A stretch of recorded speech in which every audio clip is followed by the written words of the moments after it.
like Michelin's are these? Oh wow. Oh, this is sticky. Oh, you've dropped your fucking happy bar, you twat. Same colour as the ground, right?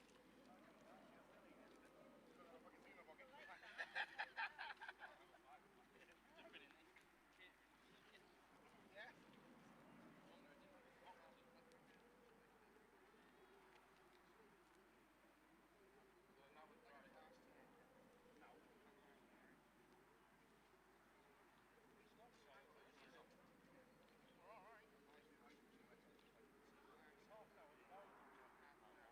Yeah, exactly.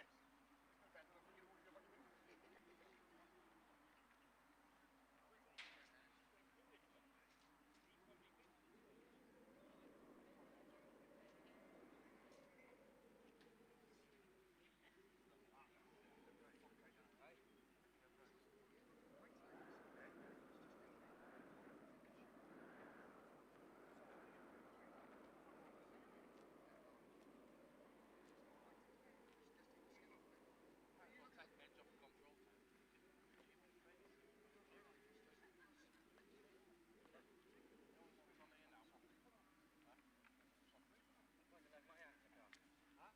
You know what you want on here now?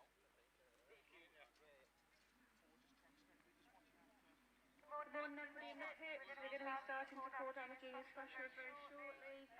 Please make yourself aware of the running order. It has been published on WhatsApp. There is some changes and we may have to alter this today due to car shares and reruns. So please liaise as much as we can on WhatsApp and it will be announced over the pits themselves. So please just keep your ears open and make yourself aware when your races are going. Running order is different to yesterday. We are aware that a lot of drivers, a lot of ladies are racing too hard as well as juniors. If somebody can bring your other car down so we've got it in the holding lanes, we will wait for you. But please try and get somebody to bring the car down for you so we are aware. Thank you. yeah, around the outside and fucking giving everything.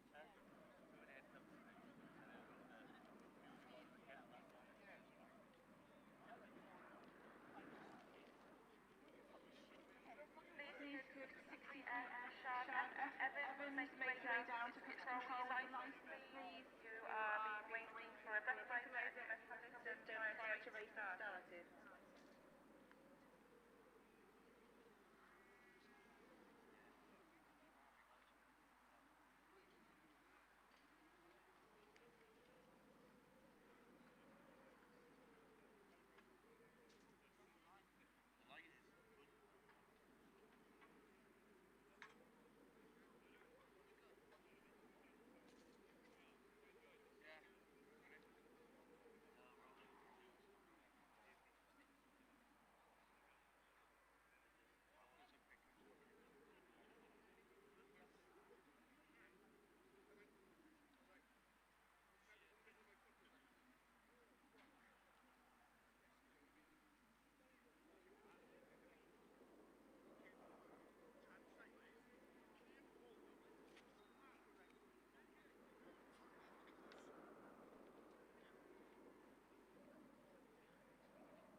So, junior specials, I'm going to start calling you down. Please only come down when I have called you. Do not come down before. We have not got enough room for everybody. It just causes the backup in the pit. So please only come down when you are called. We're going to start race 1 of junior specials. If you can start coming down for holding lanes, please. That's B10H, PAC13, Y34, C68, SC76, AOC97, NW196. 777F. That's race 1 of junior specials. If you can make your way down, please.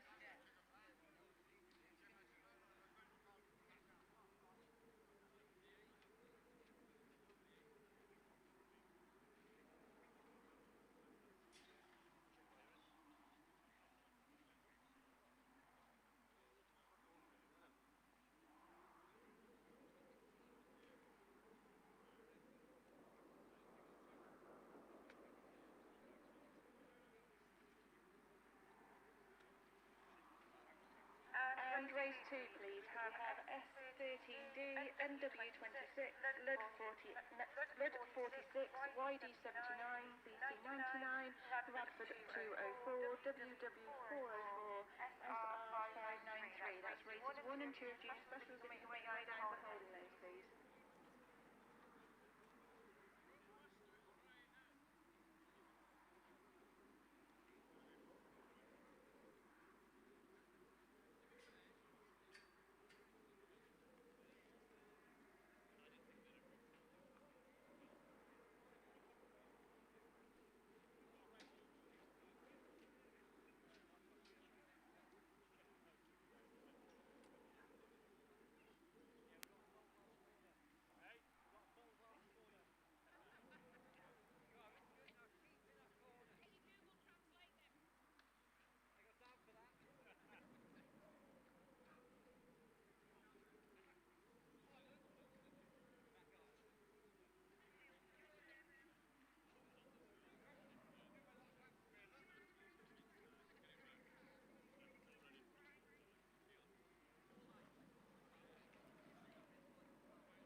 Junior Specials Race 3, we could have Hereford 25, SS 29, SC 47, Y80, ST 101, S177Y, YD 415, IK 961. That's race 3 of Junior Specials. If you could make your way down, please. And race 4, E3, G15D, MA32, G48D, P81, NW108, A213, S418Y.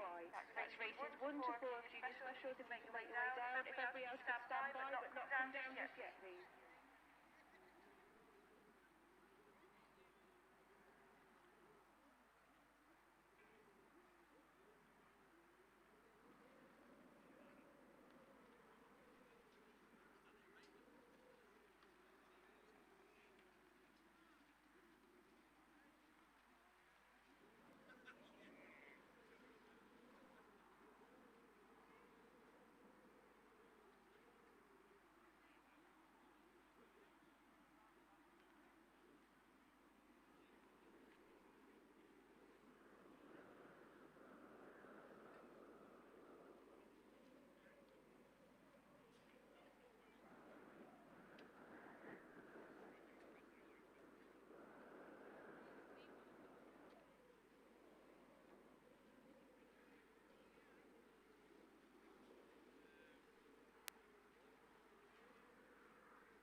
Junior Specials, race 5, if we could have you down for holding lanes, please. LM3, Hereford 15, NW33, Y48, PAC 82, IK 96, Gunny 220, Radford 421. That's race 5 of Junior Specials, if you could make your way down to the holding lanes, please. And race 6, could we have S3, MS35, CM49, PAC 83, BC 117, WW243, CW388,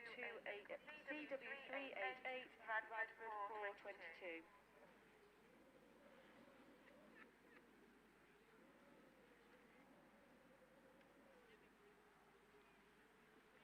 Junior Specials races 1 to 6, you've now all been called, please. The rest of you can stand by but not come down just yet.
Junior Specials then, please. Can we have race 7 down the line?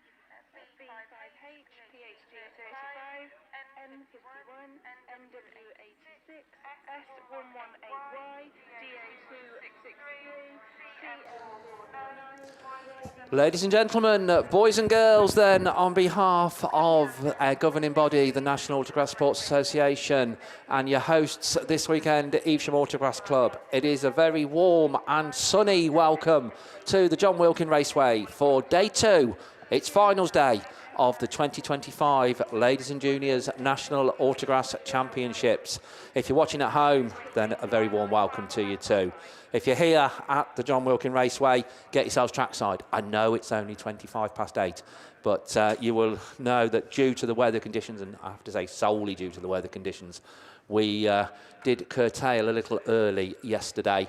So we have got a few races to catch up on. So we are starting at 8:30, and it's 8:30 prompt. We can hear, we can see that cars are being called down to the line, so they will be coming round very, very shortly. Because of that, the rollover from yesterday, and also because we have to accommodate quarterfinals and semifinals in certain classes, we have a amended and perhaps even slightly unusual race order. So just to bring you up to speed, we can tell you that we are going to be starting with the 3rd round of qualifying for the junior specials. So we've had to get Graham out of bed early, but no, he's up here ready to go. He will be taking you through those, as indeed he did so admirably yesterday. After the junior specials, we'll be doing the 3rd set of heats for the junior saloons. That will enable us to calculate quarter-finalists. Those are the 2 classes that we're looking for the top 32 to go through to the quarterfinals. After that, then we will be reverting back to the 2nd heats held over from yesterday. So we'll be starting with the junior F600s, and then 4, 8, stock hatch, 10, 6, and then the ladies F600. That will be the 2nd heats. These are in what may seem a slightly strange order, just to accommodate shared cars and things like that, just to let the meeting flow as much as possible. After the completion of the 2nd round of qualifying, we'll then move on to the 3rd heats, classes 1, 2, 3, 5 and 7.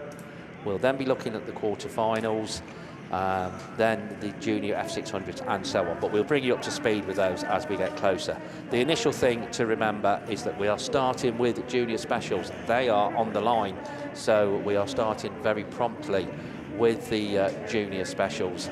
The heat one, I think we've got 12 heats of junior specials coming your way, so he's primed, he's all sorted, and he's absolutely ready to go. So we can say a very good morning, and once again a very warm welcome to Mr. Graham Bennett. Morning, Graham. Morning, Steve. Hope you're well. Hope you slept well. I know you were busy doing points and heats and everything last night, so I don't know how much break you got, as you never do, to be fair. But we do appreciate it, mate, so thank you very much. Heat one then, junior specials. We're ready to go, aren't we? Marshals were out early, bright and breezy. And I'll be honest with you, we've been tossing and turning. What do we need? RB1s. Is it controlled tyre? I'll tell you what, we ain't got time to even talk about it. We're ready to go. 28 minutes past 8. Let's see what happens. First heat away from the line. Josh Mason makes a good start. James Smart makes a good start. Lily Rose Pratt. So these cars, they just need to get through into the quarterfinal. These top three, I think, will all be through into the quarterfinal if we can make it through. But Lily Rose Pratt definitely will, because she's one of your top qualifiers in this, on a first and a second, sat there in first place. She's, I think they've gone out on the RB, which looks like it's going to be the good choice here. An SC76, B10H is second, 777F, NW196, Y34, PAC13, C68 and ARC37. So down the back straight they go. Lily's just stepped a little bit wide, but no issues at all for this young lady. Very, very good in any conditions, to be fair to her, Lily Rose Pratt. Certainly odds on, I think, or her and Rosie odds on to be a 1-2, maybe Shawnee Bradford in the British Championship coming up. But I tell you what, there's actually more grip out there than you think, isn't there? But, green flag for, I think, the car in fourth place there, by the look of that. Not 100% sure which one that was, but hopefully we'll get a radio up here shortly, and we can have an earwig in and see what's happening there. But we're already onto our last lap flag, which means we've cut the laps by the sound of it. So 4 laps, I would suggest. Laps reduced, there we go. That's just if by magic turns up. But I tell you what, look at the line on the inside already on this track. So we were all panicking about, is it going to dry out, what it's going to dry out. Parents, hope you've made the right decision. Parents of, or best friends of parents, I think we made the right decision. First, second and third through the racing we'll be happy with. Lily Rose Pratt, though, fair play to you, young lady. SC76 takes the win, B10H second, 777F is in third. Y34 comes through, Alex Jesse then in fourth. Then we got the Jones car, PAC13, C68 and NW196. Gemma Moore, she dropped back, unfortunately, to the rear of the pack. So we will definitely see Lily Rose Pratt into the quarterfinal. We will see James Smart in the quarterfinal on a 1-2-3. Lily Rose Pratt we'll see on a 1-2-1, 155 points that will be. And I reckon we will see Josh Mason 2 seconds and a fourth. He'll definitely be in the quarter, I would suggest. He says definitely, commentators curse and all that. I'm saying nothing today. But that's one heat done, and I tell you what, didn't the juniors drove well for them conditions? You know, I tried to walk the track this morning, and it is a bit dodgy, but they did really well, and we made the right decision, that's all I can say. So Ludlow 46 then, let's see what he does. Has a fantastic start, gets himself to the inside, and that inside line, again, as I say, is already dry. So once you get to it, perfect, no problem at all. And it is Will Smith then, sat on a 7th, unfortunately, and a win. So he needs another win. But I reckon a win, 2 wins, sorry, and a 7th. Not to, again, trying not to speak out of turn or tempt fate from anybody, but I reckon he will be through on that. So Ludlow 46 then, YD79, NW26 Bennett. Bennett had some decent results yesterday, didn't he? So we need to have a look at Austin Bennett, 2/3. He could do with another, I reckon, second. But again, we're only surmising, guessing on where the points were last night. But we'll have to see. He could do again another place, though, I reckon. So another lap completed. Ludlow 46 made the break from the centre of the pack. And it's certainly away here, Will Smith. From YD79, NW26, I think that was. It was Austin Bennett in 3rd place. I'll give the others a mention as they come through, but the sun is absolutely beaming down in front of my eyes, so I've lost half a track. We got a spinner on the top corner, and fortunately S13D, I think that is, Levi Phipps does get going. But last lap flag time, and it is already, and Austin Bennett's trying, isn't he? Ludlow 46. Austin Bennett's going round the outside and NW 26. If he can hold that, which he does, I'll tell you what a fantastic move that was. He knew the line had stretched on that bottom corner, on the top corner, sorry, and he managed to find his way round. And I'll tell you what, that might be the move that moves him through into the quarterfinals. But it is checkered flag time. Ludlow 46. He's going to take you in, and then Austin Bennett's got all excited and has a good NW 26 in third. Whitey 79. There we go. We missed a couple of them out there. Right, Tyre at the back, unfortunately. We'll give him a run through. Levi Phipps was out there. Austin Bennett, William Smith, Tyler Goodwin, Regan Dixon, Finley Terry, Ellie Kelly, and Cooper Bellis. So well done, you guys. NW 196. Rolling on the line, I think it was, unfortunately. All these cars have to have handbrakes fitted to the rule book, so there is no excuse, parents, for not teaching your kids how to, or guardians, not teaching your kids how to hold their handbrake. Right, heat 3 of your all-fast Tewkesbury Limited Junior Specials, third heats. So, we've already seen a few cars through to the final. Through to the quarterfinals. Let's see what happens in this one. I'll tell you what, fantastic start from SC47. Great start, manages to get his nose in, and I'm not sure what we were all worried about. Simon Bradford's out there. We had a chat down there on the start line, and we were panicking a little bit, and nothing to panic about. The track is awesome, and it's going to be back to polish within a couple of races, I would suggest. Well, not polish, but back to dry within a couple of races. Because I'll tell you what, these J-specs with open diffs are working absolutely fantastically. Red flags, that's not what we needed. Not what we needed. So this was the H25 Daniel Wolford, Lola Jones, Oliver Winter, Maisie Farrow, Harry Scawthorne, who was away and gone, to be fair, Evie Ross. Oh, no, he wasn't, sorry. Oliver Winter was. Harry Scawthorne, ST103, Evie Ross, Noah Ashmore, and Jack Hysted. That one's going back to a rerun. We will move over to Heat 3, and it looks like I'm following on from yesterday, where on each page I had a rerun.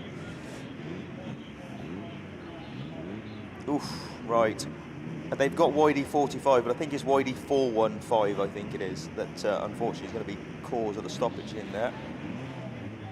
Yeah, YD415. So unfortunately, no, Ashmore is going to be cause of stoppage, and unfortunately will be, it's not a black flag, I think it's just an exclusion from that one. We've had to change the rules this year, right? Basically in BAS you don't really get black flags all the way through, you just get exclusions, as black flags have points, etc. But we're at a Nationals Championship, which is a completely different thing, which is why it all gets a little bit weird. But right, G48D, Maddie Morris, you need a good run, Maddie Morris, because you know, your driving talent is really, really good, and you just had some really bad luck yesterday, and you just need this for your confidence going into BAS in a couple of weeks' time, because you have been on the money, to be fair. But I'll tell you what, somebody else has been absolutely on the money. It's Kai Cooper. He is sat on a 1 and a 2, and now he's out there leading away, isn't he? Evesham 3, G48D, MA32 had problems with the front end yesterday. Unfortunately, driving the car like it's his F600 again, got some pushing on that bottom corner, and looks like, by the way it's going, that mysterious misfire may be back, but that allows, I think it's Effian Williams, is it, who sat on a 1-2, so he could be on a 1-2-3 in this one, which would definitely see him through. One man who's going to be through, or young lad that's going to be through, is Evesham 3. Maddie Morrison's G48D in second. Then we got Effian Williams and Daro Reardon bringing up, that's your top 4 as they go round. So down the back straight they go then. I'll tell you what, Kai Cooper's been an absolute revelation this weekend. He's been there or thereabouts most of the year, but I tell you what, his home soil and his driving ability is absolutely on the money. E3, G48D, NW108, MA32, Afson 2 and 3 car of Labour, G15D, P81. Well, that's unusual for Tyrese to be back there. P81, S418Y bringing up the rear. So problems for Tyrese, he's just having a mare out there in the top corner. But I tell you what, your winner, put your hands together, E3, what a drive that was. G48D, NW108, MA32, that's your top 4. Car of Labour, A213, G15D, I think that might be weekend over for them. I think the cars that we're going to see through, definitely Kai Cooper and S418Y bringing up the rear, definitely Effian Williams, and I think that's maybe the only 2 that we're going to see go through on that one. So well done, Effian Williams and Kai Cooper. I tell you what, as I said, keep an eye out for Kai Cooper this weekend. Absolutely on the money, that boy. All right then, race 5 of your junior special sponsored by Alfast Tewkesbury Limited. Again, many thanks to Neil Taylor for getting that sponsorship in and taking it away from us, BB Gem. Sorry, because we spend money with him, so we don't mind. Right then, oh, there's still a quad on track, so I'm not sure why the Rebs are coming up so hard, but all the juniors getting a little bit excited. A bit of one-ma-ma-ma. This one we got Jack Merrick, who unfortunately I started the day off with a second and a non-finish yesterday. Freddie Nunn again had a first and a non-finish. So I'll tell you what, them guys are going to be away. But Summer Heisted had a non-finish, but look at her go into that first corner. She pulled 2-3 car lengths in front of Jack. Jack gets a bit of push on coming off that corner, but manages to gather it up and get it set in. And then we're just going to have to wait and see. I've got sunglasses on, there's some screen up, and I still can't see over the far side with that sun beating down, but we're happy because it's not rained. So, lap completed, and it is Summer Heisted then, IK96. Such a shame she had a problem in the first run. But I tell you what, 100 points, is that enough to get you through to the quarter-final? We're going to have to wait and see. Sonny Gilbertson, you're towards the back. That's very unusual to you, but he has just moved through into 5th place. So we'll see what he can do in this one. Who else are we looking out for in this run of your top point scorers? So Sonny Gilbertson was really your top point scorer at the moment, and on 90 points. So he's, I tell you, it's going to be tight. He maybe just needs another position, but we'll have to wait and see. Down the back straight they go then. Summer Heisted, again, I feel so sorry for her to having a non-start or a non-finish in that first run, because a second and a win. And certainly driving and showing these boys the way around. Young Jack Merrick as well in his first season. Bit of push on there, Dad. Wind that front right up. She'll be fine. R421 though. Down in second place. Having a better run than he did in the second run, but equal to his first run with a second place. And let's give Ella Alford a shout out, because she's out on a 5th and 2 thirds if it finishes this way today, and certainly found some form. She's been struggling through Bass a little bit, maybe a bit of confidence, but it is checkered flag time. Summer Heisted, well done you, IK96, R421, it is PC82, then NW33, LM3 Gilbertson, and SC220, H15 and Y48, which is Noya Young. So SC220, who started the weekend on a win, a non-finish, unfortunately finishes towards the back there. Sonny Gilbertson was the one that probably had the most chance, I think, of getting through in that one. But again, I don't know what the bottom points are, so I'll give him a little tick, because whatever happens, he's going to have more points than Summer Heisted did in first and second. So let's wait and see. That's that one done, though. That's that one done. So heat 6 then, and they're coming at us thick and fast this morning, aren't they? Keeping us on our toes. 22, and we're already 5 races in. 6th race off the line then. Let's have a look what's in this one. Outside then, BC117, currently second in your British Championship at the moment, sat there in second place. Who's that trying at the inside? Can't see, I think it's one of the Penau cars, possibly down that back straight, but I tell you what, he just sold her the dummy, didn't he, and gone past Ellie Brown there. Just moved her into second place, had a good run yesterday with a 3rd and a 4th, and I tell you what, a second might just do it. Well, again, we'll have to wait and see. It's going to be awfully tight to get into that quarterfinals, but one man who's going to be streaking through to the quarterfinals is your guy sat on 2 wins, Shawnee Bradford, the better looking Bradford.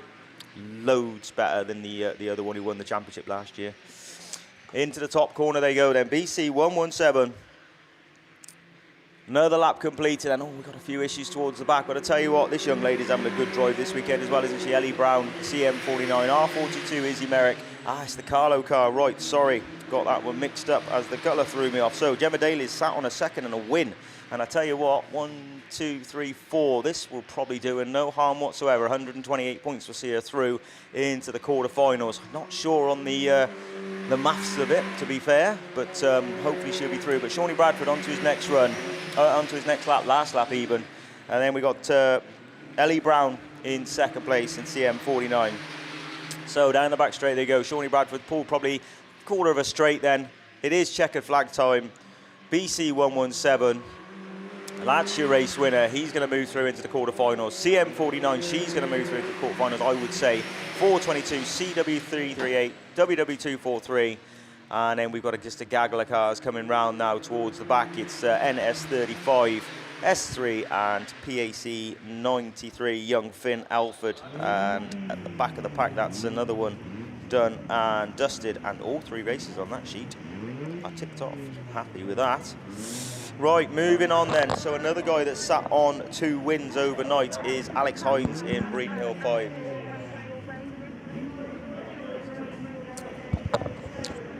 So Alex Hines sat on 2 wins, 110 points. Isla Griffiths, PhD 35, Nottingham 51, North Wales 86, SY 118, DA 263, Ruben Lind, Olivia Brown in CM 449, and Nate Lewis Glover.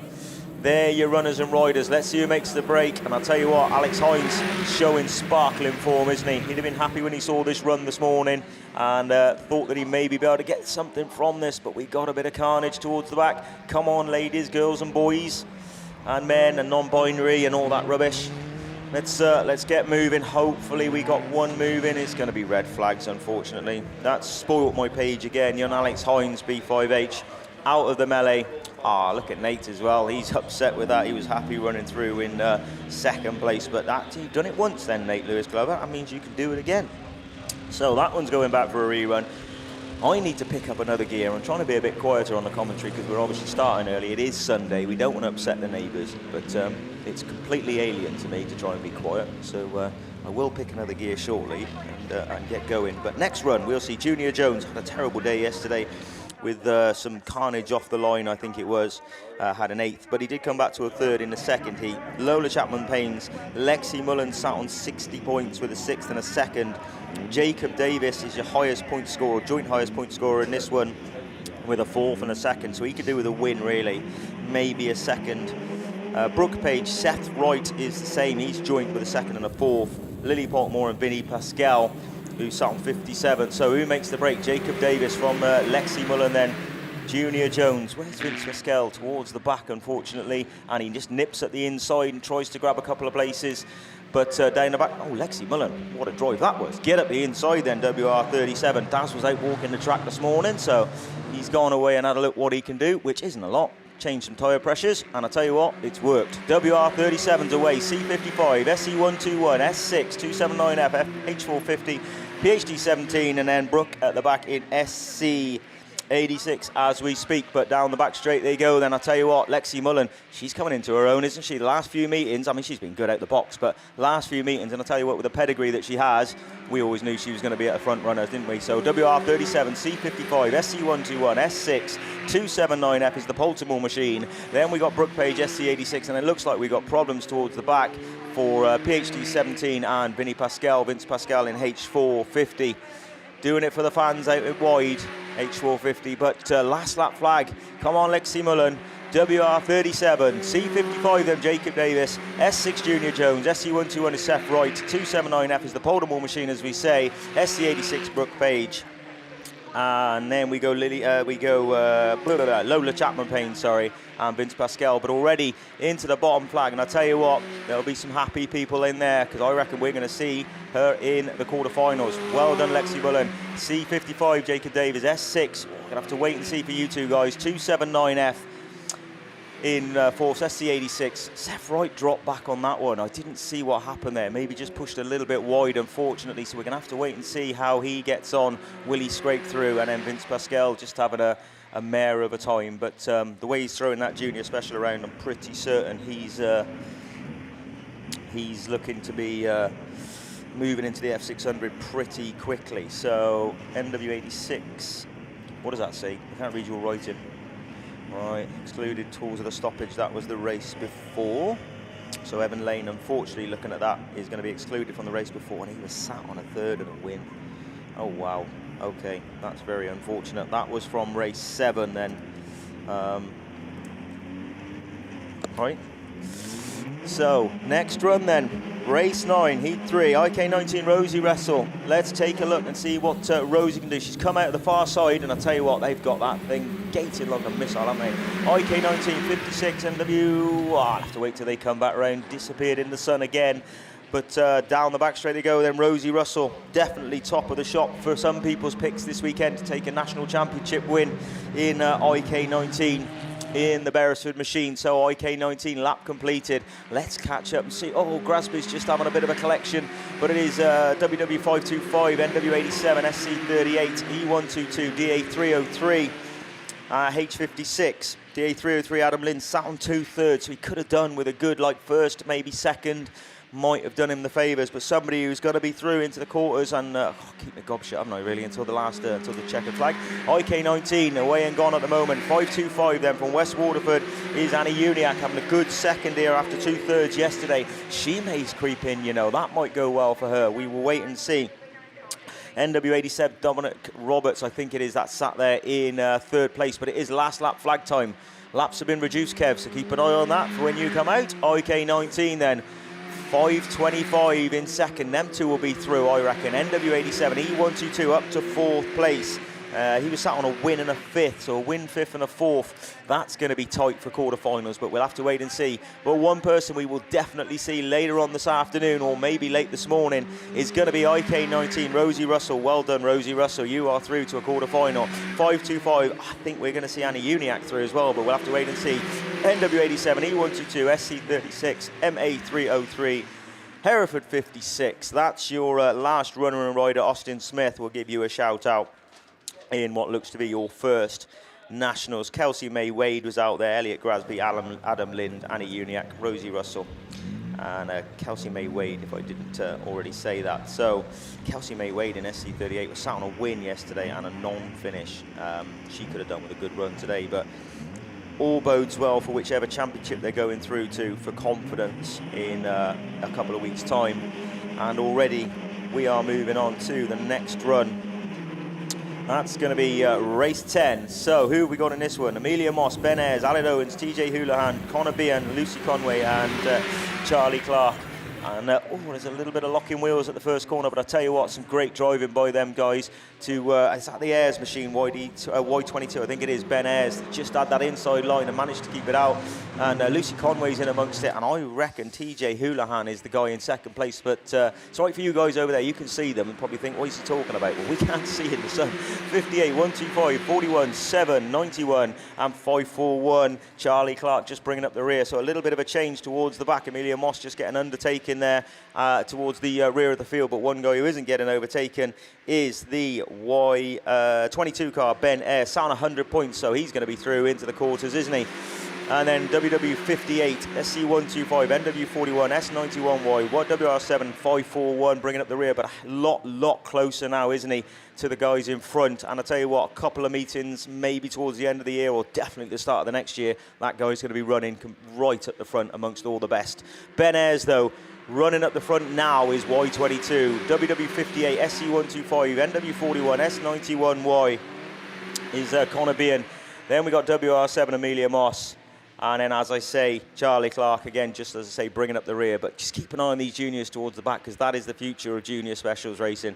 Checkered flag time then. Well done, Ben Ayres. Fantastic drive. We're going to see you through to the quarters. WW58, Lucy Conway 125, NW41, S91Y, WR7 and YD 541. Right, going through in that one.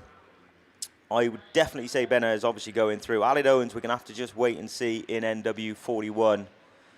Just finished down towards the middle of the pack there, 4th. I think they may have just not got through. I'll tell you what though, next run sees two people that are sat on joint wins.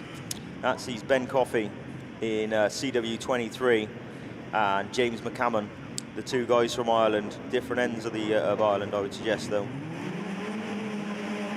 But CW23, DA92, that's your top two in this one. Let's have a look to see what they do as they leave the line. One more we didn't, as Freddie didn't have a good run yesterday, so they swapped us around. Let's have a look. George Johnson, sorry, yeah, so they've swapped race 11 for race 12. So down the back straight then, it is Tom Ayres in second with George Johnson. So we've gone to race 12 for you guys out there watching. Not sure why we've had the swap about, but it is the guy that's getting ever faster. Probably, what did I say, 5th, 6th meeting? I keep saying that, but I know he's got plenty of experience, and Mum and Dad are definitely not pushing him, because that's the wrong thing to say, but making sure he gets as much experience as possible. And I'll tell you what, it's paying in the X-Max Holtby Junior Special multiple-time winning car, isn't it? Lap completed then, George Johnson. Around he comes from the Ayres machine at Y23.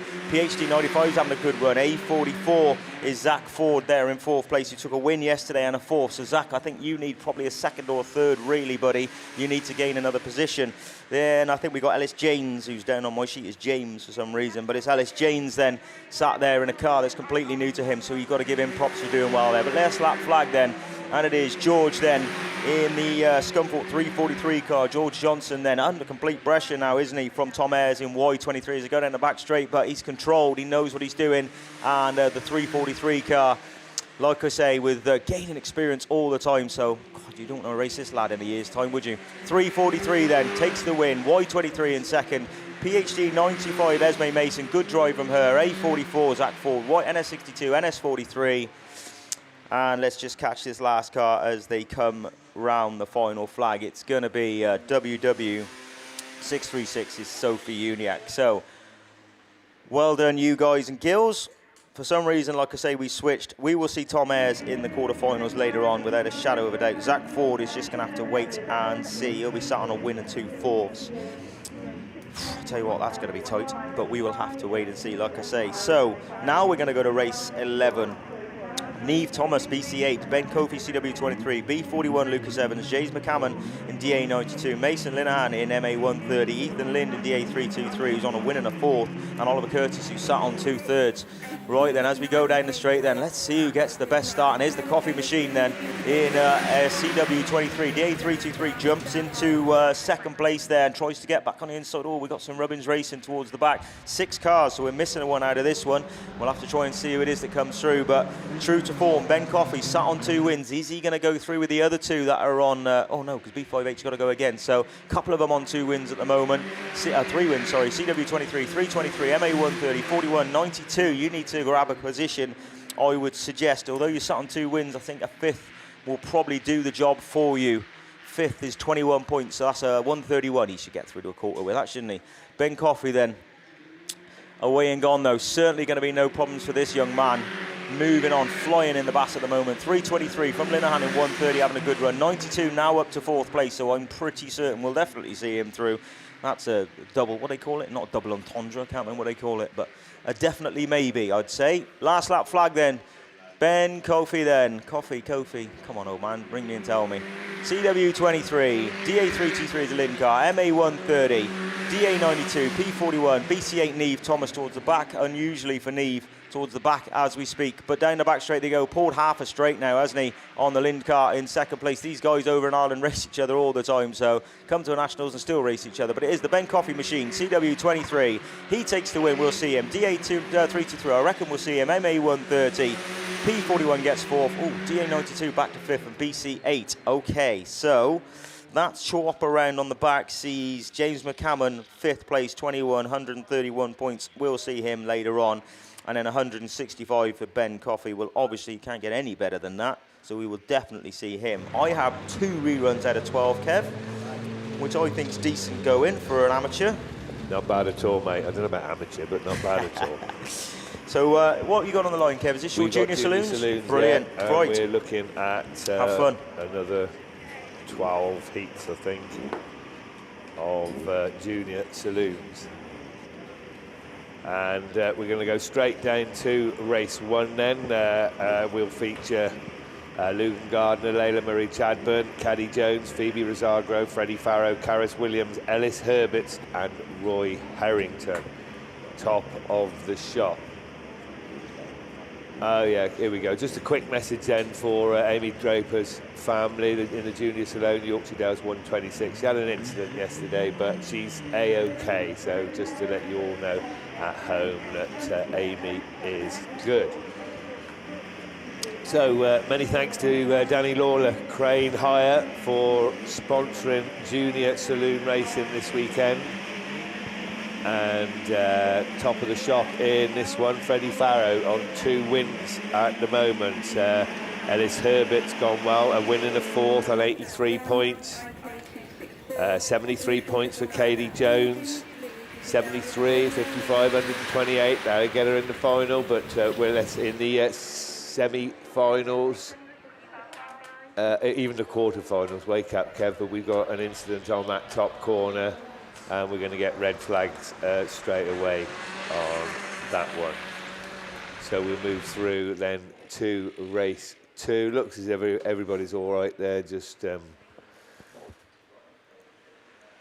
first corner incident between young Miss Rosagro and the Typhy 110 Caris Williams. So Carius not having the best of starts, as this weekend not been her weekend, but that's how it goes sometimes. Okay, so Heat 3, Race 2 then will feature Reese Tipton in Ludlow 1, Lily Thomas in Victor Kent 14, in Victor Kent 31, Archie Stevenson, Tyler Nugent in CW 73, Amy Draper in Yorkshire Dales 126, Rory Sinott in CW 175, Charlie De Croo PAC 181, and Forest 408 Finley Row.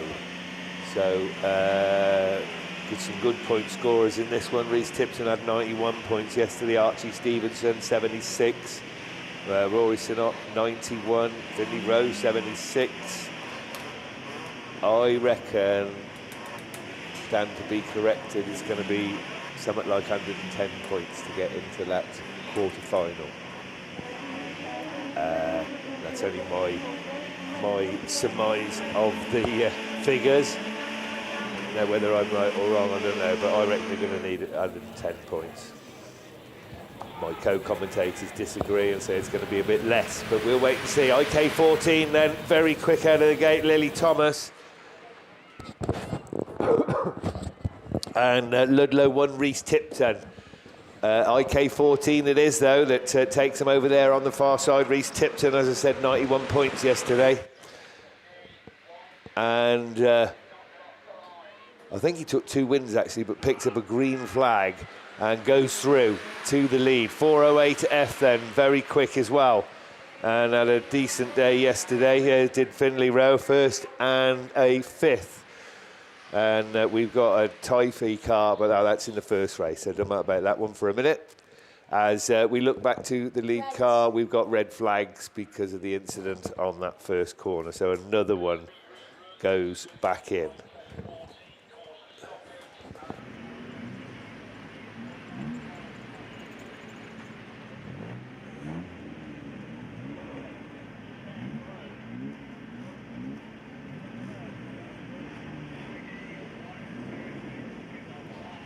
Okay, so we're going to move on to a junior special rerun, and Graham's back up. He's been and had his class on some coffee and rushed back up here to take you through this one.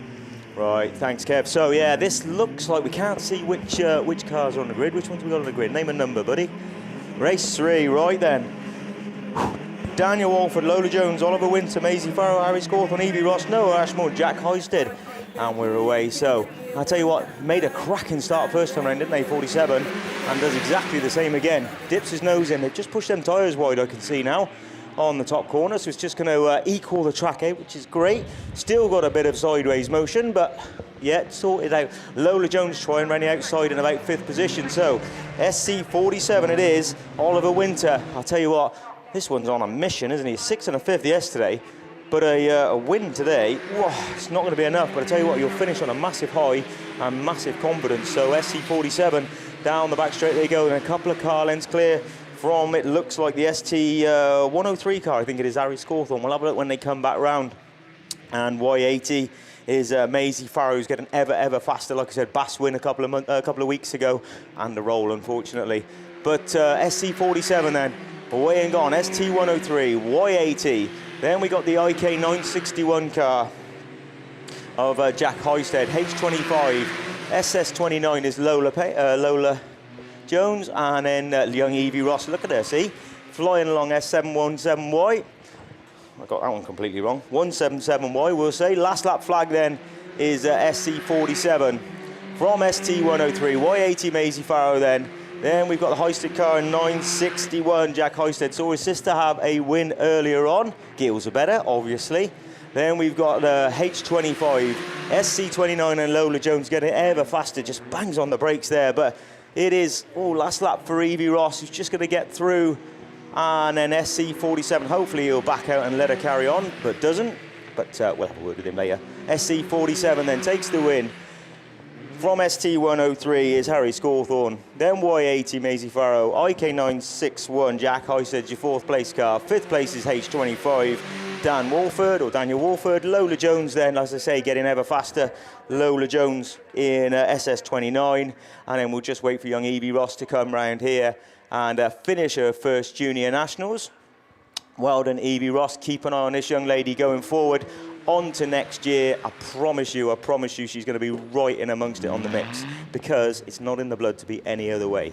So that's me done again, Kev. This looks like there's a good selection, good run of junior saloons now. I do have one more rerun to go, which I will come back to shortly. But other than that, good to go. Yeah, thanks, Graham. So we have got a super race down there on the line. Heat 3, race 3 of the Danny Lawler Crane Hire Limited sponsored junior saloons. Maggie Appleton will feature alongside Jude Murray, Jaden Fordham, Jacob Farrow, Grace Turner, Charlie Rayfield and Freddie Atkins. Top of the shop, a win in a second. Jude Murray in down Autograss 32. Where are they going to be this time? On that outside line. But as I said, the tyres have gone out. York 81 lost it on that bottom corner. Oh, problems there for the inside car. Gets spat out right into the fence.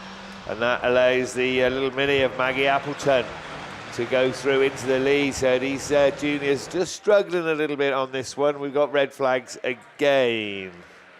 So the junior specials managed it quite well, but a few problems for the saloons. And it's hard, I tell you. A lot of these guys know they can make them semis, well, guys and girls.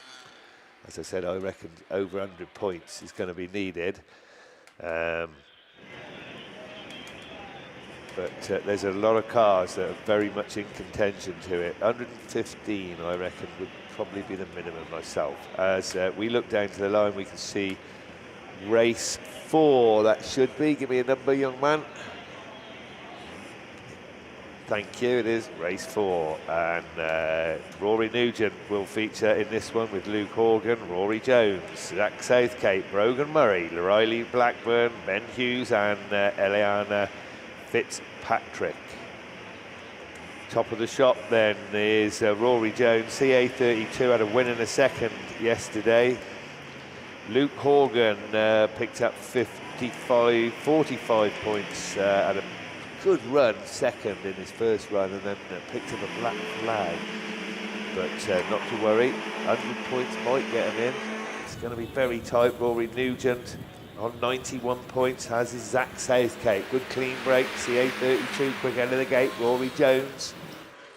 As we look round that top turn for the very first time, Luke Horgan in amongst it, so is Riley Blackburn in Scunthorpe 106. Didn't have the best days yesterday, did Riley, but looking pretty good at the moment. Oh, and there's all sorts of things going on again in that bottom corner.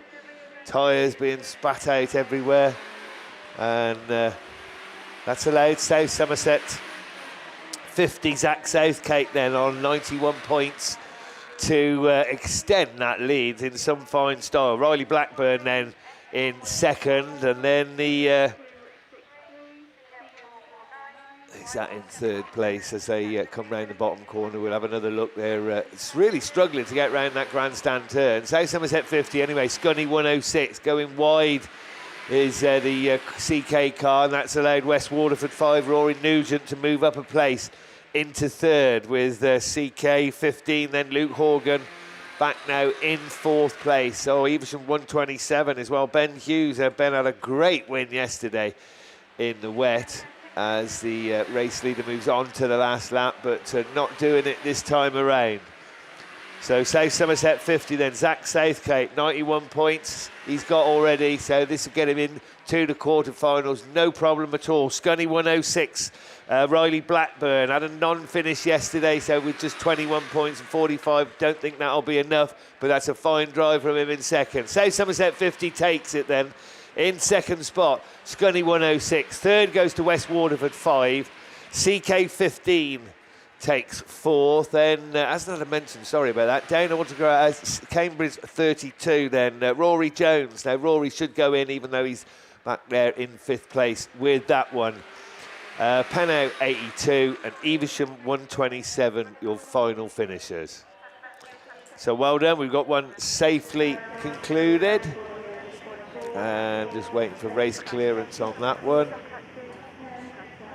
Okay, West Waterford 5 then picked up a green flag for Cone, so that is not going to help his cause at all. And he'll have to wait and see how many points he's allocated.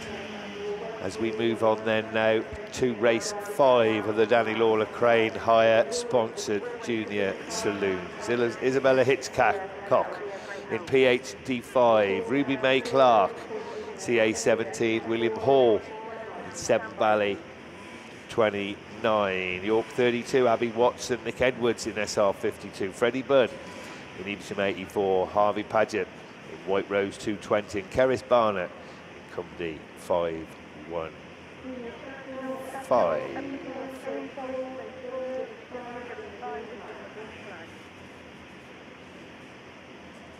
Top of the shop, Nick Edwards 100 points, William Hall had 81, Ruby May Clark got 60. I reckon a winner get her in. 73, Harvey Paget. Strong eat this one, that's for sure. 57, Keris Barnett.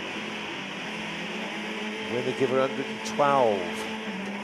Tight, I would think, but because there's so many juniors here, it's hard to work out the numbers, got to say.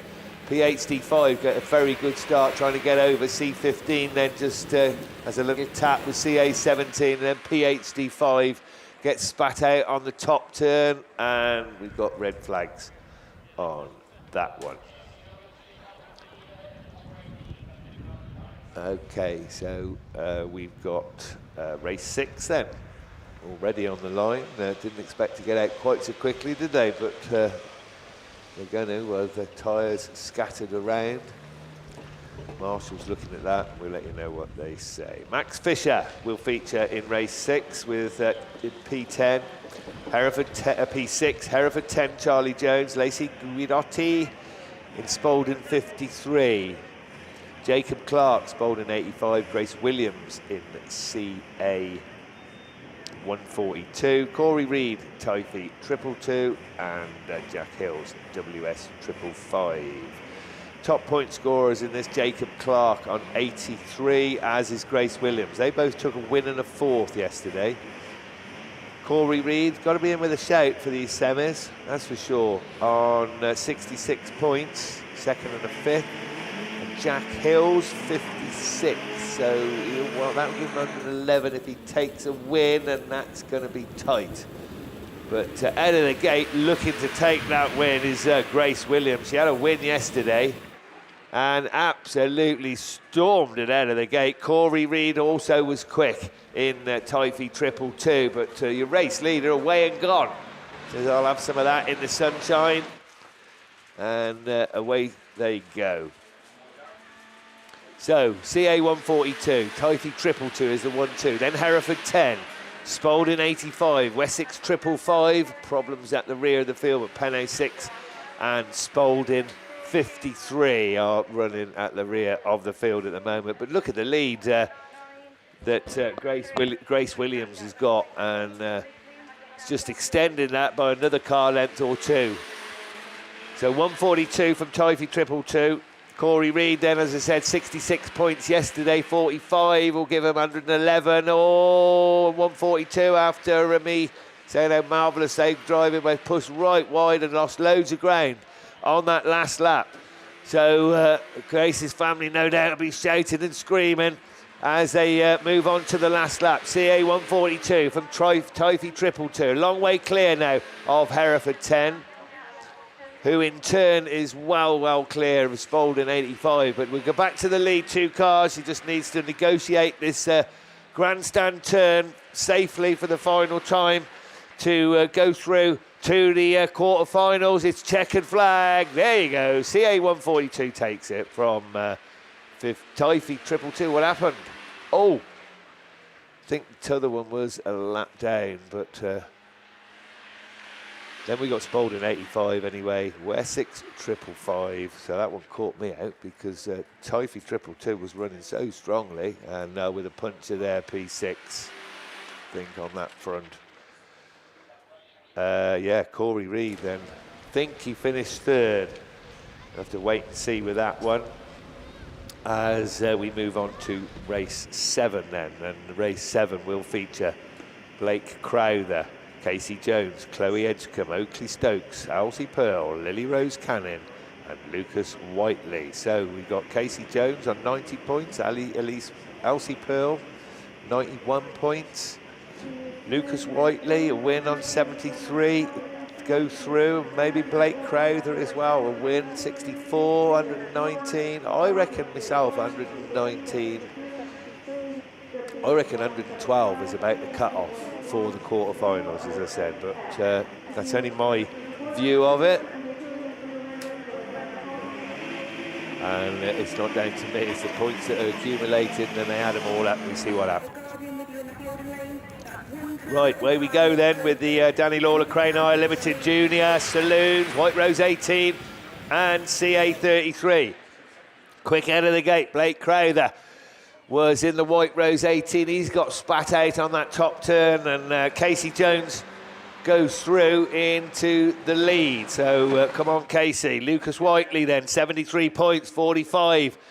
We'll give him 818. That would be enough, I reckon. Spalding, 224 then. In that third place, Elsie Pearl. Elsie with another 36 points would give her 127, and also I reckon that'll be enough. So just wants to stay there safely. But Blake Crowther, you want to move up, mate? You need a few more than that, I think, as they move on and complete another circuit. So 33, Casey Jones looking assured at the moment from Scarborough, 724. Lucas Whiteley, again, he's just holding off the challenge in that little mini and doing a good job of it at the moment. Elsie Pearl then will try and move up another place, but I think that third would do her, but no doubt with all these juniors, they're not going to stay where they are. They want to win. As the race leader moves on to his last lap then. Or even Casey Jones. Long, long way clear, and still the Scarborough car holds off the challenge as they go over there on the far side. Lily Evesham 591, Lily Rose Cannon then crosses the line, but there's your race winner. CA 33 then books their place into the quarterfinals. So does this one, Scarborough 724. Spalding 224, got that one a little bit wrong, but managed to go through from White Rose 18, P188, then Evesham 591. I think this young lady has only been out a couple of times this season. I'm sure she's just started this time around. So she's done all right at her very first Ladies and Juniors National Autograss Championship here at Evesham Autograss Club. Well done, you.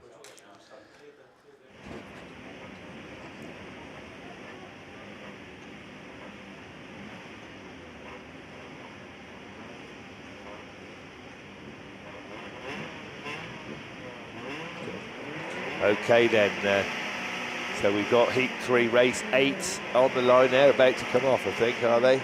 We'll have a quick go through the runners. Dexter Price, Betty Tilson, Lucy Pittman, Adam Turkington, Molly Moosley, Noah Edwards and Emily Rice. So Dexter Price, Adam Turkington actually on Evesham 48, top of the shop. Dexter's very close. And so is Betty Tilson. It's PhD 58 then, that Molly Mosley, that came out of the gate very quickly, but ended up out of the way a bit, just as I looked on my signing on sheet. Shouldn't be doing that really, should I, looking on the signing on sheets on that first corner, because all sorts of things happen. And this time we're going to get a red flag on that one. So they'll go back into the rerun lane. They're getting them out as quick as they can. And we'll move on now to race 9. For all of you listening on Tinternet at home, watching on YouTube, good morning to you all, guys. The sun's shining here. It's going to be beautiful all day. And as I always say, you should be here, but you're not. So I hope you're enjoying the coverage on YouTube. Do we call it BAStv on? Because it is, isn't it? Everybody else calls it BAStv, don't they? Yeah, so no doubt sound engineers that put all this together. There's two guys sat in the van. There's one guy up on a platform in front of us, and so these three guys managed to stream everything here. It's just incredible. I don't know how they do it, but they do. So for everybody at home, and I know there's a lot of people on trackside that, well, not trackside, but you're in your campers watching and all sorts, aren't you? So a huge thank you to those three guys for looking after us so well and giving out such a brilliant service. Right, as I said, we got race 9, and that will feature Amy Clark, Lucas Salis, Lila Bell, Tyler Davis, Harry Bennett, Betsy Rice and Jasmine Stubbs Parnell. So Tyler Davis had an excellent day yesterday, Typhy 60, picked up 100 points.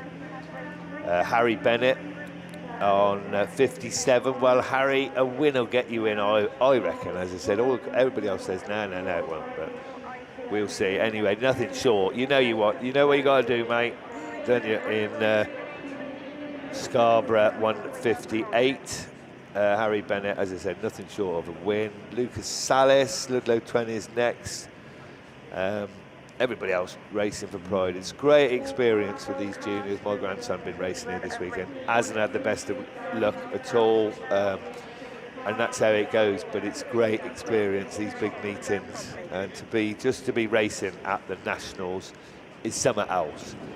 So talking about juniors, you know, we've got actually 203 juniors racing this weekend. Applied, this is what I never understand, is we had 232, so 10% of the juniors haven't turned up. But you usually get that with all these pre-entry meetings. I know they did at UK, you lose 10% for some reason. But anyway, in total 484 drivers this weekend, so that's a fantastic show. And I'm still saying I'm right. I reckon this is the biggest ever ladies and juniors, and I can't ever think of a ladies and juniors meeting that's had more cars than a men's national. So it's never happened, and I don't think it probably won't again. I don't know, we'll see. But well done to all the competitors who've been really entertaining us this weekend. We're absolutely loving it up here. I got the best pitch on the gaff, I have. I've got a telly to the left, I've got a man downstairs telling me what race is on. I can see the whole of the track, the sun's shining. I've even had to take my woolly jumper off this morning. It's that hot in here, it's lovely. We've all got shorts on, and no, Spanner hasn't, he didn't show his legs. They are a bit rough, mind. I have seen them once, they're terrible. So we have had a good day. Don't forget that UK raffle as well over there on the far side. They're over 12 grand now. They've raised for MND. They're going to draw it this afternoon. I think you can get raffle tickets up till about 12 o'clock. Anyway, enough of me. Let's get back to the serious stuff. Whoa, I say, there's a bit of argy-bargy going on down there, and I'm sure somebody's going to have something to say about that one as they make their way into the infield. Typhy 60 says, "Oh, I'm away." Here we go. Tyler Davis was, yeah, there you go. I ain't surprised. A red flag on that one. Tyler will be kicking himself, and Spanner's going to get himself levered up because he's got another rerun junior specials. Am I right or am I right? You are right, mate, and this is my only rerun left, which sees Alex Hines B5H, who sat on 2 wins, Isla Griffiths in PhD 35, N51 Harley Richardson, Evan Lane in NW86 is black flagged, unfortunately, for this one. He was your other highest point scorer. Morgan Cooper in SY118 or S118Y, DA263 Ruben Lind, Olivia Brown CM449 and Nate Lewis Glover. Let's, just leaving some cars leaving. So again, Junior Special sponsored this weekend by All Fast Tewkesbury Limited. Thank you very much to them. And let's see if Alex Hines' luck can hold out this weekend. And actually, I need to stop talking. So let's see if Alex Hines gets a good run and go from there. So makes a cracking start out the inside, doesn't he? So the car's working really, really well in B5H. Good 2 car lengths clear in front of the 263 car of Ruben Lind in second place. And then a bit of a tyre clipped. Hopefully that one's going to stop there and not go into the... Yeah, that'll do. Perfect. perfect place for that tyre just to push him wide. But B5H then away and gone 263, sat there in second place, and then gets it wrong, 263. Oh, why is it wet down there all of a sudden? And then that allows then the PhD car, I think it is, PhD 95 it is, Isla Griffiths to come through in second place. So it's B5H, PhD, and then N51 then. We've got cars all over the place at the back, and this was one of the cars that was running in second place in the S118Y car, and then Nate's up to fourth then in YD 717. CM449 is Olivia Brown, and DA263 is going to be kicking himself for just getting it so wrong on that bottom corner, but it's all experience, guys. B5H though, expertly driving around that top corner. PhD 95 having a really good run in second. Nottingham 51, Harley Richardson then in third. Fourth is S118Y after running third, Morgan Cooper. You're only one spot down, so decent result nonetheless. Then we got the DA263 who's managed to get themselves up to fifth, I think, or fourth possibly. But B5H already onto his last lap flag. I think Nate might have got up. YD 717, PhD 95, N51. Not sure whether Nate managed to spin out or whatever, but we will see. S118Y though. Then we got the DA263 car of Ruben Lind. But your race leader, race winner, away and gone, a long way away and gone. B5H, that's your race winner. Really not sure whether CM449 is your second place car, but we'll have to wait and see. It might be the 95, because that's the way it was. It might be the Nottingham or the 95 car. I think the 95 gets it from 51, from 118, from 717. I might have that wrong, so apologies if I did to CM449 Olivia Brown, but she is coming around again, so she knows what she's doing. I'm glad somebody does, because I don't. Lynn then, DA263, and then Olivia Brown. That's Junior Specials, 12 heats done and dusted. We have got quarterfinals to come shortly. We've got semi-finals to come shortly, and then we're on to the big one to crown our 2025 Junior Special National Champion. Right, Kev, you've got some more runs to go, so I will hand back over to you. Yeah, thank you very much, Banner. We have race 10 down there on the line then, which will feature Cameron Murray, Molly Bubb, Freddie Neville, Bobby Jean Verity, Harry Byde, Dulcie Rice, and Lola Moore. So let's hope these juniors can get round. We are struggling a bit with the junior saloons. We're sharing pens up here, but we've managed to get another one now. Just a tad.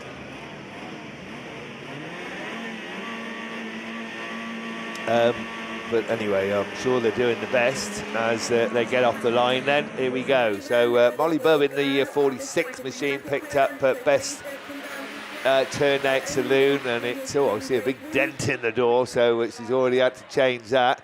In the Evesham 46, but she's up the inside, 81 points, so 55 would give her enough to get through to the quarterfinals, that's for sure.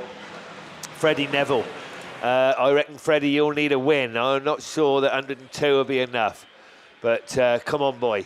Shouldn't be saying that, really, because Molly are home league driver, but I want them all to win, to be truthful. P20 is there in that third place, Cameron Murray. So he's doing better as Cameron than he had a better day yesterday, had a fourth and a sixth. So good third to do his confidence, no harm whatsoever, I would think. As the race leader comes round then, and Gloss, she goes wide. Molly, what are you doing? 63 then from 46. Victor Kent 160. Then Cambridge 246 and Pennow 20. And then a few problems there for York 90. And the last one to come across the line will be Sturton 924 with definite problems there into the infield. So Gloucester 63 then, Freddie Neville. He needs nothing short of a win, 112. I reckon that might scrape him in, but as I said, that's unofficial, and he'll have to. It's no good saying, the commentator said, because he ain't really got a clue. It's just working out numbers in my head, but he knows he needs a win to have any chance. And Freddie Neville it is in the Gloucester car then that brings him round. There's the checkered flag, 55 points. That'll do for Molly, 46. Invicta Kent, 160. Harry Byde with a fine third place there. Had a non-start and a non-finish yesterday, so got to be pleased with that. Cambridge, 246. Well done, Dulcie. And then P20, Cameron Murray. So and Cameron completes the lineup, I think. No, Molly's coming round for a lap of honour. And the final one to finish will be Bobby Jean Verity. Completes her nationals, and well done to you too.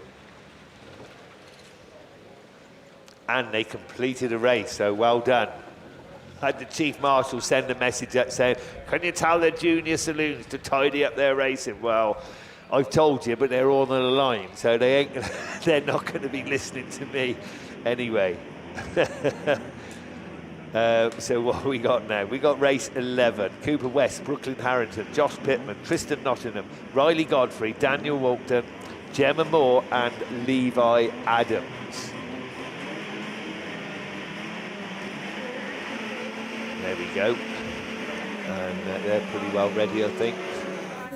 They are ready because they're off the line, top of the shop. There's a few here that can make the quarterfinals, that's for sure. Hereford 969 and North Wales 170. They're both in amongst it and could both do it.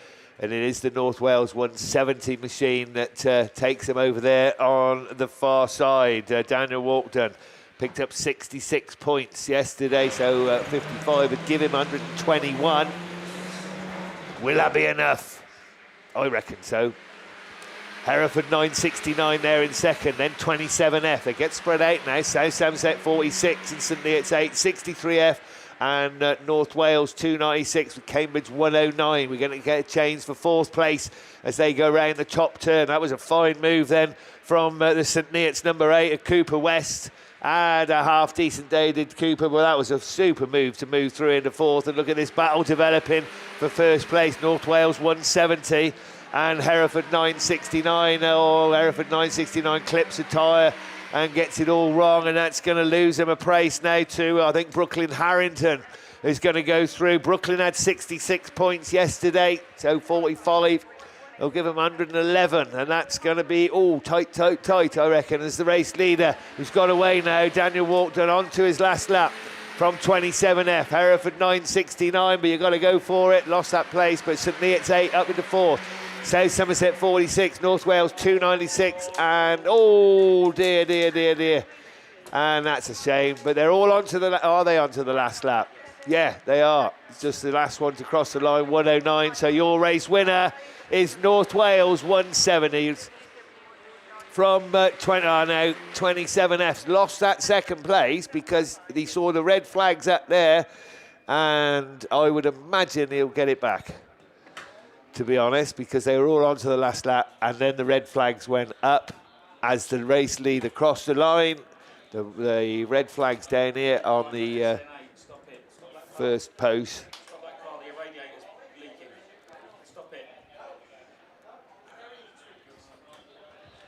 So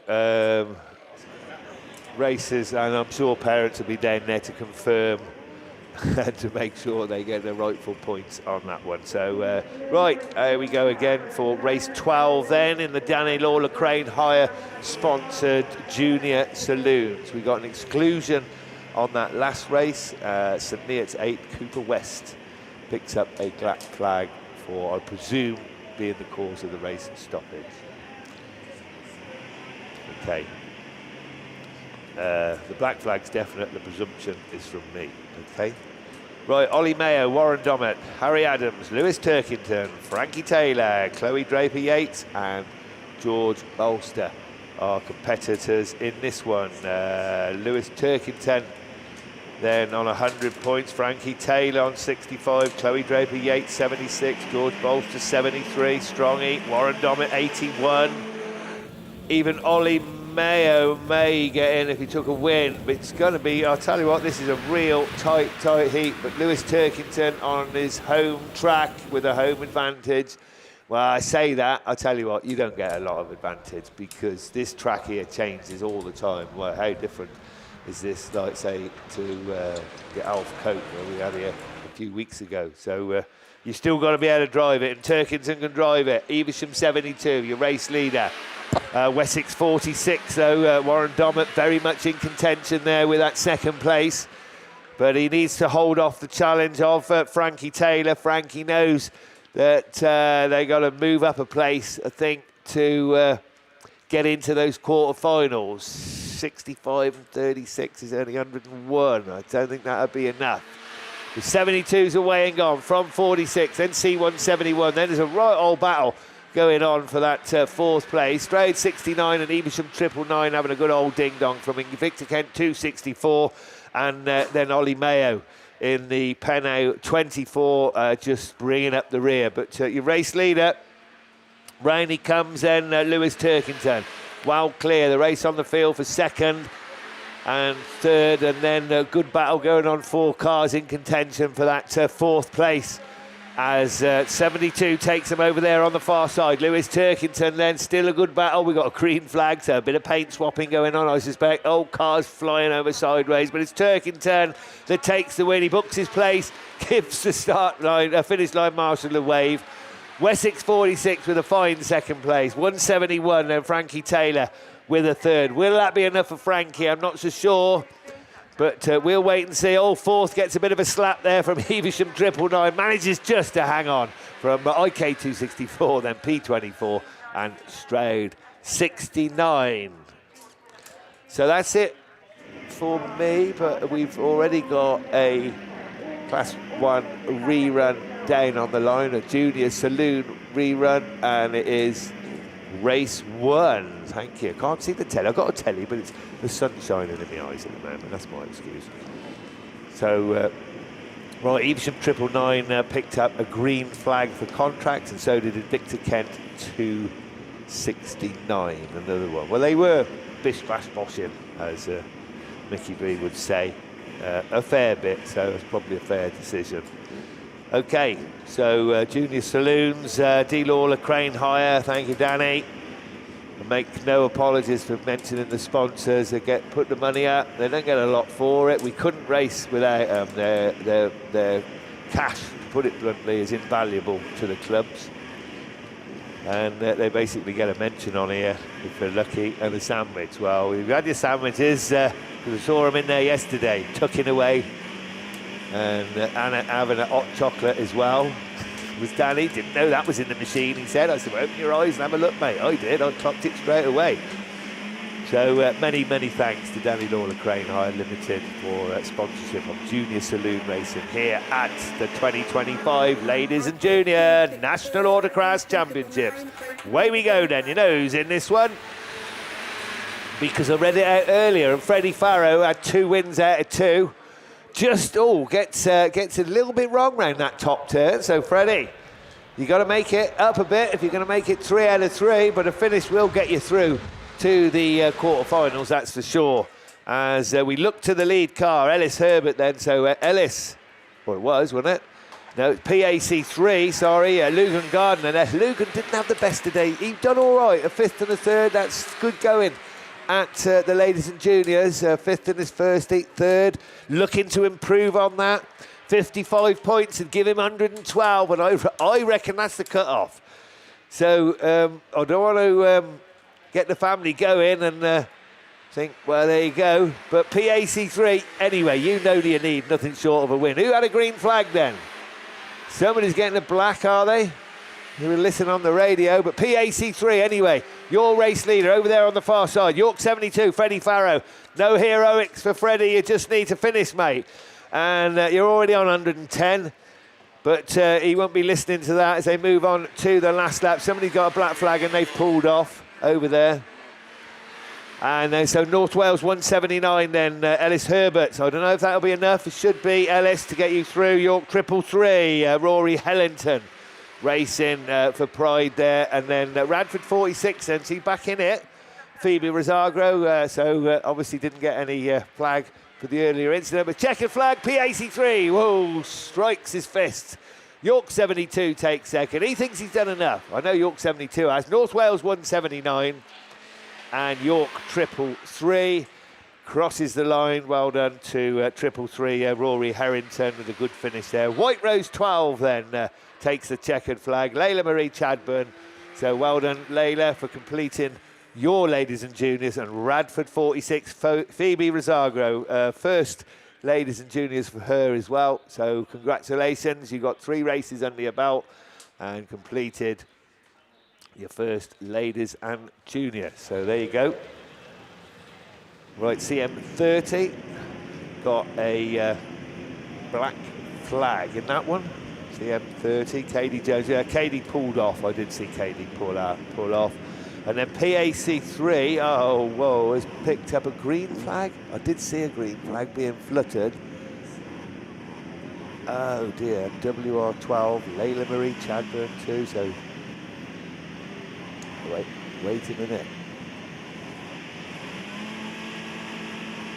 Yeah, I'm not so sure about that. That's not confirmed yet, so we'll take no notice of any of that. Right, the UK draw, they're stopping Saloon at 1 o'clock. I'll tell you about that. You've heard enough, but I'll tell you again anyway. So Ludlow 1, first to show. Where's my pen gone? I've nicked 3 already off people. There you go, that'll do.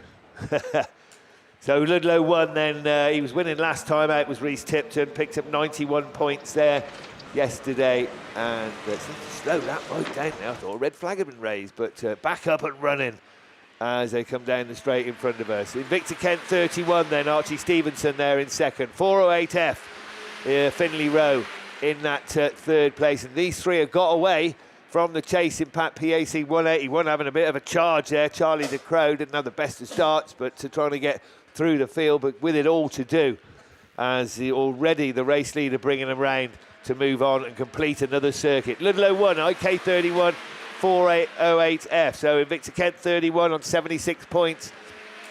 121 with that second. Should be enough. Finley Rowe, you need to move up, I reckon. I don't know. I might be wrong. 36 has still given him 112. And as I said earlier, I reckon that's a cut-off. So, yeah. Squeaky bum time for 408F as Ludlow 1 gets it a little bit wrong there, but manages to hang on. And Reece, as I said, I think he picked up a green flag. I'm sure he had 2-1, so he must have had a green flag yesterday. And looking to make it certainly 3 wins, if not 3 lots of points wins. As the checkered flags held it off. Ludlow 1 then takes the win from IK 31 and 408F. I reckon those 3 are going to go through to the quarterfinals. CW 73 takes 4 from PAC 181 and CW 175. So well done to all of those guys for completing their nationals too. And I think the most disappointed one there will be Rory. Picked up last place points, had a good day yesterday. So whether they'll be, we'll wait and see.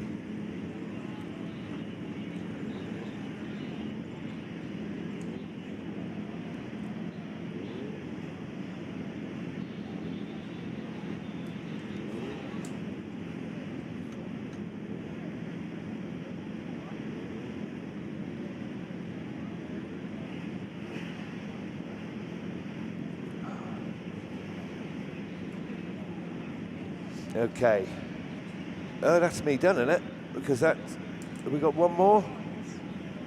Oh, yeah, one more down there on the line. So,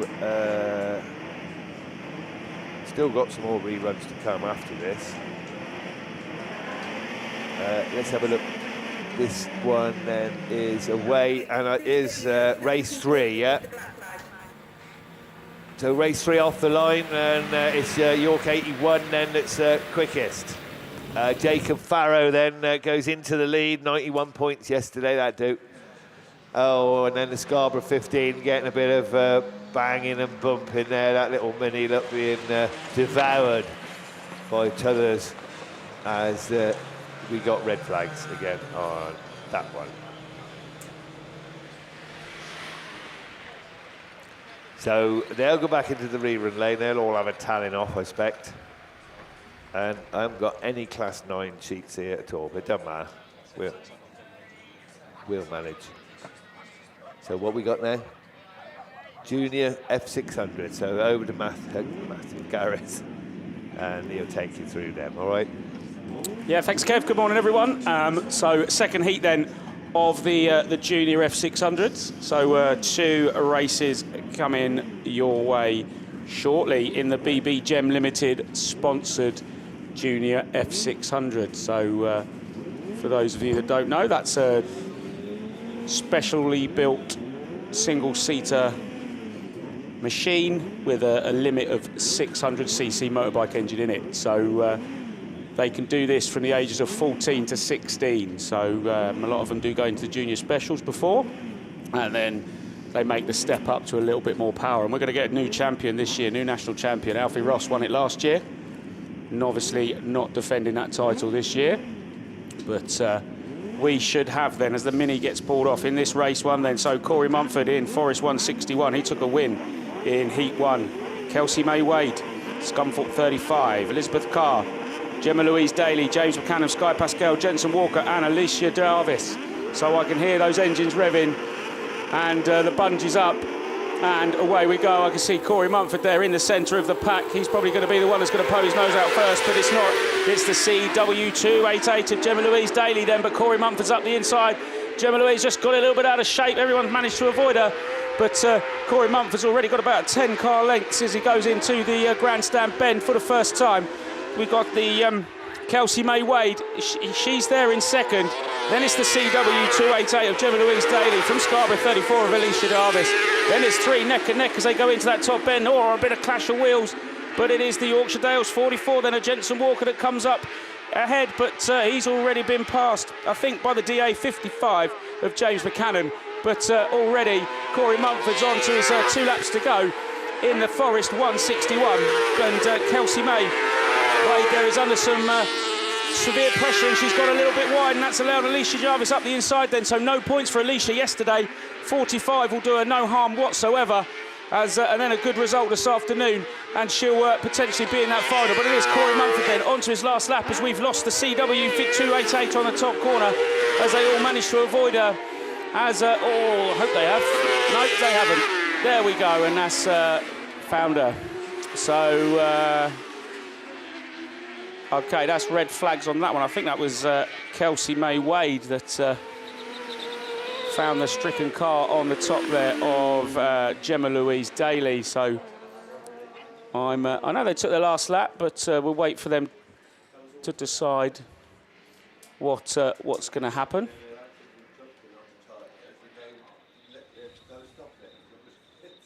So hopefully they're both okay. So Kelsey May Wade has managed to get her car going in the Scunthorpe 35. The steering doesn't look too bad on the CW288 of Gemma Louise Daly, but I'm not sure if the result will stand on that one.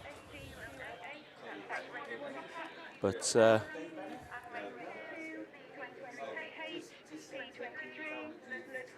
well, and she's trying to get it going, but I don't think she's having much luck at the moment. But just while we wait on a decision on that one. Oh, she has got it going. So Gemma Louise Daly then is going to lead the track on her own steam. So Heat 2, Race 2 then brings out everybody else. Got 3 non-finishers in this one, but Owen Bradford, he was the other one to take a win yesterday in Border County 16. Igo Evans in Typhy 6. Charlie Curtis.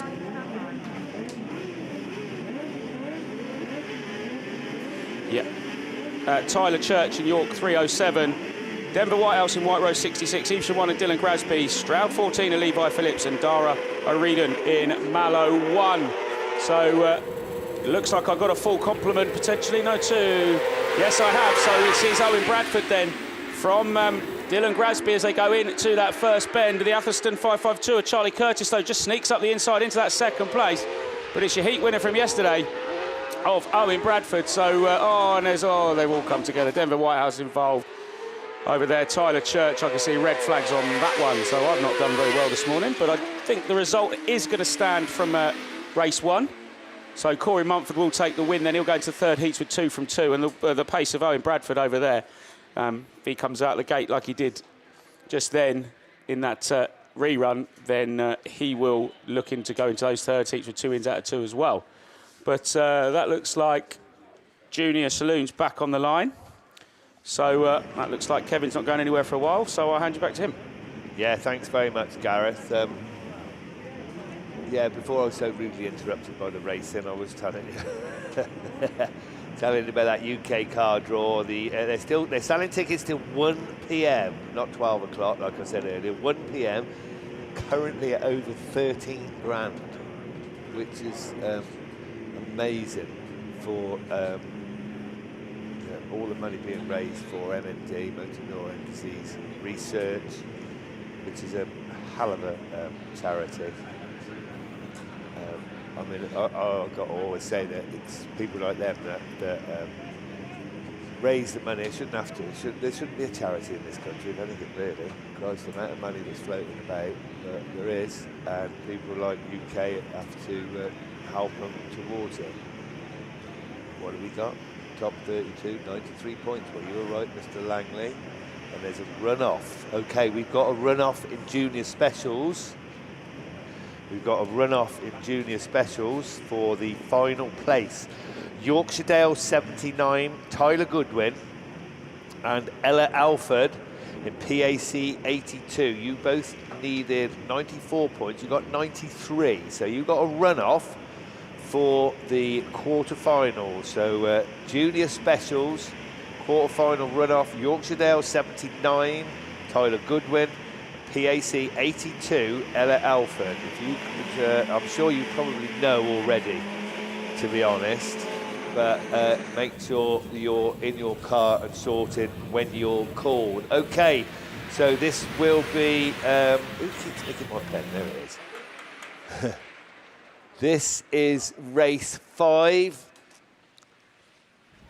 Because race 4 was done and dusted. Race 5 then over there on the far side as they make their way round the grandstand turn, then forward the very first time for them this morning. Up the straight for the second we go. And your race leader, SR52 from PhD 5, White Rose 220 and Evesham 84. That's the first 4 anyway.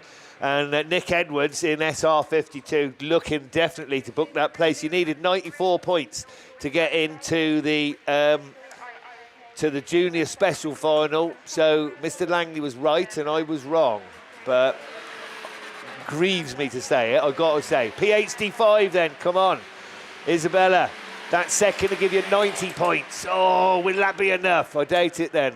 White Rose 220, Harvey Paget on 73 points. Another 36, give you 109, that'll do. I would think. It's going to be different for junior saloons as they move on to their last lap then. SR52, your race leader, going to go through. PhD 5, Isabella. Great weekend for you, non-finish and then a second, and it's true to form there, running a second. Look at this battle going on for third place. Oh, we got a spun round, White Rose, and they're going to take themselves, both of them out. So Evesham 84 then, Freddie Budd moves up into that third place, but it's checkered flag. SR52 then takes the win, books their place in the quarterfinals. PhD 5 then, not sure that's enough for Isabella, but a great weekend after all. Then York 32, Evesham 84, Severn Valley 29 and CA 17. White Rose 220 then, your final finisher, Harvey Paget. Not quite, Cumby 515. Kerris Barnett completes the liner, and well done to Kerris completing your nationals this weekend. I hope you've enjoyed yourself as much as we have enjoyed watching you. Okay. That's it for a little while, because Gareth has made his way into... Oh, we got a back flag on that last one. White Rose 220. Dear mate, that hasn't helped, of course. Gareth has made his way into the commentary. I'll hand you straight over him, because he's going to take you through Class 4s. Yeah, thanks very much, Kevin Bodada. And here we go then, round 2 of qualifying of your Shepton Plant Tyre and Sheptech Racing sponsored ladies Class 4s. Race 1 gets away from the line. Tina Grasby in Evesham 22 is the one that's going to lead them into turn 1. 18 Fuller gets a little bit sideways in the West Waterford 399 machine, rejoins the pack, but towards the tail end of the field. But there's a race on at the 4, isn't there? Because Hannah Thomas has decided she's not going to sit behind Tina in the Evesham 22 machine. But Tina holding on just momentarily, about 3-4 car lengths possibly of an advantage over Hannah Thomas in that second spot. In Scarborough number 8, Lucy Wickham had a superb drive in her first round of qualifying yesterday. She's there in that third spot, just racing side by side with Donna Howells in Cumdy 14, and Hannah Thomas has let the door open and she might have problems on board because she's gone from second back to fourth in the Scarborough machine, and the Star 61 machine of Julie Whittingham also looking to pick up the pieces. Not really that much to split between the first 5 as they go into turn 1 for the 3rd time. Lucy Wickham-Jones looking up the inside to take up the run in down that far straight, and she's through on the inside of the Grasby machine. PAC4 then is the one that leads into the start gate turn, this time for the penultimate time, because it's PAC4 that's going to be the first one to see that yellow rag with the black cross. Julie Whittingham, hell of a drive, up from 5th to 2nd. She now leads the chase as they go on to their final circuit. Donna Howell bouncing all over the tyres on turn 1, but everybody safely on to their final circuit as Lucy Wickham-Jones and PAC number 4. We saw this car perform well at the Men's Nationals a few weeks ago. Lucy carrying the flag for South Wales in PAC4 from Julie Whittingham. Tina Grasby takes 3rd for the Evesham Club in Evesham 22 from Hannah Thomas in Scarborough 8. I think Donna Howells picks up a green flag for the tyres in Cumdee 14, and the final finisher then in race 1 was the West Waterford 399 machine of Aideen Fuller. Race 2 are down there on the line, and we've got, the green flag has been confirmed then for Donna Howells in Cumdee 14. That's for racing over the tyres, I'd imagine, from this vantage point.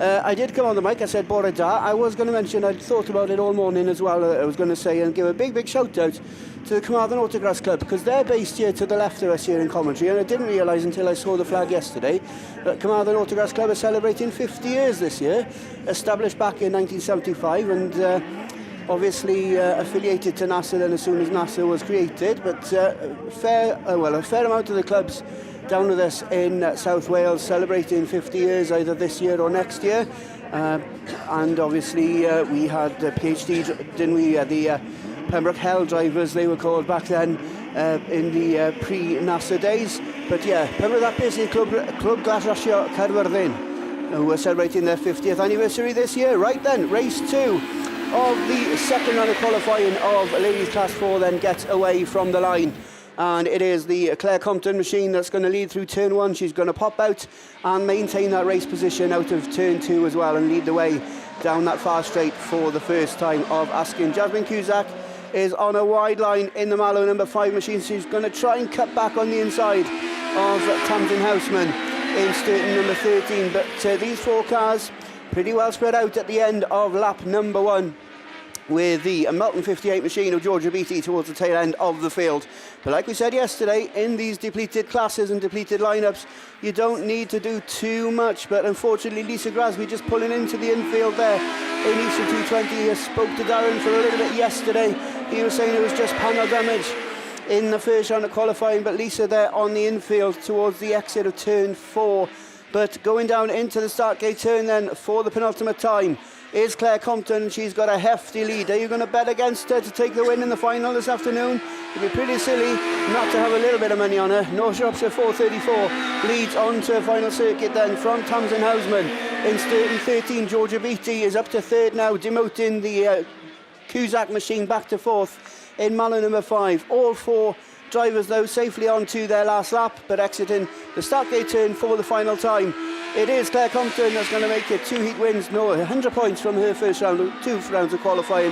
From Tamsin Houseman, was ecstatic with a second then, Sturton 13. Jasmine Cusack clinches back that 3rd spot at the last from Georgia Beattie in Melton 58. And Melton 58, she picked up 4th yesterday, so a consistent 2 4ths in her 2 rounds of qualifying. 56 points amalgamated in 2 rounds of qualifying. But I think we got specials down there on the line, because the special man has picked up the mic and it's back over to Mr. Liam Williams. Yeah, thank you, Gareth. Depends what way you mean special. But good morning to everybody trackside. It's not often I get to say that, is it? Because I'm normally on in the afternoon. But of course, we've got the Class 8 second round of qualifying to come your way. A big, very big thank you to Jack Houlihan, Carpentry and Construction, for his very kind sponsorship, and 6 races scheduled to come your way. Of course, these ladies didn't get a chance to go out yesterday afternoon. I'm sure they're probably happy they didn't get a chance to go out yesterday afternoon given the conditions. But race 1 then is down there on the line. Heat winner coming out from yesterday, Tyre in PAC 21. The rest of them will name as we get away because they're already off the line and heading into turn 1. And where is that heat winner? Tyre's on the outside. Someone spun out early into turn 1, but it's Abby Shields that leads the way in starting 42 with the very similar looking car of Tyre running there in second in PAC 21 as they go into that grandstand turn for the first time. The one who spun out's got it going, but it's 42-21.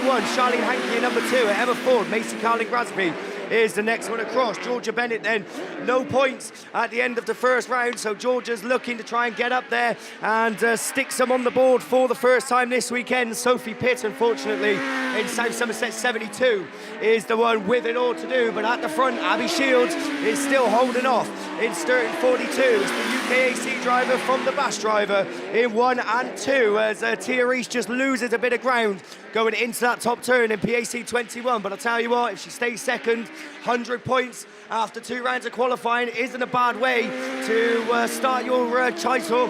As the last lap flag goes out, Shields from Reese, there you 1 and 2. The race on for third knows Emma Ford is coming under very strong challenge from Macy Carling-Grasby in Evesham 21. Macy's up the inside, makes it work. Georgia Bennett's going to run with her too, is she? No, as Emma Ford just closes the door in her face in the 43 machine, and Sophie Pitt starts her final circuit. It's checkered flag. Abby Shields takes the win. Tyre takes second. Third then, after a last-ditch move, Macy Carling-Grasby. 4th for Emma Ford. 5th for Georgia Bennett in Scunny 305 as she puts her first few points on the board this weekend. And Sophie Pitt, not the best of races for Sophie, spat out and spun in the first corner and unfortunately comes across at the tail end of the field. Right, there we go then. What did Abby Shields have yesterday? A 5th. So 1st and a 5th for Abby. So, yeah, she's really going to need at least another win, isn't she, to get into that final. Of course, we're only looking for the top 8 of your ladies class 8. 47 of them signed on, so not quite enough for semis. So it's going to be a high amount of points needed to get into that final a little bit later on. Race 2 then should be down there on the line. It is. No heat winners in this one. I'll tell you what, all these girls need the points after the first round yesterday. Jodie Wright, White Rose 11, Maisie Phipps, Stroud 10, Kelly Reid, Melissa Bradshaw, Hope Bolton, Nicole O'Brien, Ruby Emerson and Sandra Jones. And it's an absolute mess off the line as they go into turn 1. Maisie Phipps is facing the wrong way. The marshals are just going to delay things for a minute, but 3, 2, 1, red flags. There we go, right on cue. So red flags for your ladies class 8s. Maisie Phipps was the one who unfortunately ended up chewed up and spat out of the pack of the start line in Strident District number 10. So we will listen over the radio to find out about exclusions and things like that. But in the meantime, those ladies are going to make their way into the pits and come back out and do it all again a little bit later on. At least we've got a chance to actually go through who's in race 3 this time. So, 2 heat winners coming out in this one then. This could be tasty, couldn't it? Shona Thomas in Carmarthen number 20 and Jen Houlihan in West Waterford 158. 55 points on the board for both of those girls after round 1 of qualifying. Sue Nichols is going to join them in YD number 7. Sue finished 3rd on track yesterday, but a green flag for your race winner bumped her up to 2nd. Ashlyn Marr in West Waterford 192 is also coming out along with Chloe Richardson in Pennine 6. Vicky Appleton, I'll tell you what, Vicky had certainly some sort of day yesterday, didn't she, in Scarborough number 2. The girl does suffer from rotten luck, so looking for a better run today. Jade Russell in IK65 and Pippa Brand in Spalding 19. Jade Russell didn't have the best of runs yesterday either, which is uncharacteristic by her standards, but it's Jennifer that leads the way in West Waterford 158. I tell you what, I've been saying in the week, keep your eye on this Irish lady. I knew this track would suit her. She had a win yesterday, and she's already running away with this one in the 158 machine. Who's second? Melissa Bradshaw is in. No, it's Pennine 6 of Chloe Richardson. Oh, Sue Nichols has got it all wrong. Yorksdale's number 7. I think Jade Russell has slammed on the brakes behind her. They didn't make contact. Sooty's gone round over on the far side in Scarborough number 2. And red flags once again on your ladies class 8s. Sue Nichols doesn't look like she's going to manage to get the car going, and she might need a little bit of help getting back into the pits. So, as I said, Sooty got it wrong as well in Scarborough 2. She's facing the wrong way over there. Jade Russell, fair play, Jade. reacted very quickly, slammed on the brakes, and there was no contact made once Sue came to a halt. But again, we'll have to listen out and see on any exclusions on that one.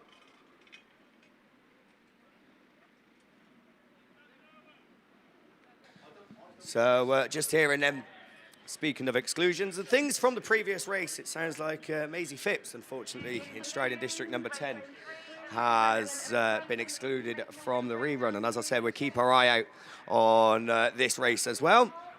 We've not had a rollover so far today, but Abby Bennett nearly had one coming up the stairs a minute ago. So that would have been the first one over this weekend. But yeah, so Sue Nichols then disappointment, being lifted up and going to get taken back into the pits in YD7. Hopefully we'll be seeing her come back out in the rerun, but nothing has been confirmed as of yet. But as I said, a good second for Sue yesterday in Yorkshire Dales number 7. And as I said, hopefully we get to see her back out in the rerun. Right, race 4 then is down there on the line, is it? Yes. So another 2 heat winners coming out in this one. Claire Beresford in North Shropshire 55. Claire will be one of those that's very happy she didn't have to come out yesterday, because these conditions will suit her just that little bit more in North Shropshire 55. She had a storming win yesterday, but taking a storming win as well was Katie Atkins in Scarborough 46. She absolutely drove her heart out and took an amazing victory yesterday. So those 2, the heat winners. Laura Jefferson had a second, YD 74, as did Shelby Ullman in ARC 17. Taylor Jade Pascal's down there, Abby Gleed, Ellie Mae Davidson and Emmy Morehouse. Try putting those 2 names together on a sheet and reading them out. Right, we're away with race 4. And once again, Katie Atkins it is that storms out in front in Scarborough 46. Where's your other heat winner then? Claire Beresford down in 3rd, but not too bad at the moment in 55. Change of race leader as Shelby Ullman has took up the running in ARC number 17. Into the grandstand turn they go for the first time. 17 from 46. Beresford in 55. Sturton 100 of Emmy Morehouse having a better run this time in 4th. She just goes out wide. Taylor Jade Pascal looking to make up some ground. Laura Jefferson, what are you doing all the way down there in YD 74? You had a second yesterday. You've really got to pedal that car now and make up some places in order to get some more points to get into that final. But Shelby Ullman is doing all she can. A second yesterday, a win here would put her on 100 points. In ARC 17, Katie Atkins will be joining her on 100 points if she stays second in Scarborough 46. Claire Beresford still running 3rd, and a 3rd is decent enough after a win yesterday, but it's last lap flag, and the top 3 all move on to their final circuit. Emmy Morehouse still 4th, Taylor Jade Pascal 5th. 6th is Laura Jefferson as she moves up a position ahead of Abby Gleed in Cumdy 61, and just a little bit off the pace is the Scarborough 87 machine of Ellie Mae Davidson, but it's checkered flag. ARC 17 it is then. Shelby Ullman takes the win in fine style. Katie Atkins takes a very good second. Claire Beresford 3rd. Emmy Morehouse 4th. Taylor J. Pascal 5th. Laura Jefferson, I don't want to say too much, but a 6th after a second yesterday. That could be Laura's final chances out of the window. Abby Gleed then comes across, and Ellie Mae Davidson in Scarborough 87 was the next one across. So yeah, as I said, Laura Jefferson not the race she would have wanted. I know a lot of people's favourites going into this weekend, but the points will sort themselves out. Of course, it does all depend on what other drivers do as well. So we're going to go race 5.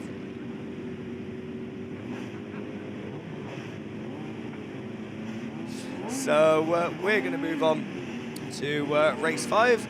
As that's assembled down there on the line. No heat winners from yesterday coming out in this one, but Kim Fittle, the best of the point scorers in IK 850. She had a very good second yesterday, so she'll be one to keep your eye on. Ellie Hines in Breednell 14, Beth Tompkinson in Scunny 51, Rebecca Cosgrove, North Shropshire 25, Millie Phillips, St. at 711, Stacey Herbert, Evesham 25, Linda Lawler, North Wales 143, and Anne-Marie Chadburn in White Rose 13 as we get away from the line. Who's going to be the first one to show? I think Ellie Hines it is in Breednell 14 that takes up the running and heads them down. So the youngsters showing them the way round. Linda Lawler though in North Wales 143 slots into second. Beth Tompkinson 3rd. Beth had a 3rd yesterday, but Fittle's up her inside in IK 850. She will be used to polished surfaces in the Invictus Kent machine. but this track not quite polished up yet, but still suiting her as they go down that far side. But Ellie Hines it is with bit between her teeth at the minute. No one is catching her, but Linda Lawler's not drifting back either in North Wales 143. I say that she's pushed right on as she just about makes contact with the Armco, and that allows Beth Tompkinson and Kim Fitzel now to move up into second and third. Come on, Tonky, get that car going down the far side in 51. I told you they want to keep the Tompkinson name on top in Class 8s this weekend. Beth sitting on a third, a second now will put her in good stead. Last lap flag, Ellie Hines, Beth Tompkinson and Kim Fitzel. There you 1, 2 and 3. Apologies to the rest. Anne-Marie Chadburn it is running fourth in the White Rose machine, sitting at 7-11 of Millie Phipps going around the outside. I think Stacey Herbert's the one facing the wrong way. Linda Lawler's dropped right back in North Wales 143 after starting strongly, but it's checkered flag. Ellie Hines led from the word go, but I'll tell you what, Beth Tompkinson made ground at the end. Cook second, Kim Fitzel third, Millie Phillips fourth, Anne-Marie Chadburn fifth, Linda Lawler in sixth. Then I think that's Rebecca Cosgrove in North Shropshire 25. Indeed it is. That comes across. And unfortunately, Stacey Herbert then unable to finish the race after an early couple of spins in Evesham 25. But yeah, there we go. Ellie Hines then, a third yesterday, a win now. So first and a third, I'll tell you what, that's not bad. As I said, Beth Thompson a second and a third. Kim Fitzel on a second and a third. So these points are going to be so tight going into the Class 8 final a little bit later on. Of course, we have got their third heats to come in a few hours' time. But yes, I'll tell you what, Class 8, it's one of those. It's the same with the men, and I've always said that a lot of the girls who do go into the men's is... most people would say, oh, they've made the step up, but I don't think it is a step up, because I think the women's Class 8s are equally as competitive as the men's are, and they're showing it this weekend. And I tell you what, like I said, you're going to need a high points tally to get into that final. Right then, we're going to go with race 6. Shelley Smart, a heat winner yesterday. Alice Bevans, Cassie Gunn, Kirsten Bartlett, Gail Morris, Nikki Walker, Amy Whitton, and Tilly Clark. Who's going to get the best of the breaks? It's going to be your fastest lady on grass, Nikki Walker. That heads him into turn 1. Someone's driving through, people. We got cars facing the wrong way. Gloucester in District 47 of Gail Morris's round. Amy Whitton's got problems. I've got a problem because I've got red flags. So another race then coming to a halt for your Class 8s.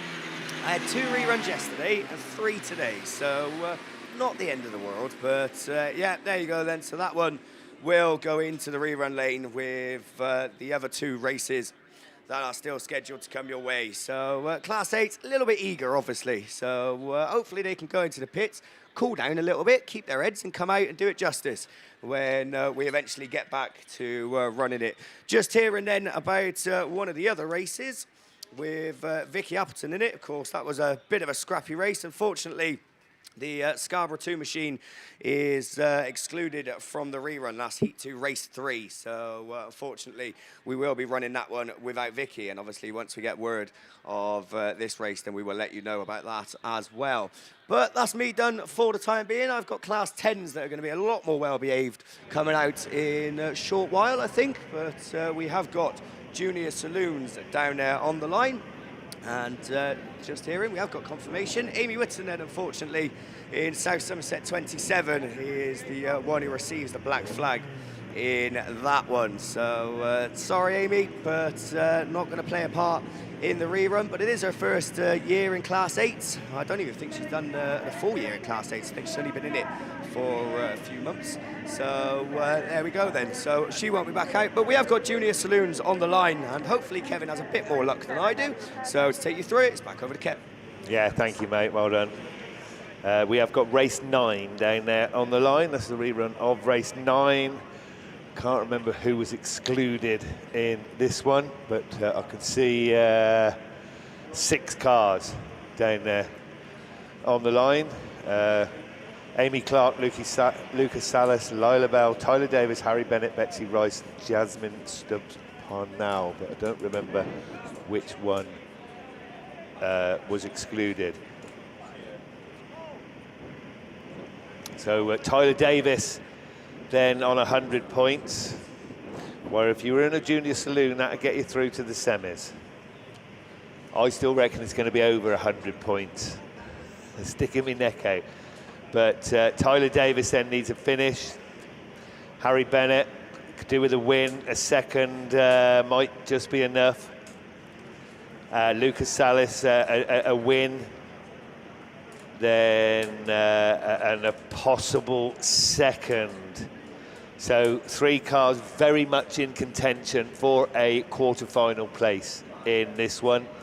So once again, many thanks to Danny Lawler Crane Hire Limited for sponsoring junior saloons this weekend. We've got a pair of glasses being handed in up here, sort of clear plastic glasses.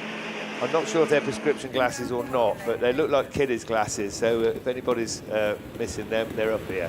Okay, Tyre 60, quick out of the gate, Tyler Davis. Then with 2 very good runs yesterday, and there's another one at the moment. Ludlow 20, then Lucas Salis in that second spot as they go over there on the far side. And as I said, I reckon that might be close for a place in the quarterfinals. Ludlow 20, then CA 245, Scarborough 158, Spalding 921, and the Gloucester 37. Then completing the lineup in this one as the race leader brings them round once again. Then Tyler Davis looking very assured in that Tyre 60 machine. Ludlow 20 then motoring on. CA 245 then Betsy Rice in a very fine third place. Betsy didn't have the best of days yesterday, but this will complete her weekend's racing in a very good third place if she can keep that one up. So already it's 1 lap to go for the race leader. Tyler Davis then will be comfortably in to the quarterfinals. Ludlow 20, good chance there. CA 245 then, as I say, Betsy there next. Then Scarborough 158, Harry Bennett. So Harry, you could do moving up a place, mate. And he's on to his last lap, so that's really not going to happen as we look over there on the far side. The race leader bringing him round. Jasmine Stubbs. There's the checkered flag, though, for Tyre 60. Books his place. Ludlow 20, you'll have to wait and see. CA 245, a very fine third place. Good weekend finish for Scarborough 158. Spalding 921 then. Again as well with a super finish there. Finishes and completes her race and her nationals. And finally, Lila Bell completes the lineup. So well done to Lila as well, competing here at the ladies and juniors. Your weekend's over, but I'm sure you've enjoyed it and will have enjoyed that final race. As we look down there to the line now, we've just had the rerun of race 9, so of course we're going to go back to the rerun of race 8. And where's my sheet then for race 8? Here we are. Yeah, thank you, mate. So Heat 3, Race 8 will feature Dexter Price, Betty Tilson, Lucy Pittman, Adam Turkington, Molly Mosley, Noah Edwards and Emily Rice.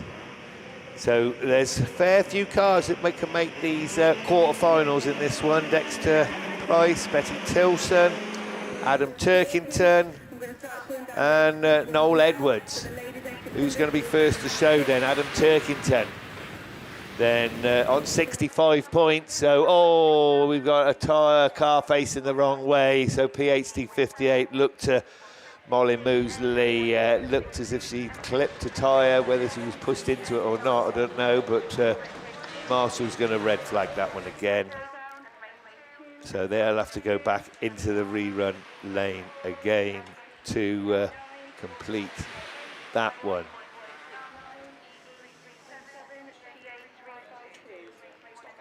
No, yeah, this ain't junior saloons. Right, in that last race then, Betty Tilson, St Neots 18, has that been confirmed?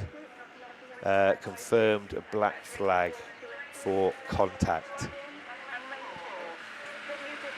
So that's it for a short while for me. Scott's limbering up. What you got in there, mate? Brandy and Coke? I know it's the ladies and juniors and you ain't racing.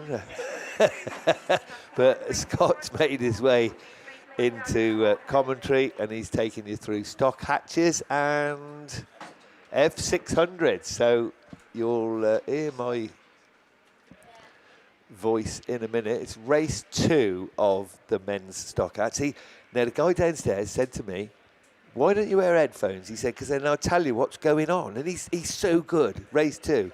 So Scott hasn't got his headphones on. He's got the mic. I've got to say I prefer the mic, but I'm getting used to these headphones. I can still mess about with my hands. Yeah, no, I prefer the old school, Kev. So yeah, I'm not quite at headphones level yet. So like I say, first nationals, I'll stick with the old school till I've earned my place. Yeah. But yeah, ladies stock catch end, second round of qualifying is down there on the line. TG Bespoke Developments are the weekend sponsors. So we've got a heat winner from the first round of qualifying of Jasmine Bluck in SR20. No time to read them because we were already away and racing then. As who is going to be the first one to show? It's going to be Scunthorpe 95, who's quickest away as they go into that all-important fourth quarter. Header blades. Oh, Ellen's over. Oh, there's all sorts of carnage behind, and that's immediately going to bring out the red flags. So not the start we were looking for then for the ladies' stock catches, as Helen just climbed a couple of tyres and that just threw her over. So medics immediately on the scene as always. So let's hope that Helen is okay, and all the other cars involved. As I can see, Gracie Cole's down there, and also Sue Stevens, who is driving away, so that's good to see. So let's just hope that Helen is okay. I think, right in saying, that's the first rollover of the 2025 Ladies and Juniors Nationals. So had to happen in my first race, didn't it? So second rollover, thank you very much. So again, let's just hope Helen is okay. Yeah, good start, yeah. So yeah, I'm not going anywhere for a while, am I? But no, look, all seriousness, hope Helen is okay in that Yorkshire's 137 machine. As I say, medics very quickly onto the scene, as always, down here at Evesham Autograss Club. So, yeah, so not what we want to see, cars going over, but unfortunately that is sometimes what happens in racing when you're competing at the highest levels to get to the front of the pack. Accidents sometimes are inevitable. So, as you can see, just checking, Gracie Colville is okay as well in the Penau 23 machine. So it's nice of them to bring out race 2 as opposed to race 1 first off. But yeah, so just like I say, just going to go quiet while the medics and the track team do their jobs. So we will be back shortly then with TG Bespoke Developments Ladies Stock Hatch.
Class 8, please. We have the reruns down for races 2 and 3. So race 2 for the ST10, WR11, ST22, MA48, CA61, WR150, Scunthorpe 99. I'm aware that there is a goal that also has Class 10, and we'll wait for you. Could everybody bring their cars down, please? I should be somebody bring their cars down here. Race 3, so I have 26EM, Y7, ST19, CM20, IK5, W158, W192. Could you bring your cars down? And Junior Saloon. I should have race 8, reruns again, please. Or race 6, SS5, 58, ST147, CA244. That's race 8 of the saloon. Could you bring your cars down for a rerun, please? And ladies class 8, races 2 and 3. Could you come down for your rerun, please?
Right, so looking at that then, so we can see the ambulance is going off, so we are assuming that Helen and Gracie are okay. I think that Gracie's still in the car, being towed into the centre, so I'm assuming that Helen is in the ambulance and is hopefully A-okay.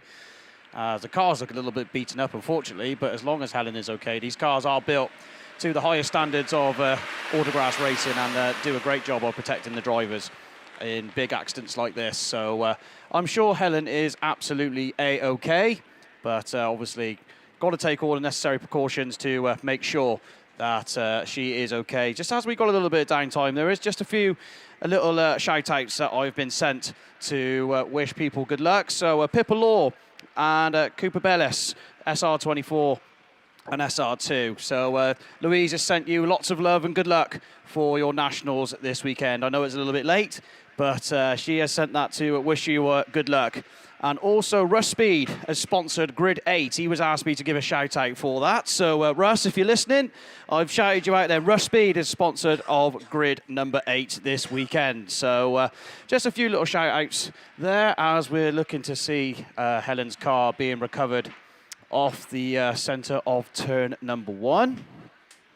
So, yeah, so we've also got the UK, the car. So the tickets are being sold until 1 o'clock this afternoon. So you've still got time. Get yourself around the trade stand at the UK. Have a look at the car. It's a fantastic looking car. As I say, raised over £13,000 in the charity. So it's still being available, still tickets being sold until 1 o'clock this afternoon. So get yourselves around there, get yourself having a look, buy some tickets, and the draw will be done in the interval before the finals this afternoon. So still plenty of time to get yourself around there and have a look at that car. It's a lovely looking car, as I say. A nice cheap way to get yourself involved in national autograss racing if this is what you're looking to do. So also we got some entertainment round there. Kev's got an announcement, so I'm going to go quiet just for a few minutes. Yeah, Tony, I'm not quite sure. We've got junior saloons, I think, down there on the line, haven't we? But I'm not sure of the race. In that last race, Yorkshire Dales 137 is excluded. Penno 23, given 15 minutes to repair. You talking about messages. I had a message off Bill Beanie this morning wishing everybody well and asking me if I'm going to Burton with 3 pint glasses and a thumbs up. Bill, if it involves alcohol and you know I'm not going to Burton because I never walk away in a straight line when we meet up. But thank you. So yeah, Junior Saloons Rerun Race 3 it is. So yeah, nice to hear from you, Mr. Beanie. But no, I'm not going to Burton. Actually going next weekend down to Castle Coombe. There's well, we call it an autograss event. I'm not sure we're supposed to or not, but I don't know. But I just have anyway. There's some autograss cars going to an autograss event at Castle Coombe. I'm not supposed to say. You're all right. I didn't say much. Okay, Heat 3, Race 3. And just 5 cars left in this one, and it's going to be tight, this one. York 81 then, he's had 3 pops at this, and he's been leading 3 times, and he's leading again. But Maggie Appleton then, go on Maggie, 64 points yesterday, so another 45, and that's going to give you 109, and see, I said 112. But 93 points did it for the quarterfinals for the junior saloons. Similar amount of cars, but of course, racing permutations can be very different.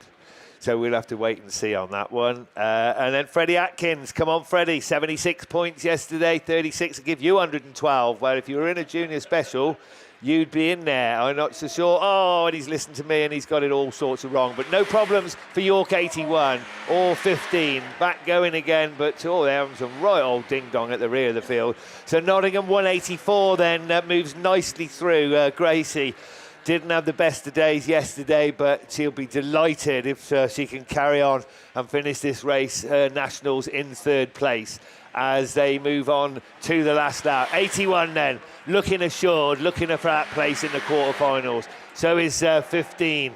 Nottingham Welly for 184, not going to get to the quarterfinals, but will, as I said, be delighted with that third place. Then Freddie Atkins in fourth. Freddie will have to wait and see. And CA 69, then you're bringing up the rear. But already it's checkered flag. There you go. So York 81 books his place in those quarterfinals. Scarborough 15, then Maggie Appleton. I think you've done enough as well. 109 points. It's going to be tight. Nottingham 84, 184. Well done. So Somerset 444, and last but certainly not least, completing their nationals, Jaden Fordham, then completing another race after a half-decent day yesterday. Had a good second in the second heat. So well done to Jaden. You can sit now and relax and watch the rest of the junior saloons. Yeah, thanks, Kevin. So moving still on to juniors then, and we got the rerun of the Junior F600 sponsored by BB Gem Limited, Heat 2, Race 2. And it looks like we're already, haven't got time to give you the runners and riders, but we're already away and gone then, and it looks like it's Owen Bradford again, but this time he's joined by Denver Whitehouse. Oh, and someone's mounting the car in front, but the Typhy 6 then of Igo Evans. He needs a good run here. He had a second yesterday and currently sitting 7th, so that's not what he wants to add to his points total, but it's still then Owen Bradford out in front from Denver Whitehouse. Then we've got Darragh O'Regan there in third from the Evesham 1 of Dylan Grasby and Athelston 552 of Charlie Curtis. And then already Igo Evans in the Typhy 6 has made up one place past Levi Phipps now at the back in Stroud 14. But another lap to be completed then, and he led the first go. He won yesterday, but it is then Owen Bradford still there in the Border County 16 from Denver Whitehouse. From the Mallow 1 of Darragh O'Regan, but hot on his heels is the Dylan Grasby machine in Evesham 1 as Typhy 6 has made up another place of Igo Evans, so he's now up into 5th. So he'll look to make one more with this one more circuit to go then. So last lap flag then for these drivers as they come past us in commentary, and it looks like Igo Evans is looking up the inside of Dylan Grasby, but not quite made it stick. But while that's happening, the Mallow 1 of Darragh O'Regan is side by side of Denver Whitehouse. So they go into the grandstand turn for the final time, but a checker flag's going to be made ready then for Owen Bradford. He takes 2 from 2 in Border County 16. Next over the line is Denver Whitehouse from Darragh O'Regan, and then I think the Typhy 6 there of Igo Evans made hard work of that 4th place, but he definitely got that just from Dylan Grasby in Evesham 1. Then it was the Athelston 552 of Charlie Curtis, and last but not least is Levi Phillips. And then that looks like Stockhatch race 1 on the line. So that's over to Scott Jones. Thank you, Gareth. Yeah, so looks like Stockhatch is down there on the line. TG's Bespoke Developments are the weekend sponsors. So this is race 1. That should have been out earlier on. So they put out race 2 first. So this is definitely race 1, because I can see in grid 1 is your first round winner, Jasmine Block, on SR20 on 55 points. Daisy Stevenson took a second in Evesham 98. She's next to Jasmine in grid number 2. And then Nicole Kingsley in IK 91. Had a third in the first round of qualifying. She's in grid number 4. Millie Phillips in Spalding 208 next to her in grid number 5. Then it's going to be Amy Holden on the outside in Pennow number 9. Didn't start. Had problems with the car, so she didn't actually start the race. So hopefully all the problems are sorted. She's there in grid number 6 in Pennow number 9. And then Tracy Short in Ludlow 200 didn't score any points either with a non-finish. So I think Tracy got a black flag, for her first round of qualifying. So not a start to her nationals that she would have wanted, but she's down there on the line looking to get some points under her belt, and hopefully maybe 2 wins might just be enough to get you into the Stockhatch final a little bit later on. But she's got some tough competition in front of her. As I say, Amy Holden tipped by many to win the Stockhatch Nationals this year, but she's got work to do on no points at the minute then. Jasmine Blutt looked fast in SR20. Here we go then with the first run to Heat 2, Race 1 of the stock outs. It is going to be Amy Holden then, who gets to the first corner first in pen out number 9. Got work to do. She's on 0 points as your race winner from Heat 1 of SR20. Jasmine Bluck slots into that second place. IK91 comes through of Nicole Kingsley then into that third place. Daisy Stevenson back there in fourth at the minute in Evesham 98 with it all to do, but as they come past, 4 another time then, pen out number 9 it is, starting to stretch her lead now from SR20 in second. Looks like that rear left looks a little bit flat, so that car's going to be a handful in that second place. Kingsley goes wide, Stevenson's looking up the inside, Spalding 208, spat out the back and losing ground. Tracy Short's right there in Ludlow 200, so we've got a good battle for second, third, fourth and fifth as Kingsley looks to go right round the outside in IK91, makes the move stick. Jasmine Bluck's finding that car hard to control as Daisy Stevenson and Tracy Short come through into that third and fourth place. And as all this goes on, Amy Holden just motors away. Oh, Stevenson's up on 2 wheels and brings it back down, but loses that second place in the run-in. So Kingsley's up to second, Stevenson's third, Tracy Short's fourth, Jasmine Bluck still struggling in that fifth place, comes under challenge and passed by the Spalding 208 machine, but last lap flag, Holden's away in pen out 9, the length of the straight clear as she moves on to her final circuit. Kingsley's still there in second from Stevenson in that third place, Tracy Short's in fourth, trying to find a gap up the inside. Stevenson's looking as Kingsley comes right across the nose to defend the position. Tracy Short's all out of position in Ludlow 200, now under challenge from Spalding 208 over on the far side, but race winner is Amy Holden and 55 on the board for pen out number 9. Kingsley's going to hold on in IK91 to that second place. Liams gives a thumbs up. Yep, she's delighted. Stevenson's third, Tracy Short's fourth, Spalding 208 of Millie Phillips in fifth place, and then Jasmine Bluck, unfortunately, with problems on the left rear then in SR20. Still picking up valuable points. That might just be enough to get you through into the all-important final. As we're looking down on the line, it's going to be another rerun of the junior saloons. Back over to Mr. Kevin Herdman. Yeah, thanks very much, Scott. There's one more run of junior saloons to go then. And it's going to be the rerun of race 8, I reckon. Yeah, it is. Okay.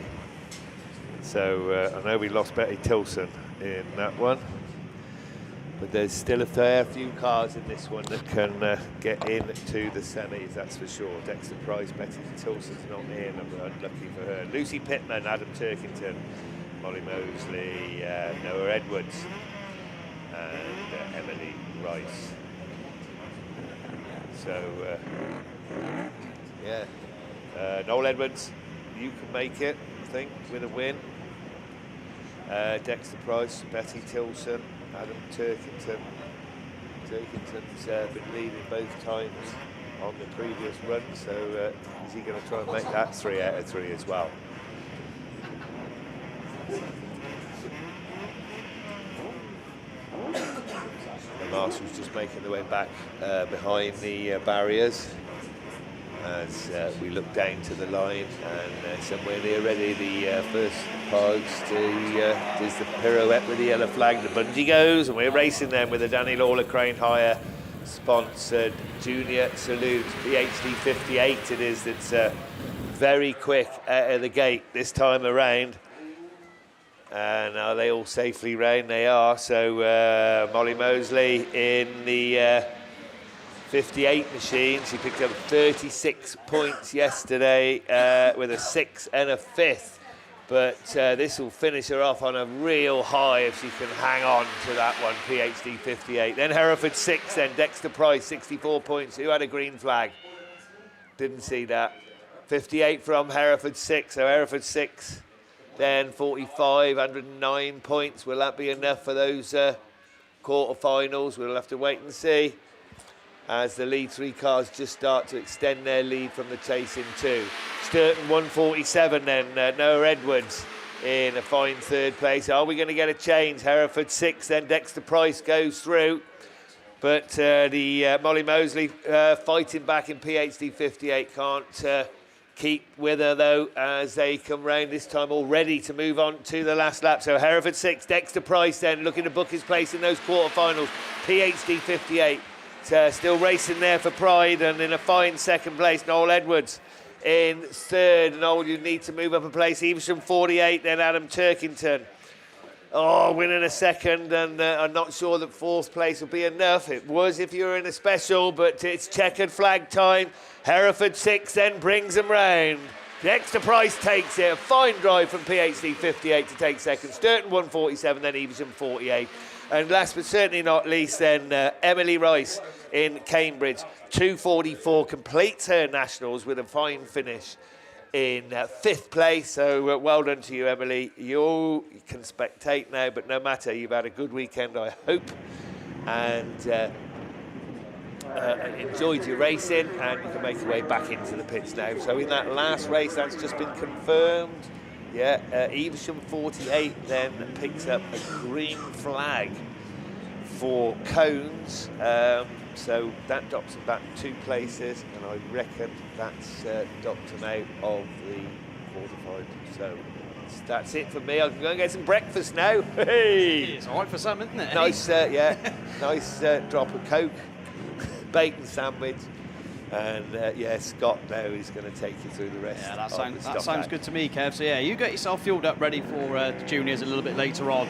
So we're going to go with the 3rd run of Lady Stock Catchers. Engines already revving. No time to read them out. Here we go with Heat 2, Race 3 of Lady Stock Catchers. Who's quickest away? It's going to be Yorkdale's number 2, who's fastest ahead of Millie Byrne. She had a 5th place in her first round of qualifying, so could do with some good points. But she's doing what needs to be done. She's got her nose in front and is starting to pull away now from Tracy Lewis in Hereford 61. So no heat winners in this race, so it's all to play for. Leanne Quick unfortunately pulls into the centre in PAC 17, so not the start to the day that she was after. But here we go then, Yorkdale's 2, Hereford 61, they're in a good 2nd place, and Scarborough 333 of Jodie McConnell there, and that's a good 3rd place at the minute, but under challenge from Tiffany Greaves in Wessex number 7 in that 4th place as they go over on that far side for another time. Then Yorkdale's 2 just slows it down, coming through the grandstand turn. Another lap successfully completed there. Millie Byrne is starting to pull away now from Tracy Lewis in Hereford 61 there in 2nd place at the minute. Scarborough 333 just looks like she's closing the gap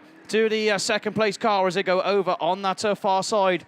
Starting to get away now from Wessex number 7 of Tiffany Greaves at the rear end of the field, already through the turns 3 and 4 for another time. Then this is going to be last lap flag. Been made ready then. Number 2 moves on to her final circuit. 61 from 333 and then Wessex 7. So the battle really is going to be for a 2nd and 3rd. If Jodie McConnell can just get a bit close enough to make a challenge as they go up into turns 3 and 4 into the grandstand turn for the final time. 5th place yesterday is going to be matched with 55 points. Millie Byrne it is who's going to take it. Yorkdale's number 2 comes across. We've got a dash to the line then. 61's just going to hold on to that 2nd place. Scarborough 333 of Jodie McConnell's in 3rd, and then completed Tiffany Greaves in Wessex number 7. So fortunately Leanne Quick, a non-finisher in the PAC 17, but it's got plenty of time to get the car looked at, fixed and ready for Heat 3 of Lady Stock Catchers. So that looks like class 8 or class 10. Oh, it's juniors. It's juniors, is it? So junior runoff, right. So over to Mr. Graham Bennett. Cheers, mate. Yeah, so junior runoff time. You needed 93 points to get you into this runoff. 94 points actually got you through. So I was way out on my maths, but I ran out of fingers a long time ago. So no chance for me. YD 79, Tyler Goodwin, and PAC 82, Ella Elford. This would do a confidence the world of good, to be fair. So both of them, actually, did both of them the world of good, wouldn't it, on their confidence? So let's see what they can do. Revs are rising already. Yellows are out. And away they go, and it is the PAC car that's got the inside. But I tell you what, Tyler Goodwin had a great start. YD 79 from the outside, and we're just going to have to see who goes in a bit hot and sees if there's any room at the inside. So this is for a place in the quarterfinals in about an hour's time, I would suggest. Down the back straight they go, then YD 79 seems to have it under control at the moment, just 1 car length in it. But I'll tell you what, anything can happen, so Ella Elford needs to keep her nose somewhere in around. But good race so far, good drive, so far for YD 79.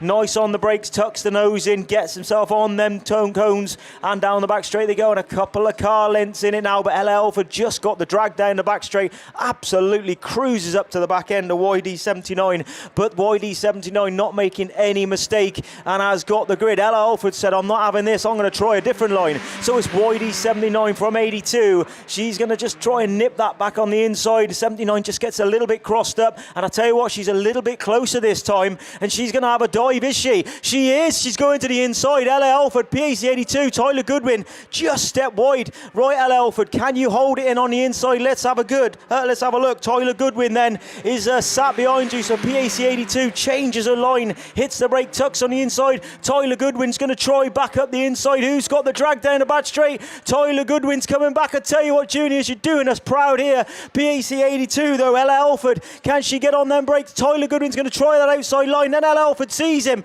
hits the throttle. It's going to be a race to the line, and I tell you what, well done you juniors. 82 goes through into the quarterfinals. 79 Tyler Goodwin, hold your head up high, son. That was an amazing drive by both of you, and don't be disheartened, because I tell you what, 32 out of well over nearly 92 cars, I think it was in the end. That is good going. Well done to both of you. Fantastic little run there. And I tell you what, you made a race of it. And that was very easy to commentate on. So we really appreciate it. Leon Williams, over to you.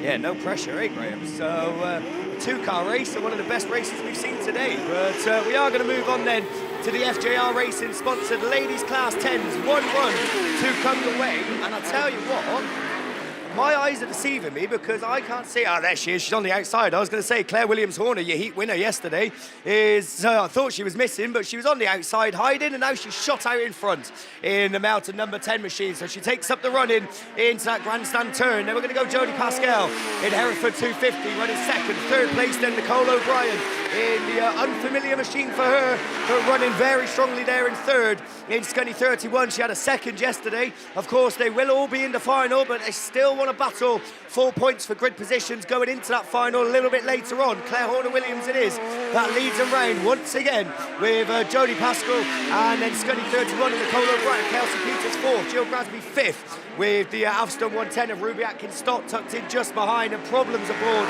on the Breednell 63 of Elise Musto. But this race for second is heating up as your race leader's gone and onto her final circuit. But Jodie Pascal it is, but Nicole O'Brien is looking on this outside line in Scunny 31, and unfortunately red flags are out as we got one facing the wrong way. I think it's Elise Musto in the Breednell 63. They have come across to take the last lap flag. So Claire Horner will come across and take the non-existent checkered flag, as will Nicole O'Brien and Jodie Pascal. But as I said, they did just start their final circuit before the red flags did come out. And I think at that point, Jodie Pascal was still second, with Nicole O'Brien third. One thing is definitely for sure is that Claire Horner-Williams, if the result does stand, will be your winner with 2 wins out of 2 in the Class 10. So we'll give you confirmation when we get it. We got Class 6s down there on the line and ready and waiting. It's over to Gareth Jones. Yeah, thanks very much, John Liam. Yeah, Class 6's second round of qualifying down there on the line. SITR Midlands are your sponsors of ladies Class 6 throughout the weekend. We started yesterday morning with 14. Obviously, this is their second round of qualifying. So for the ones that might not have signed on yesterday, then they won't show until the third round of qualifying. But 2 heat winners yesterday then. Chloe Hampson in Pennine 2, and making the Pennine doubleheader even, Shamel Gadsby in Pennine number 7. So they're the 2 drivers that currently sit on 55 points. Sophie Lewis and Leanne Hushka took second places in their 2 heats yesterday, which means that they're sat on 45 points, and Liam's just grabbed the mic, so is he going to come in? Yeah, sorry to interrupt, Gareth. Just to confirm then, for those of you trackside and watching, that that Class 10 race will stand, with Claire Horner-Williams taking the win. Unfortunately, Elise Musto in Breednell 63 will be taken out of the result. So there you go, confirmation. Claire Horner-Williams, 2 wins out of 2 in your ladies Class 10s. Yeah, so 110 points for Claire, and Chloe Hampson and Shamel Gadsby will be looking to make it the same in this second round of qualifying. They go head-to-head in race number 2. So your top point scorer in this one is Leanne Hushka. She picked up a second in yesterday's first round of qualifying. 2 third places for Chelsea Jones in PAC 70 and Becky Weston in Yorkshire Dales treble 1. Maddie Tilson picked up a 4th, and she currently sits on 28 points in St Neots 96. 21 points and 5th places each for Hannah Thomas in Scarborough 16 and Rachel Collier in IK 960 and a non-finish for Kaz Watson. She was going so well, wasn't she? She was in that second spot and chasing down the leader when the engine, I think, went bag, or one of the pipes came off and a cloud of smoke emerged from under the bonnet of the York #1 machine. And looking down to the line, I don't think she's there. So terminal problems, I think, for York #1. So we've got 1, 2, 3, 4. Just the 5 cars coming out to play then, so that makes sense. We are going to go without Kaz Watson. But the engines lift, the bungee lifts on cue, and away we go. Really good start from the outside for Hannah Thomas in Scarborough 16. I know she was very unhappy with her 5th place yesterday, but like I said, you don't need to do too much in these depleted classes. Just get 3 decent results under your belt, and she'll be hoping to pick up 55 points. She leads into turn 3 then for the first time. Scarborough 16 brings the pack back towards us ahead of Leanne Hushka in the North Wales 220 machine. Chelsea Jones, PAC number 70, rounds out here 1, 2 and 3 ahead of the Kent machine of Rachel Collier. That's IK 960 back there in that 4th spot, and at the back of the pack, Maddie Tilson in St Neots 96 and 49 points, and a win in round 3 might be enough to get into the top 8. You never know. But one thing that is for sure is that it is Hannah Thomas in Scarborough 16 that currently leads this one. Not really that much to split the first 2, is there? Just about 3-4 car lengths possibly as they make their way down that far straight and into the grandstand turn, and this time for the penultimate time. Thomas then on to her final circuit. Leanne Hushka reeling her in. We'll concentrate on the duel up ahead of affairs because it's hotting up, isn't it? As they go across the top part of the circuit for the final time. Hushka now looking up the inside as they make their way down the far straight, but Hannah Thomas on the brakes, keeping it on the straight and narrow and on that inside line as they go through the start gate turn. Hannah Thomas then leads from turn 1 to take 55 points from round 2 of qualifying from Leanne Hushka in North Wales at 220. Chelsea Jones takes 3rd in PAC number 70 from the Tilson machine. Maddie Tilson, St Neots 96, taking 4th. And unfortunately, looks like Rachel Collier just crawling down that far straight. Problems on board the Invicta Kent 960 machine. We see this car doing so well at the UK rounds.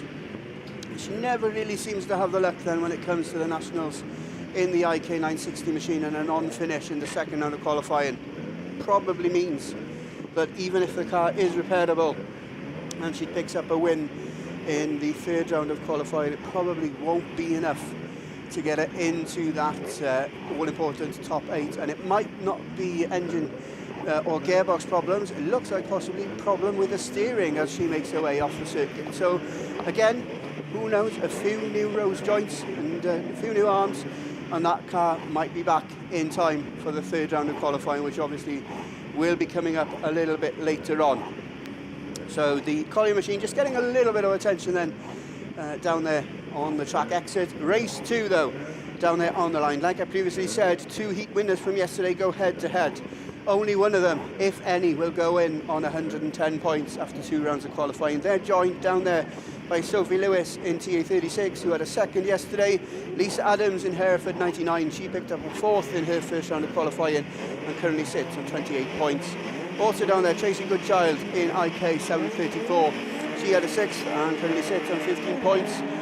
Non-finishers from Ellie Bailey and Sarah Howard in Scunthorpe 33 and York 77, but the good news is that they're both back out there for the 2nd round of qualifying. Oh, that York 77 machine just squeezing onto the infield as they go into turn 1, but that just allows Ellie Bailey to pull the... Oh, Sophie Lewis is over in TA36 on the far side of the circuit. From here, again, it looks like no fault of her own. Just 2 cars going nowhere, and Sophie had nowhere to go. So the medics quickly onto the track for the, well, multiple time this morning, isn't it? They seem to have had a bit of a busy shift so far today as we progress through the 2nd round of qualifying and day 2 of the 2025 Ladies and Juniors National Autograss Championships. Evesham Autograss Club, your proud hosts, and I think the event sponsored by PowerMaxed, and the PowerMaxed logo displayed ever so gracefully around this John Working Raceway. So hopefully Sophie's okay over there on the far side of the circuit. A bit of a rearranged TA36 machine. But if the car is repairable and eligible to go into the rerun, I'm sure she will be, again, just from my vantage point, it looked like the two cars in front of her just slowed right down drastically. Had a little bit of a tangling and a coming together themselves, and then Sophie had nowhere to go, which caused the rollover. I suppose technically she did cause the stoppage, but she wouldn't have been there had it not been for the two cars in front. So yeah, lots of deliberation to be going on, I'm sure, between the marshals on the infield and the camera room. And again, big hats off to everybody that's played a part in this ladies and juniors event. I know that after big events like this, marshals and point scorers and lap scorers, they all seem to bear the brunt, don't they, on social media for being the bad guys. And sometimes the drivers just don't admit that their driving standards aren't good enough. But yeah, I think so far we've seen a good job by everybody involved in running this major event. Obviously the second biggest event of the year in the sport of national autograss racing. Without being sexist, they say that the men's event is the pinnacle, but when clubs like South Wales last year and Evesham this year put on events of this stature, then if only the crowds were here to amalgamate that, to make it the same as the men's, then this event also up there highly on the priority and the biggest focus for ladies and juniors within the sport of national autograss racing. And if you are involved week in, week out with the sport of national autograss racing, then it's going to be a busy September, isn't it? Because next weekend, the reenactment of Javelin Park happens down there at Castle Coombe, a fresh track built for a little bit of an autograss display. I know that Kenny Smith and his promotional team are very eager to bring the spotlight on the sport of national autograss racing down there at Castle Coombe. That happens next weekend. The following week then is the fourth round, the penultimate round of both the British Autograss Series and the UK Championship. And we're hearing then that unfortunately it's going to be a black flag for Sarah Howard in the York 77 machine from that Class 6 heat, which means that the mechanics are going to be mental around that TA36 machine to get it going again. But yeah, York 77 will get excluded from the rerun. We were back mentioning the fourth round of the UK Championship and BAS. So round 4 of the UK Championship heads to Sturton, Kingby Corner. Round 4 of the British Autograss Series heads to Thornborough, and that round will be run in the capable hands of Yorkshire Dales.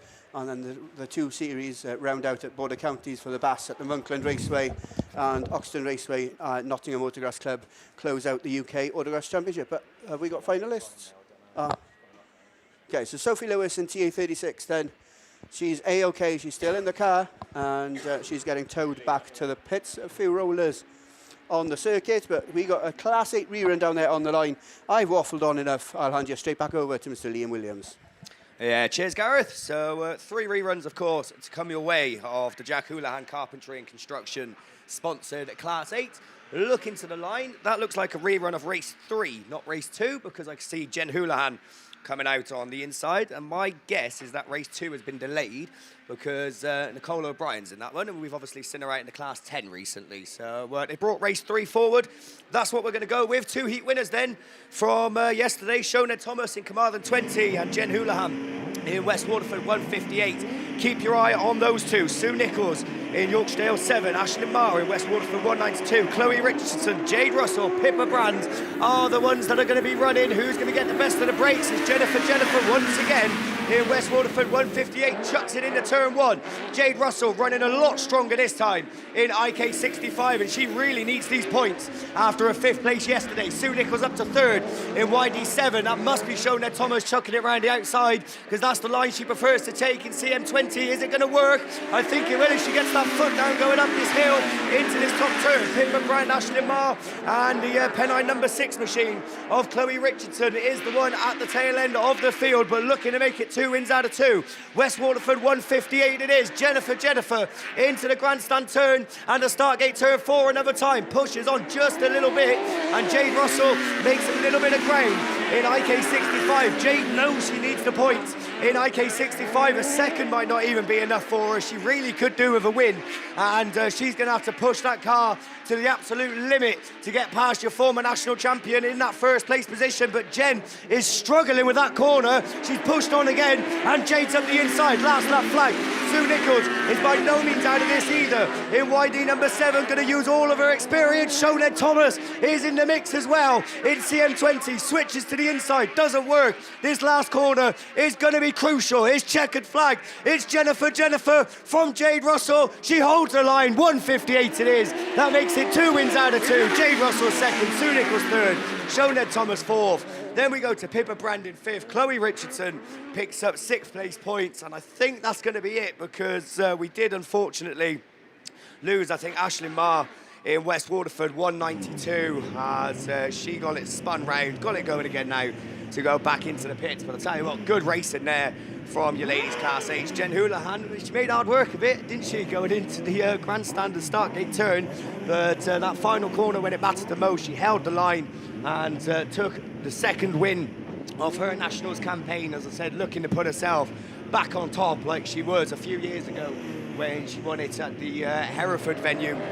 As Ashley then does come across just to confirm that she is going to get her points in West Waterford 192. Right, we got another rerun down there on the line, haven't we? And I'm going to take a wild guess and say that this is race 6, which is down there. So I think it is, because I think I can see Tilly Clark from the middle of the grid and Shelley Smart on the outside. Shelley, of course, a winner yesterday in Come D66. Alice Bevans, Cassie Gunn, Kirsten Bartlett, Gail Morris, Nikki Walker and Tilly Clark are the ones. I think we're running without Amy Whitton in South Somerset 27. We're away and gone. Nikki Walker is quick out of the gate again. She was in the first attempt and she's trying to replicate that. But Kirsten Bartlett, Kirsten took a win yesterday on track, but a green flag knocked her back to 3rd, running 2nd at the moment, so that's not too bad by Class 8 racing standards. Alice Bevans coming under challenge from Shelley Smart, a heat winner yesterday in Come D66, not having it all her own way this time and trying to find a grip on the track. Alice Bevans relegated to 4th, Cassie Gunn and Tilly Clark are the ones in 5th and 6th respectively,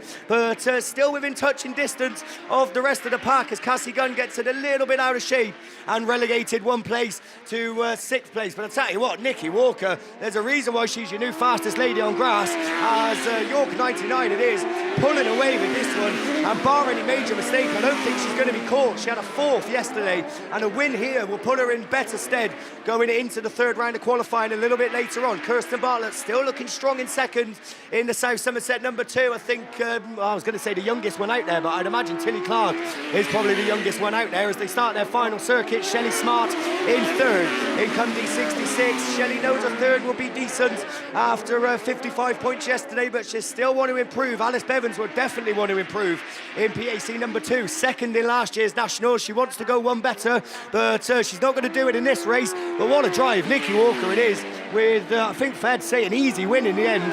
Kirsten Bartlett 2nd, Shelley Smart 3rd, Alice Bevans 4th. Tilly Clark, I think, just about held on to 5th place in Radford 76, meaning Cassie Gunn then will be the one coming across in that 6th place position. Right, I've got another rerun to come, but we have got Class 1 machinery in front. But before that, we have got a car parked over on the far side, Gail Morris. So I think Graham Bennett has got, I'd imagine, the first finalist or quarter-finalist of the weekend for us. Yeah, so your junior specials, sponsored by All Fast Tewkesbury Limited, quarter-finals.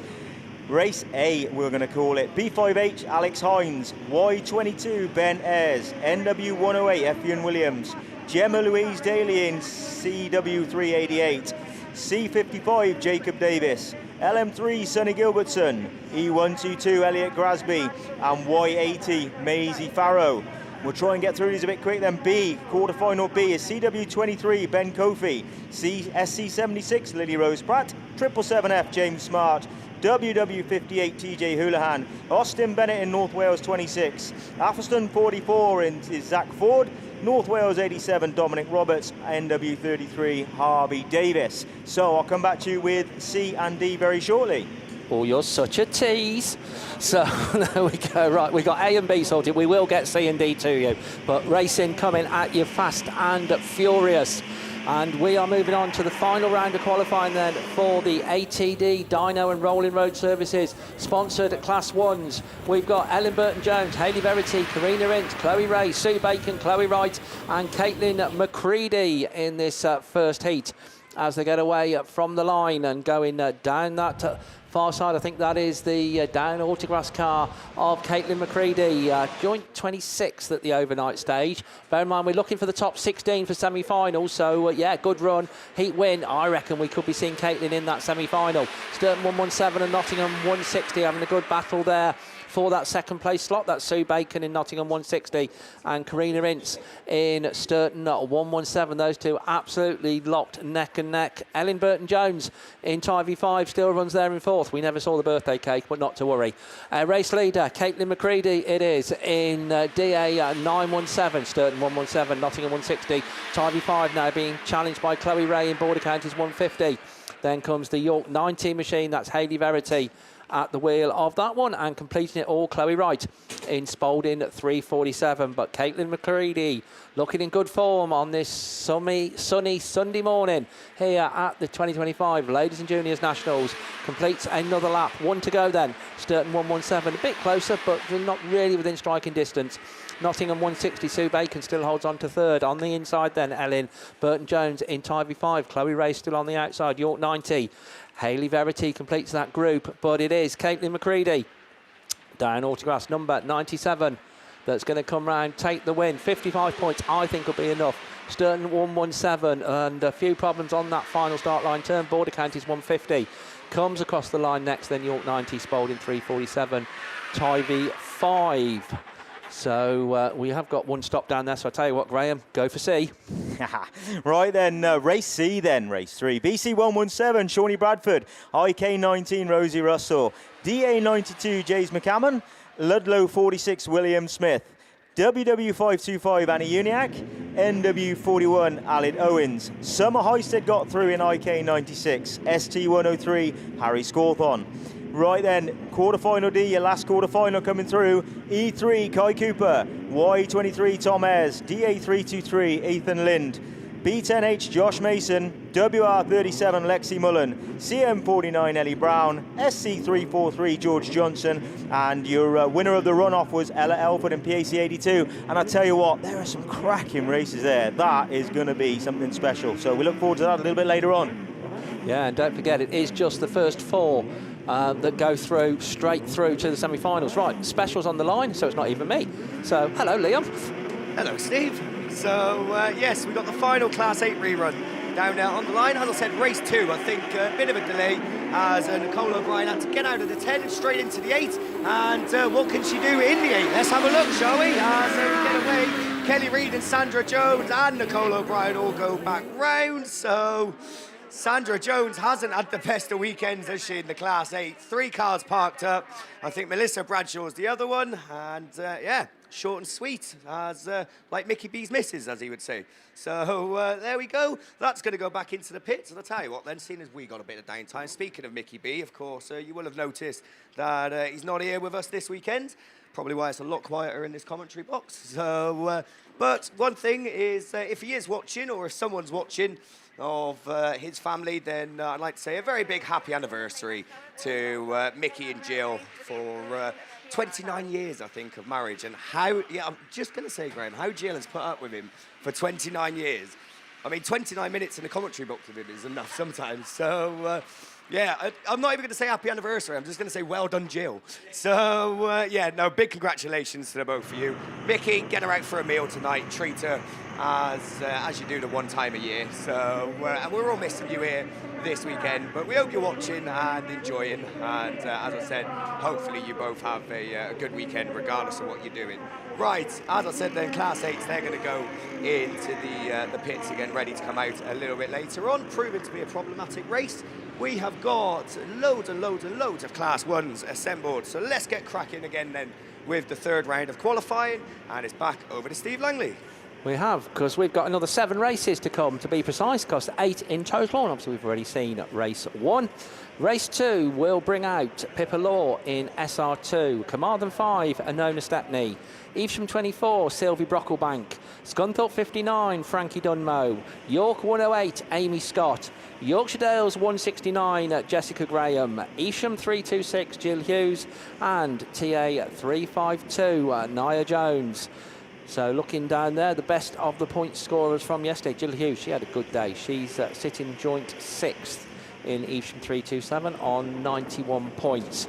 And sitting joint 26th. And as I say, keep saying top 16 is what we're looking. So certainly not out of it by any means. Pippa Law in SR2 and the Tyre 352 machine. But the others will certainly be looking for points. Realistically probably might not make the final, but hey, they'll want to take a Nationals win, absolutely, as indeed does TA 352. She is the first one to show going into that all-important first bend. Pippa Law drops into 2nd place in the SR2. Sylvie Brocklebank adopted the smokescreen tactics again in Evesham 24. So, yeah, didn't do too much good yesterday, but yeah, obviously that car just throwing out some oil smoke. TA 352, SR2, Frankie Dunmo in Scunthorpe 59, then goes up into that 3rd place position and looking to challenge for 2nd. Also looking to try and come through, Jessica Graham in Yorkdale's 169, currently in that 4th place. Jill Hughes a bit further down the field than she'd like to be in Evesham 327 with sights on this semi-final place, but race leader very much with her sights on it, TA 352. SR2's Scunthorpe 59, that's the 1-2-3. Jill Hughes now in 327 looking to make a move on the inside of Jessica Graham in Yorkdale's 169. Amy Scott in York 108 going down that far side, and Anona Stepney completing it all in Carmarthen 5. But our race leader coming round for the penultimate time. 1 circuit to go then for Nia Jones and TA 352, SR2 and Evesham 327 now established in that 3rd place position. Frankie Dunmo, I think problems on board for Scunthorpe 59. But our race leader, I think she's got this one just about signed and sorted, coming around for the final time. And that race leader then, race winner, TA 352 takes it, SR2 and Evesham 327 in that 2nd and 3rd, Yorkdale's 169. It is in 4th, then Sylvie Brocklebank in Evesham 24, Carmarthen 5, successfully completing Anona Stepney, and indeed so does York 108, Amy Scott. So 2nd race successfully under her belt. Right, race 3 brings out, amongst others, your defending ladies Class 1 national champion, Lowry Hour Davis in Tyre 2. She's joined by Lily Chapman in 10F, Marie Jones in Carmarthen 30, Sian Evans in 63F, Kyla Ince in Sturton 158, Kirsty Glover in Yorkshire Dales 171, Victoria Tilson in St Neots 296, and Josie Osborne in Nottingham 356. So those are the cars. Best of the point scorers sitting joint 6th at the moment, TA 10 and 10F. So we shall see what this one brings. As away from the line they go then. And TA2 and 10F, the first 2 to show. So this one running a little bit to the form book at the moment, as Lily Chapman looks to make a move on the inside of the Tyre 2. I think 1st and 2nd for these 2 will book them both a place in the final as they go down that far side and locked absolutely neck and neck coming out of that start line turn. But it is 10F, Tyre 2, the Yorkdale's 171 car then in that 3rd place position. That's Kirsty Glover at the wheel of that one, just tucked in behind Kirsty. Marie Jones in the Carmarthen 30 machine, and I think that's Josie Osborne in Nottingham 356. But Lily Chapman now in 10F has just got her nose in front of Tyre 2. Couple of laps I think to go as they come past us, about 2-3 car lengths the difference. Yorkdale's 171, Carmarthen 30, Nottingham 356. Then Sturton 158 and St Neots 296 having a good battle. That's Kyla Ince and Victoria Tilson respectively, and Sian Evans completes it all in the 63F car. But last lap flag then going out, and it is going out to Lily Chapman in 10F. Is there anything that Tyre 2 can do? She won't want to do anything daft. She will be very conscious that her 2nd place should be, and I'm going to stress should, be enough for a place in today's Class 1 semi-finals. Quite a gap then back to that third place position of Kirsty Glover in Yorksdale's 171. I'll tell you what, a third, yeah, might be, you never know. But your race leader, 10F, race winner, 10F. Lily Chapman takes it, Tivy 2 in second place, Yorksdale's 171, then Carmarthen 30. Finishes just ahead of Josie Osborne in Nottingham 356. Sturton 158 wins that battle with Victoria Tilson in St Neots 296. And completing it all is the 63 F car of Sean Evans. Race 4 then. So once we got this one completed, will be the halfway stage. Brings out one of our unbeaten cars from yesterday. We have 3 cars and 3 drivers that had 2 wins out of 2. One of them was Jess Conway in Scunthorpe 25, and didn't Jess have a good day yesterday in the 1 and the 2? Didn't she just? And very much she'll be looking for that to continue. At the moment, she was unbeaten in any car yesterday, was Jess. She's joined by Sinead Tivy in West Waterford 12, Bobby Kelly in Evesham 32, Shannon Brown in Tivy 63, Amy Johnson in IK 134, Maggie Webster in IK 188, and Michelle Lawson in Cambridge 362. Those are the cars that are out there on track at the moment, as they come out already of that bottom bend. And coming round then, your race leader is the Scunthorpe 25. So it is Jess Conway, Victor Kent 188. Oh, a few problems, and we got red flags on that one.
Rerun with the inclusion of intersections.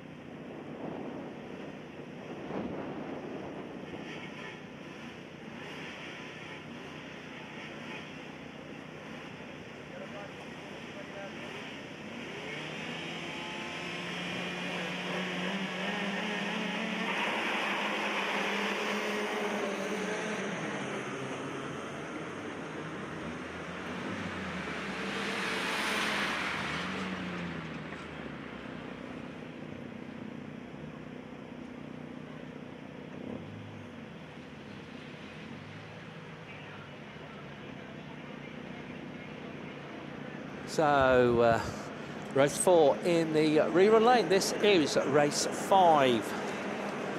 And it brings out Sarah Trott, Maddie Tilson, Sarah Lovett, Amber Powell, Melody Ostrich, Sarah Meehan, Rebecca Starbuck and Faith Badcock. Well, you've probably seen that for yourselves, because they're all out there. And down the far side, Sarah Trott, first and a second yesterday, so joint 4th on 100 points. And one of the cars she's joint 4th with, Maddie Tilson in St Neots 16. 2 of our unbeaten cars from yesterday are also out here. Amber Powell in North Wales 52 and Sarah Meehan in West Waterford 134. But it is Sarah Trott in Athelston 3. So I think there's a good chance we're going to see quite a few of these in the semi-finals. And Sarah Trott certainly looking to extend her advantage, coming back round towards us, back round towards the last lap flag. 1 to go then. West Waterford 134 in second, Yorksdale's 195, Rebecca Starbuck runs in third. Then a good battle going on for that to 4th place position. St Neots 16, Maddie Tilson and Melody Ostrich in the IK 37 car. That's Sarah Lovett. Melody Ostrich a little bit further back, but Sarah Trott is going to take it. Athelston 3 then takes the win. Second place goes to Sarah Meehan in WW 134, Yorksdale's 195. St Neots 16, IK 37. Amber Powell probably has done enough in North Wales 52. Finishing a little bit further down the field in that one. Just ahead of Melody Ostrich in IK 67 and Faith Badcock in St Neots 375. Race 6 then brings out Emma Clark in Spalding 3, Amber Beaton in Down Autograss 18, Laura Webb in Hereford 26, Stacey Mills in Leewood 46, Robin Fordham in Cambridge 68, Emily Polly in Cambridge 136, Emily Lodge in Scunthorpe 341 and Chloe Ankers in North Shropshire 391. But we got, they're not class 1s on the line, there's something else. So as stock catches, I think. So I think Graham is going to take you through these. Probably without any paperwork, but yeah, you'll be fine. We'll run through it. Scotty's gone in to do some lap scoring next door, so we've got a rerun, and it looks like the rerun with P23 in, so we'll have a look through and see if we can find the sheet. But at the moment then, it's the SC95 car, I think it is, from R247 with a gold front end down the back straight. Then let's have a look how they go. Lud 64, she nearly went over, didn't she, in that one, and P23 ended up underneath Gracie Coles in that run. So let's have a look then. There we go, stock at sheets. Well done, young man. So rerun, this is the one when Helen Blake went over, didn't it? So R247 is Sophie Egerton. That's she's away and gone then. Down the back straight she goes then from SC95, sorry, Holly Lickley in that second place. And then Sue Stevens giving it a go. Lud 64 trying to find that inside line round the bottom corner. It is at the moment though. As she comes round then, it's Radford 247, SC95, Lud 64, P23 and B23H is Elise Musto just bringing up the rear as we speak. B23 then Gracie Coles. She's obviously not too injured, Gracie Coles, so she's sat there in fourth at the moment, trying to get through on Sue Stevens. She's going to give the dive at the inside. She could do with a third place. Looking, she's on a second, so a second and a third would be lovely to go through, but no doubt in your leader at the moment. Radford 247, Sophie Egerton from SC95, Holly Lickley. Lud 64 is Sue Stevens, and then she just left a bit of a gap, and Gracie just backed out slightly there, P23, and Elise Musto just bringing up the rear. So down the back straight they go for the final time, down the round the start line bend for the final time, and it is going to be a win for Sophie Egerton. Radford 247 from SC95, Holly Lickley, Lud 64 Sue Stevens, P23 Gracie Coles, and B23H Elise Musto. Done and dusted for the stock hatch. And Scotty was there next door doing I take you were mucking in on lap scoring, Scotty, weren't you? Yeah, you're welcome to that, mate. We've had a go at that. And it's not the easiest job in the world. So what are we on now? Class 1s, I think. So this must be Steve Langley's Class 1s. He's just nipped next door again, I think. So he'll be back any second, I guess, because he always seems to make it back just in time. We'll have a look. What number's on the start line there? Can you see, mate? There we go. Just on cue there. Well done, Steve, as he just walks straight back in, keeping himself very, very busy. Arrive and commentator, you know me. Right, here we go. So yeah, sorry, we're trying to talk out, and we have sorted out junior quarter-finalists. So watch this space. Sorry, junior saloon quarter-finalists. They'll be coming very, very shortly. Right, we've already given you the list of runners and riders on this, so if you weren't listening, then tough, no. Emma Clark, Amber Beaton, Laura Webb, Stacey Mills, Robin Fordham, Emily Polly, Emily Lodge, and Chloe Ankers. The best of the point scorers yesterday, Emily Polly, sitting joint 16th, and we want 16 for the semi-finals in Cambridge 136.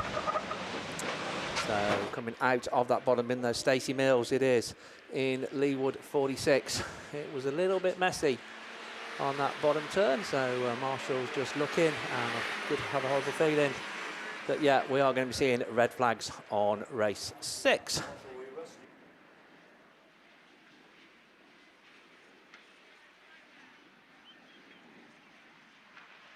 Come on, drivers, you know I'm too old for rushing around like this unnecessarily. So there we go, yeah, we've got red flags on this one. It has taken them a little bit of time to notice, but notice they have. So race 6 will go back to the rerun lane, and we can keep our fingers crossed on race 7. So race 7 brings out Daisy Stevenson in Evesham 28, Faye Stevenson in North Shropshire 89, Leonie Fielding in Leicester 90, Nikki Tinker in Sturton 147, Sam Salis in Ludlow 220, Ali Fitzpatrick in Radford 401, Lauren Kirk in Scunthorpe 701, and Ruby Turner in Nottingham 7-8. Sitting joint 12th at the minute, Faye Steventon in the North Shropshire 89 car, and sitting in 18th, so well within striking distance of the semi-final, Lauren Kirk in Scunthorpe 701. So those are possibly a couple to keep your eye on, but hey, lots of others out there more than capable of picking up lots of points, including a race win in this race 7 of the ATD Dyno and Rolling Road Services sponsored Class 1s here at the 2025 Ladies and Juniors. So we're looking down towards the start line.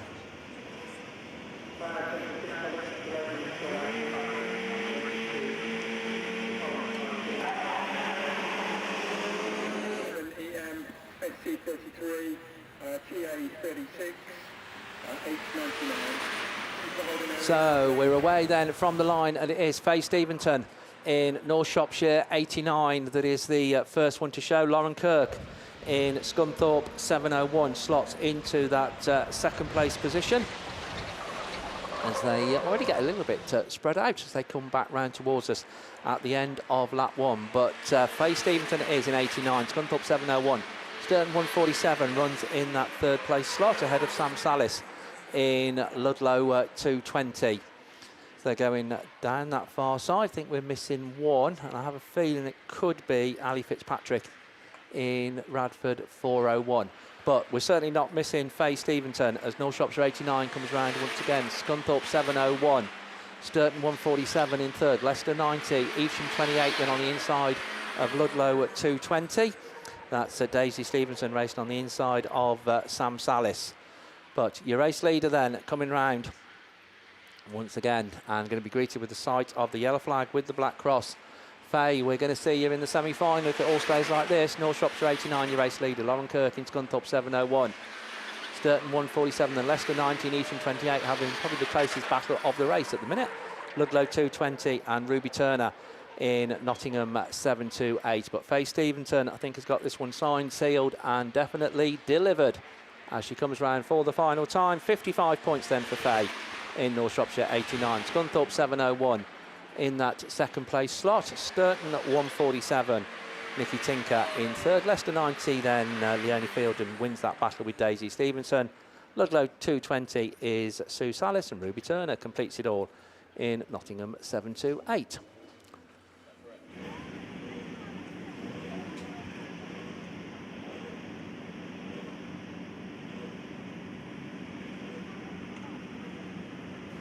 So there we go, North Shropshire 391 picked up a green flag in the previous race. That's the race 6 we're just hearing.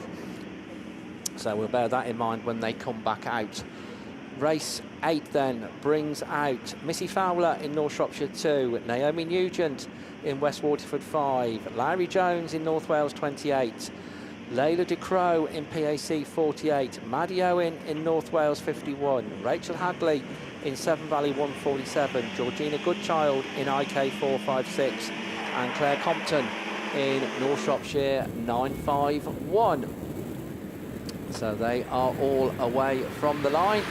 So we've got all 8 of them, so that's good. A little bit of a messy one into turn 1.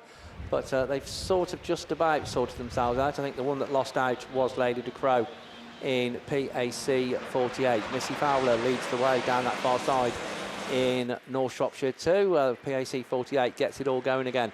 North Shropshire 2 comes back round towards us. Running that second place slot then is Larry Jones in North Wales 28. On the outside is Maddie Owen in the North Wales 51 car. Just tucked in there as well is Severn Valley 147. Rachel Hadley at the wheel of that one as the unfortunate Layla De Croo comes past us. That's the one playing catch-up in PAC 48. But your race leader coming round then, it is North Shropshire 2, just pulling away a little bit now. 28 from Severn Valley 147, North Wales 51. Claire Compton with a bit to do in North Shropshire 951, running in that midfield place at the minute. But North Shropshire 2, it is. It's not uncharacteristically to see Missy Fowler running at the head of a Class 1 race Joint 19th at the overnight stage, plus heat win equals place in semi-final. North Shropshire 2, then 1 to go for Missy. North Wales 28.51, and Claire Compton now up into 4th in 9.51. Joint 12th at the overnight stage, might be enough, but problems for Rachel Hadley now on the grandstand bend in Severn Valley 1.47, but no problems for Missy Fowler as North Shropshire 2 comes round once again, takes the checkered flag, takes the win, and just a little bit messy. North Shropshire 9.51, next one across the line, then 28.51. The West Waterford 5 car is Naomi Nugent, finishing, I think, just ahead of Georgina Goodchild in IK 4.56. Rachel Hadley gets Severn Valley 1.47 going again. And coming round to complete, just not really been her weekend, Ladie de Crow in PAC 48. Started off with a very good second in Heat 1, but then a non-finisher in Heat 2 and quite down the field in that one.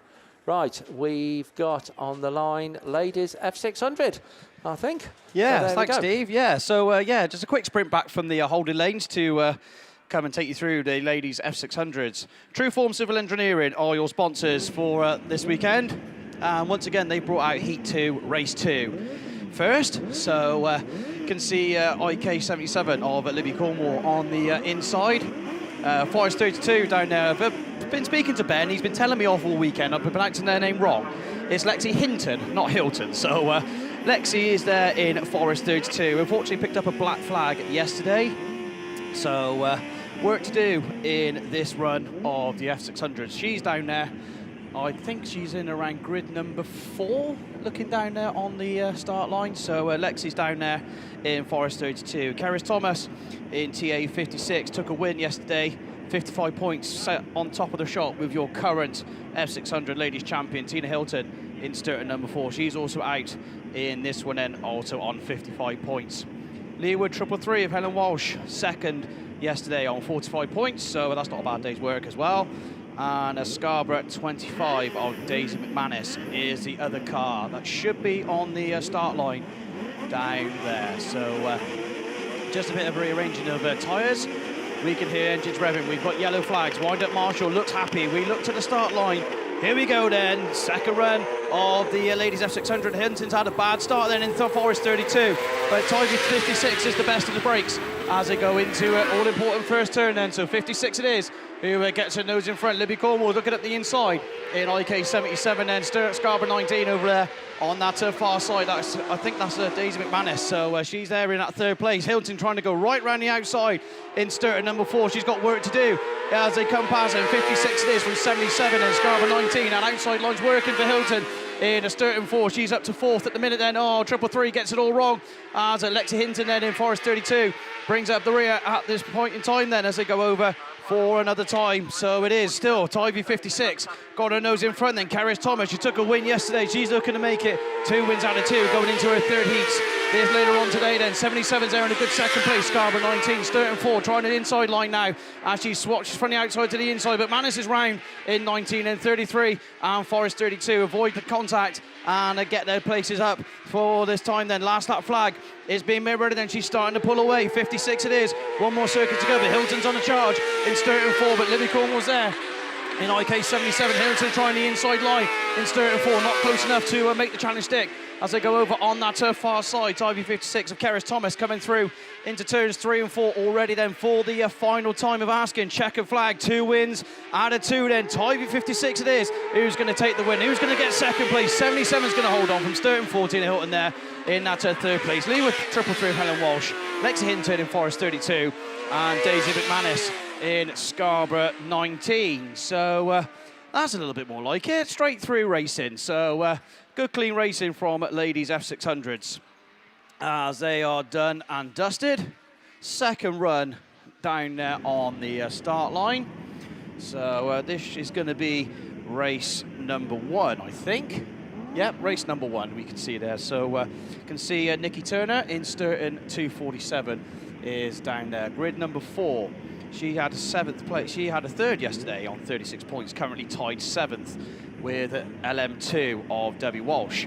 So top of the shop as well, joint first overnight with a win, 55 points. Terry Mumford in Forest 161. Saw Corey out there this morning, took a convincing win. Terry did the same yesterday, so she'll be looking to add another 55 to her total to take her up to 110 points. We're about to find out then as we go racing with the second run of the ladies F600. It is going to be Mumford who's quickest away in Forest 161 and LM2. And Leeward 123 of Sally Burns got a black flag yesterday, so she's got work to do in that one, but she's up to second, so that's a good sign as she'll be doing well to catch Terry Mumford, who's already pulled a good 4 or 5 cars lay clear over on that far side, coming through the grandstand turn for the first time then. So Mumford it is in Forest 161, puts a power down and pulls away down the front straight then. 213's in second, then LM2 from White Rose 23 of Rosemary Glover there in a good fourth at the minute then as they go over on that far side. We've got the spinner of Sturton 247 of Nikki Turner. Hopefully she can get that one going and does so then, so we can keep racing. So Mumford's through for another time then. 161, another lap successfully completed as she comes through then. 123 still there in that second place from the clubmate in LM2 of Debbie Walsh in a good third at the minute then, but coming under pressure now from the White Rose 123 machine of Rosemary Glover as they go over on that far side, and the recovering Nikki Turner in Sturton 247, but last lap flag already being made ready. Terry Mumford then, one more circuit to go. She's pulling away all the time in Forest 161 then, with 123 still there in second, LM2, and the battle then on the field is for that third place with Rosemary Glover just closing up over there on the far side, but already into the grandstand turn for the final time as Nikki Turner comes through to start her final circuit, and Terry Mumford's coming to complete her final circuit because checkered flag awaits. Forest 161 then, 2 wins out of 2. She goes on to 110 points. Not bad day's work in her second round of qualifying. 123's in second from LM2 of Debbie Walsh. From Rosemary Glover then in White Rose 23, and then last but certainly not least is going to be Nikki Turner in ST 247. So another good race for F600 then. So Terry Mumford really stamped her authority on that one then. 2 wins out of 2 from 2 rounds of qualifying. That puts her up to 110 points.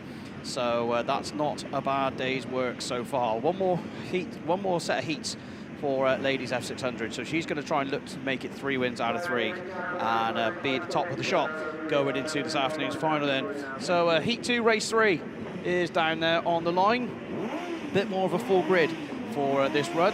So we got Trish Daly in Causeway 288, Sarah Mattock in LM88, Jill Gradsby, Naomi Davis, Billy Jo Morehouse, Bethany Tower and Erin Surgeon Page. So here we go then, we're already away and racing with the third run of the F600, and it's going to be Gradsby who's quickest away, but LM1 who gets her nose in front, and Bethany Toughbert. So she's there. She had a 6th place yesterday, so could really do with some good points. And doing the business already over on that far side, coming into the grandstand turn, slowing it down as the pack all bunch up. Morehouse sees a gap and goes from about 5th to 3rd as they come past us. For the second time then, it's going to be, who's going to be challenged on the outside? Tybe 22, it is, who's going to take up the running bit. LM1 slides in front, goes wide, leaves the door open, square wheels it right in front of the pack. How they've all missed her, I have no idea, but they all have, so we're all still racing as they go over on that far side. There is going to be Naomi Davis now who takes up the running in 22. Morehouse has come from 5th to 2nd and is looking to challenge for the lead there, but she's got problems because Gradsby's all over the back of her in Evesham number 1. Causeway 288 of Trish Daly's White Rose 58 comes through next of Surgeon Page. Leeward 1, your early race leader, is back down there in 6th place ahead of Leeward 88 of Sarah Mattock at the rear end of the field, but Davis is starting to get away. Gradsby's made a move and is through into that 2nd place as Causeway 288 looks to close up and challenge of Trish Daly there in that 4th place. Morehouse has got to watch the front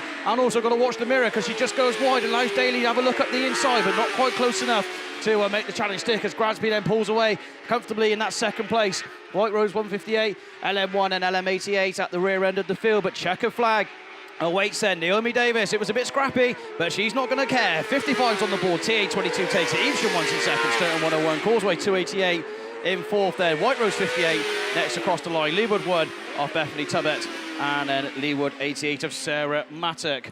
So, okay, just confirmation come through then. Tyve 22, Naomi Davis, the race winner. Green flag for rolling on the start. So, unfortunately, Naomi will go back 2 places in that one. So, 3rd place points still good. She had 4th yesterday, 4th and 3rd.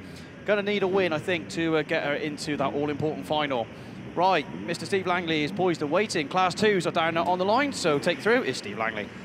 Thank you very much. So yes, indeed, Cannon's Exterior Cleaning, sponsors of Class 2. Race 1 brings out your unbeaten car from yesterday, your only unbeaten Class 2. And unbeaten lady full stop, Jess Conway in Scunthorpe 1. She's joined by PAC 91 and Radford 92. Both sitting joint second yesterday, so this one's a bit tasty. Lots of other competitive cars out there as well as they sort themselves out round that turn 1 and going down the far side. Then, yeah, if Jess Conway's going to keep her unbeaten record across the weekend, she's going to need to move up from about 4th place as they come out of that start line turn. But the Breednil 12 car, I think it is, of Hannah Cheshire that goes through and takes up the running. Yorkdale's 295, Linda Thomas then in PAC 91, Jess Conway on the inside in that Scunthorpe 1 car. Nicola Bettany runs next in Radford 2, but down that far side, and it is Hannah Cheshire in Breednil 12. Don't forget, we are just looking now for the top 8 straight through to the final in ladies Class 2. Yorkdale's 295, Rebecca Starbuck runs second, Linda Thomas third, Jess Conway fourth, Nicola Bettany comes next, then Rona Pelham in the PhD 66. She didn't have the best of days yesterday. Molly Gwynn in C45, and Yasmin Akbas completes it all in York 214. But yellow flag with the black cross. Oh no! Nicola Bettany, wow, saved in Radford 92. Then took most of that bottom bend on 2 wheels. Unfortunately for her and everybody concerned, came down the right way. But no doubt about your very, very clear race leader, Hannah Cheshire, into that bottom bend for the final time. I think Hannah certainly will book her place in the final as Breednil 12. Oh, there we go, it didn't work for the Yorkshire Dales 295 car of Rebecca Starbuck. Nicola Bettany got away with it. Rebecca, unfortunately, didn't in Yorkshire Dales 295. So there on that bottom bend, we will let the marshals and everybody deal with the incident down there. As we saw, a little bit of a fuel fire or something. They will deal with that. They will deal with the incident. We will go quiet on you for a bit and be back with you very shortly.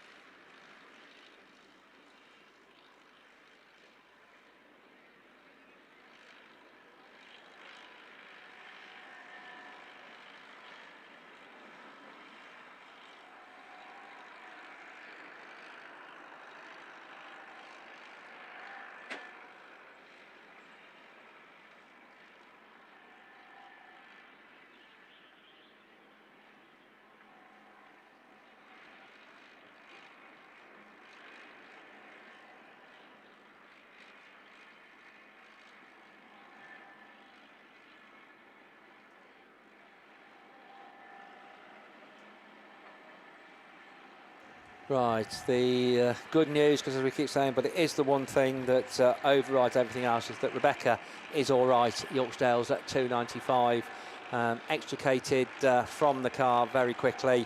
And we did see a little bit of a fire there on the car, but once again dealt with, and that's all been put out. And hopefully, yeah, the car suffered a bit of damage. It was a fairly spectacular roll, but as I say, she is out and looking A-OK. That is the important thing. We should... I tell you what, if Graham goes down and sees his daughter, he might be able to grab some junior saloon quarter-finalists, because I know there is a sheet down. It's being worked on for some other reason, that we have to do some other things with it. But just whilst we've got a little bit of downtime, we may be able to give you the junior saloons quarter-finalists, he says very confidently. So we will certainly see what we can do. So Abby's, yeah, you see... Little bit of advice for you good people out there. Don't make the mistake of coming round to see us in sort of like commentary, lap scoring, points or anything like that, just to say hello. Because if you do, we will collar you to do something. And Abby Jade Bennett, she should know better. No, we really do appreciate her help. Absolutely. So she's down there helping with points as well at the minute. We rope her into lap score, all sorts of things. Whilst the Graham's up here commentating. So there we go. No, he's failed miserably. So there we go. So no, okay, they're still just working on, but we are very imminent to getting the quarter-finalists sorted. What I will tell you is there is no runoff in junior saloons. That much I do know. So the 32 for the quarter-finalists have gone straight through. So yeah, we'll just keep you in a little bit of suspense on that one. Still plenty of seats in the grandstand down there on that bottom bend, so if you want a good view.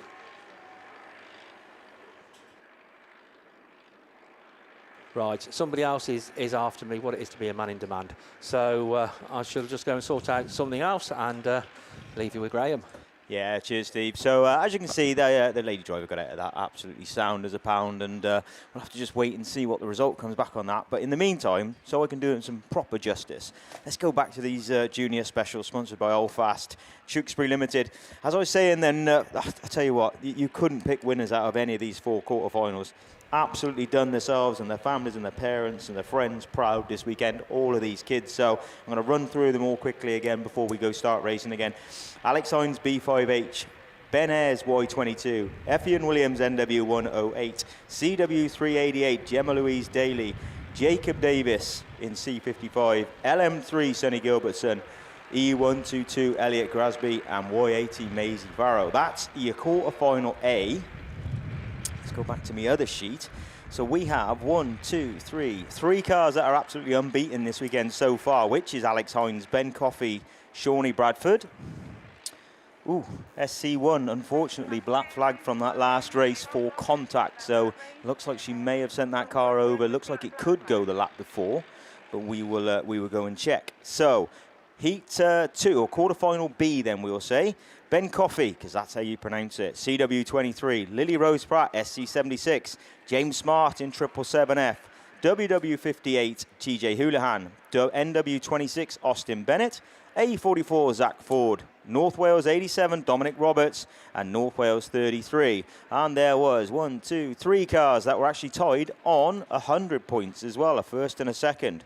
That went well as well. Quarterfinal C. BC117, Shawnee Bradford, IK19, Rosie Russell, James McCammon in DA92, Ludlow 46, William Smith, Annie Uniac in WW525, North Wales 41, Aled Owens, IK96, Summer Heisted, and ST103, Harry Scorthorne. And it looks like Steve's ready to go again, so he's going to jump on board. And we're going to go, oh, they're just moving the cone to air the top, Steve, so I'll run through this last one. E3, Kai Cooper, Y23, Tom Ayres, DA323, Ethan Lind, B10H, Josh Mason, WR37, Lexi Mullen, CM49, Ellie Brown, George Johnson in Scunthorpe 343, PAC82, Ella Elford. And remember, top 4 from each of them go into a semi-final later on this afternoon. Good luck, junior specials. Good luck, parents, from a parent. Catch you soon. Right, we'll tantalise you with Junior Saloons quarterfinals. What we will tell you, and if you know how many points you've got, you'll know that you needed 94 points to get into the Junior Saloons quarterfinal. Right, race 2 then gets away from the line. It is race 2. The best of the point scorer from yesterday, Alex Tinker in York 16, but Alex currently running at the back of the pack at the minute as they go down the far side. Early first bend problems for Beth Richards. She was sitting 8th in Pennine 65, and she just drops back a little bit to the back.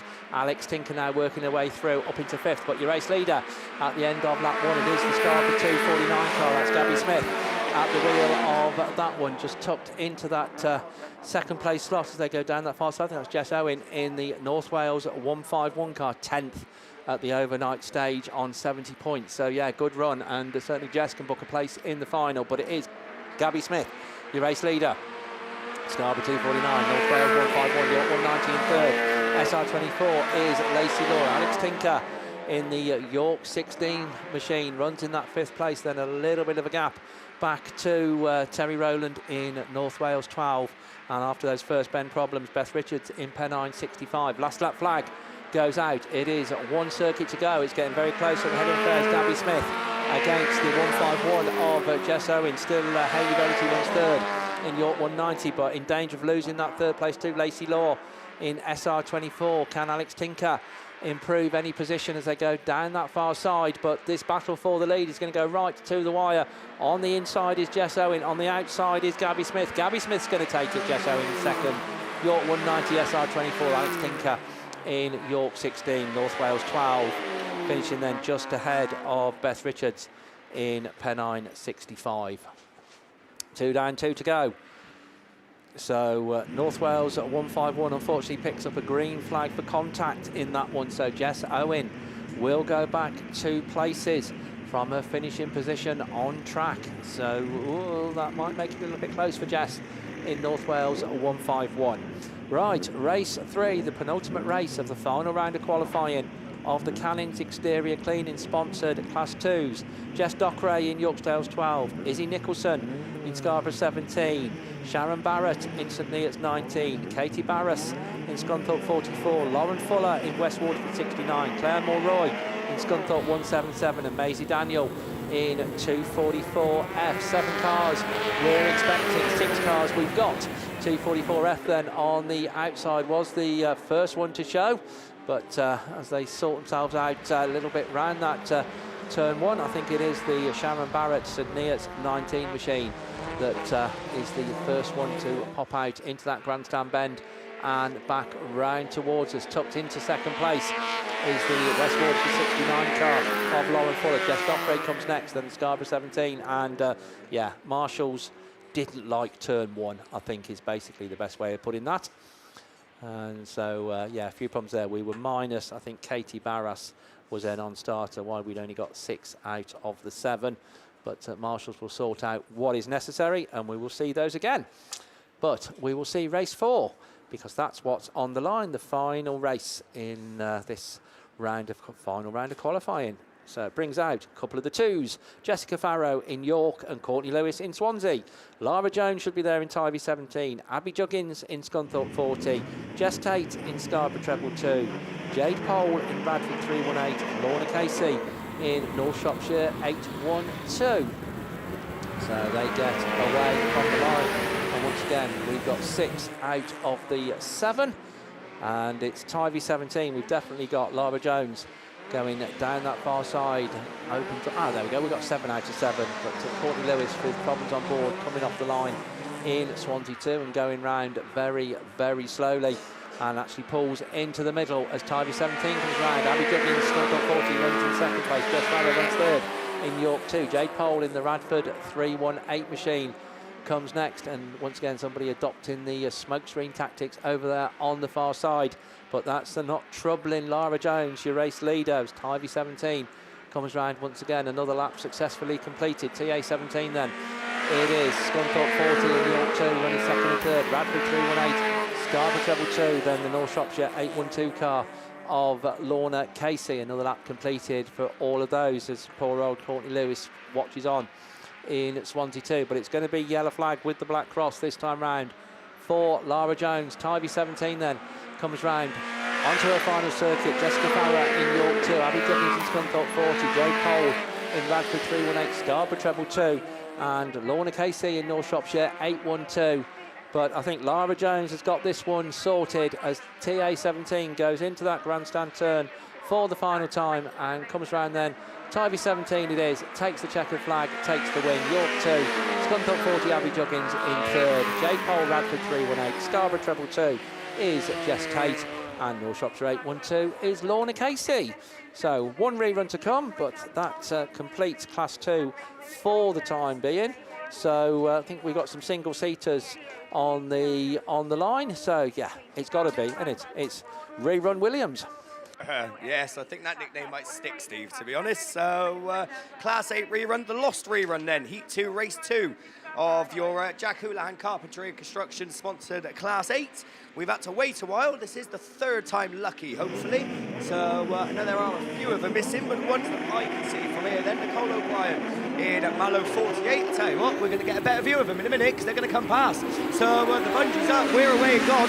Sandra Jones then in Cundy number 10. Hasn't been her weekend in the 8 so far. Can she avenge that now with 55 points? She's certainly going to give it a go because she's out in front down the far side and looking to extend that lead. Nicole O'Brien, not the best of luck yesterday in the 8, but has been out in the 10 and done a lot better and doing better this time, running second in the Mallow 48 machine. 199, oh lucky medicine up the inside. Melissa Bradshaw, I think, running 4th. Hope Bolton and Jodie Glover are the ones behind. Jodie Wright even, and the marriage always catches me out, but at the front then, Sandra Jones it is in Cundy number 10. That leads them round once more with 199 of Ruby Emerson, still running very strongly in that 2nd place position. Ruby with a dismal result yesterday, picking up 8th place points after a green flag, but looking to do a lot better this morning in that 199 machine as Nicole O'Brien breathing down her neck in Mallow 48. Nicole needs the points too, as like I said, 8th place points for Nicole yesterday, I think, in that one, but his last lap flag, Melissa Bradshaw rounds out the top 4 with Hope Moulton and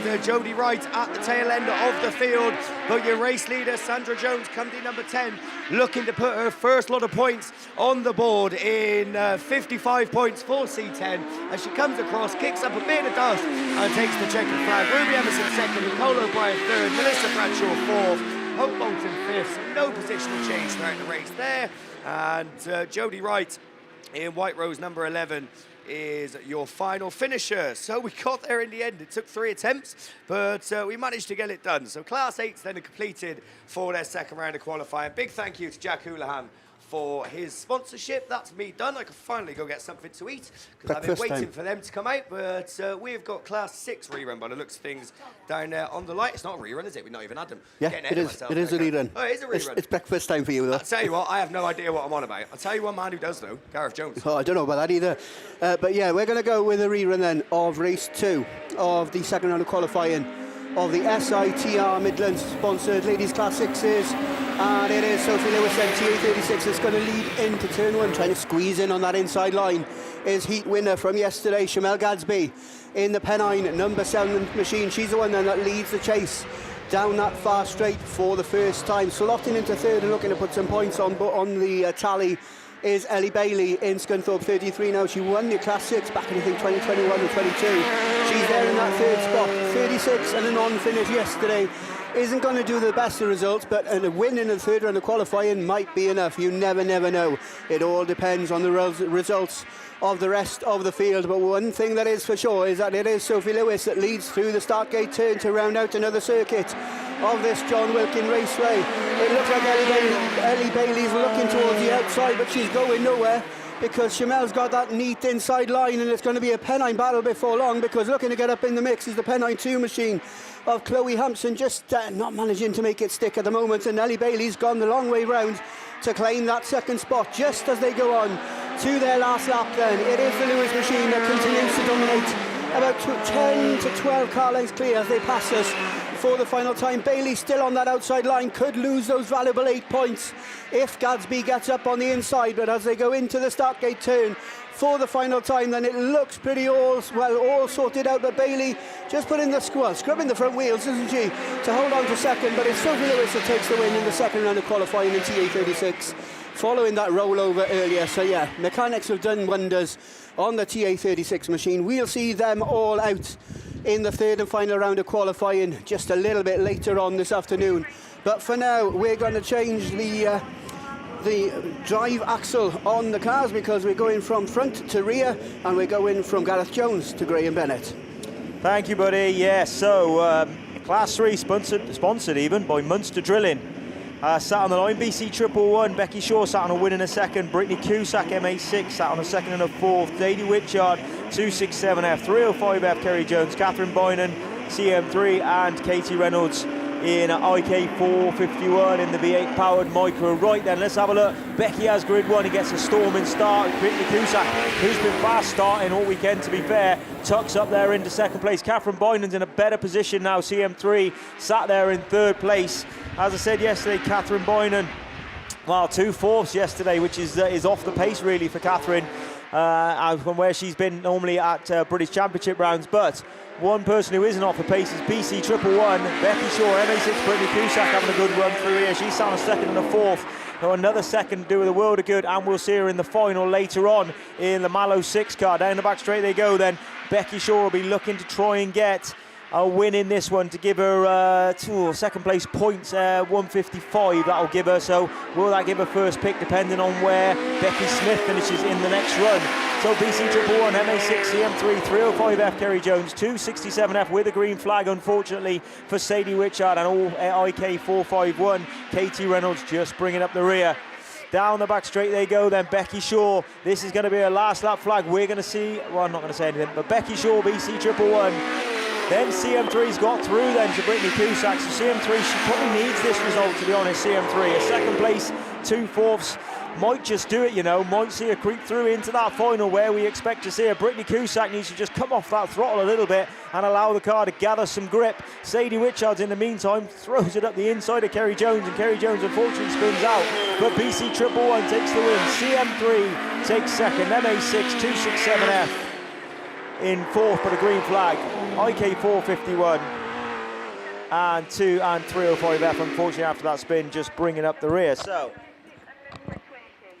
right, that's that one done. Becky Shaw, we will definitely see you in the final later on.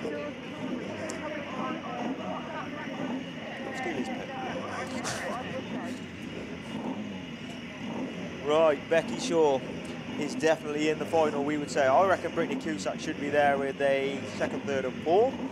We will have a look later on. Catherine Boynan, I reckon, will get through with fourth, second. Oh, just some reason I'm guessing. But on to the next one then. Becky Smith in a 3-3-4. Donna Brown, CM4, sat on a second and a win. Gwen Jones, CM7, sat on a third and a second. Nicola Saint sat on a sixth and a third. Ali Fitzpatrick, sixth and a sixth. And Erin Allman non-start. I don't know whether they've got the car fixed overnight. We will certainly see in a second. And no, they haven't, unfortunately. But it is Becky Smith then. She'll want to win this one because she will want to go in and have first pick of the grid for the final of the 2025 National Championships. Down the back straight they go then. Becky Smith, your current national champion in 3:34, followed by Gwen Jones in CM7, who I have to say is getting ever faster as Gwen Jones. She sat on a second and third. And 4, 5, 6, 5, 4, 6. I had to get it wrong, didn't I? CA 5, 4, 6. Then Nicola Saint, no stranger to leading races. She's back in amongst it after a poor start in her standards yesterday morning with a sixth and a third. Now she's trying on Gwen Jones to try and get up the inside of her. I think she needs a second. To try and get through. So she'll be trying to come through from Gwen Jones. But in the meantime, Becky Smith just slowing it down, finding her way through. Right, Nicola Saints up the inside of Gwen Jones. She's gone slightly wide. Who can get the power down the back straight? Gwen Jones, plenty of power in that car, as we saw at the men's nationals last year. Last couple of weekends ago at CM7, or a month ago, we'll say. And last lap flag time, Becky Smith doing everything she knows just to calm it all down, keep herself calm, get on them tyres. Oh, Gwen Jones has gone wide, and this is the only opening that Nicola Saint needed, and that second place just might see her creep through into the 2025 National Championships final. But it is 3:34, North Shropshire 3:34. She's going to go through on 3 wins, upholding the Gouldy name. It's NS 3:34, 5:46 in second. CM4 Donna Brown will be in with a first, second and third. CM7 in fourth. Unfortunate then for Gwen Jones, CM7 back in fourth. We're going to have to wait and see whether second, third and fourth is enough to see you through. And then Ali Fitzpatrick back there in sixth place. So, right then. Oh, he's going to need the mic. Right. Over to Kev then. We're back on with Junior Saloons, Kev, I think it is. Yeah, thank you. Thank you very much. We on. Yeah, thank you very much. So I can't see if the mic was on or not, but yeah, we're on. So Junior Saloon, first of the quarterfinals, down there on the line. And just checking to see which one they're putting out first. Okay, and we're away. So here we go then with the Danny Lawler Crane Hire Limited sponsored juniors first of the quarterfinals, and it's the Scunny 3-4. There's all sorts of melee going on there, and I'm not sure which race this is, but this is a rerun of ladies Class 1. This ain't the quarterfinals at all. So looking at this one here, I think, aren't we? Yeah. So it's down Autograss 18, then it's Amber Beaton that's leading them right now. Amber didn't have the best of days yesterday. She had 2 7s, but whoa, she's really enjoying this third run there. And clear race leader at the moment from the Scunthorpe car, 341. I think that is of Emily Lodge. And just tucked in, well, fair way down. These two are fair way up on the chasing pack. Just diving through into third place is the North Shropshire 391 of Chloe Anchors. So Chloe on 60 points there, another 36 will give her 96. That won't be far off making her final. But look at this run from Amber Beaton then. as I said, 2/7 yesterday, and she's clear race leader at the moment. So although she's not going to make the final, I don't think with that, she is absolutely stunning as she goes round the top turn. Scunthorpe there in second, North Shropshire third, LM46 just tucked in behind her. Then the CA car, Hereford 26 and Spalding 3. I've missed one over there on the far side, but already it's checkered flag. And there we go, it's down Autograss 18 then, that takes a very fine win from Scunthorpe 341, North Shropshire 391, Leewood 46, Cambridge 68, Cambridge 136, Hereford 26 and Spalding 3. So sorry about that with the, we saw this is Class 1 Race 4 rerun then. On the line, I'm not sure if we've got sheets for that anywhere about, but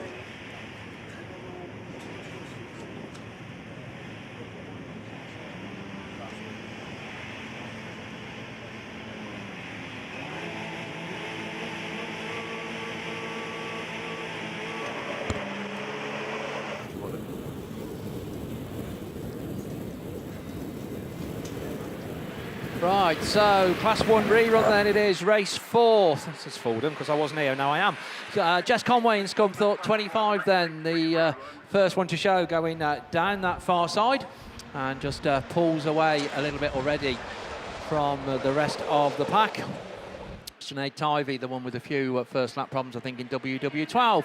Scunthorpe 25 then it is, the Invicticamp 188 car of Maggie Webster in that second place slot, running in third. I think that's the 134 car, that's Amy Johnson in Invicticamp 134, joint 6 at the overnight stage, so that'll do quite nicely, I think, for making the top 16, which is what it's all about. As our race leader comes round, already another lap completed. Jess Conway looking like she's going to book a place in the semi-final with 3 wins out of 3. In Scunthorpe 25, Invicticamp 188, Maggie Webster still in that second place slot, the 134 car of Amy Johnson it is in third, but already the last lap flag gets put out, so one circuit to go, and it is Jess Conway in Scunthorpe 25, 188, 134, so no change in those 3. Little bit of a gap then back to the Cambridge 362, that's Michelle Lawson. Tyvie 63 is Shannon Brown, and Sinead Tyvie in West Waterford 12, but Jess Conway makes it 3 wins out of 3 in the Class 1. Scunthorpe 25 then takes the win. Invicticamp 188, Maggie Webster in second. Invicticamp 134, Amy Johnson in third. Fourth will go to Michelle Lawson in Cambridge 362. West Waterford 12 and Shannon Brown in Tyvie 63. So that completes that Class 1 rerun. I think we've still got race 6 to come as a... Oh, you've done it. Oh, I missed that. So there we go. Right, sorry. Coming halfway through, trying to do far too many things at once. So, right, we got on the line then, ladies Class 5. Well, they're all ladies, aren't they? But Class 5, back over to Graham. Yeah, cheers, Steve. Right then, so it looks like we have Heat 1 and we're already away. So well done, Marshall's getting this meeting moving through and through. And who makes the start? Sandra Jones makes the start in C31. Sandra Jones at the front, sat currently on a win and a third, so a win will see her through. CA10 sat on a fourth and a win, so Kirsty will be happy to sit there, hopefully in second place. SV67 Gemma Holland, a win, third and a sixth so far, sat in third position at the moment. SS7 is the one that has got a bit of work to do, Lindsay Pittman, but the car looks to be better now, sounds a lot healthier anyway. SS10 though at the inside with a lot of push on though. SS7's dropped out really wide. Sandra Jones has gone out wide, and SV67 found a gap at the inside. So where did she find that from? Gemma Holland, and just pulls through there, nips back on the inside, but Sandra Jones is away and gone at the moment, so 3-4 car lanes clear, but SV67, I'll tell you what, on a mission she is there, slings it in sideways, oh, she's pushed wide, changed the line, and drops away a little bit, just out wide, but CA10 with problems. Oh, it's not what you want to see for Kirsty Godfrey. Just something happened to the car there, literally just looked like it not come to a standstill, but dropped right off. But C31, no problems at all. Sandra Jones onto her last lap. SV67, SS7 now up to third. CA10 has got going again. in 4th place, but certainly not 100%, I would suggest, by the speed of that corner and what we know Kirsty Godfrey normally does. But bottom corner for the final time, and to book herself, I would suggest, a place in the final. It is Sandra Jones with a 1-3-1. SV67 in second, good result there. SS7 in third. Then SS10 Dawn North's going to get it from CA10. WR70 had a good run through in the wet yesterday. Evesham 51 and PAC 84, Georgia de Crow just bringing up the rear. So we will definitely see Sandra Jones in the final later on today. Gemma Holland's done her chances, no harm whatsoever. But it's going to be tight on that one. We'll have to wait and see where that one comes out. And Kirsty Godfrey again was going to have to just wait and see where we are on that. Right, next run then. H4 Natasha Gibbs, Lucy Wickham Jones in PAC 11, Breenhill 27, Lynn Olsen, Kaylee Parsons in M31, Stroudon District 33, your current reigning national champion for the rest of the day at least, Michelle Ellis, SD 33, Stroudon District 33, Y44, Nicola Jesse, Laura Jones, TA 73, and Shauna Stedman, Evesham 777. Right, yellows are up, so the revs are rising. Let's see who makes the best start and which grids seem to be working the best. Wow, all of them pretty level. PAC 11 makes a good start, but Nicola Jesse from towards the outside, 6-7 or something like that she was on, from looking where she came from down the straight. Michelle Ellis, though, back in about 5th place here. Now, I think Michelle needs a decent result here. She's sat on a 2nd and a 3rd. I think she needs another couple of positions to be absolutely guaranteed. But Y44, PAC 11, B27H, E777 and S33D is quite wide on that top corner, maybe trying a different line. But I'll tell you what, she's left herself open because Laura Jones, TA73, is through, and that pushes Michelle back to 6th position. Cars with problems at the back of the Melton car and the Hereford car, Natasha Gibbs. But no problems at all for Nicola Grayson, Y44. It's not Nicola Grayson, Nicola Jesse, sorry, Y44. PAC 11 then driving really well. Lucy Wickham Jones in 2nd place, B27H, E77. Now Michelle does move up to 5th place. This could be the difference between a final and a non-final. I would suggest, Lucy Wickham Jones. Lucy Wickham Jones, that is 4th or 5th rollover from the day. I don't think we've taken the last lap flag either. I think we were coming up to it, but the race was definitely stopped before that. I hope Lucy's okay. She's been driving absolutely superbly well. Yesterday, I think, was a really stunning drive, and we'll just give it a second, go a little bit quiet until she jumps out.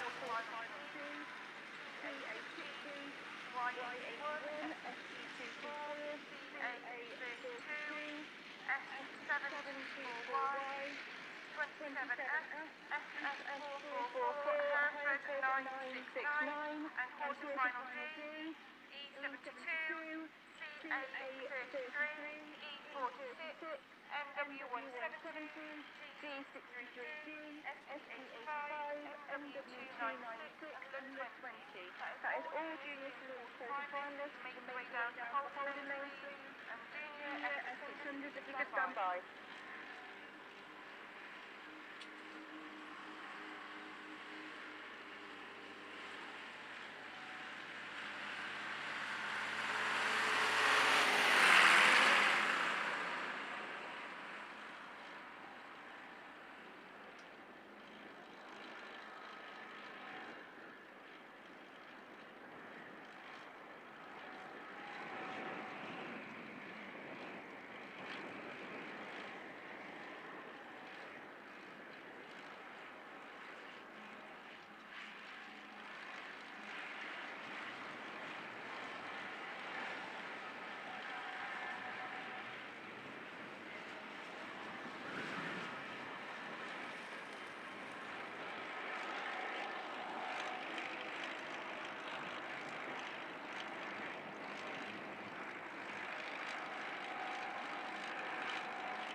Yeah, looking over there then to that incident, the driver's out of the car and walking into the medical vehicle, and looking at the body language of the marshals, she's going to obviously be a bit battered and bruised, but just a bit of reassurance for everybody that she's walked into the medical vehicle, so it should be all right. Tough stuff, they made it tough stuff. Right, we have got Junior Saloons sponsored by Danny Lawler Crane Eye Limited. The quarter-finalists. Quarter-final A will feature Freddie Farrow, Reese Tipton, Grace Williams, Warren Dommett, Dexter Price, Rory Sinnott, Corey Reed and Frankie Taylor. Quarter-final B features Nick Edwards, Zach Southgate, Rory Nugent, Archie Stevenson, Josh Pittman, Finley Rowe, Maggie Appleton and Jude Murray. Quarter-final C will feature Tyler Davis, Jacob Farrow, Elsie Pearl, Rory Jones, Lucas Whiteley, Brooklyn Harrington, Freddie Atkins and Levi Adams. In quarter-final D, that'll feature Lewis Turkington, Casey Jones, Molly Bubb, Daniel Walkton, Freddie Neville, Jacob Clark, Gemma Moore and Lucas Salas. So to make that quarter-final for the Junior Saloons, you needed just under 100 points. Lucas Salas scraped in, but I'm not being rude to Lucas because that's a hell of an achievement, on 94 points. Bitter disappointment for Lugan Gardner and Keris Bennett. They both picked up 93, missing out on the quarterfinals by 1 point. But what a weekend so far for Freddie Farrow, York 72. Freddie is the only junior this weekend that's unbeaten on 3 wins out of 3, 165 points. So well done to all those drivers. They'll be out very shortly for their quarterfinals. Top 4 on each run go through to the semis. Top 4 in the semis go through to the final. Right, back over to Spanner, and he's going to take you through the rest of Class 5. Yeah, cheers, Kev. And Class 5 sponsored by Silver Lake Automotive Recycling. Thank you very much to them. I'm going to give you quite the shout-out you deserve this weekend. So Silver Lake Automotive Recycling, thank you very much. Heat 3, we're away. Then Cat Cox sat on 2 wins. Let's see if she can hold them off. She's got Chilvers on the outside and Ludlow 24 on the inside. Ludlow 24 is going to push wide. And Cat sees that, dips back up the inside. IK64's in this one as well. Jade Russell, who sat on a win and a 5th after that wet run yesterday afternoon. But I tell you what, Chilvers made a sprint down that back straight, didn't she? 4, 5, 6, 7 car lengths down that back straight. YD 46 then. She'll need this to get herself quite comfortably through into the final. Yeah, 136 points will give her this. Cat Cox will be on 155. If she can hold this position. IK64 could probably do with 1 more position, I would suggest, to guarantee herself through, but we'll have to wait and see for Jade as she goes down there the back straight. But I'll tell you what, she's not messing about this morning, is she, Shara Chilvers? And it is YD46, 1 lap completed, 2F there in 2nd place. IK64 in a stunning looking Class 5 machine, now has to be said. I don't know, that didn't win best turned out car, to be fair. It's beautifully built and prepared, as all of Andy Russell stuff is. But down the back straight they go then, and it is Sarah Chilvers in the Yorkshire Dales 46 car then. Last lap flag. This is what she wanted, a bit of a confidence push for the final. YD46 in the lead, 2F then under a bit of challenge now from IK64. She's trying to find that inside line, but that 2F machine's got some grip and grunt down that back straight, grabs a car length or so, and then she just reels her back in IK64. But your race winner, and as I say, maximum confidence going into that final this afternoon. YD46, 2F Cat Cox in the final. IK64 will have to wait and see. Lug 24, R420 after a good win yesterday. ST77, Y75 and M9. Right, Natalie Green first, 4th and a 5th, I think that will be. So she might be on the cusp. In the meantime, we've got Class 7 racing, I think, on the line. And that means, Gareth Matthews, we're over to you.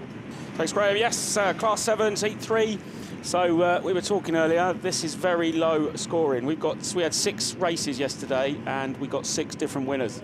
So no one is on over 100 points. Top point scorers are on 90 with 2 seconds. So all to play for, I reckon probably 110 points will get you in. So, but again, don't take our word for it. We just say it as we see it, and we can have predictions just because that gives us something to argue about. But here we are then, heat 3, race 1 then, and it looks like it's Ella John from Maisie Carlin-Grasby, but who's popped out through the middle is Rhiannon Smith in the South Somerset 36 machine. She's away and gone down that back straight. Abby Shields in the little single in ST74 is looking to make it work on this polish, and if she can stick it on those cones, it will definitely work.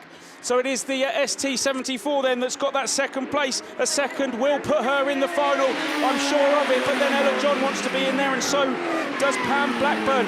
And so she's there in that 4th place. Alice Bevans there in PAC 53, and then 2 heat winners from yesterday are down in 6th and 7th of Maisie Carlin-Grasby and Kathy Brown. But we've got 2 laps to go, and Rhiannon Smith is making this going to be for certain. She was one of your joint top point scorers, so a win is definitely going to put her in. Abby Shields is definitely holding off the rest of the pack, but that is a long way round on this slippery surface of the ST74 machine, so she'll just be happy with that second, and we will see her on that grid for that final. But it is one more circuit to go for your race leader then. Abby Shields still there in second, Ella John from Pam Blackburn, then it's Alice Bevans looking to improve. She's currently sitting 8th, she needs to get a couple more positions. Maisie Carlin-Grasby, she was 3rd overnight. I don't know, it's going to be so close. I wouldn't be surprised if we don't have a runoff for the final, but someone that won't need a runoff for sure is Rhiannon Smith in South Somerset 36. She takes the win. Abby Shields, we'll see her too. She takes ST34. Then it's Ella John, Alice Bevans, Pam Blackburn, Maisie Carlin-Grasby and Kathy Brown. Those 2 were heat winners, and they've just picked up 6th and 7th. I can't call it. I don't know what's going to happen. So we'll have to wait and see. Too much to add up, too much going on, and we'll just have to wait until these next 2 races are done. Speaking of the next 2 races, Heat 3, Race 2 brings out Mel Gallagher in Leeward 7. Shamel Gadsby, in Sporting 31. She was again top point scorer on 90 with 2 seconds. So a good run here. She doesn't need to do anything spectacular. Lindsay Allen also had a win. Nicola Olsen. Becky Shaw is also there. She had a win yesterday. Kenzie Adams in Border Counties 115. Your reigning national champion, Julie Hawthorne-Thurnew in Radford 176. She needs a win. I think a second might not be enough. And then Kath Harrison in St Neots 272. Who's it going to be? Julie Hawthorne-Thurnew. She knows what she needs to do to try and retain that title, but Mel Gallagher's going to say, I'm coming through here. That Honda Supercharger is definitely making that work around this circle. Oh, there's a collision over the far side between BC 115 and Kenzie Adams, Julie Hawthorne-Thurnew. Not sure if she's going to get that going, but we'll keep calling it as we know. We've got red flags on. Yeah, we've got red flags on that one. Yeah, she hasn't got that going over the far side, so they'll go back to the pits. And we'll go again, just to keep the suspense lasting a little bit longer. So, well, Julie's got it going, so hopefully not any much damage on there at all. She'll get out for the rerun. So,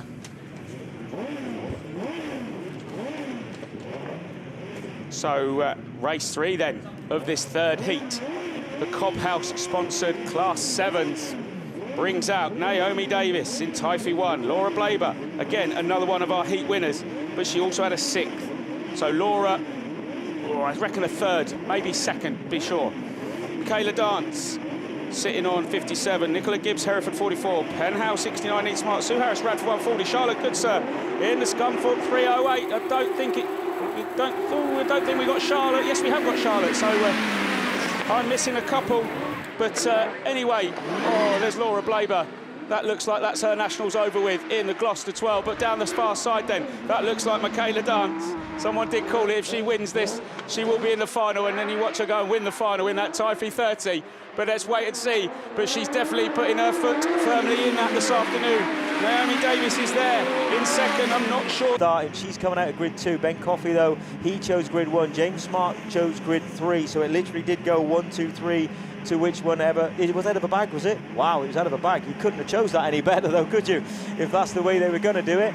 So yellows then, who makes the start then? Lily Rose Pratt had a good one, Coffey had a good one, James Smart had a good one, TJ Houlihan had a good one. Right, let's see if they can just get their noses in. It's going to get tight, isn't it? James Smart's gone wide on the top corner. Can he get his nose back in? But it is SC76 and Lily Rose Platt from Coffey. They just need to stay there in this position. They got 4 laps to try and stay there. But it is SC76, Lily Rose Platt, 777F, James Smart from Bennett then in NW26. That they're in 4th place. TJ Houlihan's out of it at the moment in WW58, but he'll be waiting for a mistake from any of them up the front. But down the back straight they go. SC76, Lily Rose Pratt, your current British Championship leader. And I tell you what, she is a stunning little driver, is Lily Rose Pratt. She's there in 76. She's led some races this year, that is for sure. Oh, TJ Houlihan, he's trying to come through. He's making his own gap and he's making his own luck. North Wales 26 though, that's allowed the top 3. Like top 3, if you can hear me, chill out. He'll be fine. First, second, third, he'll be absolutely fine. Bennett, get your toe down. You're there in 4th place. That is a spot in the semi-final later on. It's last lap flag time. Can we get this one through to fruition? SC76 and CW23, 777F, NW26 with Houlihan, 58 and A44 just waiting for a mistake from Bennett. Is he going to make a mistake in North Wales 26? I don't think he will. Stunning little driver is Bennett there, is Austin Bennett. Right, top corner then. Oh, a bit of a cone hit, but I'll tell you what, they're through to a semi-final. It is SC76, CW23, 777F. Oh, WW58 just gets Bennett over the line on that one, and you've got a feel for Austin Bennett. He was in the semi-final, but unfortunately he is out, and TJ Houlihan, he's the man that scrapes through. So, all back in race 1. That is exactly what we need to hear. Well done, Marshals. Great decision. Well done, camera room. So all back in race 1. Race 2 sees Ben Coffey go through. Coffey, oh, for God's sake. Lily Rose Pratt in SC76. James Smart, 777F and WW58 is through there in first semi-final. Right, I wonder if they mix them up or whether that's how they'll go through. I think they'll mix them up, I guess. Right then, race C, I was going to say. Race 3, final C, or quarter-final C, we'll say. Shawnee Bradford, Rosie Russell, James McCammon, Will Smith, Annie Uniac, Aled Owen, Summer Heisted, Harry Scawthorne. Summer Heisted's been so fast starting in the IK96 car, unlucky in the first heat, but I tell you what, she come back with a win in a second to get herself quite comfortably through into the quarter-final. Does she start as fast this time? Yes, she does, but she's got a fair few cars inside her. She's got to get in, but I tell you what, Rosie Russell's got the better of the better-looking Bradford, hasn't she? In BC 117, we got Cars Uniac, I think, on the outside. I'm not sure who the one right on the outside is. Can they get them going? The Reds are fluttering with Dave Bennett, and yeah, we're on Reds. Right, 2 down, no, 3 down, but 2 reruns. IK19, Rosie Russell, you're going to have to do it the hard way, Rosie Russell. And back to the rerun lane for you in that one. Right, we'll have to just wait and see then. I'm sure that was definitely the Uniac car of Annie Uniac, WW525. And I'm not sure who the car is on the outside. Is it ST103 Harry Scawthorne, I think? That's on the outside. So let's wait and see. Oh yeah, not what that one. We'll have to have a look. What is that one on the top then? Can we see it, gents? Anybody got any binoculars?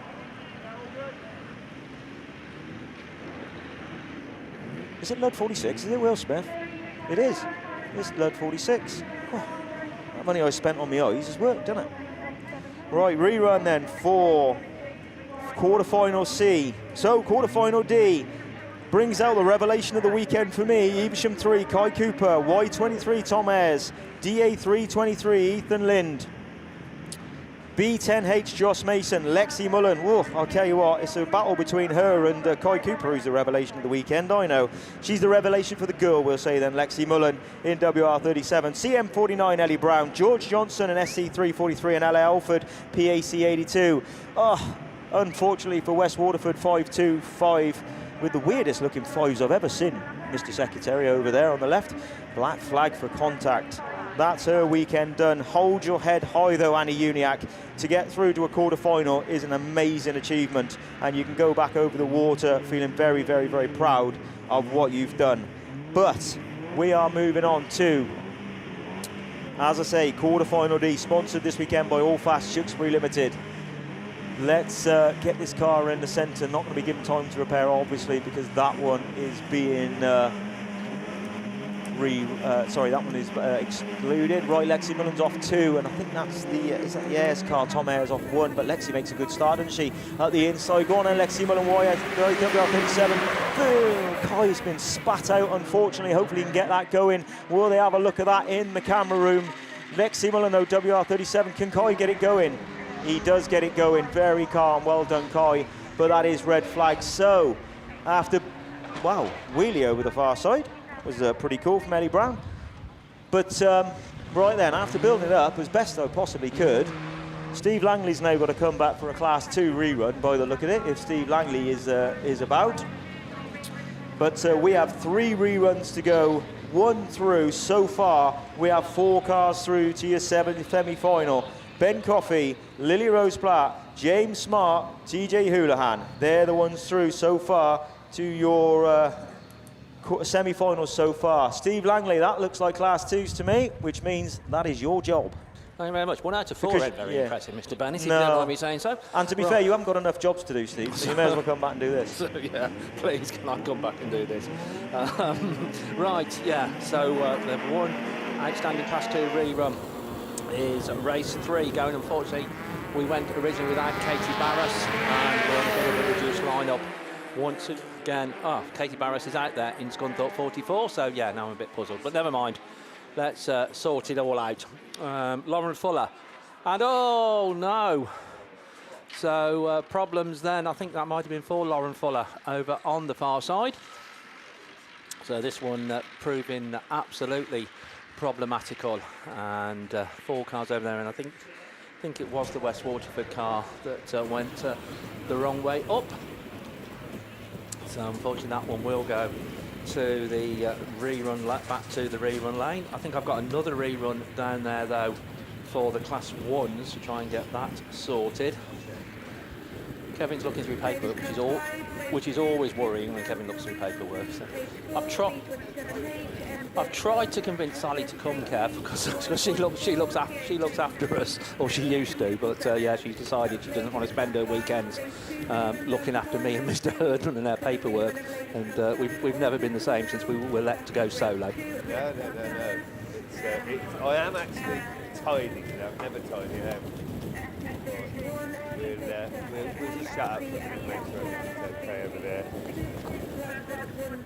And then get back to you.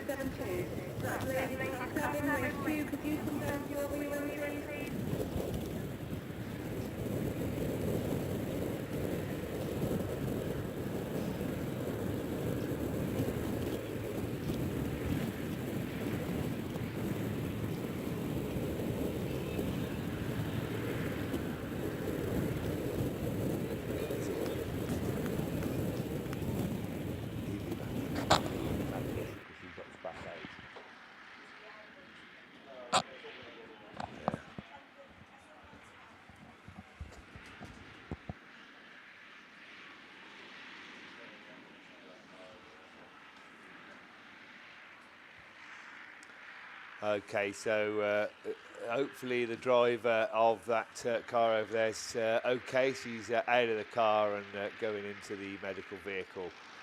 And looking at the body language of the marshals, they don't look too concerned. I'm sure the person who looks after the car will be a bit concerned. But anyway, hopefully they're okay. We have now got junior saloon quarter-finalists down there on the line. So we're looking down to the line. So it's not my Class 1 rerun then, sorry. No, we've done, well, I'm hoping so. Right, okay, so we've got all those done. I've lost the plot here, basically. I'll shut up and leave it to it. We did 1 rerun, so let's just check down there on the line.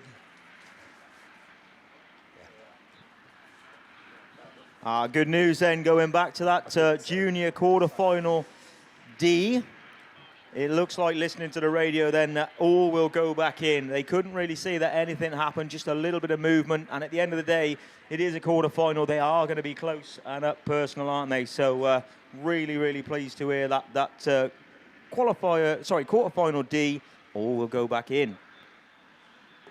Yeah, okay, thanks very much. So junior saloon quarter-final. They should be down there on the line. And quarter-final A, in the Danny Lawler Crane Hire sponsored junior saloon, will feature Freddie Farrow, in York 72, Reese Tipton in Ludlow number 1. Grace Williams in Cambridge 142, Warren Dommer in Wessex 46. Dexter Price in Hereford number 6, CW 175, Rory Sinoff. Typhy 222, Corey Reed and Frankie Taylor in Cumdy 171. Marshall's over there just checking the fence to make sure everything's A-OK, and as I say, they look like that fortunate West Waterford lady taken away the cars in the infield, so we should be ready to go racing very, very shortly with the first of the Junior Saloon quarterfinals. These guys and girls have worked so hard this weekend to get this far and put on some amazing performances, so well done to you all, and it's been a privilege, absolute privilege to commentate on. And right, away we go then with the Danny Lawler Crane Hire Limited sponsor, Junior Saloon quarterfinal A. Oh, don't forget then, it's first 4 to go through. We've already got contact as they make the way around over there on the far side. It's Cambridge 142 that's the unfortunate recipient at the moment that got spat out there, and we've looks like we've got a green flag already coming up. But anyway, I'll go back to the racing. It's Typhy 222 from York 72, Hereford 6, then CW 175. The green flag at the moment, I think, is for C171, who's off the pace anyway at 5th to 6th place. Unfortunate for Cambridge 142, but it is the 72 machine then of Freddie Farrow that's bringing him round. He's unbeaten all weekend, looking cool at the moment. Typhy 222 there in that second spot. In third is Hereford 6. The race on the field, well, it was for 4th, but it's clear as the Cambridge car has obviously got problems there and dropped right down the field, but no problems for Farrow. Yeah, and I thought so. We get a red flag. I was trying not to get too excited with that one, because we've got green flags been flying and all sorts, so we'll listen into what the marshal's got to say and give you official confirmation in a short while. Right, quarter-final B then will feature Nick Edwards in Star 52, Zach Southgate in South Somerset 50, Rory Nugent in West Waterford number 5, Archie Stevenson in Victor Kent 31, Josh Pittman in South Somerset 46, Findlay Rowe in 408F, Maggie Appleton in Scarborough 15, and Jude Murray in Down Autograss 32. So we've got a green flag then, yeah, confirmation of that. Frankie Taylor picks up a green flag in C171, so he's going to need nothing less than, is it Frankie? Yeah, going to need nothing less than a second, and the next one was Wessex 46. And he didn't get off the start, so we missed him. I don't know what happened to Wessex 46, but he will not be out in the rerun. He didn't get off the start. They're just pushing him off now. Oh, how disappointing is that. Okay, so let's get back to the good stuff. Quarterfinal B then, top 4 to go through. No points, just prizes for top 4 as they down there on the line. The yellow flag, just one yellow flag, 2 flags are fluttering. But the important one is the marshal on that, either the last bend or the first post, whichever you want to call it. I always say the first post, but it's definitely the marshal on the start post anyway, whatever you want to call it, that's going to get them going in just a few moments. Still the yellow flag up on this top corner as well. So we'll just wait for that to go down, and then we can get at it. As I was saying earlier, what some fantastic racing we've seen this weekend from these junior saloon drivers. Absolutely amazing, and really entertained us. Not quite sure what the hold-up is, whether Marshall's still wandering about on the start line, so there may be a problem, or was a problem, on the start line.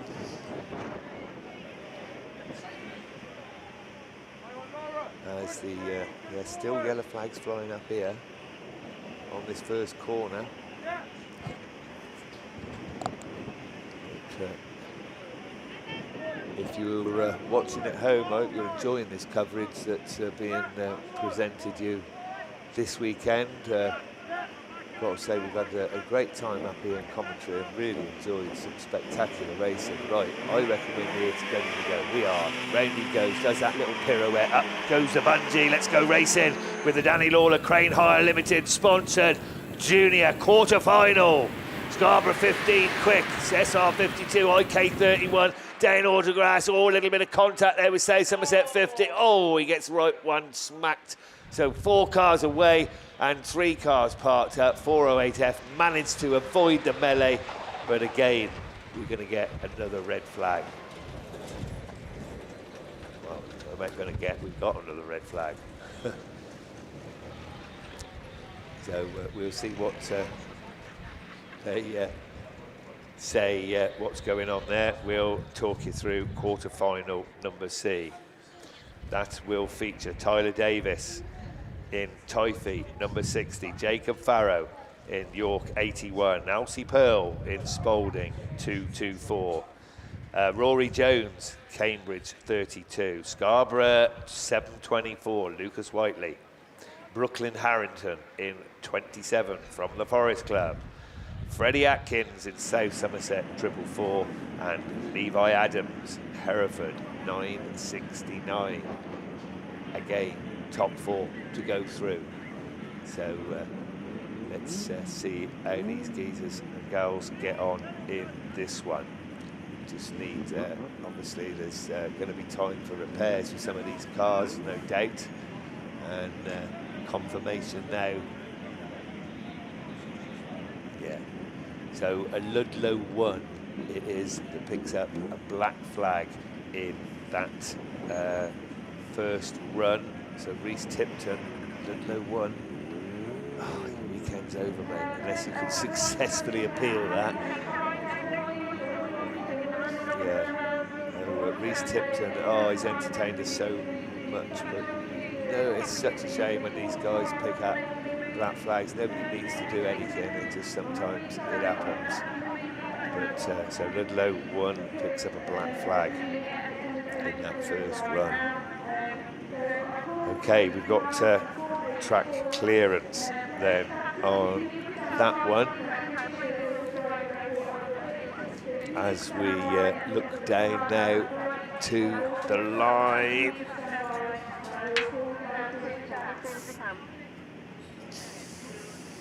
And we're going to get quarter-final C featuring Tyler Davis in Typhy 60, Jacob Farrow in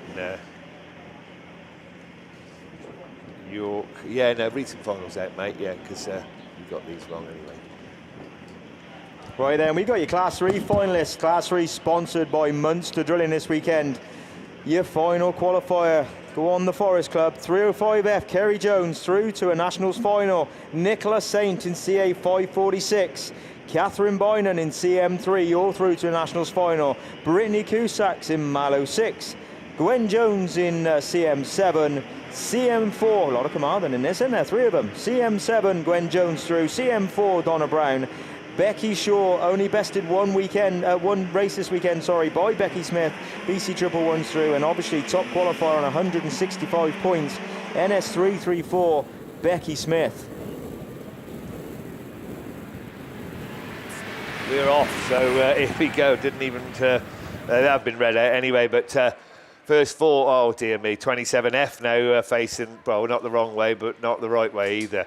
And it's Jacob Farrow that's the leading them round. In fact, the first 3 at the moment look pretty well assured. But we'll wait and see. York 87, Typhy 60, Cambridge there, and then the little mini of the 724 of Lucas Whiteley heading the rest of the chasing pack.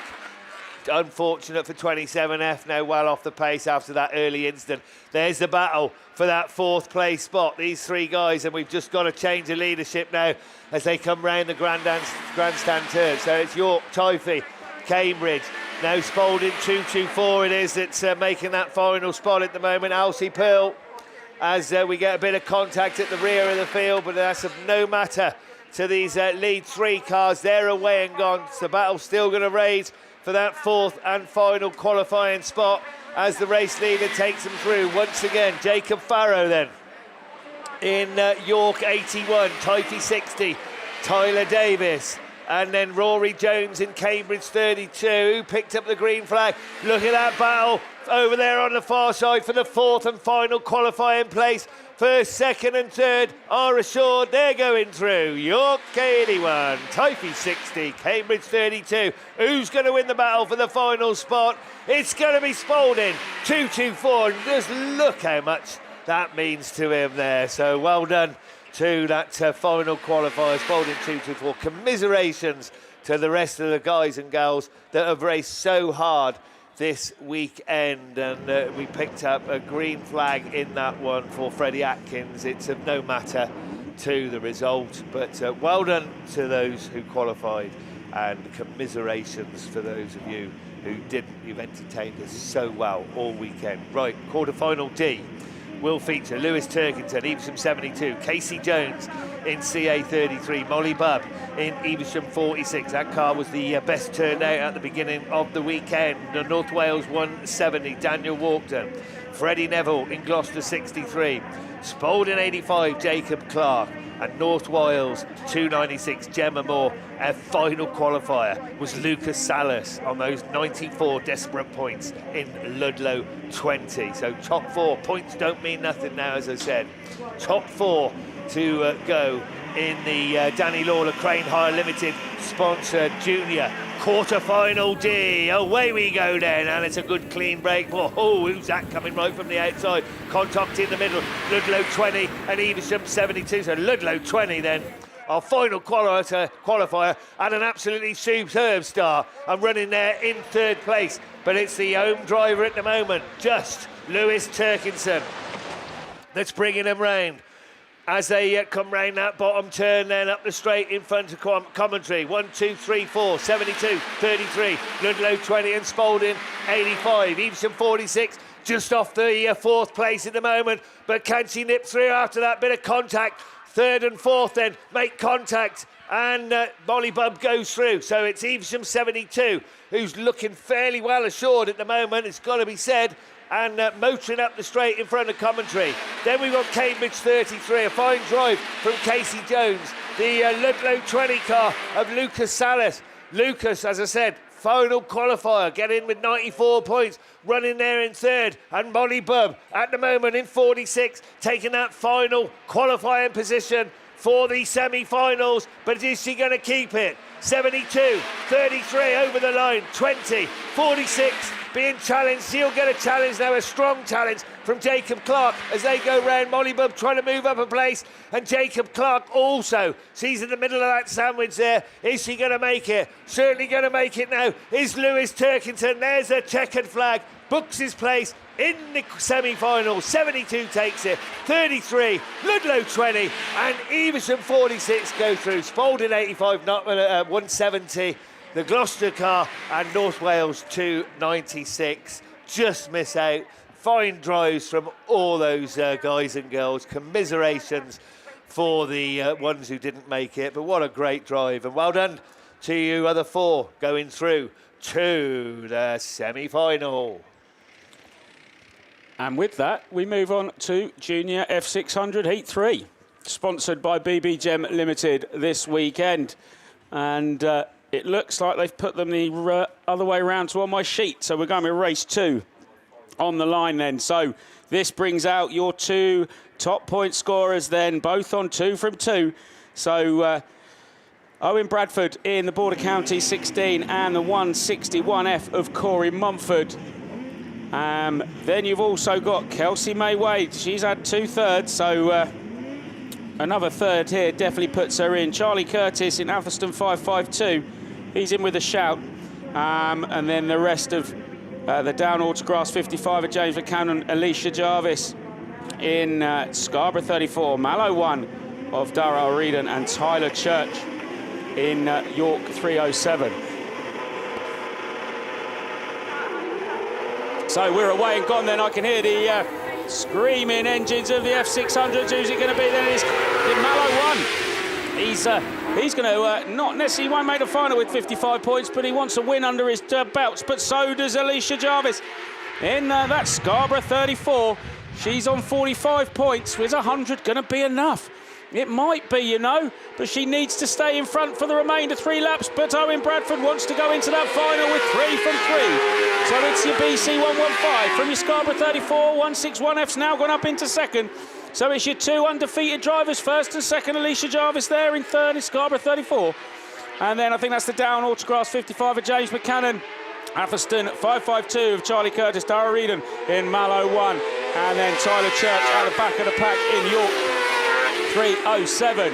So yeah, it looks like, oh, and there's Kelsey May Wade there in Scunthorpe 35. But down the back straight then, as these two don't need to challenge each other. It'll just be the whoever gets to pick first. But oh, we've lost Kelsey May on that top bend as well. But we've got 1 lap to go then for BC 16. 161F. Well done, Casey May, for getting out the way as these two go around that top bend for the final time. Down Autograss 55 from Scarborough 34 is third and fourth, but the challenge is on into the last bend then. Who's it going to be? Who's going to go in 3 from 3? It's going to be Owen Bradford in Border County 16 from Corey Mumford in 161F. Then it's a down Autograss 55 of James Buchanan, Scarborough 34 of Alicia Jarvis, Mallow 1 of Dara O'Regan, Atherstone 552 of Charlie Curtis, York 307 of Tyler Church, and then unfortunately Kelsey May Wade there down in 8th in Scunthorpe 35. I don't think that'll be enough, unfortunately. Another third though would have put her in, but I don't think that's enough now. So we'll see though. It all depends on everybody else, because in this next race there's not a heat winner. So any one of these is now going to get their first win, but your highest point scorer is Igo Evans in Typhy 6. He's had a second and a fourth. Denver Whitehouse in Wyro 66. Leewood 123, Elizabeth Carr. Jensen Walker in Yorkshire Dales 44. Sky Pascal in Hereford 50. CW 288 at Gemma Louise Daly. Dylan Grasby in Evesham 1. And Levi Phillips in Stroud 14. So again, a low point scoring is what you need. It's going to be a qualification for the final, but who's going to take the 55 points? Denver Whitehouse wants those in White Rose 66. A win will definitely see her in.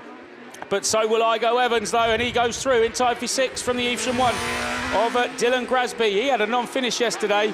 I don't think 45 is going to be enough for Dylan, but Denver just needs to sit there in third, because that will be enough for her. Gemma Louise Daly needs to go up a couple of positions in the CW 288, and the Yorkshire Dales 44 of Jensen Walker is just in the cusp at sitting 10th after the second heats, and then Sky Pascal in Hereford 50 and Levi Phipps in Stroud 14. But it's back to the front, then it's still Igo Evans in that Typhy 6. He's got 2 to go this time round from the Evesham 1 of Dylan Grasby, and then the White Rose 66 of Denver Whitehouse. That's your 1, 2, 3 as they go round that top bend for another time, and that's CW 288. It's been on the pace all weekend at the ladies, in the ladies F600 as well, and I think it did quite well at the men's as well. So he's now just dropped back a place though, but it is a yellow flag with the black cross, and we've lost someone on the top bend is sending them out. We're going to keep going as it's last lap flag. Oh, Igo Evans just misses him, and Dylan Grasby goes up the inside. They've all avoided. No, they haven't.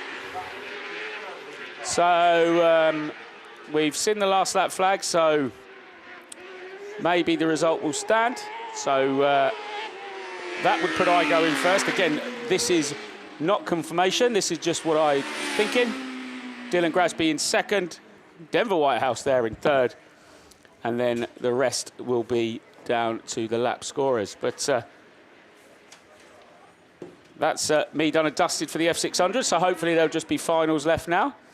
And it looks like that's a Class 5 rerun. And then I think I'm back in a minute with a Class 7 rerun just behind them.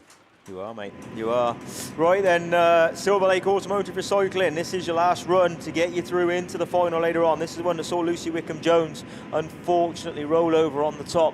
Not sure if they've got the car repaired, but we will wait and see. So I think this is the one anyway. We'll have to just wait and see. Yeah, it is, because I can see Kaylee Parsons on the inside. So Natasha Gibbs, Hereford 4, PAC 11, Lucy Wickham-Jones, Lynn Olsen, BH 27, Brignell 27, Melton 31, Kaylee Parsons, Michelle Ellis in S33D, Y44 Nicola Jesse, who was away and gone in that one, TA 73 Laura Jones, and E777 Shauna Stedman. Right then, so Class 5 then. Let's see what happens then. So S33D makes a lot better start this time. She's had a good talking to, hasn't she? Tom sat on his sofa. Right then, S33D then. Down the back straight, your current reigning national champion for a couple of hours at least. Y44 then tucks into second place. Nick will be okay with that. She knows it's all about one race this weekend, but it is S33D then. Better setup this time. Y44 second, B27H, E777, TA73, M31. And then we've got Hereford 4, just unfortunately in the arm code down the bottom bender. Natasha Gibbs gets that going again. So S33D from Y44. This will see them both through into the final. I would, yeah, definitely see them both through into the final. So it is S33D, another clap completed. Y44, B27H, Lynn Olsen second and fourth from the third. Reckon that'll see her in the final as well, I would suggest. But it is back straight, S33D, Y44 as I say, second place. Will Nicola try anything? I don't think she will. She'll want 3 wins so she can get maximum, first pick, I would guess. But she's going to leave herself open because B27H is trying to come through, and now she's left the gap, and Lynn Olsen doesn't need to be offered twice. She's going to try and get a drive down the back straight, but fortunately that Lotus Power doesn't out-drag the Vauxhall, but only just. S33D though, she knows what she's doing. She's backed it down. She's going to take a win. That's going to give her confidence going into the next run. And Michelle Ellis then takes the win. Y44 Nicola Grice, Lynn Olsen B27H, E777 is Shauna Steadman. They're in fourth place. TA73 is Lara Jones, M31 Kaylee Parsons, and H4 Natasha Gibbs. Ladies class 5's over and out. Job done. Yeah, well done, Spanner. So we've got a run-off, please, for the ladies' Class 1 semi-finals. 2 places to be picked off and 3 girls that are going to be in it. Yorkshire Dales 195, Rebecca Starbuck. Typhy 352, Nia Jones. And Caitlin McCready and Dane Autograss 917. And straight on to Heat 3, race 2, then of the Class 7, the Cobb House sponsored, and Julie, Nicola Olsen's airborne. And, no, now she's sideways. That does not look like a mini front end to me, but looks like, is she going to get moving? Yeah, she's moving. No. She's moving, so we're off. Sorry then for that silence, but it is Julie Hawthorne-Thurnio then. She does need a win in that Radford 176 to stand any chance of making this final this afternoon. Lindsay Allen in a Pennine, 37 will be there if she stays in second. Mel Gallagher with third. It'll be touch and go for Mel. She'll be right on the cusp. She'll be on 96 points, but we've said it will be a low entry score as Becky Shaw will, she'll make it maybe. I don't know. We've stopped it now. So I'll hang around a bit longer. They'll go back to the pits. Nicola needs a hammer. And a big one, a big one. And then I think she's going to give the tyre and the cone back as well. And that looks like some kind of specials formula. Is that junior specials on the line? No, or is that class 9? I think it's ladies class 9. Right, class 9. Okay. Yeah. So ladies 9, then the ML Grice Transport sponsored ladies class 9, no least, and in heat 3, race 1. It's race 2 because there's 5 cars down there. Just looking on the screen, and there you go. So the sound engineers and the filming engineers will be delighted. Got my headphones on. Just keeps telling me off, saying 2, not 1. Just looking on the screen, I thought there's 5 cars in there, but I'm so glad he's there. Right, Molly Richardson, top of the shop in this one on 91 points. Heidi Dealey Seagraves on 81, so is Charlene Hankey. Sharon Barker, unusual for Sharon, they're way down there on 56 points. And then Millie Lane on 49. So they're all going to go through, bar 1. And at the moment, Millie Lane is the one that could do with a decent run in this one. As away we go then with the ML Grice Transport sponsored ladies class 9, as Molly Richardson absolutely storms out of the gates to take the lead from Sharon Barker, who's having a better run this time. Sharon there in that second spot as Molly Richardson just slows it down around the grandstand turn, and then she'll put her foot to the floor as they come across in front of commentary. 26 second then, Yorkshire Dales 154, then ARC 3. and North Wales 78 it is that's bringing up the rear. So come on, Molly, you want to move up, Millie, you need to move up a position in there to get into this Class 9 final. Very kindly sponsored, as I say, by Autograss Transport, but it's 492 that's inching away now from Sharon Barker. She'll have done enough there, but she still wants to try and improve that position. Charlene Hankey all over the back of her in Yorkshire Dales 154. And then Heidi Dealey-Seagraves with Millie Lane still there in that 5th and final spot. 1 lap to go then, the race order staying the same. 492.26, ARC3 now has just moved up a place into that 3rd spot. So Heidi Dealey-Seagraves then just improving that position, giving herself a few more points as they go over there on the far side. Charlene Hankey back in 4th now. Millie Lane still there in 5th, but it's checkered flag this time around. There we go. 492 takes it then, books a place, as does 26, ARC3, Yorkshire Dales, and North Wales 78. So Gareth's coming and sat by me. I've got another Class 9 race to go, but not for a minute, because Gareth's been doing his photos out now, I'm presuming. Green Line Photography, give him a plug. Thank you. Yeah, 3rd round of qualifying then for the Shepton Blantyre sponsored ladies Class 4s. 2 races going to be coming in this 3rd round of qualifying. Nobody going into round 3 unbeaten, so all the points all to play for, and the top 8 beckons as we have track clearance, and away from the line they go. Then it's good to see that little imp of Lisa Cooper back out there after a non-finish in her 2nd round of qualifying, but it's Hannah Thomas once again that leads into turn 1. Scarborough, number 8, then takes up the running as they go down that far straight for the first time. Donna Howells, unfortunately, in Cundy 14 looks square wheels on the outside of that racing line, but we're gonna see red flags just as Hannah Thomas exits the start gate turn. Then for the first time, red flags out on that first race in ladies Class 4, but got a bit of downtime, so I'll hand you straight back over to Kevin. Yes, thank you. We've had a message from the chairman then, and there's campers starting to park up on the roadway. It's a no-no. Please get off the roadways. There's loads of room. You're going to get out of here, all right. And I mean, I've packed my camper up, put the trailer on and everything, but I ain't parked on a roadway. It's going to add about 30 seconds to your journey. So any campers and trailers and whatever that are parked up on the roadway, please just move them over and get away from the roadway. It's got to be kept clear all the time. It ain't going to make a lot of difference. You know, if you've got 2 hours to go home, you've got 2 hours, or 4 or 6 or whatever, and 20 seconds on the roadway ain't going to make a lot of difference. Thank you. So back to the racing then, and Don Howells there in Cundy 14 just getting a little bit of attention. To be fair, it didn't look like there was too much contact as they went into turn 1, but we are going to be seeing that rerun then excluding Donna Howells. So like I say, just possibly a little bit of a weak spot on the front end of that Cundy 14 machine, because it didn't look too scrappy as they went into turn 1, but Donna being the reason for the race stoppage means that race 1 will get excluded. Race 1 will get rerun, and C14 will be excluded. Now that roller coming back out to do a little bit of work on this fabulous looking John Wilkin Raceway. We were talking yesterday about how many years the Evesham Club have been here. It's got to be nigh on 40 years now between the fields that the tracks have been based in, hasn't it? Because I remember Dad talking about the priority parking fields being used as a track many years ago. I think I remember coming to this field back in like 91, 92, when there was a Union Jack and a pedal on the finish line, and that's how they started the races here back then.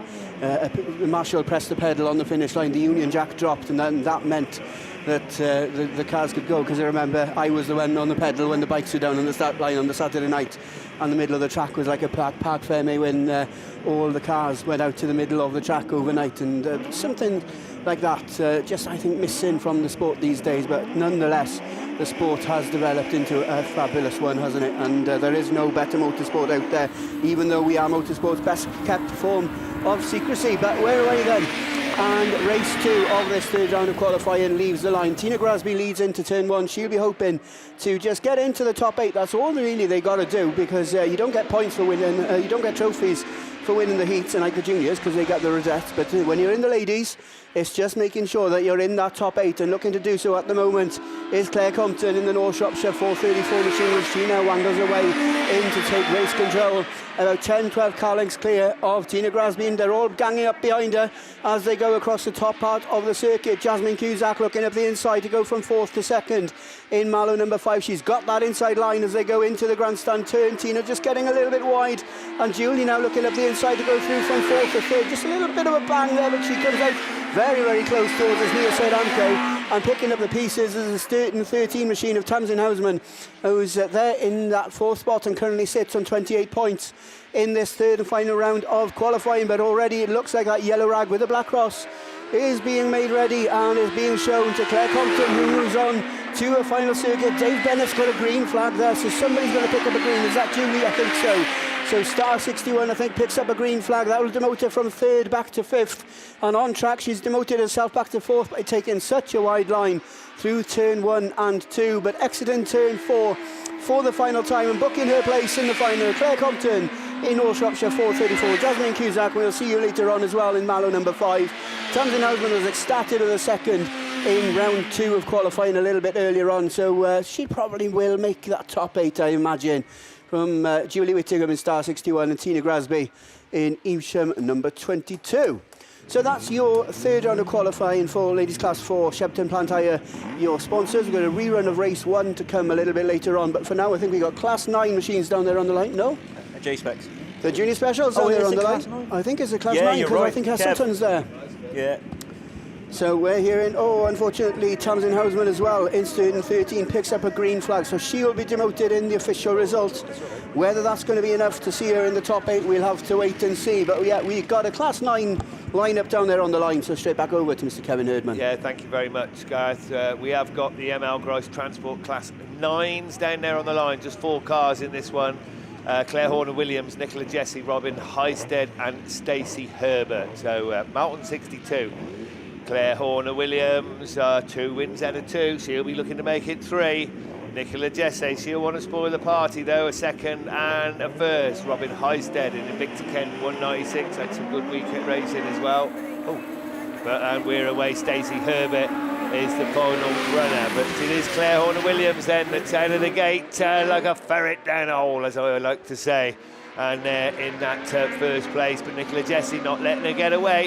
In fact, she'll try and challenge, but as the door firmly slammed in her face as she tried to dive at the inside, and Horner-Williams would have known she was there and just blocked it off for her. Then Robin Heisted then still there in that 3rd place, and Stacey Herbert in 4th, but I think that'll be enough for Stacey to relegate Millie Lane to the outfield, and Stacey will still go through to the final. But Claire Horner-Williams then, as I said, she'll want to win this, that's for sure, but so will Nicola Jesse, and she'll keep fighting right to the end to try and snatch that lead place as they come round the grandstand turn once again. Horner-Williams then just holding her off with 1 to go. Nicola Jesse there in that 2nd spot.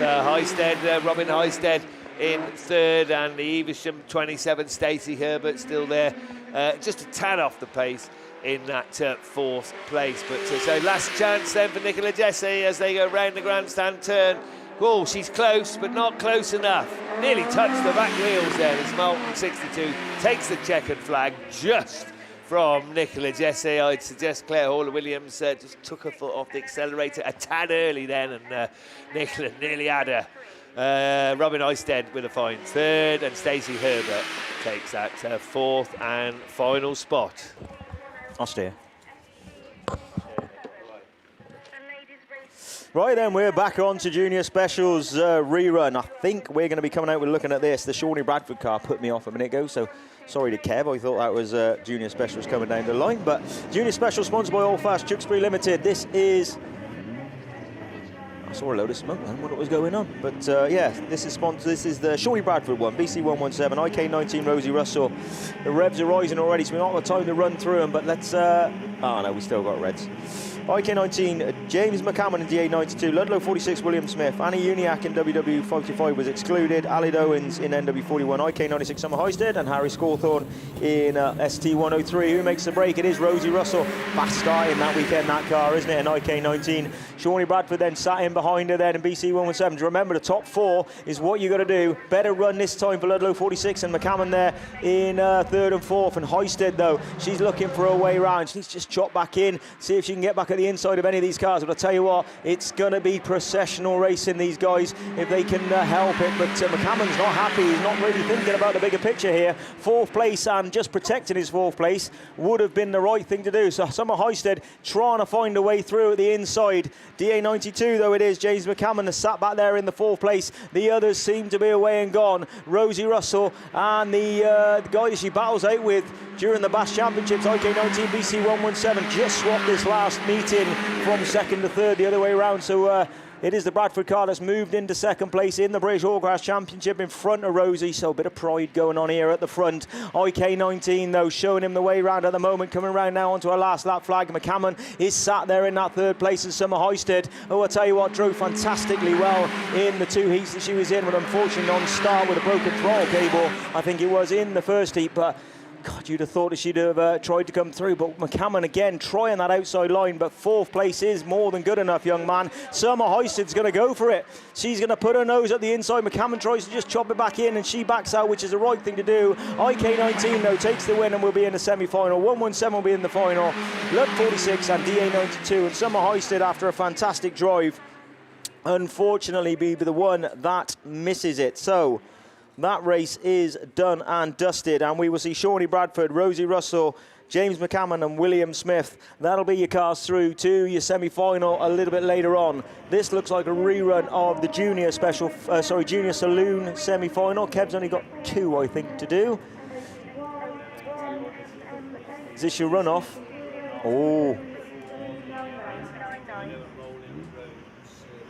This is the runoff for the ATD Dyno and Roland Road services. So two places for these 3 cars: Rebecca Starbuck, Nia Jones and Caitlin McCready. Right, away we go then. 2 places up for grabs, and it's down Autograss 917. Yorkshire Dales 915 that have got them at the moment, but they're going to be very close. Then Nia Jones taking that wider line, and was that the right decision? As he goes over there on the far side, the 2 lead cars then are just inched away.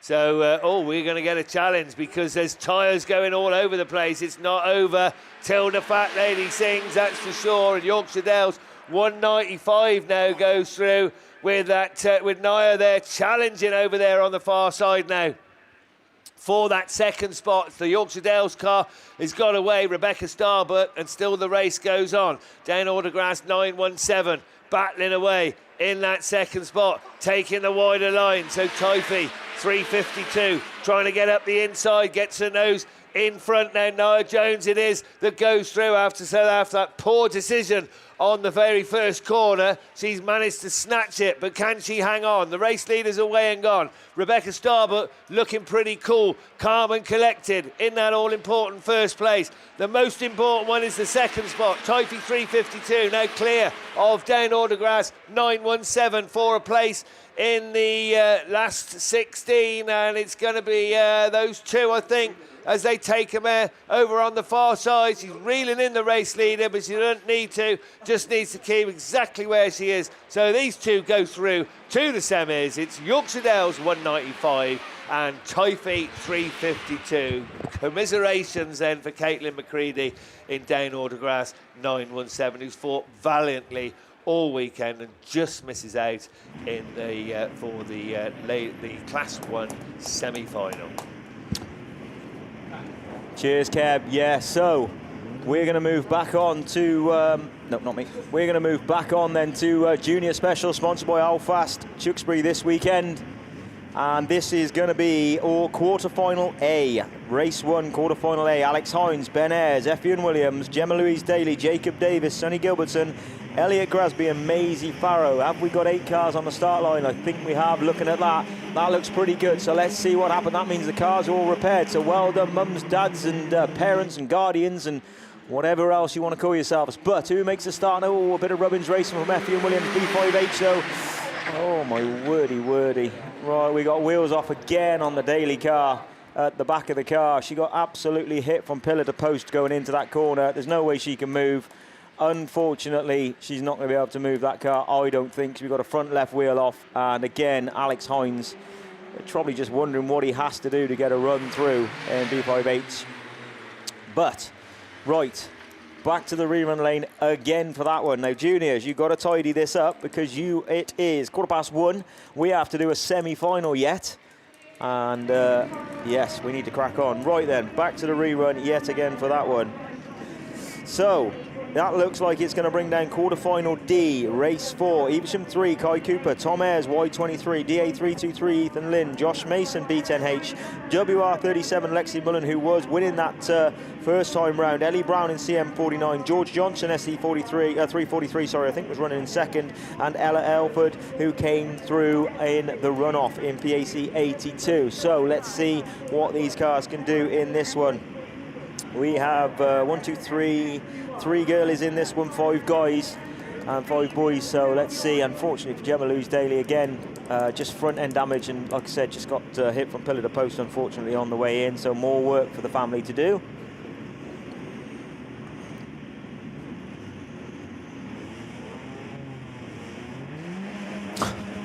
Right then, the car's being removed to the centre of the track. Marshals are returning to their post, and somebody's very, very eager on the throttle down on the bottom corner. Don't want to miss the start. Dad told me never to miss the start. So I'm going to start revving 30 seconds before everybody else. Right then, away they go then. Come on then. Flag goes, bungee goes. And who makes the start now? Lexi Mullen's certainly been flying on the inside of that Beresford car. Who's on the outside though? Oh, not such a good start for George Johnson in that one though, but he's sensible. Drops into the inside, knew exactly what he's doing, showing some good racecraft. And all of a sudden he's gone from 7th to 6th. Maybe 5th, he tried the inside, but it's the top 4 that matters, and it is Lexi Mullen from B10H then round the outside. Oh, you don't need to do that, Josh. You just need to hold that second place. You don't want to be dropping down the order. No, we don't need no Rubbins racing. Top 4 is what we need. WR37, B10H 323, and Ben Ayres. They're all squabbling for that top 4. They don't need to do that, as I say. And in the meantime, the girlie that come through, PAC 82, Ella Alford, she's now making use of that and coming through into 4th place. So, bop top corner. The girl is shown on the way round, Lexi Mullen, and she's there. Just let her go, Josh, and just enjoy that second place. That's a final. We don't need no rubbing. B10H then, and then we got the Lind car, and then George Johnson's making his way through at the inside of Ella Helford, who just gets pushed a little bit wide. She's going to try and out-drag them down the back straight, trying to stay in that 5th place, but in the meantime, it is Lexi Mullen, WR37, that's moving on to her last lap, Flav, with B10H just all over the back of her there in the Breedon car, but DA323 and George Johnson under pressure now from Y23. Ella Elford's just pushed back a little bit, and so is Ellie Brown then, but down the back straight they go. Lexi Mullen showing them a clean pair of heels, driving absolutely superbly on the brakes, tucks it in on the inside. Well done, Lexi Mullen. That is the way to do it. You, girlie, are in a semi-final. B10H in 2nd place, DA323. George Johnson, SC343, comes home in that 4th place. Well done, you top 4, and well done to all the other guys and girls that were in that one. Kai Cooper, who's driven absolutely fantastically well over this weekend, unfortunately misses out.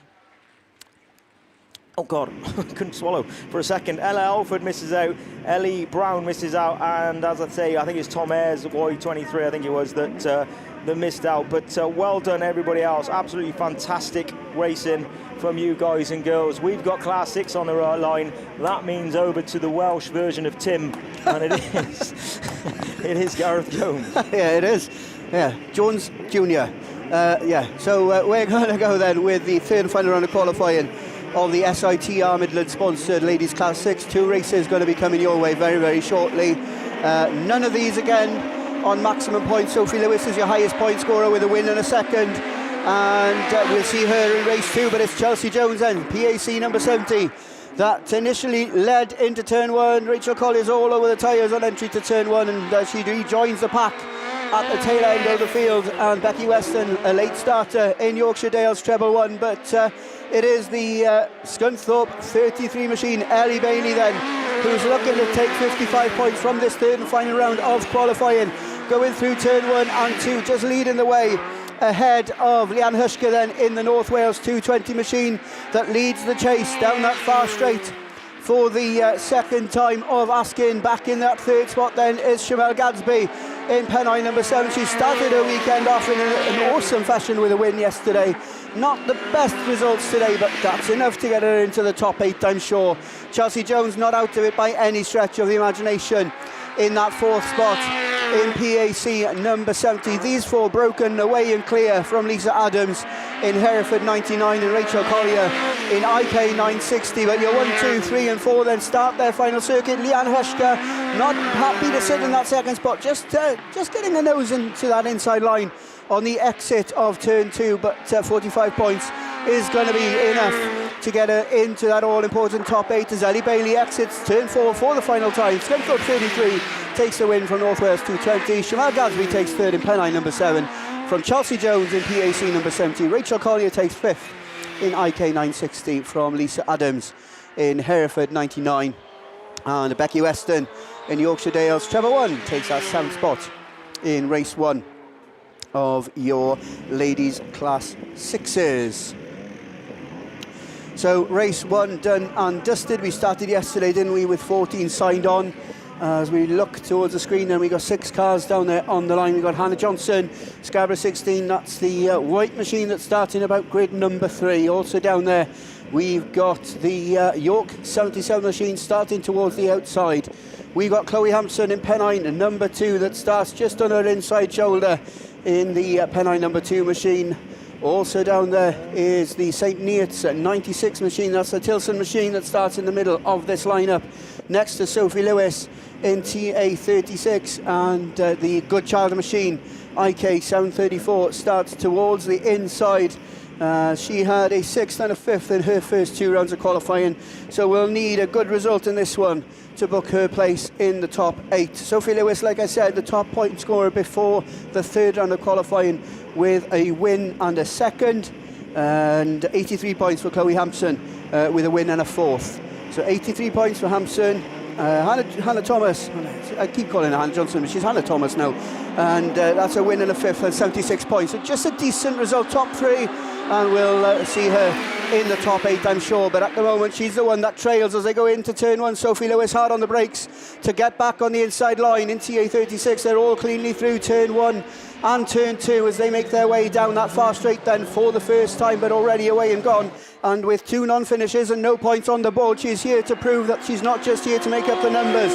Sarah Howard concludes her first full circuit of this John Wilkin Raceway as she makes it through turn 2 for the 2nd time. Hampson looking up the inside of Lewis for that 2nd spot, but has to make do with a 3rd at the moment. Johnson's up the field into 4th in Scarborough number 16. A win, a 4th and a 5th. Is that going to be enough? It's going to be close as she's still there in that 3rd position then. Good Child and Tilson having a good battle towards the tail end of the field as Lewis and Hampson have a battle for 2nd and 3rd. Not too much contact, just a little bit of paint swapping, and Hannah Johnson, Hannah Thomas even, hoping to pick up the pieces in that 4th spot in the Scarborough machine. But this time round, they'll see that yellow rag with a black cross, and despite having no points in her first 2 rounds of qualifying, it looks like Sarah Howard's going to pick up 55 points from round 3 as she makes her way down that far straight for the final time, holding off the challenge about 8 car lengths clear of Sophie Lewis in TA 36, and that's definitely going to be enough to see her into the final from the Chloe Hampson machine.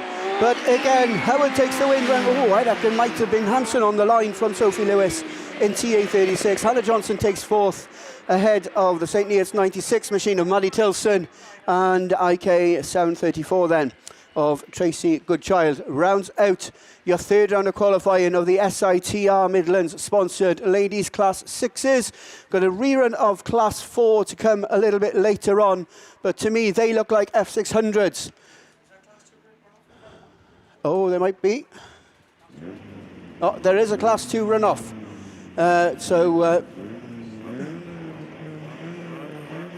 Who have we got down there then? The Scarborough 17 machine is down there. And who else has got? Oh, we got the Forest Machine, I think, 2:44 on the outside. So as they make their break then from the line, it's going to be the 17 Machine that's going to lead into turn 1. She's got that inside line. I assume with just the 2 cars, it's just the 1 space that's up for grabs in this Class 2 runoff. And it is Izzy Nicholson that takes up the running as they go through the start gate turn for the first time. Already about 4 or 5 car lengths clear of the Forest Machine in that second spot. That's Maisie Daniel then that is there just chasing hard at the moment and reeling in as they go through the top part of the circuit. But meanwhile, as they get back onto the straight, that throttle gets pressed even harder, and Izzy Nicholson just opens a little bit of daylight between herself and Maisie Daniel in that second spot. But back towards us and rounding out another circuit, then it is the Nicholson Machine. She's taking a wide line through turn 1 and 2. That allows the Forest Machine to reel her in ever so slightly, but again, the momentum very much with the Scarborough car as they make it back onto that far straight and in through the grandstand turn. But this time round, it's last lap flag time, and looking to book her place in the final with a win in this runoff is Izzy Nicholson in Scarborough, number 17. But don't discount Maisie Daniel. What is she? 2-3 car lengths off as they exit turn 2 for the final time. But again, the Scarborough Machine just putting the pedal a little bit harder to the metal as they go down that far straight, just to maintain the momentum. And it's going to be Izzy Nicholson that's going to make it the top 8 in Class 2. Maisie Daniel, unfortunately, 9th qualifier after 3 rounds of qualifying and a runoff. And but nonetheless, that's a car that I haven't seen too much of this year. So to be 9th qualified when there were 4 or 5 races of ladies Class 2, that's no mean feat. Right then, 3rd round of qualifying of F600s down there on the line. I'll hand you straight over to Mr. Scott Jones. Are you the English version? Are you Tim's son then? If I'm the Welsh version of Tim, are you Tim's boy? Must be, yeah. So, yeah, thank you, Gareth. Right, 3rd rounds of ladies F600s. No time to read the numbers because we are already racing. So who's coming out in this one then? It's going to be Scarborough 19, who's going to be quickest away into that all-important first corner. That's Daisy McAnnis in that one there. Terry Mumford's in a Forest 161. 2 wins out of 2 for Terry. So she's going to be looking to try and get 3 wins out of 3, but work to do. She's back there in that second place with a TA 56. Another woman with 2 wins out of 2. So there's 2 cars undefeated in this one then, but 19 it is from Forest 161. TA 56, engine defending champion of Tina Hilton there in Sturton 4 with work to do. And already the 161F and Sturton 4. Oh, McAnnis is round. And luckily managed everybody to avoid it, but we got 2 stranded in turn 1, so we could see this one go red unless they can get those cars moving. But we're going to come round. 161 it is. No, we've gone red. As we do that, she gets it going again. So we go reds on the first run of the ladies F600s.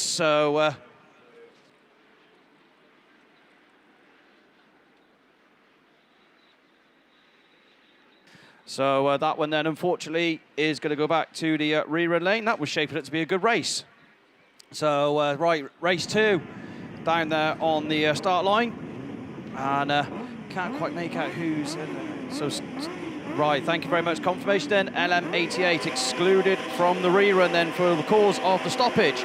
So, she was on 55 points, so needed to win to stand a chance to get in, but unfortunately her weekend is over. But we're already on to race number 2, and it's LM number 1 and Forest 32. Lexi Hinton then, who's going to go right round the outside and take up the run-in, but has she just gone a bit too wide and leaves the door open? So Leeward number 1 it is, and Tyvey 22 of Naomi Davis took a win this morning in that TA 22, but Hinton really on the brakes, going right round the outside. Can she make this one stick? She's trying a wide line, but not quite enough, is it? It looks like actually 32 it is, who's going to hold on into that lead position. Leeward 1's in second, TA 22 trying to cut back and comes through into that second place, but goes through to first. So Naomi Davis it is in 22, takes out the run, and Morehouse comes through in Sturton 101. Hinton's back to third in a Forest 32, just falls onto the inside then, as a wide line did work, but she's dropped back to third, but she's going to try a different tactic and try on the inside. But TA 22 it is from Sturton 101. Forest 32 there in third in LM number 1 of Bethany Talbot. Took a win this morning in that LM number 1, White Rose 58 and ST2 47. We've got a change of leadership over on that far side there. Morehouse is through on the inside there, but Naomi Davis isn't going to give it up. These two are pulling away now from Lexi Hinton in 32F. But the last lap flag there, 101, 22.32, LM1 is there in that fourth place. White Rose 58 and then Sturton 247. So all the cars now onto their final circuit. Battle going on for fourth and fifth, but we're going to concentrate at the head of affairs as they're into the grandstand turn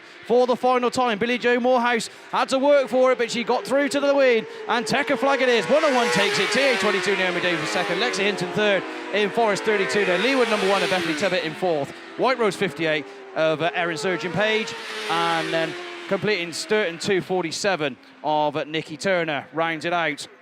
So Gareth Matthews has dropped into the booth. He's next to me, so that must be ladies class 7. Thank you, Scott. Yep, so I think this is the third attempt at this race 2 of the third heat. So, yeah, as we said earlier, top point scorers were 2 seconds, so 90 points. So, yeah, with 6 different heat winners yesterday. So, hopefully we can get it done and dusted this time, because they're all waiting as the wind-up man is already there. So Mel Gallagher, Shamel Gasby, Lindsay Allen, Luca Olsen, Becky Shaw, Kenzie Adams, Julie Hawthorne-Thurnio and Kath Harrison, and it is Julie Hawthorne-Thurnio for the third time. So the Radford 176 machine needs this win to try and defend her title this afternoon as she goes down a back straight. Shamel Gasby, a second will be enough. 3 seconds is definitely enough for Shamel in the way that the points have been going, but she's looking to be challenged by Mel Gallagher in Leewood 7. But so it is Leewood 7 in third, and Nicola Olsen from Becky Shaw now in the Border County 66 is down in fifth, and Kath Harrison there in sixth place. That's Sydney at 77, and we seem to not have Kenzie Adams, so maybe she was the reason for the stoppage and has not been out in this rerun. But just knowing this track like the back of her hand, then it will be Julie Hawthorne-Thurnio in the Radford 176 machine. She's got 2 laps to go. Is 55 points going to be enough? I think it will be. She was sat 10th overnight, and Shamel Gasby will definitely be there. Mel Gallagher, oh, it might be tight for Mel in that will give her 96 points, but it might be. As I said, that's the way the points are going, but it is the yellow flag with a black cross then. These top 3 will be definitely looking to make the final. Will Becky Shaw have enough in that 5th place as Mel Gallagher looks to get, instead of 36 points, wants 45 to make sure? That will take her on to definitely onto 105. And it is going to be them, but Julie Hawthorne-Thurnio is going to take the win. Mel Gallagher takes second. Shamel Gasby takes third. Then it's Nicola Olsen in CM 47. Becky Shaw takes 5th. Border County 66. She may have just done enough. And then Kath Harrison taking 6th there. And unfortunately for Kath, I think that's her weekend over. But for the other 5, we will have to wait and see. But that looks like more F600s. So it's back over to Scott Jones. Thank you, Gareth. Yeah, so that was a bit exciting, wasn't it? So F600's got to follow that then. So race 3 of Heat 3 coming your way. So Jill Gradsby, Evesham number 1, top of the shop in terms of points in this one, and sitting on 91 points, currently 3rd in the standings. So all to play for then in this one as we're away from the line first time round then. So it is going to be Gradsby who's going to lead into the first corner. Evesham number 1 it is, who comes in. Causeway 288 of the Trish Daly machine comes through into that 2nd place. Put a challenge in on Jill, but she's got the speed down the far side. So 288 has to set up a second. IK77's there in a good 3rd place at the minute as they go into the grandstand turn for the first time. Then Evesham number 1, she didn't know this track then. Races here week in and week out. She's leading the way, but Causeway 288, seeing Mel Gallagher go around the outside and is going to try the same thing in that 2nd place, but Libby Cornwall's right there in IK77. White Rose 23 of the Rosemary Glover machine battle for the minor places between the 2 club mates of LM 123 and LM number 2, but Gradsby's away in the Evesham number 1 as Cornwall's looking to come through and challenge the Trish Daly machine in that 2nd place. They go wide. So Libby's up the inside then. IK77 makes the move stick. She's up to 2nd then. Causeway 288 drops to 3rd as White Rose 23 and LM number 2 come through then into 4th and 5th places. So last that flag already being made ready then. So Gradsby is in Evesham number 1. IK77, Libby Cornwall 2nd. Causeway 288 of Trish Daly in 3rd. Rosemary Glover's 4th. LM number 2 of Debbie Walsh. And then the LM 123 of Sally Burns at the rear end of the field. So one more corner to go then for Gradsby. She'll definitely be in the final with 2 wins and a 3rd place. So we'll see her in the final a little bit later on. Evesham number 1 takes it. IK77 in 2nd. Causeway 288 in that 3rd place. And White Rose 23 of Rosemary Glover. Leewood number 2 is next across line, Debbie Walsh. And then Sally Burns in Leewood 1, 2, 3. So that's ASF 600's done. 1 rerun to come of race 1. So I think that's Junior Saloons on the line. So back over to Mr. Kevin Herdman.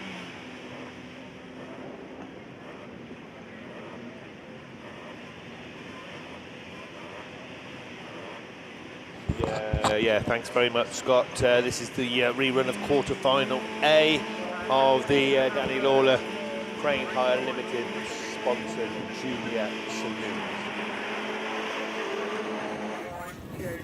Oh, away we go.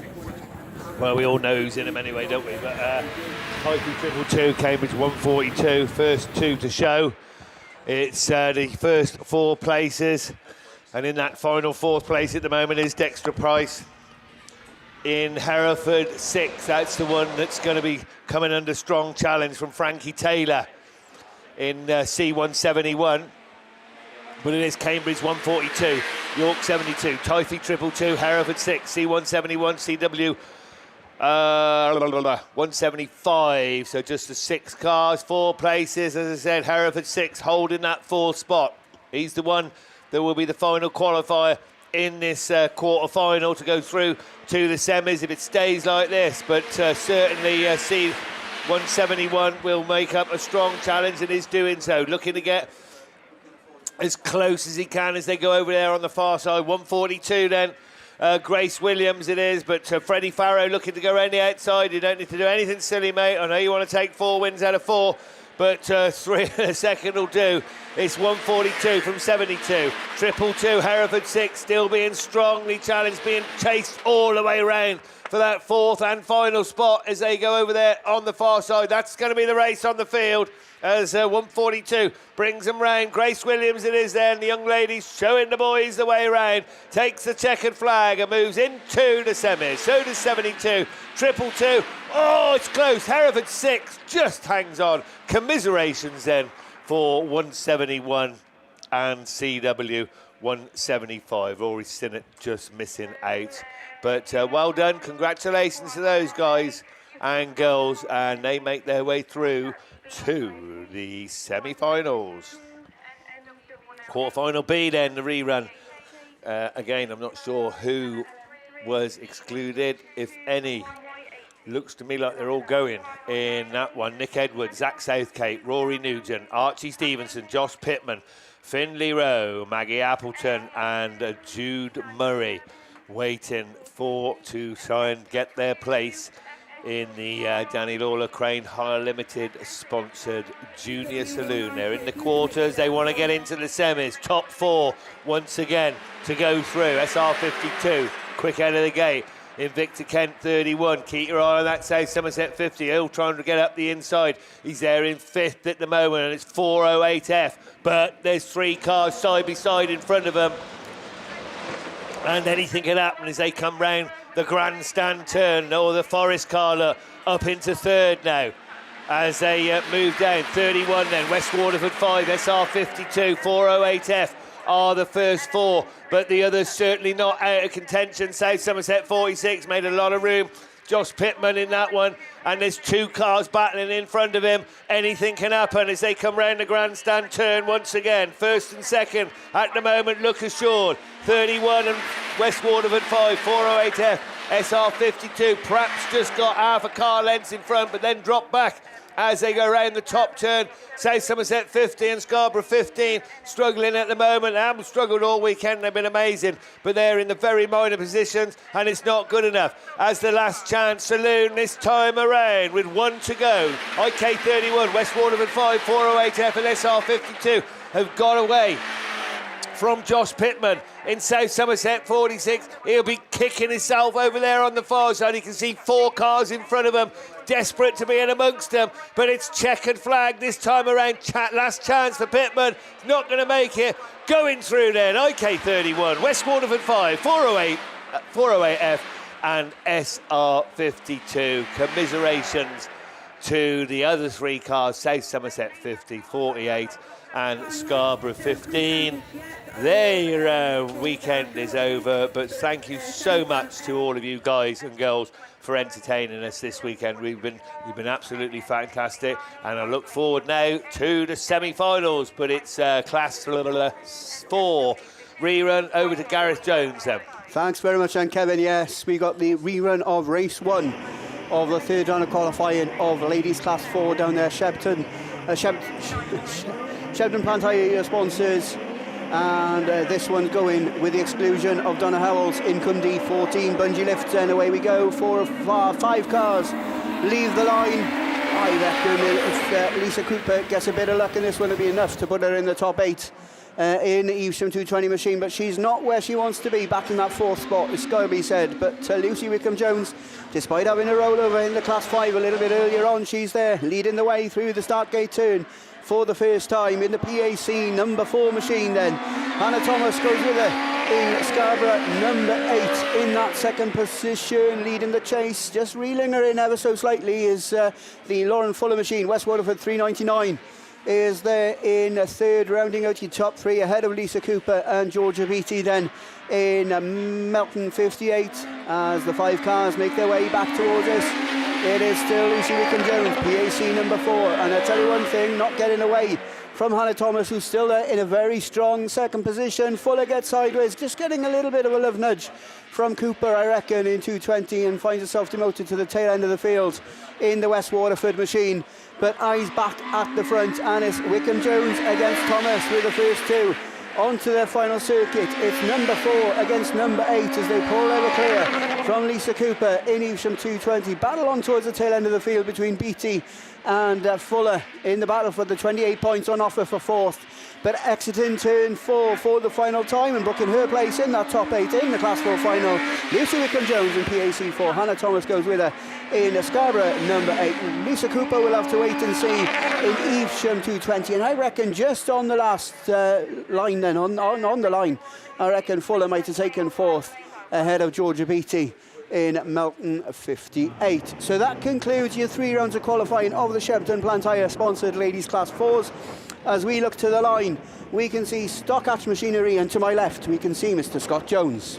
Thank you, Gareth. Yep, so Stockhatch is on the line. TG Bespoke Developments, your very kind sponsors of the Stockhatches this weekend. So Heat 3 of race 1 down there on the line, which brings out Scunthorpe 95 of Holly Lickley, top of the shop with a win in the 2nd. 100 points, is currently leading the Nationals then in terms of points. Sophie Eggleton, your defending champion, is currently 2nd in the points with a win this morning and 4th yesterday on 83 points. Tracy Lewis is 3rd on 81 points. She comes out in this one as well. So your 1st, 2nd and 3rd in the points, all in this race, which I think they just need to get to the finish with reasonable points, and they should be there a little bit later on. Gracie Cole's on the cusp. She's 8th qualifier as it stands, so needs a good result in this one. Then Jasmine Bluck with unfortunately a puncher this morning, put her to 6th. She's on the 9th place qualifier, and unfortunately Helen Blake, who had the role this morning, obviously is a non-starter. So it is your top point scorer then who's leading then, Scunthorpe 95, who's the quickest away, but your defending champions on the inside. Oh, she spun it round, as luckily everybody manages to avoid her. So Jasmine Bluck comes out in front in SR20. Hopefully they can get those cars moved and we can keep this one racing. So it is Jasmine Bluck then in SR20 who goes into the grandstand turn in the lead then. Eggleton needs to get going, unfortunately doesn't get it done in time, so we're going to go Reds on that one. So that one will go back to the rerun lane. So that's we'll see what here, anything on the radio about exclusions or so on, things like that. So race 2 down there on the line, joint 3rd place in the points end, Nicole Kingsley in IK 91. Looks like she's coming out of grid number 2.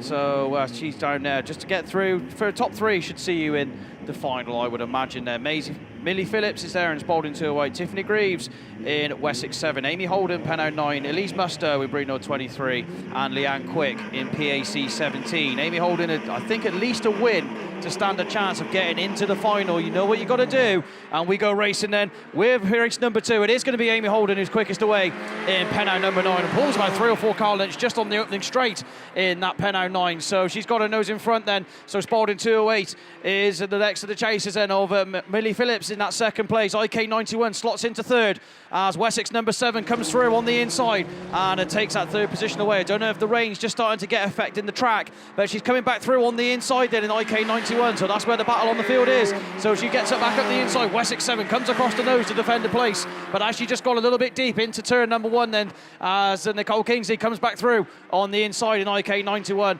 So that's where the battle is. Elise Musto and Leanne Quick on the rear end of the field again.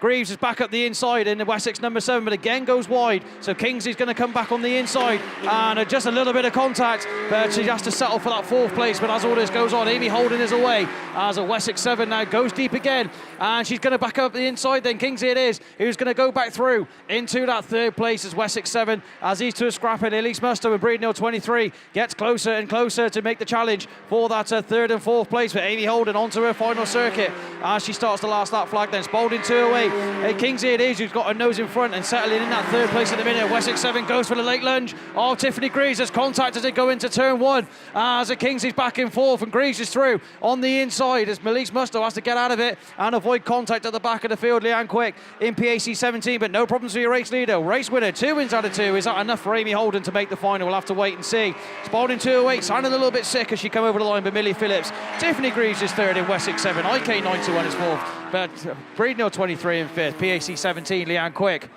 comes through in the final position and did see a green flag for Wessex 7, so that'll promote Nicole Kingsley into 3rd. So I would imagine that's enough to get into the final a little bit later on. I've got Liam behind me. He seems happy with that one. Not what they were battling, but I think he'll be happy with the 3rd place for Nicole then. So hopefully, like I say, that should be enough to get her through. Yeah, confirmation then, Wessex number 7, green flag for contact. So Nicole Kingsley up into 3rd. So 36 points to add it to 81. That should be more than enough to get you into that final a little bit later on. We're going to go with race 3 down on the start line. Daisy Stevenson, top of the shop in terms of points, along with Jodie McConnell on 81 points. So Evesham 98 coming out of grid number 1. Sue Stevens is down there in grid number 3.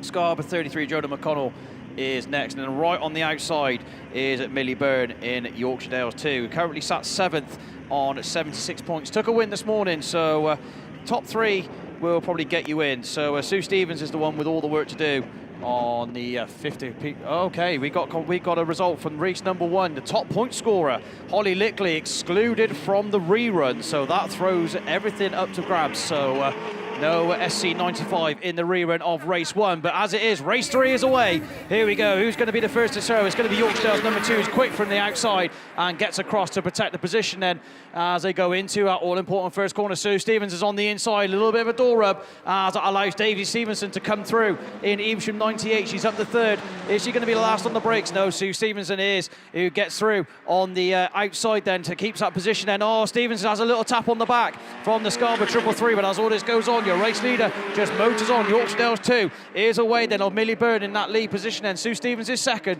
in Ludlow 64. Daisy Stevenson in Evesham 98. 81 points. The 3rd place should be more than enough for you, so don't do anything silly, and you should be there a little bit later on. In Scarborough 333, Jodie McConnell in that 4th place might not be enough. She might have work to do, but Yorkshire Dales 2, this should be more than enough for you. Currently sat 7th on the points with 76, 55 added to that. You should be comfortably in the final. You just keep it going as he moves over on that far side. Lud 64, Evesham 98, and then Scarborough 333. They're starting to spread themselves out as the rain continues to pour down on Evesham Autograss track. It's not affecting your race leader. She's finding the grip from somewhere. She's onto her final circuit then. Yorkshire Dales 2, it is. Ludlow 64, still there in 2nd place. Evesham 98, and then Scarborough 333. So all the cars now are onto their final circuit, but no chance of catching the race leader of Millie Byrne in Yorkshire Dales number 2. Away and gone with this, but then come across from grid 8, got the whole shot, got to the corner first, and just driven away from the field. Checker flag is there. She's taken the win then, 2 wins, and then she's through in Yorkshire Dales number 2. Lud 64 2nd, Evesham 98, David Stevenson 3rd, and then Jodie McConnell in Scarborough 333. So 1 rerun to come of S600s, 1 rerun of Stockhatch. Mr. Graham Bennett is poised and ready, sat next to me, so classified runoff, so it is over to Mr. Graham Bennett. Cheers, buddy. Yes, so we have a run-off for your Class 5 final for the 2025 National Championships between Kirsty Godfrey in Cambridge 10 and Natalie Green after a superb win yesterday in that wet conditions, R420. So an extra race for both of them. That was 104 points to get you through. Commiserations to Lara Jones on 102, who just missed out. Are the revs going? Yes, they are. So we're away and going. So Radford car comes off the inside. CA10 gets a really good start then. Kirsty Godfrey already knew this was going to happen. She was on the text to me straight away before the last race had finished, but she's got to hold it. And I tell you what, it's not in the bag, is it? Because Natalie Green knows her way around here. It's a home track for them guys in the map league here in R420, and she did drive supremely well yesterday in the wet. So Kirsty Godfrey, you've got your work cut out if you want to make this final. Natalie Green in 420, CA10 sat there in second place. And I tell you what, we saw the juniors have a really good run off earlier on. Let's see if these two ladies can do the same. 420, who's got the drag down the stop, then the back, sorry. And it is R420 still, just dips the brakes, the mini saloon coming into its own a little bit here. The flighty, we will say, CA10 though, has got bags and bags of power. She'll be trying, she'll be outside, inside, she'll just nip up the inside. She's got her, no she hasn't. She shuts the door, 420, CA10 trying to come through. They're going to be coming around this time for the last lap flags. You've got 1.5 laps to do what you can do to get yourself into a Nationals final. Natalie Green, really good to see her back on form. She can hold her head proud no matter what happens this weekend. She's doing it again. She's trying to sell her the dummy. Natalie Green knows what she's doing though, and I tell you what, she's holding her off. R420 then down the back straight, CA10. It is do or die, Kirsty Godfrey. What can you do? Can you hold her out? It is R420 on the inside. It's going to be a race to the line. Who's got the drag? And I reckon 420 gets it from CA10. We'll wait next door to see how they called that, but what do we reckon in here, boys? We reckon 420. 420, we're all saying we think's got it, but we will double check with next door. Was it 420 or C10? 420, that'll do then. Kirsty Godfrey, very unlucky, but well done for your weekend's work. Natalie Green, fantastic drive. Well done to you. We will see you in the final later on with Kat Cox, 2F, Y44, Nicola Jesse, C31, Sandra Jones, Michelle Ellis, the reigning championess, 33D, Yorkshire Dales 46, Sarah Chilvers, IK64, Jade Russell, Lynn Olsen, B27H, and we're on with our J-Spec rerun. This is the one with B5H in it. Alex Hines, let's see if we can get this one through. A little bit better of a start now. Both times these have come and had some rubbins racing in the first corner. And Gemma Louise Daly has just gone to the back of the pack, unfortunately. But B5H hasn't. Alex Hines, he's sat on 3 wins, I think he is, on 165 points, and certainly leading the way through here with Effion Williams and in NW108, C55 LM3 Gilbertson, and then Maisie Farrow just on the cusp there in the 5th place, but leaves the door open for Y22 Ben Ayres as he goes through. Now he's on the cusp in 5th place. The Grasby car towards the back of the field. Elliott can hold his head high this weekend though. He's had a great run through to the quarterfinals, but another lap completed for Alex Hines in P5H, NW108, C55 LM3 Gilbertson. They're in 4th place, and as I say, Ben Ayres, who's been flying all weekend, and Bass, and Jacob Davis has gone wide. He's allowed LM3. They don't need to battle, but I'll tell you what, if there's a gap that big, you're going to take it, aren't you, Sonny Gilbertson? And that's exactly what he's trying to do. But Jacob Davis then is going to get hung out to dry, and Ben Ayres is going to try and find his way through. Meanwhile, last lap flag for B5H. Effion Williams there in 2nd place. LM3 Gilbertson now, and Jacob Davis is pushing again. He's got a bit of push on off that corner. Can he hold it together, which he does? Ben Ayres there, sat there in 5th place, just praying for something to go wrong in front of him. He's going to try the outside line, but it is a win for Alex Hines through to the semi. NW108, LM3 and C55 Jacob Davis. Unfortunately for Maisie Farrow and Ben Ayres, CW388 and E122. Gemma Louise Daly, Elliot Grasby, Maisie Farrow and Ben Ayres miss out, unfortunately. So Alex Hines is through, Effion Williams is through, Jacob Davis is through, and Sonny Gilbert is through. That's that one done. We have one more run. I think this is F600's rerun though, Scotty, is it? Right, so that's me done with your quarterfinals. Scotty's got a run now to do with the F600s. Must be a rerun, I would suggest. Over to you, Scotty. Thank you very much, Graham. Right, so we can hear engines revving already then, so we're not going to be far away to go.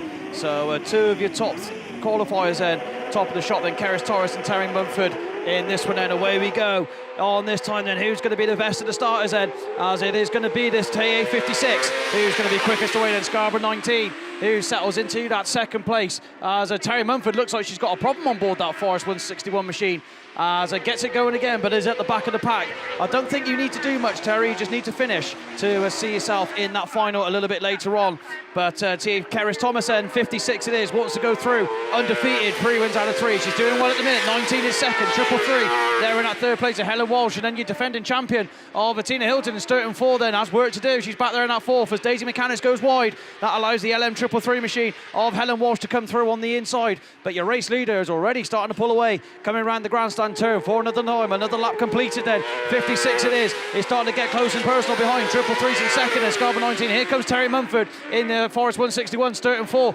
Tina here now relegated to the back of the field. But your race leader already into turn 3 for another time then. Triple 3 in that second place of Helen Walsh. Coming under challenge now from McCannis in that third place, Terry Mumford. And then Tina Hilton at the rear of the field there. Last lap flag. One more to go then. 56 it is. Away and gone with this one then. Triple 3's in second. Third way through for Terry Mumford in Forest 161. Finds a gap this time. She's going to put the car up the inside and goes through into that third place in Forest 161. Oh, McCannis is round in Scarborough 19. And that's her challenge out. And that's probably her nationals done as well then. But 3 wins out of 3 then. TA 56, Keris Thomas it is. Top qualifier goes through into the final then.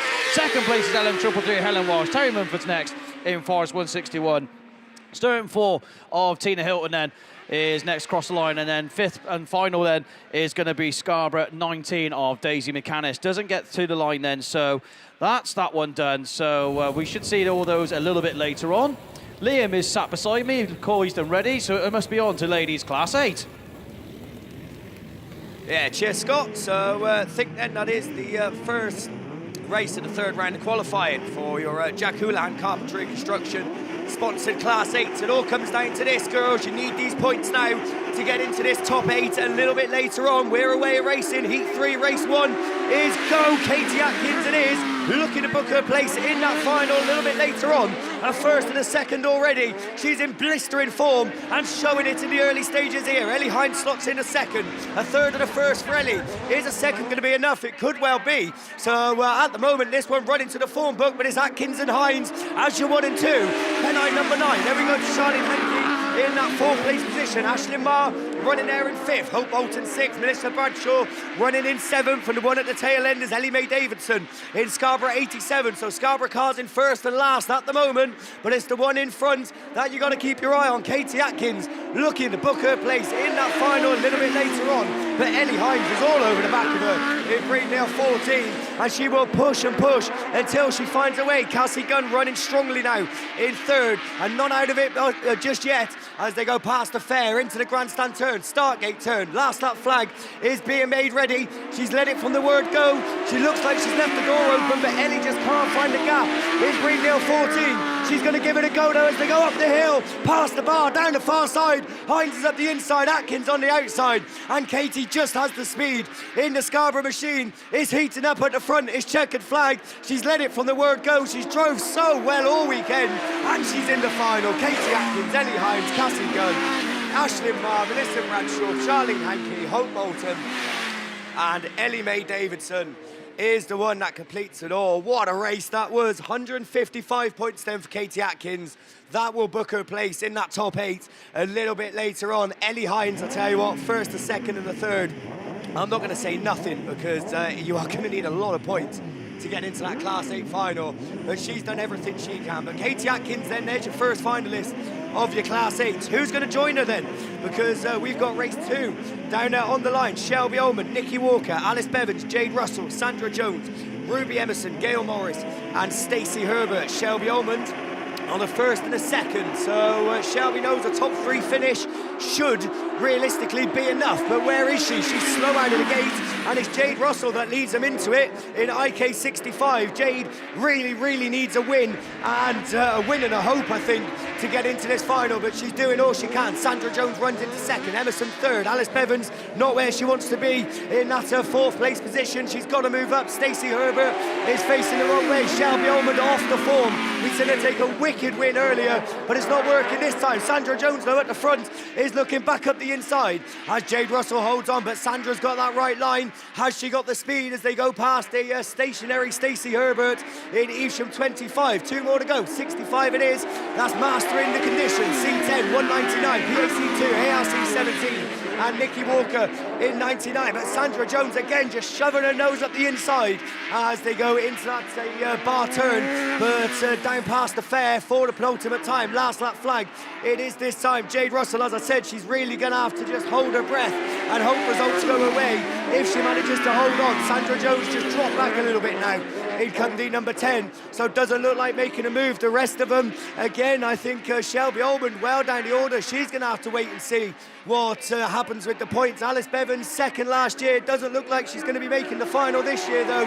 But someone who will hope that they are is Jade Russell if she takes the win. Sandra Jones second, Emerson third, Bevan's fourth. Shelby Almond fifth, Nikki Walker, apologies to Nikki there. I don't think even got a mention in the York 99. She won a title last week with the fastest lady on grass, and I think unfortunately that's going to be the final time we see her out this weekend as the points are heating up. It's getting closer and closer, and we're going to wait and see what happens with them as we look to the line. What have we got? We still got more 8s on there? We have. Yeah, so, we've got time to do a final. Graham's got some final. Let's go, mate. Yeah, let's see. What, just putting them codes out a bit quick. This one's a biggie, isn't it? Because Jess Conway, 110 points, just see you as last qualifier. Abby Juggins and Rebecca Starbuck on 109, unfortunately, didn't get through. So SC1, Y16, Alex Tinker there. S249Y, Gabby Smith, Laura Jones, TA17, R92, Nicola Bettany, Linda Thomas, PAC91, B12H, Hannah Chesser, and Jessica Farrow. Yeah, cheers, Graham. We look forward to that final as we get away with the third round of qualifying again for your ladies class 8. Emmy Morehouse, where did that start come from? In Sturton 100, flew out of the gate, went wide. Shelley Smart through on the inside in 66, but Emmy's saying no, I'm finishing my weekend off strongly in Sturton 100. If this is going to be the last time she's going to be out, she's going to put on a show for us as she kicks up the dust, gets in sideways. Shelley's up the inside in 66. Shelley then, a win will put her in that final. She knows that, and she's going for it. She sends it up the inside and down the far side. Maisie Phipps is going to follow through in the Strouder District number 10 machine, but relegated back to third as didn't quite have the power. Pippa Brand, Rebecca Cosgrove are the ones tucked in just behind, and I think Georgia Bennett in 305. But that race now is on for second as Emmy Morehouse, after a fabulous start, is trying to keep that wide line. Oh, Maisie Phipps, did we see you run a cone there? It's okay, because she didn't move up a position as she stays in third in Strouder District number 10. But Shelley Smart looking to book her place in that final a little bit later on. A first and a third in the first 2 rounds, so another win will certainly be enough as the last lap flag goes out. It's not done yet, though, because Emmy Morehouse is still looking menacing and Maisie Phipps is still just there. In Strouder District number 10, there's contact. Morehouse is out of it. Morehouse is over. In Sturton 100, red flags come out. Shelley Smart and Maisie Phipps come round to the final bend. Emmy Morehouse, unfortunately, making contact over on the far side with Maisie Phipps, and at first it looked like she was going to save it, but the car just reversed into the Armco. She climbed up over it and unfortunately has ended up upside down. She's back on 4 wheels now, and hopefully it was as gentle as it did seem from here. I think she's already out of the car, if I can see from there, so that's good to see. Glad that Emmy is out and hopefully A-OK. You can see a standard Class 8 racer looking around the car, making sure that the car's in better condition. But the ambulance crew are out there as well, so we're just going to go quiet for her sake. I think Graham might have some more finalists or some more things to say, so take it away, mate. I could do with a break for a minute. No, it's okay, mate. I just need to give these Class 2s the respect they deserve then. So your top qualifier was Jess Farrow in Y2 with 145 points. Hannah Cheshire, B12H, 136. Matching her was PAC 91, Linda Thomas on 136. Nicola Bettany, R92, who we seen on 2 wheels earlier on, comes down and goes into 128. And your fourth qualifier, Laura Jones in TA 17 on a first, sixth, and a first, 116 points. Gabby Smith in Scarborough 249, 112 points. Alex Tinker Y16 on 111. And as I say, creeping in by 1 point, your current reigning national champion, SC1, Jess Conway. I think I got that right. So, Cannon's Exterior Cleaning Class 2, that is your finalists, and we look forward to seeing them later. Yeah, that'll be a good final. Definitely, I think every final is going to be a good final as we look to the right of us here in commentary, we can see the clouds dispersing. I can see blue skies coming back out. So that's what we want to see, don't we? Because obviously the weather hasn't exactly played ball so far this weekend.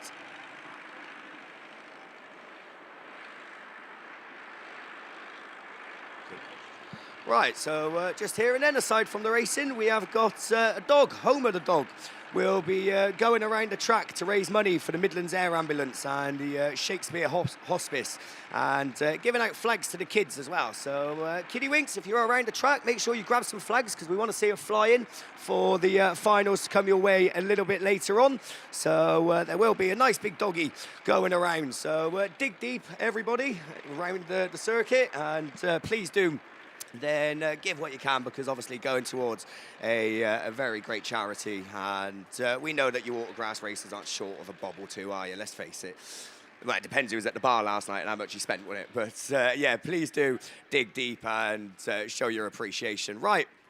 Looking around the track then, Emmy's in the ambulance by the looks of things, and we're going to have a little bit of track work going on over on the far side. As I said, she did kind of back up into the Armco, and I think obviously done a little bit of damage to it, so there is going to be a little bit of work going on over there. But as I was saying before that, blue skies then you can see in the sky coming over, so they must know that we're getting close to finals time, and we don't need any more of the dreaded R word, do we? We're not even going to say it. So the weather's coming out. I tell you what, good to see the venue looking very busy. It might just be thinning out at the moment because everyone knows that the finals are getting closer. Still plenty of racing to come your way before then, no? Because we do obviously have a few reruns in the mix. We have got semi-finals, I think, still to come your way. Both juniors classes, the saloons and the specials, have got semis, and I think the ladies class 1 have got semi-finals as well.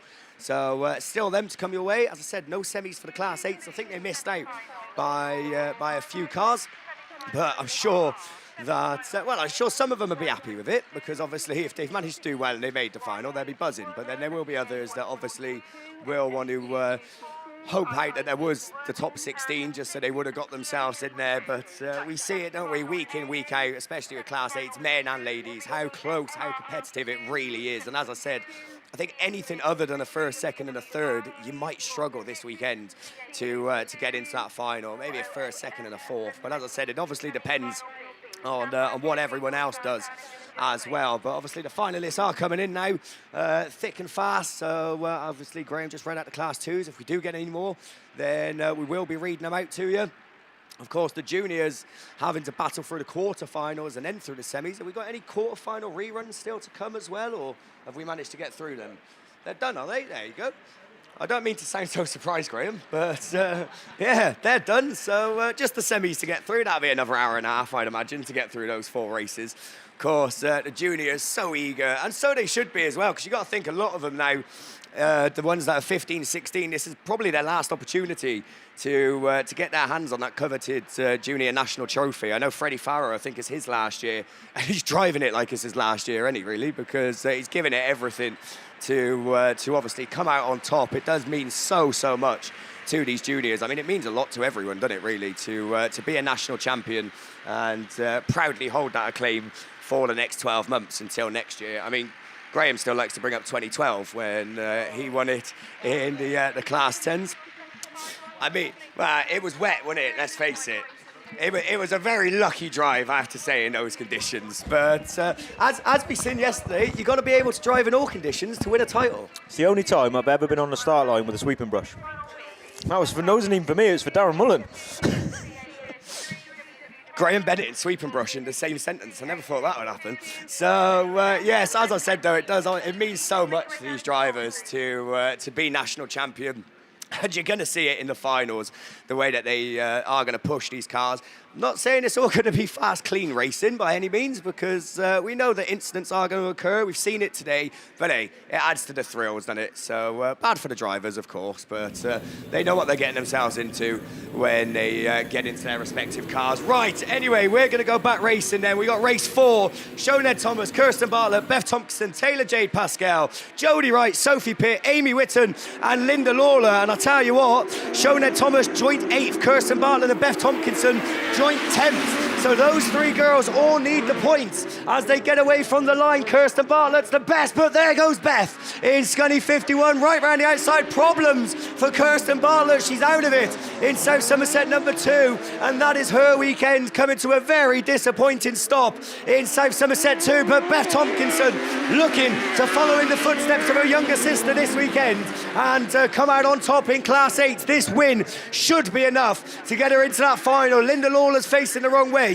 in 1:43. Jodie Wright's going a lot better in White Rose 11. Are we going to keep it going? I highly doubt it. No, red flags come out, and I'll tell you what, Beth Tompkinson, wow, you could tell she wasn't happy with that. I think she might need a new steering wheel the way she's hit it that hard. So come on, Beth, stay level-headed, back into the pits and do it all again when it's time to come out. I'll tell you what, Kirsten Bartlett, such disappointment for Kirsten in South Somerset number 2 as well. She really needed good points to get herself up. The good thing you can say is she has got time on her side, of course, still only very young, and you can bet that you're going to see her back at the sharp end of Class 8 racing very, very soon. But yeah, there we go then, into the pits. There go Shona Thomas and Beth Tompkinson. As I said, they really need those points to get into that final a little bit later on, so they're going to have to go in and come back out.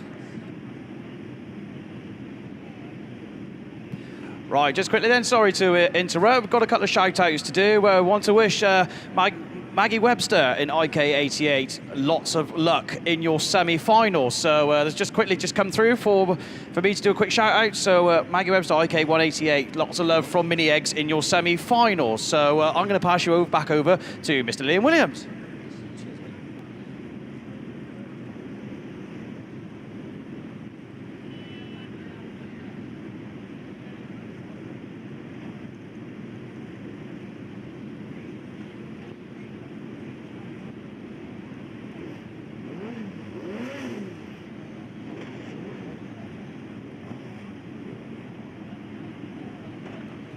All right then, yeah, cheers Scott. So just got the recovery truck by the looks of things coming out, but we have got race 5 down there on the line, I think, have we? No, I don't think we have, or have we? Let's have a look. I'm just trying to see. I think it is race 5. I'm just keeping my eyes to the start line, making sure they're not going to try and make me look stupid and mix the races around. It doesn't take a lot, does it, to make me look at it, let's face it. So we are going race 5 then of your ladies Class 8. Claire Beresford, Abby Shields, Laura Jefferson, Macy Carlin-Grasby, Chloe Richardson, Millie Phillips and Kelly Reid. And it's the Queen of Polish herself that pops out in front. Claire Beresford, come on Claire, get yourself into that final a little bit later on. A first and a third so far. We all want to see you in there, and she knows exactly what she's going to do as she leads the way. Abby Shields just running over a tyre. Who runs second there? Laura Jefferson having a much better run after this morning. It didn't go away whatsoever, and I don't think this will be enough for a final place, but Jeffa will still want to show us what she's capable of, what we all know she's capable of in the Class 8. Those two then away and gone. Abby Shields running third in the Sturton 42 machine. Chloe Richardson tucked in just behind. Macy Carlin-Grasby is there as well, and Millie Phillips. So I don't think we got Kelly Reid in White Rose 150. Unfortunately, not coming out to play.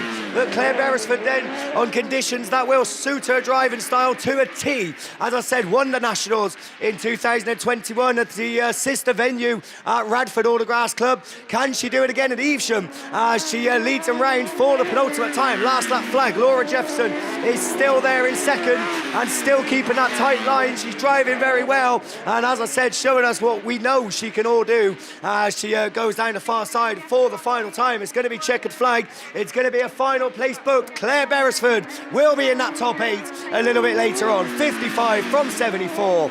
Abby Shields takes third. Chloe Richardson comes across in fourth. Macy Carlin-Grasby got 5th, and Millie Phillips was just happy to stay out of the Armco because she got very, very close to it as she come across with a checkered flag, but did avoid contact in St. Neots at 7:11.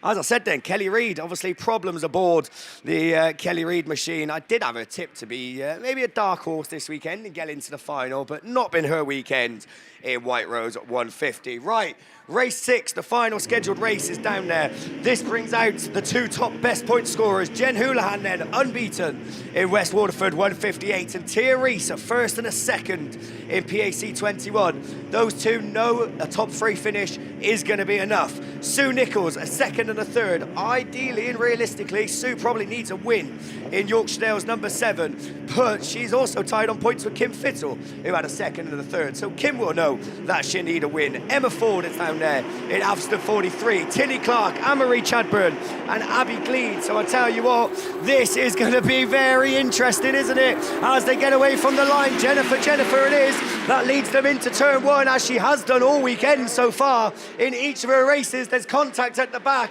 as Kim Fittle makes contact with, I think, Anne-Marie Chadburn in the White Rose machine. And if they stay parked there, then this won't be going much further. And there we go. Red flags are out on your Class 8. This is becoming a bit of a reoccurring theme, really, isn't it? Because 2 reruns in the first heat, 3 reruns in the second heat, and I know I've got at least 2 reruns now for the third heat. So we are just hearing about the other race 3 of your ladies' Class 8s. We're hearing, unfortunately, Linda Lawler excluded in the result in North Wales 143. Of course, she was the one facing the wrong way when the red flags come out. Right, that is me done with for the time being. Big thank yous, Jack Houlihan, Carpentry and Construction, for his sponsorship. We have got ladies' Class 1 semi-finals down there on the line. So it's all heating up for these ladies, isn't it? So we've got the ladies' Class 1 semi-finals ready to go. And I think in the hot seat this time is going to be over to Mr. Kevin Erdman.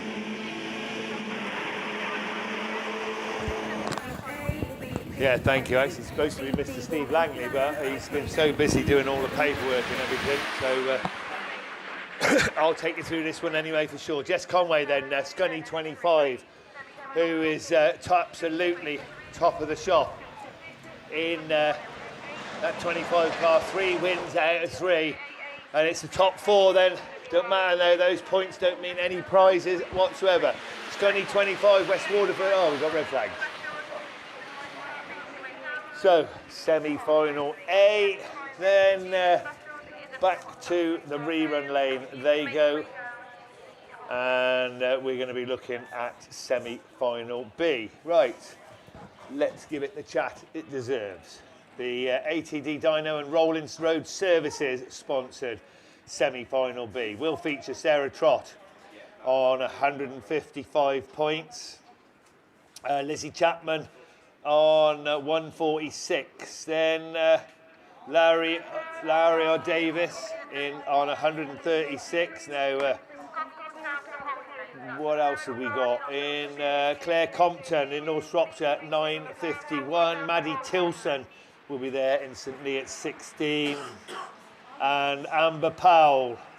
So away we go then with semi-final B, and there's all 3 cars in contention. Scunny 701 in that 4th place at the moment, and looking to get up the inside. 10F as well there, so there's 5 cars very much in contention for 4 places as they take them round over there on the far side. Sarah Trott it is that's leading them round, and that'll do nicely.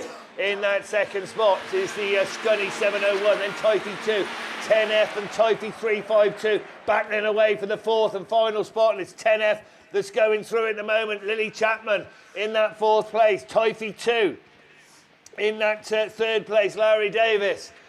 And then the Scunthorpe car in that, is it Scunny? In that 2nd place. Yes, 701.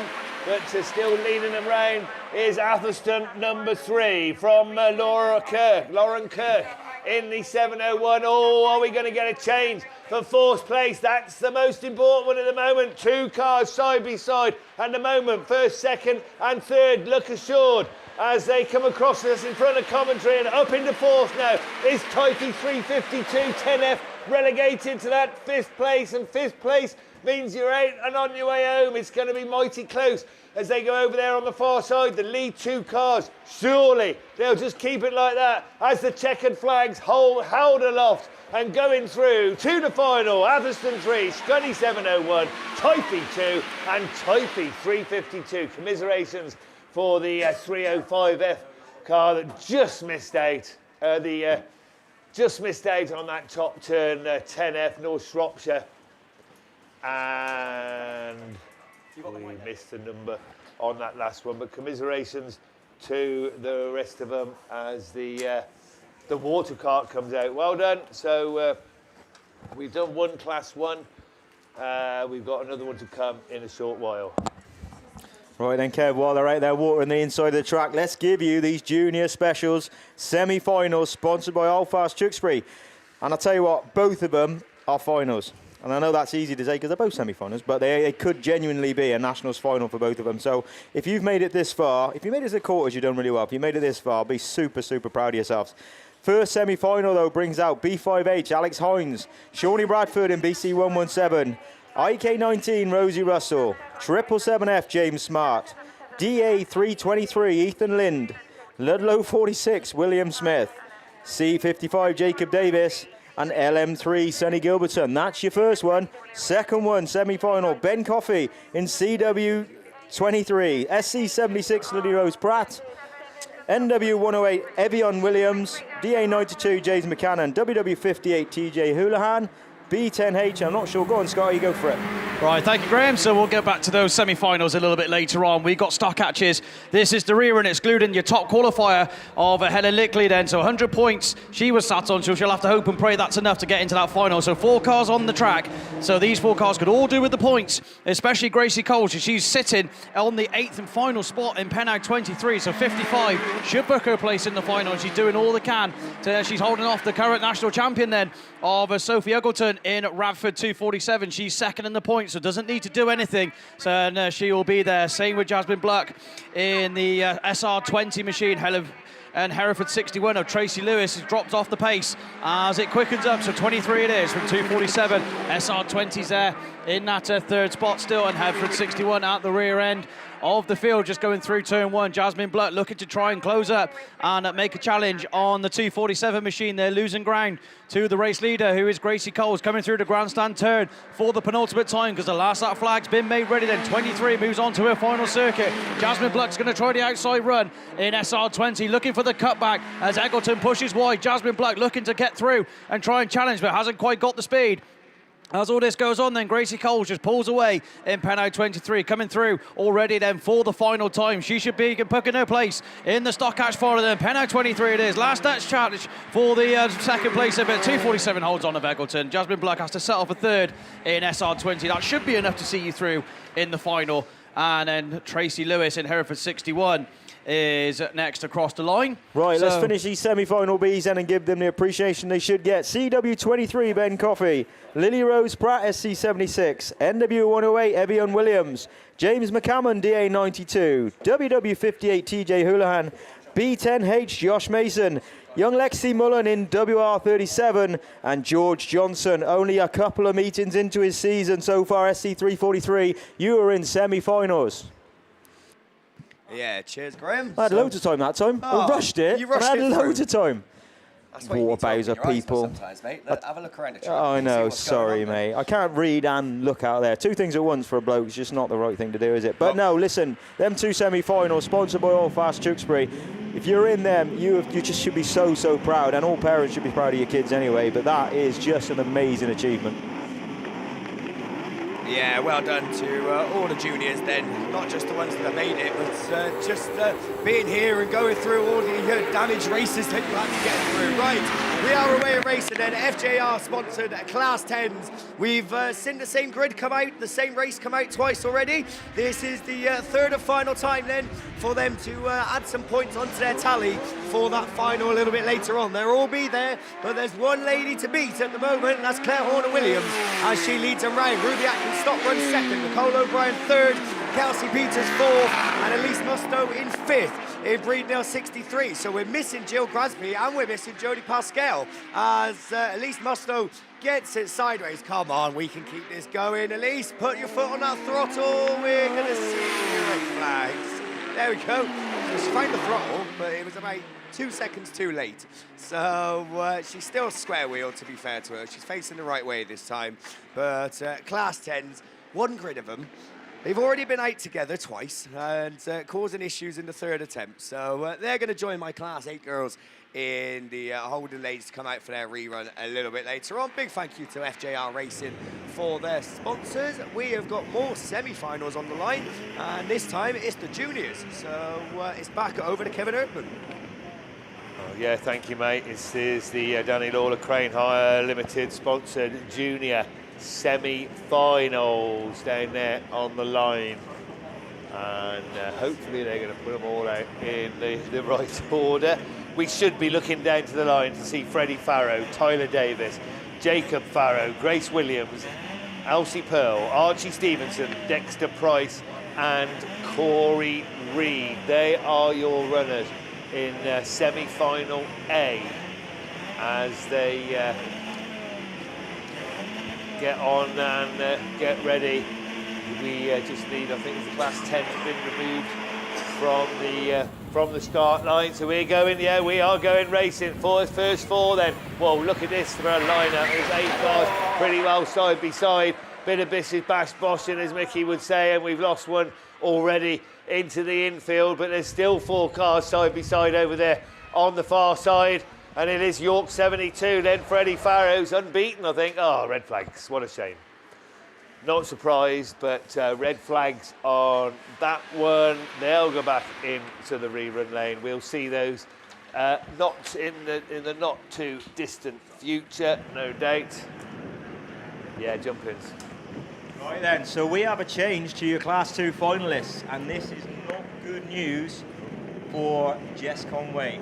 Jess Conway fans, unfortunately there was a mistake on a green flag which has pushed Jess Conway out of the final. So moving into the final, NW 151 is Jess Owen, but your finalists are Y16 Alex Tinker, Scarborough 249 Gabby Smith, Jess Owen North Wales 151, Lara Jones in TA 17, Nicola Bettany in Radford 92, Linda Thomas in PAC 91, Hannah Cheshire in Breeden Hill 12, and Jessica Farrow is in Y2. And how happy with them top 8 be to not see Jess Conway in that final, and your current ladies Class 2 champion is out.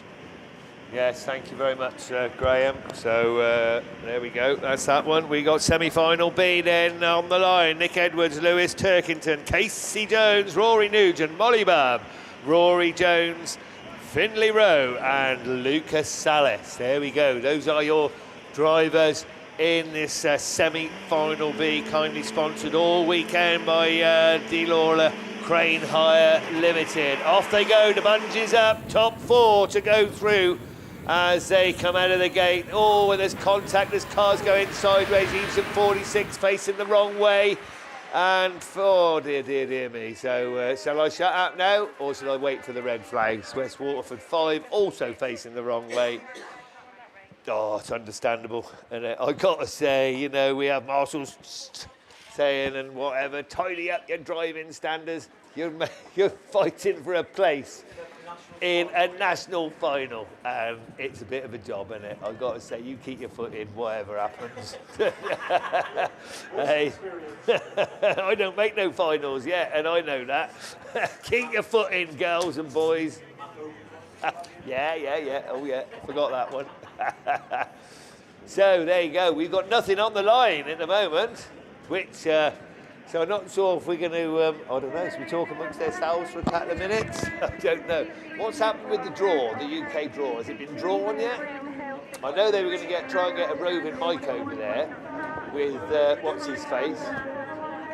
And then, or maybe do it in the interval. We'll let you know about that anyway. So while there's downtime, they're pulling tyres right in. They've watered that inside line. So if they're going to leave it like that, it's going to be a mighty fine track, isn't it? That's for sure. It is absolutely been. It's been superb all weekend, this track, I've got to say. We've had some right old conditions. We even had a drop of rain earlier. That is forecast to go now. No more rain, he says, hopefully. And the track conditions really have been superb. You would expect nothing less, mind, would you, from Evesham Autograss Club? That's what you get when you come here. They've worked very, very hard all weekend and in the months, and probably 12 months beforehand, to keep going get it right for this weekend, and certainly in my opinion, and it's got to be in most people's opinion, unless you've been stuffed out in your first heat or something, that it's been good, and I'm sure everybody's enjoyed it. We are pretty well on time still, I think. It's 2:30. We haven't got loads to go. There will be an interval, I should think, at some time. Perhaps this is it. I don't know. I doubt it, because the marshals are still on the track, aren't they? So the marshals ain't going anywhere. And then I think the presentation is over there on the far side towards the fair. That will be later on. Don't all disappear. I know most of the kids ain't got school, have they, on Monday? No, they teachers training days and all sorts after the summer holidays. So make sure you stay for the presentation, which will take place over on the t'other side after racing has been completed. But we've still got a bit of way to go, haven't we? Because we've still got semi-finals to go, and then a few more. I think we've done all the heats now, and then we've got a few more finals, which is, of course, what we're all looking forward to. But while you've got a bit of downtime, get at the bar. That's still there, Bert's pup tent and bar in the corner. We've got all the catering vehicles, this, that, and everything else, and loads of trade stands as well. And there's plenty to spend your money on if you haven't spent out already. So it looks like we've got cars coming down to the line. Have we got some junior special reruns? No. Semi-finals then, yeah? Junior special semi-finals, which are, we think, making their way down to the line. And if that's the case, then that's going to be over to Mr. Graham Bennett, who's going to take you through them junior specials.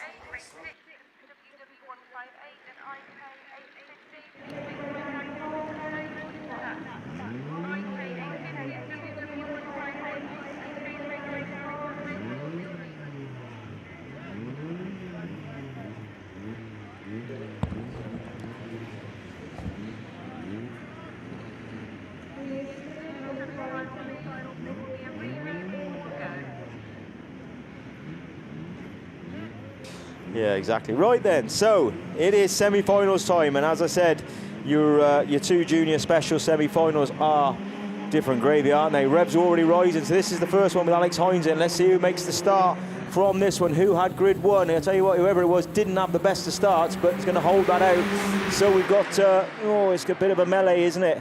Oh, we've got one up in the air. James Smart with the front wheel ripped off on that one, unfortunately. So that, and the far side, Rosie Russell all over the shop as well. So lots of Rubbins racing, climbing. It was all going to get a bit tight, wasn't it?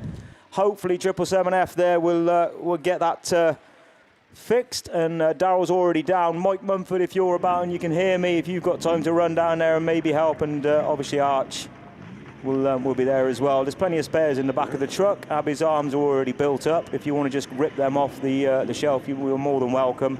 And any other parts that are there, just take them out the back of the truck and go for it. Right, as for Rosie Russell, if you can hear me, Tim, she did go up on the air over the far side. I'm sure you saw, but maybe just check the back end of that J-Spec as well. What do I know? I only build them for a living anyway. So, right, on to the next one, though. And Ben Coffey in this one, Lily Rose Pratt, Evian Williams in NW 108, DA92 James McCammon, WW 58 is TJ Houlihan, B10H Josh Mason, WR37 Lexi Mullen, and SC343 George Johnson. As I said just at the end of this, little George Johnson, I say little, I don't know how big he is, probably bigger than me, and hard is it, but George Johnson, SC343 though, 2 months has he had? Has he had 2 months? Probably not even that. And he's into a semi-final for the National Autograss Championships 2025. So we're just waiting for James to be, he'll need calming down, so Mummy will have to go and put an arm around him and hopefully he'll be okay.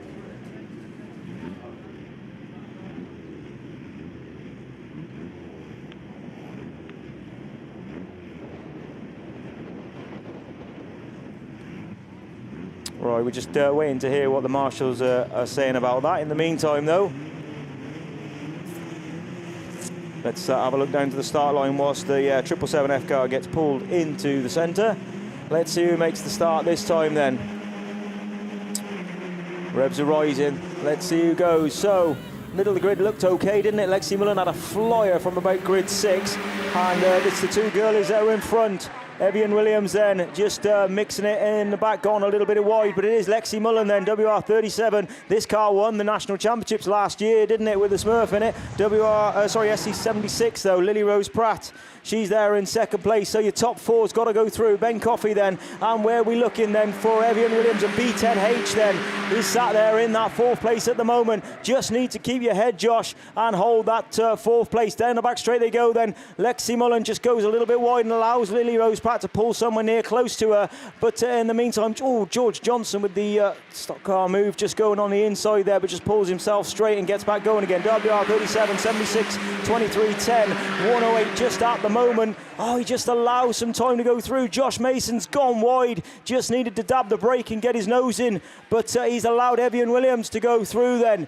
in NW 108, and Josh has dropped back to 5th place. But in the meantime, Lily Rose Pratt has gone through on WR37, 23, 108, and 10 is still on that outside line for some reason. B10H, Josh Mason, but Lexi Mullen's just going backwards at the moment into 3rd place. She'll be okay with that though, because 4th place is what you need, and she is coming round for the checkered flag. And I tell you what, Lexi Mullen's going to go through, but so's Lily in S76, 23, 37, and NW 108 is mightily happy with that. Evian Williams is going to go through in that 4th place position and will get through into the Nationals Final 2025. That is 2 young ladies and 2 guys, 2 young men through. Lexi Mullen goes through, Evian Williams goes through, Lily Rose Pratt goes through, and Ben Coffey, the informed guy, CW23. They're the ones through. Just missing out Josh Mason, B10H, unfortunately, in that one. Right, what do we got down on the start line? I reckon this is Liam. So I will gently move my way out of the way, and Liam's on a rerun. There's a sentence you've never said before, eh? Yeah. So, yes, I think we got a Class 8 rerun down there on the line. I'm just going to try and see which one this is, because the sun is beaming down on the cars. I'm going to guess, is that Sue Nichols in grid 1? So, even looking at the TV isn't really helping, but hey, we are not complaining that the sun's shining, put it that way. I'd much rather have my view obstructed by the sun than by the rain. Right, engines revving, yellow flags flying, bungees up. We are away racing with your Jack Houlihan sponsored ladies class 8, and it is indeed the one with Sue Nichols in. It's also got Tia Reese, it's also got Jennifer in it, who was unbeaten coming into this race. She led it at the first attempt, but second this time as Tia shoots out in front, looking to book her place in that top 8 a little bit later on. Jen Houlihan knows a second will be enough to go in as top qualifier, so she doesn't have to do anything stupid. And Sue Nichols running strong in 3rd in YD7. Sue, I don't think that'll be enough. And Kim Fittle is also hunting you down in IK850. The very bright pink and yellow machine is running strong, but needs to move up as Tia restarts another circuit. Jennifer 2nd, Nichols and Fittle 3rd and 4th. Emma 4, Tilly Clark, your youngest runner in the Class 8s this year, is mixing it in with the best of them still. And the C61 machine at the tail end of the field of Abby Gleed, but at the front is last lap flag. These two have got to be 2 of the favourites going into the final a little bit later on. They're going as 1st and 2nd qualifiers. It's Tia Reese and Jen Houlihan. Down the far side they go for another time as Kim Fittle, not the way she wanted to end her weekend, but she gets it wrong over on the far side, allows Tilly Clark through in 76. But Tia, you're in the final. Jen Houlihan, you'll be going with her. They're your top qualifiers. Sue Nichols, we'll wait and see. Emma Ford takes 4th. Tilly Clark comes across 5th. Kim Fittle running strongly in the early stages, but just got it all wrong. But has had a strong weekend in IK850. And Abby Gleed in Cumdy 61 is going to be your final finisher in that one. So as I said then, Tia Reese, a win, that puts her on 155, and Jen Houlihan a second, puts her on 155. So them two going in as top qualifiers to that final a little bit later on. Who's going to be joining them? Because we got another rerun. I think this is the only rerun I have left of your ladies class 8s, because I believe the result on the other one did stand. I can see the Class 10s coming behind as well, so that makes sense.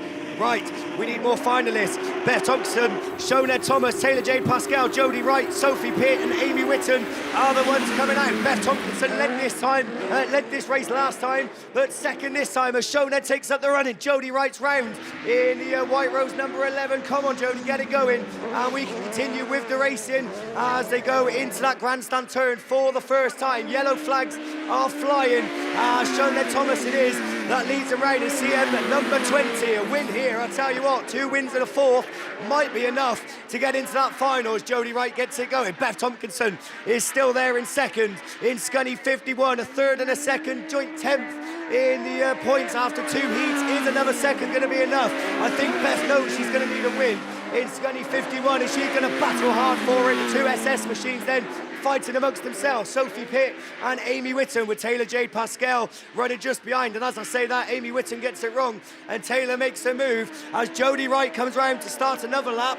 Your race leader's going to start her final lap and Beth Tompkinson's hunting her down. Will the back marker come into play? No.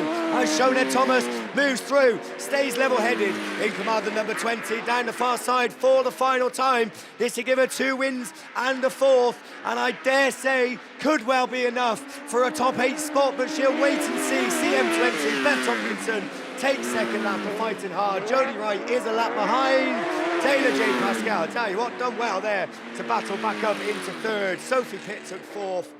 Amy Whitton will pick up 5th place points, and as I said, Jodie Wright, after an earlier spin in White Rose number 11, will be the final finisher. She did come across the lap behind, but took the flag, not going to waste any time by doing another lap. And Sophie Pitt, likewise, not going to waste any time as she drives through the centre of the track to make her way off the circuit quickly. I know that they have been saying in pits that they want these cars off quickly because obviously they want to keep the racing. We want to get as much done in as little time as possible. So that's your Class 8's done. We will await your finalists later on. Thank you to Jack Houlihan for his sponsorship. We're moving on to the FJR Racing sponsored Class 10s. Second attempt at this one, we're down to 4 cars, so we only started off with 1 full grid and we're already lost half of them, but we certainly haven't lost Claire Williams-Horner then, who is your race leader. Claire Horner-Williams, I always get it mixed up, but Melton 10 it is either way that leads them round. Nicole O'Brien in second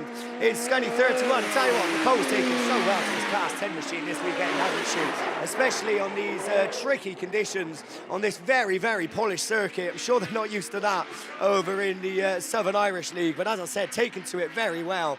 And of course, we'll be in the final a little bit later on, providing that she can keep the car facing the right way for the rest of this race. Ruby Atkins-Stockton is your 3rd place runner in Atherstone 110, and Ruby just knows that she can just stay there, doesn't have to do anything stupid, and we'll get another crack at the whip later on. And Kelsey Peters in Leewood number 5 is the one running round, going to pick up 4th place points regardless in Leewood number 5. They all start their final circuit, so all very spread out as well. Can't see any positional change in this one. I was going to say bar any driver mistakes, but these drivers are so experienced, they shouldn't be making mistakes as they go into that final bend for the final time, complete the Class 10s for their 3 rounds of qualifying, and going into the final unbeaten, Claire Horner-Williams on 165 points will go in as strong favourite to that final a little bit later on. Nicole O'Brien picking up 2nd, Ruby Atkins-Stott taking 3rd, and Kelsey Peters in Leewood number 5 will pick up that 4th place position. So as I said, we only started with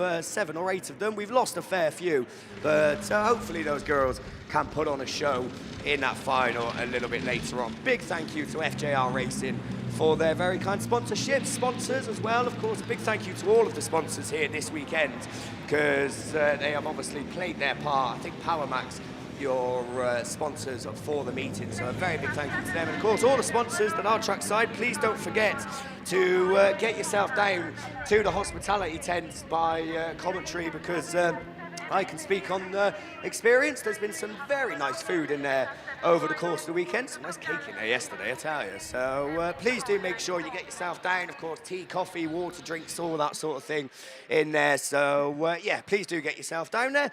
We are looking at an empty line, which we haven't said too often this weekend because in commentary we got the good view of being able to stand up and seeing all the holding lanes filled with cars because by my calculations, I think we should only have maybe 3 or 4 races, if that, before we've concluded everything and we can get to the finals. I think all that's outstanding now is semi-finals for the junior saloons. So both for the specials or just one? Just one, there you go.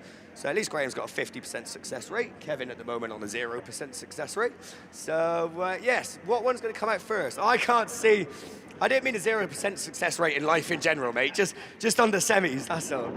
I mean, you have had to get this far to get to the semis, and you had to get through God knows what, 100 of them, or something like that over the course of the weekend. I'll tell you what, though, it goes to show, doesn't it? There's people out there that think that there's not a lot of people getting into Autograss still.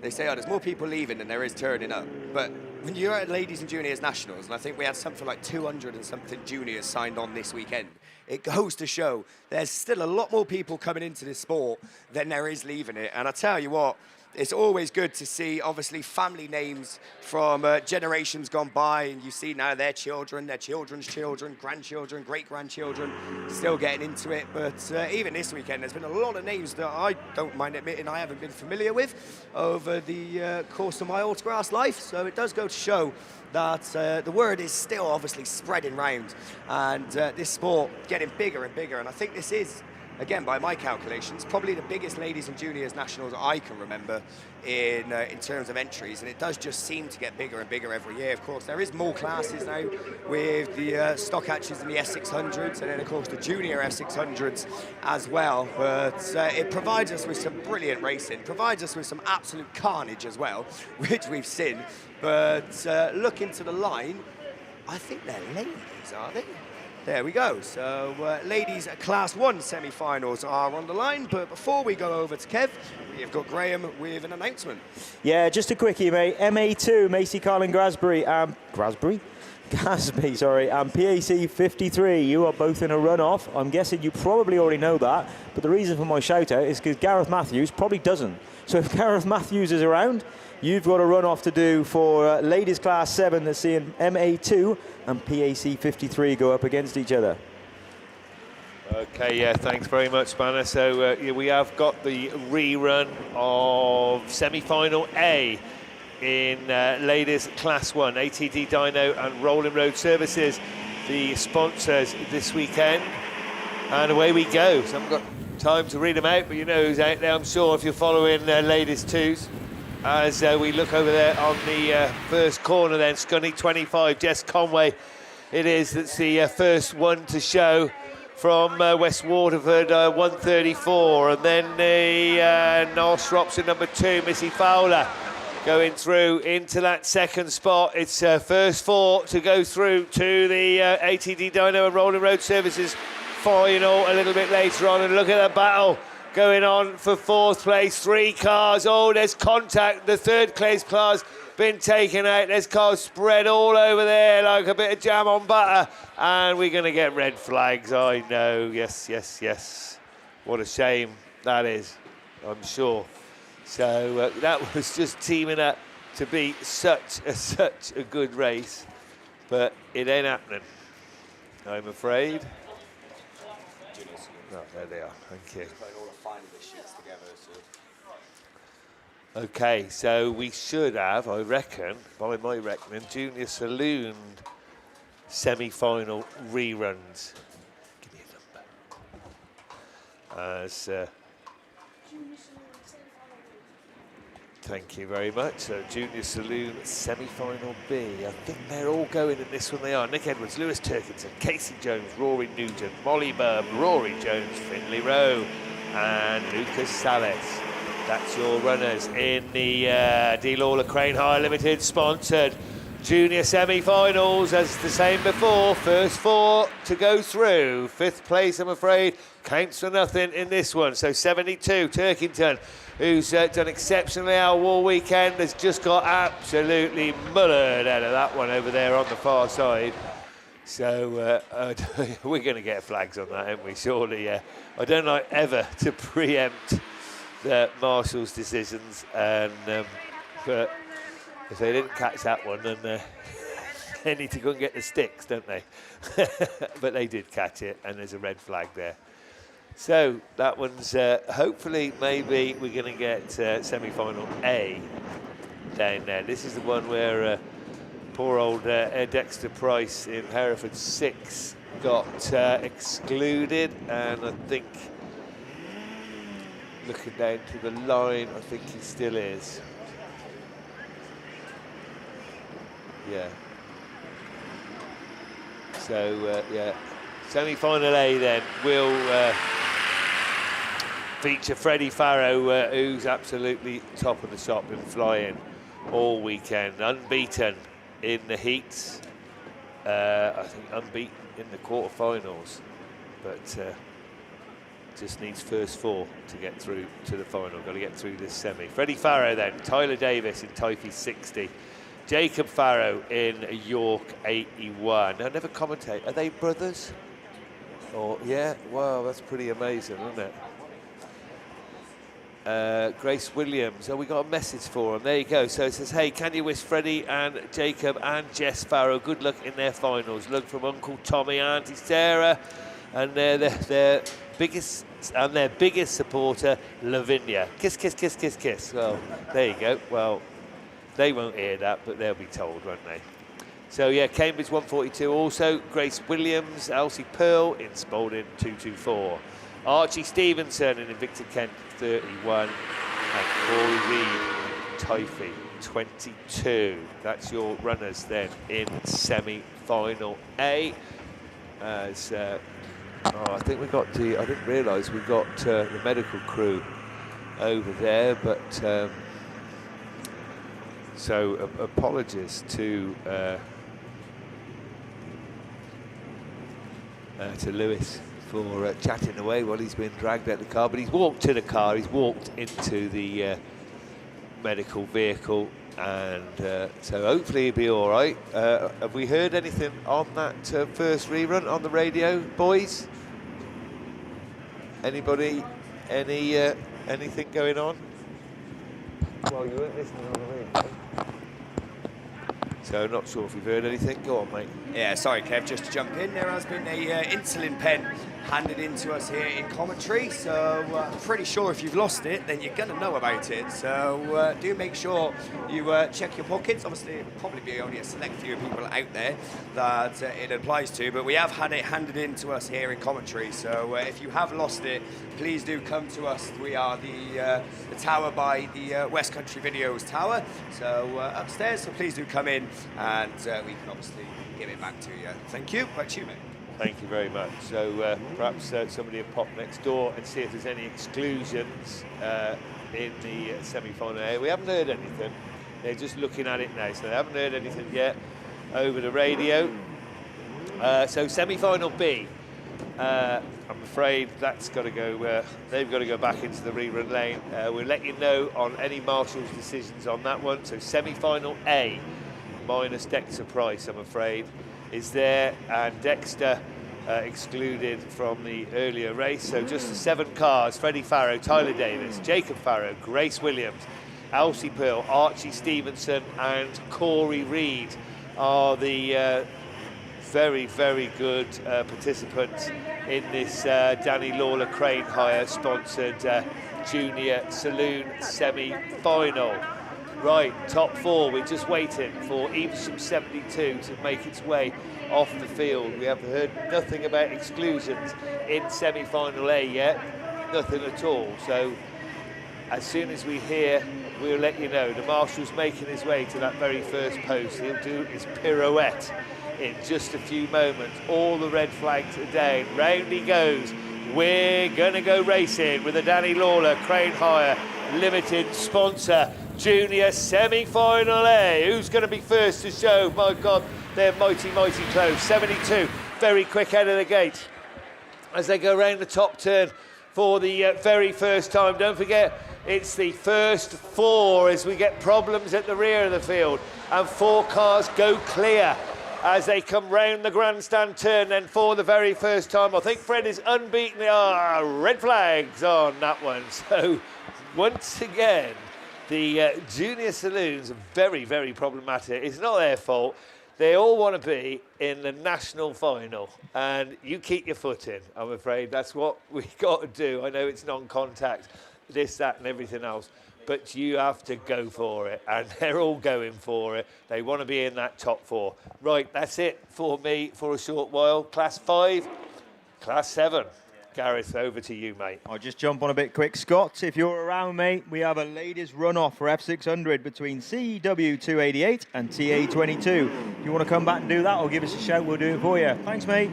And talking of runoffs then, we've got Class 7, then we've got Alice Bevans and Macy Carlin-Grasby then. Both looking for a final position in this afternoon's final. It looks like Alice is in there from grid 1 and Macy's on the outside, so it's a single bike engine versus the Chevy, and it's the Chevy up the inside, the single round the outside is Macy, and side by side with Alice Bevans. They go down the back straight. Who can find the grip? At the moment it looks like it's the Mallow 2 machine that's going to go into that grandstand bend for the first time. Alice Bevans though hot on her heels as they come past us, a complete 1 lap of 4 as they go round the top bend for another time. That single will hug those cones, and it is a new leader. It is PAC 53 down the back straight from Macy Carlin-Grasby in the MA2.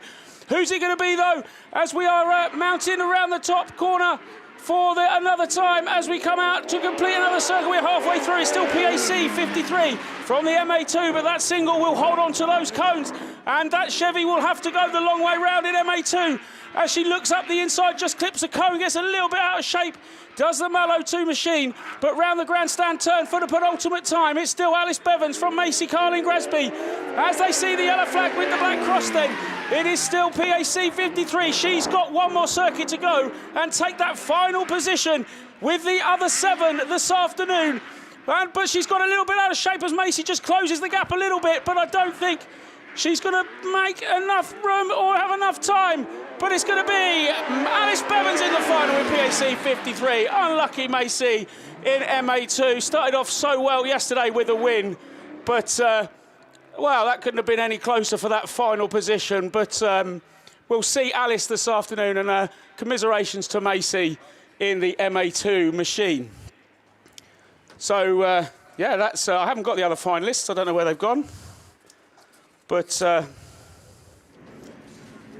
I'm sure that they will. They've been read out, I suppose. But anyway, I'm not sure what we got on the line. I can see some specials coming up. There might be junior specials, maybe. Sorry.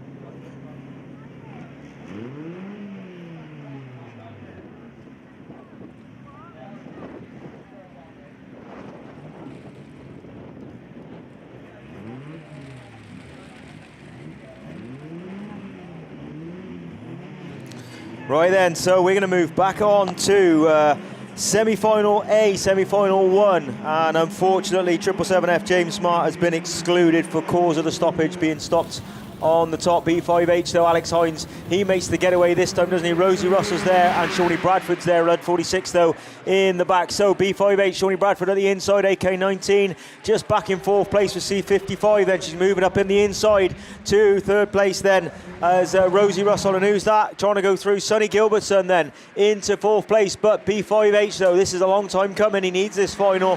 B5H from B1, VC117, IK19, LM3, Lud 46, Will Smith as well. He's trying to move at the inside of Sonny Gilbertson. Sonny Gilbertson's got the outside line, but it is Ludlow 46 that just seems to have that drag down that back straight, puts himself into 4th place, and Jacob Davis does exactly the same. Sorry, C55 shoots at the inside of Gilbertson, and unfortunately he's being hung out to dry there on the outside, but it is B5HN from BC117, IK19, and Ludlow 46 just holding on. But I tell you what, DA323 is making a fist of it, is the Lind car. Ethan Lynn then up into 5th place then as they move through. It is going to be Alex Hines onto his last one. BC117, Shawnee Bradford, IK19, and then we got Ludlow 46 then in 4th place. He knows what he's got to do. He's got to hang on them brakes, hold them 3 cars behind him. Down the back straight they go for the final time. B5H's luck is holding on. Finally, B5H's luck is holding on. And he's through, takes the win and goes into the final for the weekend. BC 117, IK 19, Ludlow 46, Will Smith. Really happy with that, Ludlow 46. William Smith gets that 4th place. And that is both semi-finals done. Our finalists are going to be Alex Hines, Sean Bradford, Rosie Russell, William Smith, Ben Coffey, Lily Rose Pratt, Evian Williams and Lexi Mullen. So 3 girlies in the final. So that's 3 on 5. And I'll tell you what, you wouldn't bet against them girls, would you? Coming away with a good haul of trophies moving forward into the semi-final. Right, what have we got coming up, down? Well, coming down now. We've got some saloons moving down to the... I think we got some reruns, Kev, have we, for junior saloons? Both of them. Does that mean you didn't get your job done properly? No, twice you didn't get it done. Oh, twice? Twice? Right, so you're on your 3rd rerun. And I think they are just getting them ready down at the bottom. A few people looking down on the start line, but not a lot to see there, bar some compacted mud and a few tyre marks. But yeah, so Junior Special, sponsored by All Fast Tewkesbury. That's your finalist. We'll wait for official confirmation from that in the next couple of minutes. But I'm pretty certain that one's going to stay as it is. Like I say, we've still got some Junior Saloon reruns to be done just to get them both into the final. So 2 semi-finalists to come, sponsored by Danny Lawler Crane Hire Limited. Let's get Kev on the mic. He likes that one, don't you, Kev?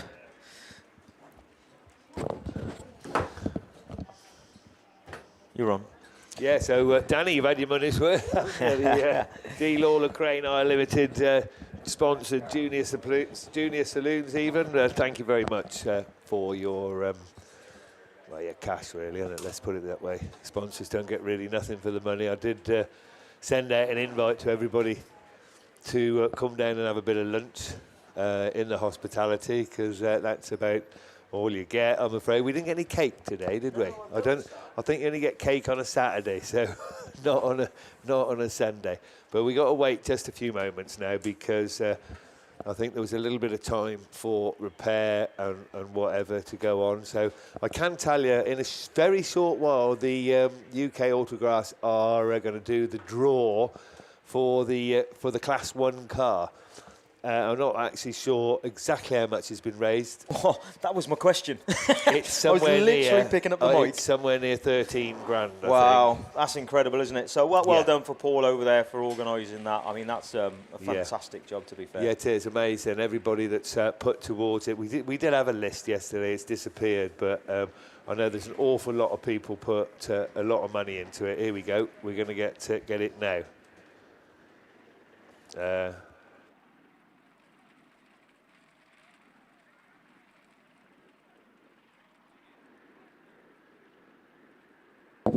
Hello, mate. Yeah, hello. Yeah, okay. So we haven't got any radios. Yeah, thank you. So we haven't got any radios, but we have got a telephone link over there, and I believe that Gareth Matthews has gone over. Are you going to do the draw, Gareth? Yeah, we can do it now. Yeah. Okay, so Gareth Matthews is over there. He got over there quick, didn't he? On the UK stand, and is everything's ready, I believe. There's lots of people watching over there. They're going to do that draw for the car, so just let me know, mate, when you pull the ticket out. And can you give us a final sum of what you think you've raised towards the MND? £14,780. There you go, I'm not sure if you can catch in that one on the mic, but £14,780, which is amazing. So that means 1,478 people give a tenner a piece for that charity, at least, and have the chance of winning a car. So well done to you guys for buying tickets. Well done to UK Autograss. Right, are you ready to do that draw?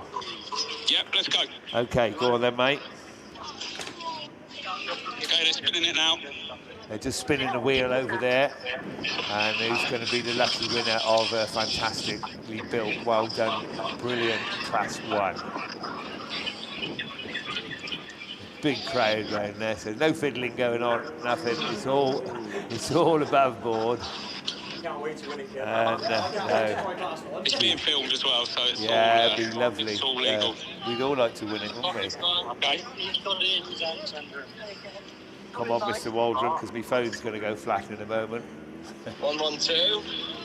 It's green 112. Okay, so it's a green ticket.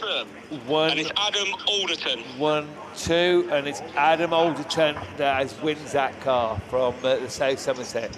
So we got cake as well. No, well done. Green ticket 1-1-2. Well done to Adam Alderton.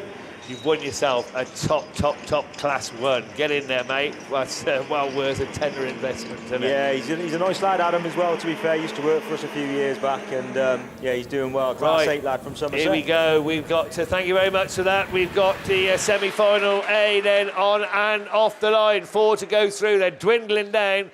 We've only got 6 cars left, and once again, this boy is absolutely driving superbly this weekend. Freddie Farrow in York 72. I haven't seen him further than in less than first place all weekend. Typhy 60, CA 142, and Invicta Kent 30, the Invicta Kent 31 of Archie Stevenson is there in that all-important and final qualifying place in 4th place. The Cambridge car, Grace Williams, looking to move through up in the 2nd, but just keep it there, Grace. I don't think you're going to catch Freddie.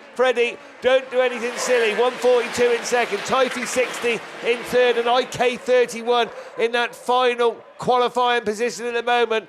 But the York 81 and Jacob Farrow will also be looking to go through, and will try his absolute best to move up into that 4th place. Whoa, and Cambridge 142 then looks up the inside now of York 42. I think she's going to try to be the only person, and York 72 going wide again, dropping down another place as Typhy 60 moves up. Still IK 31, Archie Stevenson in that final qualifying position. It's checkered flag going through to the final. 142, Typhy 60, York 72 and IK 31. Commiserations for York 81 and Spalding 224, Elsie Pearl and Jacob Farrow.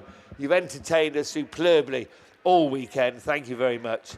But now, I'm afraid you two guys, your weekend's over. You can go back into the pits and enjoy the final. I'm sure you won't because you're not in it. But congratulations to the other 4 that made that final. And we have got semi-final B down there on the line, haven't we? No, we haven't. We've got F600s. Right, thank you, Kev. So F600 runoff then, here we go.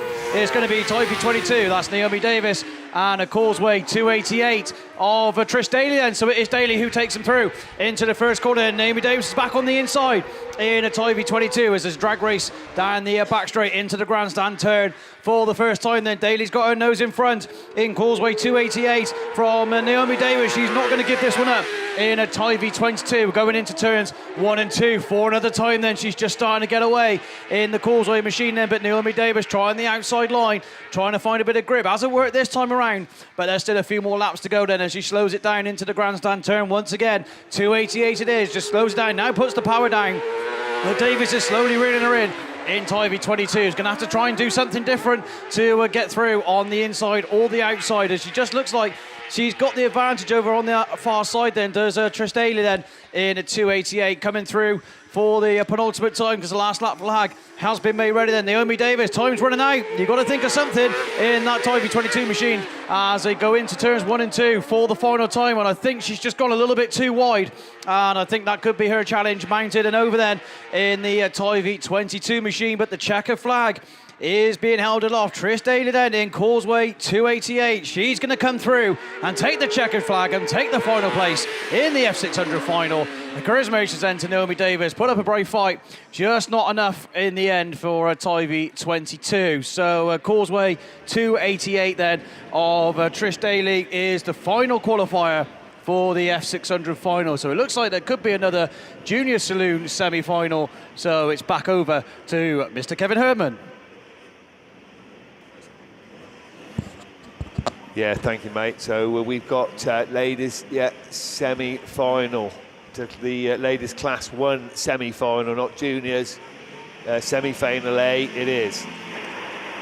And that will feature, I'm not sure we're missing, but we haven't got time to read them out. We'll let them know. ATD Dyno and Rolling Road Services, your sponsors. West Waterford, 134 then. First one to show, Sarah Meehan. And goes round then, but the North Shropshire car, 89 of Faye Stevenson it is, it's gone through. Scunny 125 then, back there in that third place. Scunny 25, sorry, Jess Conway back in third place at the moment as they come across the line in front of us, battling for fourth, two cars side by side, and it's North Shropshire 2 that loses out on that little battle, and going through is the 188 of Maggie Webster. So that's the top four, and we've got a movement for second and third. They've swapped around as well as they come up the straight in front of commentary. Don't forget, as I said, first four to go through, and the first four look pretty clear at the moment.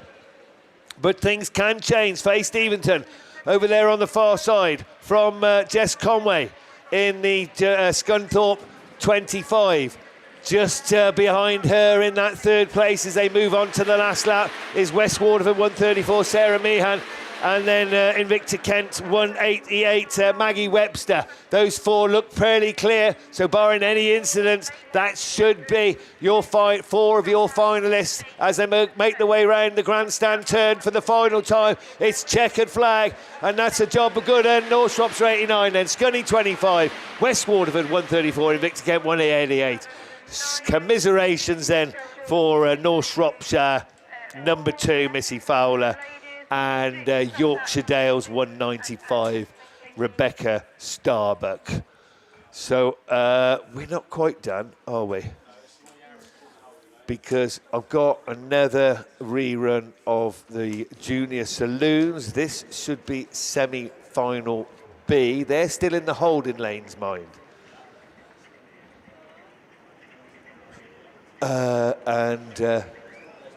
There's nothing else on the line, so I think that will be the final of all the heats, the final race of all the heats and semi-finals and quarterfinals and whatever.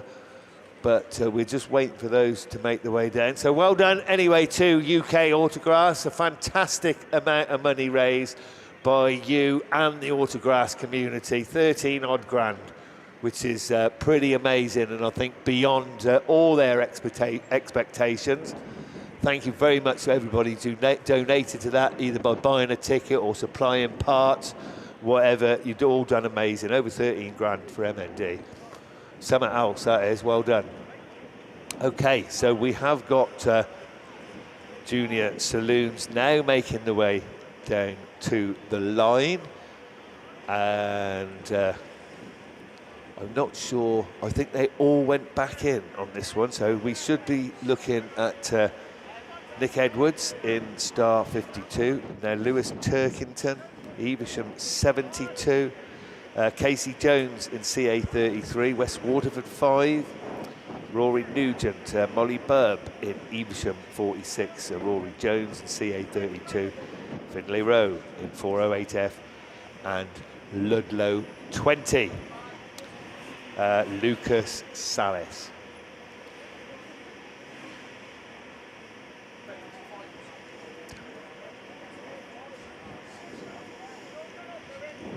So what we got, it's nearly 3:15. We're doing all right for time. I would imagine there'll be a very short interval for a bit of track work before we move on to the finals. The weather looks to be just changing a little bit over there from where the wind's coming from, so no doubt the club will want to get on with the finals, but can't do nothing about the weather. Right, we're ready to go racing for semi-final B for the Danny Lawler Crane Hire Limited sponsored Junior Saloon semi-final B. And oh, look at that for a start from the Ludlow 20 and star 52. Evesham, the two Evesham cars, then 72. He got carted off in the ambulance, did 72, but he's obviously fully recovered. Lewis Turkington, it is that goes through. And the CA33 car of Casey Jones also making up ground now on Molly Burb, getting up the inside as they come round in front of us. So it's 72, SR52, CA33 and Evesham 46 at the moment. Just missing out is Lucas Salas in the Ludlow 20 machine. The first 4 just inching away. Well, the first 3 certainly, although Evesham 46 looks, and we've got Star 52 going round the wrong way, but managing to hang on to it. But that's allowed Ludlow 20 to make up a lot of ground and go through into that all-important first place, with Evesham 46 having to take avoiding action. And now the Ludlow car's gone from 5th to 2nd spot. So what a drive there to try and get through to this final. Yellow flag with the black cross for Evesham 72, for Ludlow 20, for CA 33 and Star 52. 408F now getting in amongst it as Evesham 46 goes a little bit backwards as they go over there on the far side. First looks assured. I don't want to put the commentator's curse on him. Lewis Turkington, as they got carted away in the ambulance only half hour ago, goes through to the final. Ludlow 20 can't believe his luck. He's delighted. CA 33, 4th place. Well, somebody picked up a green flag. So who picked up the green flag on that one, boys? Get your ear on that. Oh, yeah, we're going to get confirmation of that. We need confirmation of who picked up a green flag for that 3rd, 4th or 5th place before we can give out that result. Oh, we're going to go next door. Finley.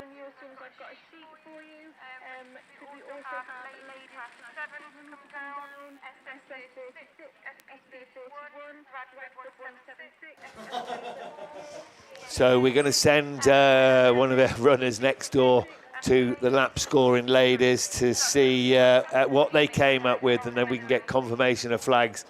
But whatever it is going to be, it's going to be mighty controversial. But no doubt about the race winner in that one. Lewis Turkington then taking a very fine win in Evesham 17. He's booked his place. We'll find out the other ones that are in it.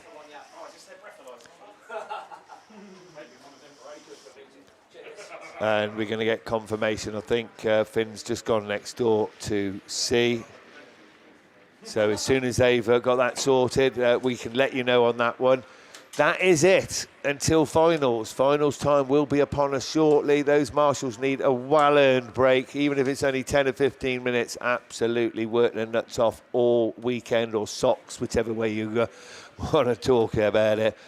No doubt there'll be a little bit of track work to go on, maybe a drop of water here and there, and then we'll be trackside very shortly for the 2025 Ladies and Juniors National Finals. We're still waiting for confirmation of that junior semi-final, and once we get it, we will bring it to you. But it won't be long.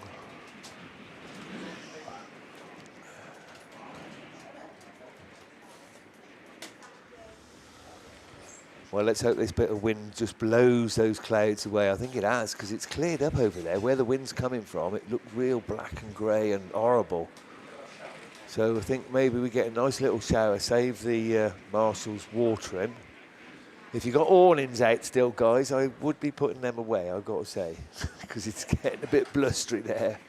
I put mine up Thursday afternoon and took it down Thursday evening. So confirmation then of the first 4, because CA 33, who was 3rd, picked up a green flag, which put them back to 4th place. So going through to the Junior Saloon final, Evesham 72, Lewis Turkington, Ludlow 20, Lucas Salas, SR 52, Nick Edwards, and 408 from the Forest Club, Finley Rowe. Those are your second 4 finalists for the Junior Saloons.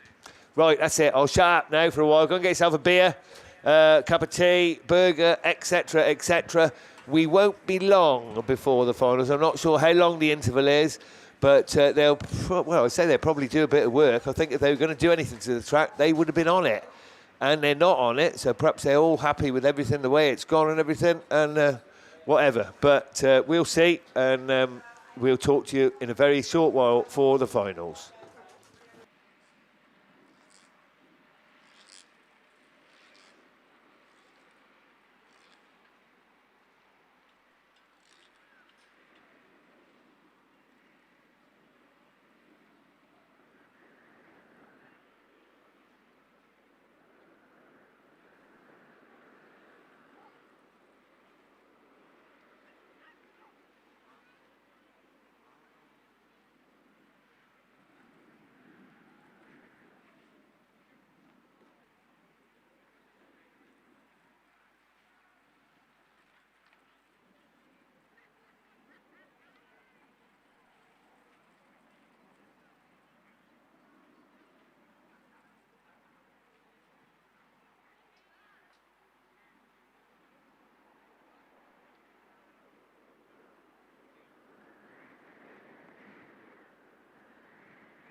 That's all drivers are the finalists. Once your race has been completed, could you come down the track?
M62, SC75, ARC3, IK1196, YD1154, E26, E27. I am aware that some of you are in one class.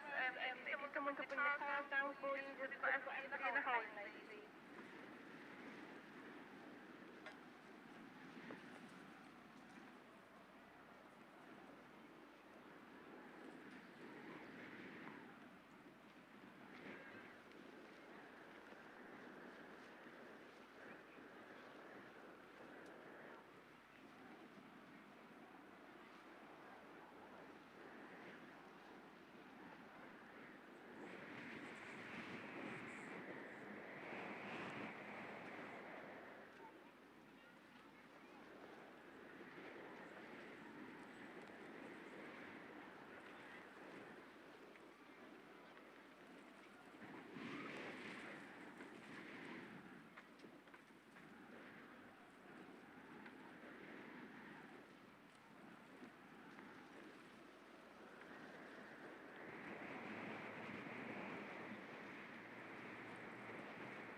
Just so that you're aware, all finals will be run before we start reruns. So all finals will be run before we start reruns.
600 please, that's TA6, make your way down to F600 final, please.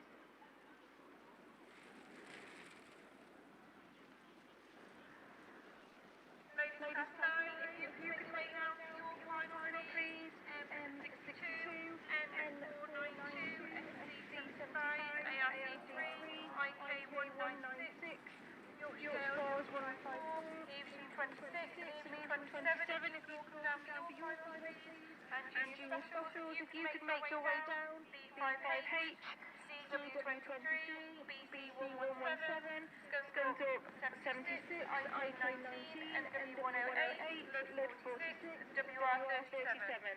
That is the junior specials. Could you come down for your final, please? Ladies class 2, ladies class 3, ladies class 5, junior S600, ladies class 7, ladies 9, and junior specials. You'll now all be down for your final. Please make your way down to the holding lane. Ladies class 4, if you can stand by. Anyone else that is out is because I haven't got a sheet for you yet. I have no ones or junior saloon. All ladies S600 is those that have got sheets and pull you down.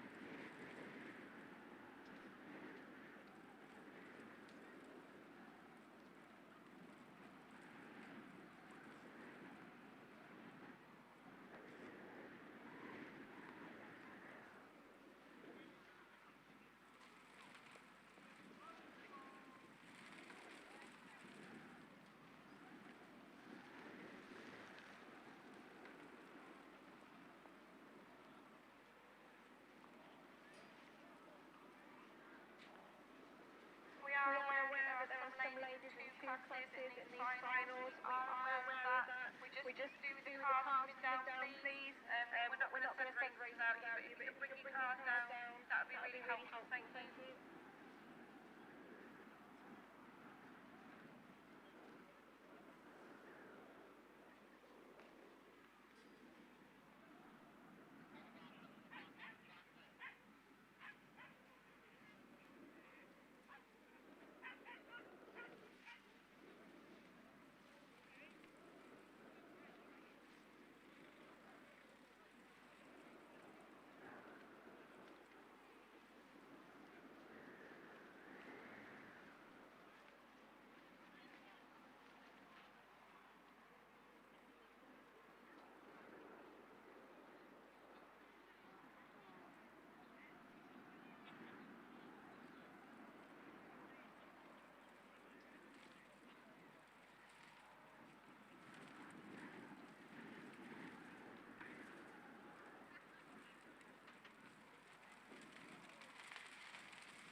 ladies class 4, if we could go down to the hold lane, please. That's PAC4, NS434, MA5, FAY, E22, M58, WW39, ST13. That's ladies class 4. Do you make your way down into the hold lane, please?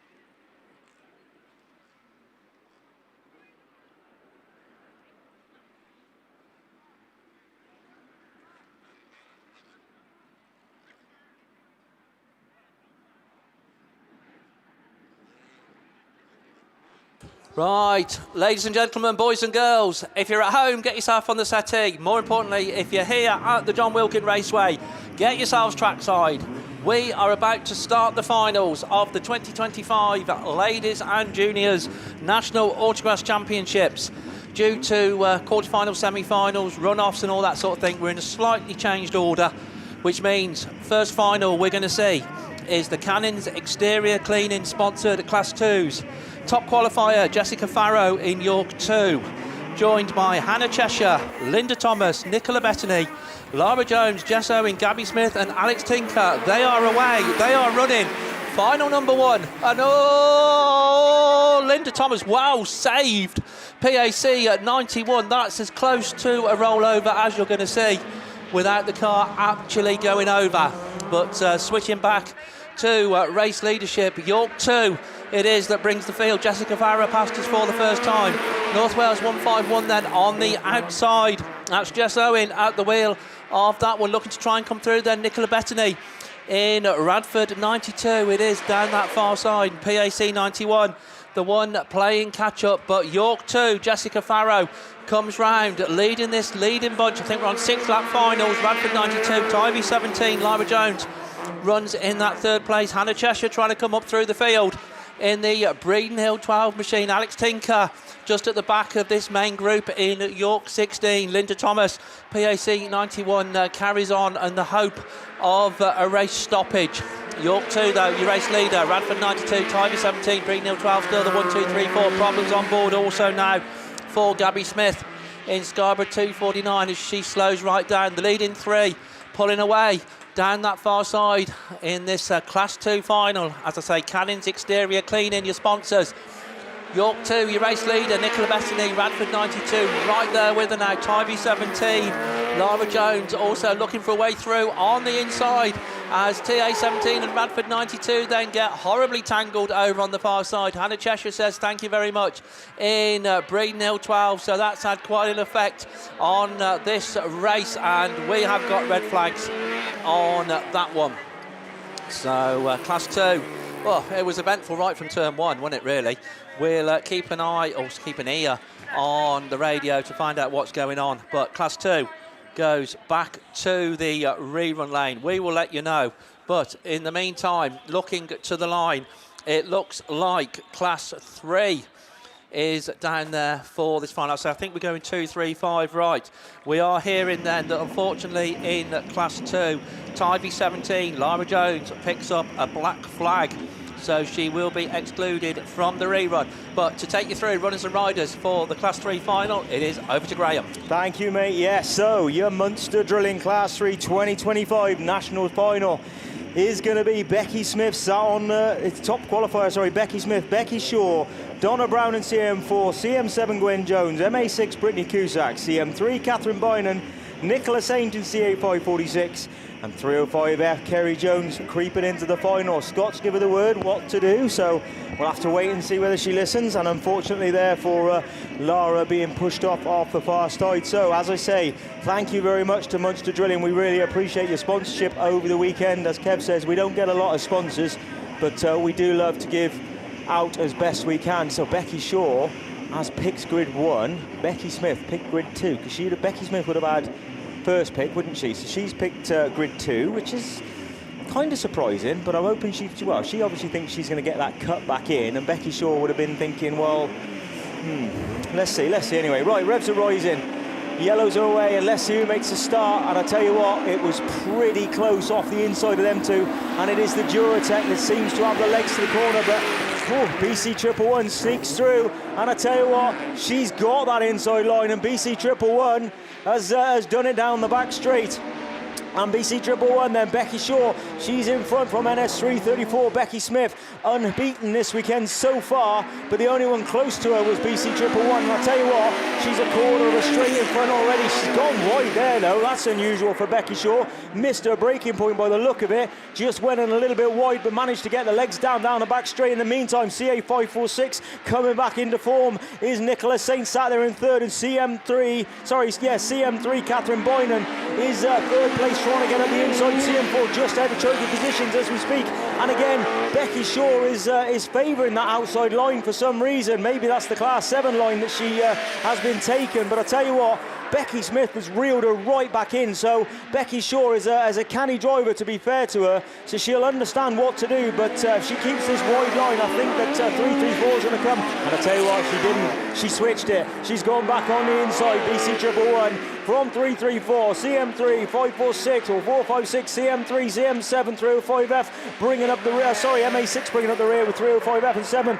But it is another lap completed for the Vauxhall-powered Starlets. BC Triple One, used to winning finals, is Becky Shaw. She's away in BC Triple One. This one will mean a lot after not getting it last year. But it is BC Triple One from NS 334, and I'll tell you what, she's keeping her honest. She's right on her case, and I reckon this might be the last lap flag. It is. Becky Shaw, you've got one more lap to do. BC Triple One, NS 334.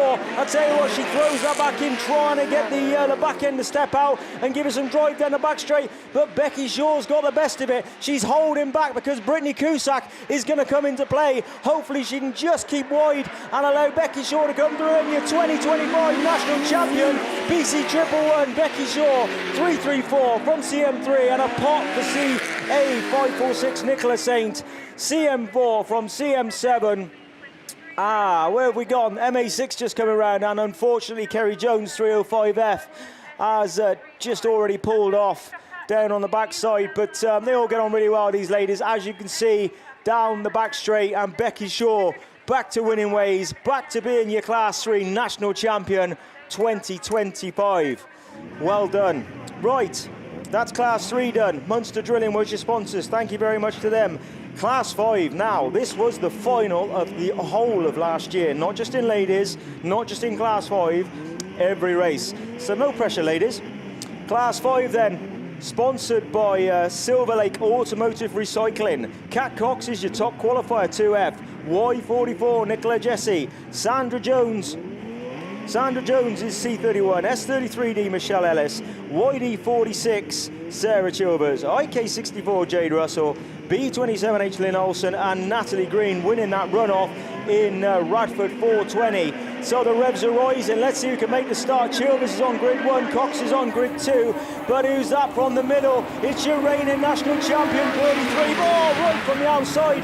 Nicola Jesse, what a move that was from about grid 8, but she just stepped out wide. These two are battling through in Bass at the moment. Top 3 are battling it through in Bass at the moment. Well, top 4, top 5, well, top, all of them. They're all battling it through at the moment in Bass. But I tell you what, Y44, bit of a coming together there. Y44, YD46, 2FB, 27H, OK64, Sandra Jones, well out of it on that wide line then, just right to the outside, but down the back straight they go then. Y44, Nicola Jesse then. Into the bottom corner she goes, YD46. Nicola Jesse was winning the final at the Bass a couple of weeks ago, and it didn't quite go to plan, so fingers crossed for this one. 44 from 46 from 2F, 27. IK64 having a great run through is Jade Russell in IK64. C31, S33D, looks like she's going to lose a crown this weekend, isn't it? NR420 bringing up the rear. Who's that trying around the outside and making a good fist of it? Sandra Jones. She's trying to find some grip. There's not a lot out there, and it's dropped her a place, unfortunately, but you've got to give her props for trying. And I tell you what, she switched them, gone back at the inside. Jade Russell gets spun out on the top corner. That was a bit of a coming together, I think, with Michelle Ellis and S33, but not 100% sure. And I tell you what, that's going to be, it's red flags. Oh, Nicola Jesse, you've got to feel for Nicola Jesse on that one. Oh, Sandra Jones coming back in again pretty hot. That wasn't far enough through. I don't think I've got to run to the checker flag for a Nationals final. No. You have, right. Going to Kev, you've got to go through, so that's that done. We're on Junior F600s. That means it's over to Gareth. Yeah, thanks, Graham. We might get, well, we've done the 3s, so we're 1 from 3, so we'll get there in a minute. So junior F600s then. So Owen Bradford then, top of the shop in Border Counties, 16. Corey Mumford in Forest, 161. Igo Evans in Tyre 6, White Rose 66 of Denver Whitehouse. James McCammon in Down 55.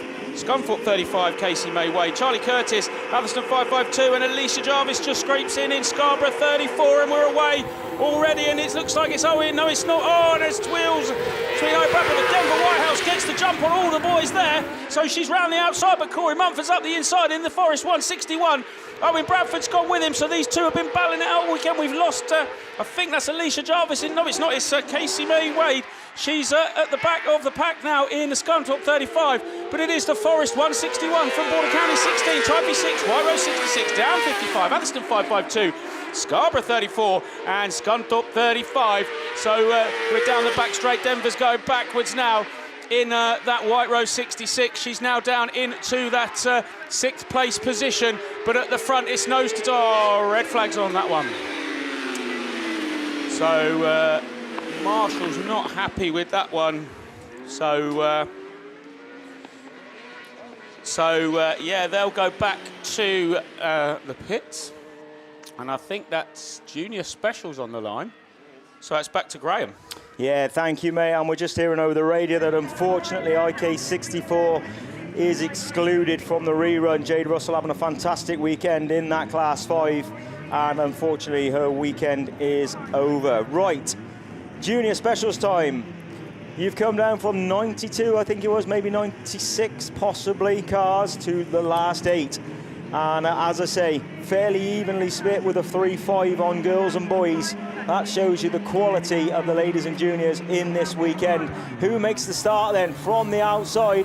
Lexi Mullen gets a good one, but she's hung right out to dry. And I tell you what, Alex Hines it is in B5H, but Coffey, who gets the inside line. Alex Hines has gone wide, BC 117 on the inside, but it is Coffey in CW23 then. Up the inside, I tell you what, he's been flying at BAStv the last couple of meetings, really got his head into gear, and it is CW23, BC 117, B5H, SC76, IK19. Got a cone stuck under the back of that, hopefully that's not going to bother her too much. And Lexi, Coffey's gone wide. How did he go wide? I didn't see that. He must have just stepped slightly, had a tiny bit of push, and that's done it. But it is the Shawnee Bradford car then, the car that won, oh no it didn't, it won the BAStv last year, BC 117, sorry, B5H, Alex Hines there in 2nd place, trying to get that inside line, he's trying to move at the inside there, halfway through, but Shawnee just shuts the door on him in 117, down the back straight they go then, BC 117, B5H, CW23, and then Rosie Russell, IK19, your first of your girl is there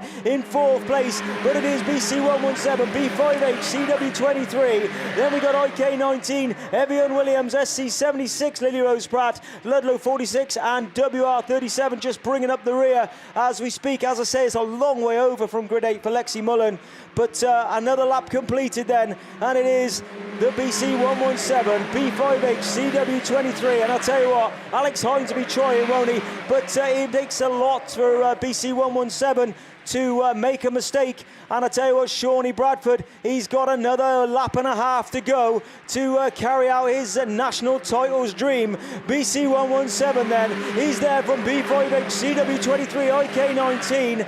Then we got the Evian Williams on foot in 5th place, trying to get through just to make up to get a trophy. But in the last trophy position is IK19. One more corner to go. And I tell you what, he deserves it. He's drove superbly all weekend. It's going to be BC 117, Shawnee Bradford. Oh, I wouldn't be doing that, Shawnee Bradford. B5H in 2nd, CW23, IK19, NW108, SC46, WR37, and Ludlow 46. Brilliant junior specials. Well done, Junior Specials. A special shout out to Sean Bradford there. I tell you what, mate, you've drove absolutely superbly all weekend and all year in the Border Counties 117 car, and thoroughly deserved. He's the most chilled out, laid back kid you'll ever meet, and he absolutely deserves that. And I tell you what, another special shout out to Alex Hines as well, whose luck finally held out. It is a 2nd place, but a 2nd place in amongst the best 96 cars in the country, you can't argue with. Junior Specials done and dusted. All I have left is a Class 5 rerun. Gareth Jones is here to take you through Ladies Class 4. Yeah, thanks very much, John. A very short of breath, Gareth Jones has got to be said. It's a long way from the exit gate when they changed the order of the finals. But we got Class 4 down there on the line. Shepton, Tyre are your sponsors. And down there on the line, Lucy Wickham-Jones, Claire Compton, Jasmine Cusack, Hannah Thomas, Tina Grasby, Georgia Beattie, Aideen Fuller and Tamsin Houseman made it through despite that green flag. Away we go then, and it is Tina Grasby in Evesham 22 that's going to lead into that all-important first turn. Claire Compton is there on the inside in 4:34 as they go down into the grandstand turn then for the first time. But it's Compton that leads the pack back towards us. Grasby leading the chase in that second spot from Lucy Wickham-Jones in PAC4, just side by side. Oh! Hannah Thomas there just getting a little bit airborne in the Scarborough number 8 machine. They sort themselves out though as they go down that far straight yet another time. But Claire Compton it is that continues to lead. Wickham-Jones still there leading the chase in that second spot from Tina Grasby. This is going to be a popular third place from the Map League ahead of Jasmine Cusack in Mallow number 5 who rounds out your trophy positions. Then it's the Hannah Thomas machine, then it's the Fuller machine, Aideen Fuller in 399 and Tamsin Houseman at the tail end of the field in Sturton number 13. Just a little bit of a tag on the tail end of the 22 machine for third and fourth. The green flag going out, I think, to the Mallow number 5 machine. But Fuller has got the bit between her teeth in the 399 machine. She's through from 5th to 4th. Your race leader, though, continues to be Claire Compton, North Shropshire 4:34. About half a straight of an advantage over Lucy Wickham-Jones in PAC number 4. Good battle now on the field between Cusack and Grasby. Fuller looking to get up into the mix as well in that three-way tussle for third and fourth. As we race under yellow flags then, down that far straight they go. Beattie out to it, just crawling near the far side Anco. But it's last lap flag time. Your 1 and 2 are safely on to the final circuit of the John Wilkin Raceway. As Compton then makes her way down into the grandstand turn for the final time. Your double checkers held aloft for your new ladies Class 4 champion, Claire Compton. North Shropshire 4:34 takes the win from Lucy Wickham-Jones in PAC4. Third place is going to be the Jasmine Cusack machine, at least on track in Mallow number 5 from Aideen Fuller in West Waterford 399, Tina Grasby in Evesham 22, Hannah Thomas in Scarborough number 8, and Tamsin Houseman rounds it all out then in Sturton 13 ahead of Georgia Beattie in Melton number 58. And we were right, that green flag did go out to Jasmine Cusack in Mallow number 5, which unfortunately demotes her from 3rd to 5th, and therefore she misses out on a trophy in the 2025 Ladies and Juniors Nationals in Class 4. Yellow flags waving on turn 1.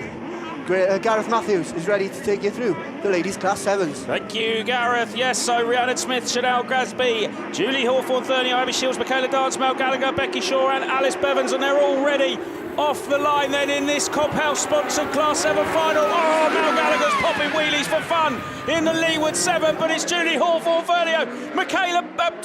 Alice Bevans is there, but Mel Gadsby's come from nowhere in Spalding 31.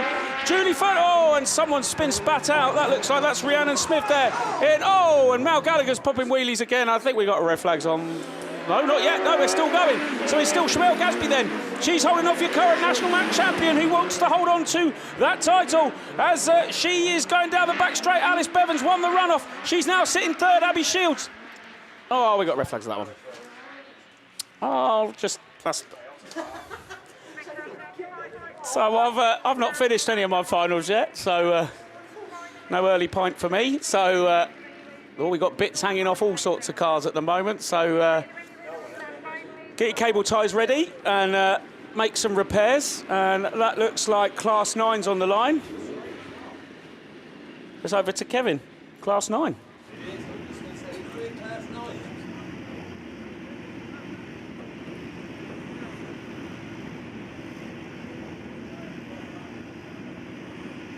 Yeah, thank you very much, mate. Well, we have got the ladies' Class 9 final down there on the line, sponsored by ML Grice Transport. Many thanks to them. And I don't know, yes, we've got plenty of time because there's a car over there. So our qualifiers for the Class 9 final then are as follows. Melton 62, top of the shop. Claire Horner-Williams in the Moulton 62. Molly Richardson, very close behind her, is Molly in Nottingham Fort 92. Nicola Jesse will be there in Scunthorpe 75. Heidi Dealey-Seagraves in ARC number 3. Robin Highstead in Victor Kent 196. Charlene Hankey in Yorkshire Dales 154. Sharon Barker in Evesham 26. Your final qualifier then, Stacey Herbert in Evesham 27. So our reigning champion Claire Horner-Williams is there to defend her title. How's she going to get on? We'll wait and see. It won't be long then before we need to get that incident sorted out over there. I see the medical crew are over there, so hopefully everything's okay. And as soon as they get that sorted, we'll move on with this Class 9 final.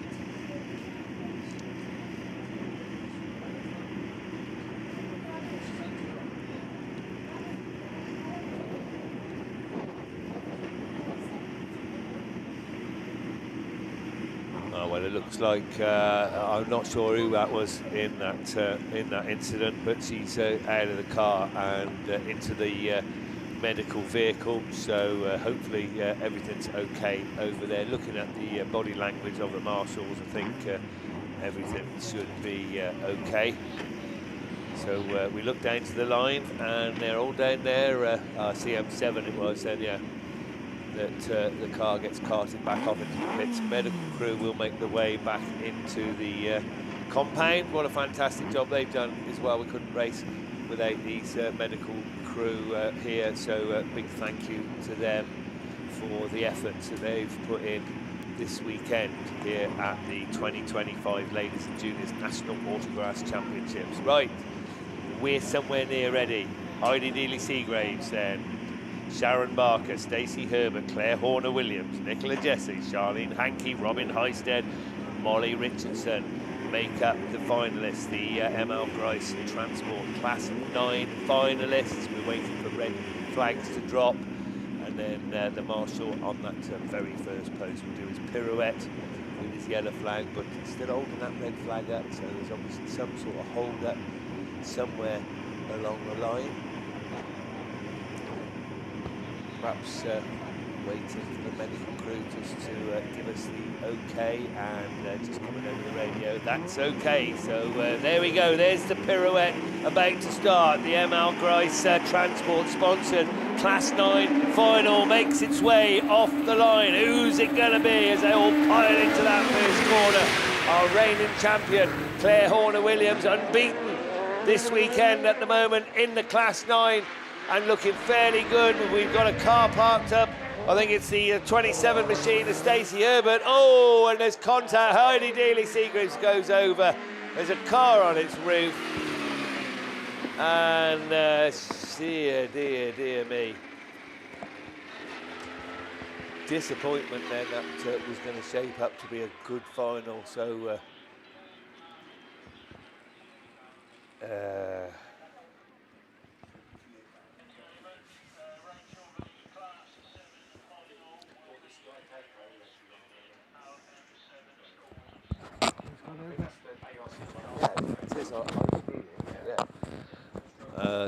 hoping everything's okay over there.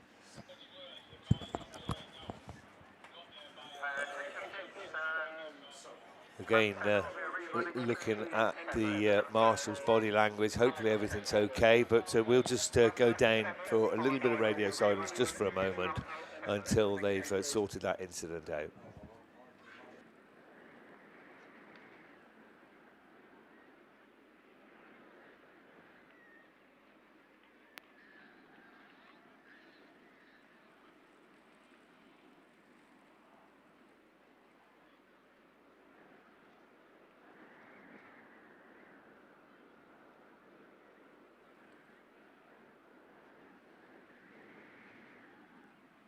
Take your pits when you've completed your final. Can the top 4 drivers come down to pits control, please? When you complete your final, top 4 drivers come down to pits control, please. For your trip round the track, thank you.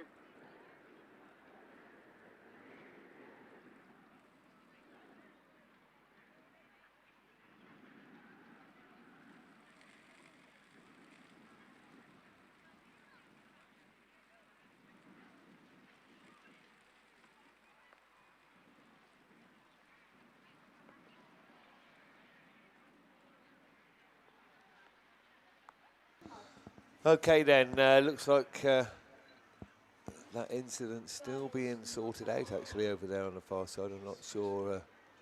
I think she's fine because I think Heidi's still actually in the car and asking to be towed back into the pit. So there'll be time given to repair for that. So from what I can make out, she's just rather keen to get back into the pits, get the car checked over. And hopefully everything's okay over there.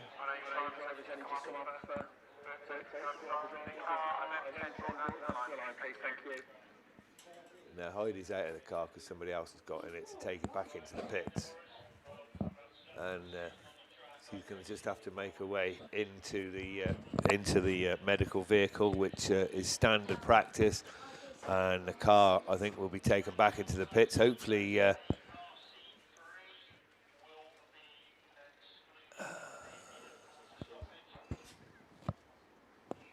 that's going back into the pits anyway. Heidi's okay, and it looks like she's the one that's going to be excluded from the rerun. So we'll get confirmation of that, but I think that's what it is. So, right, anyway, we're going to move on then to the Danny Lawler Crane Hire Limited sponsored Junior Saloon Final.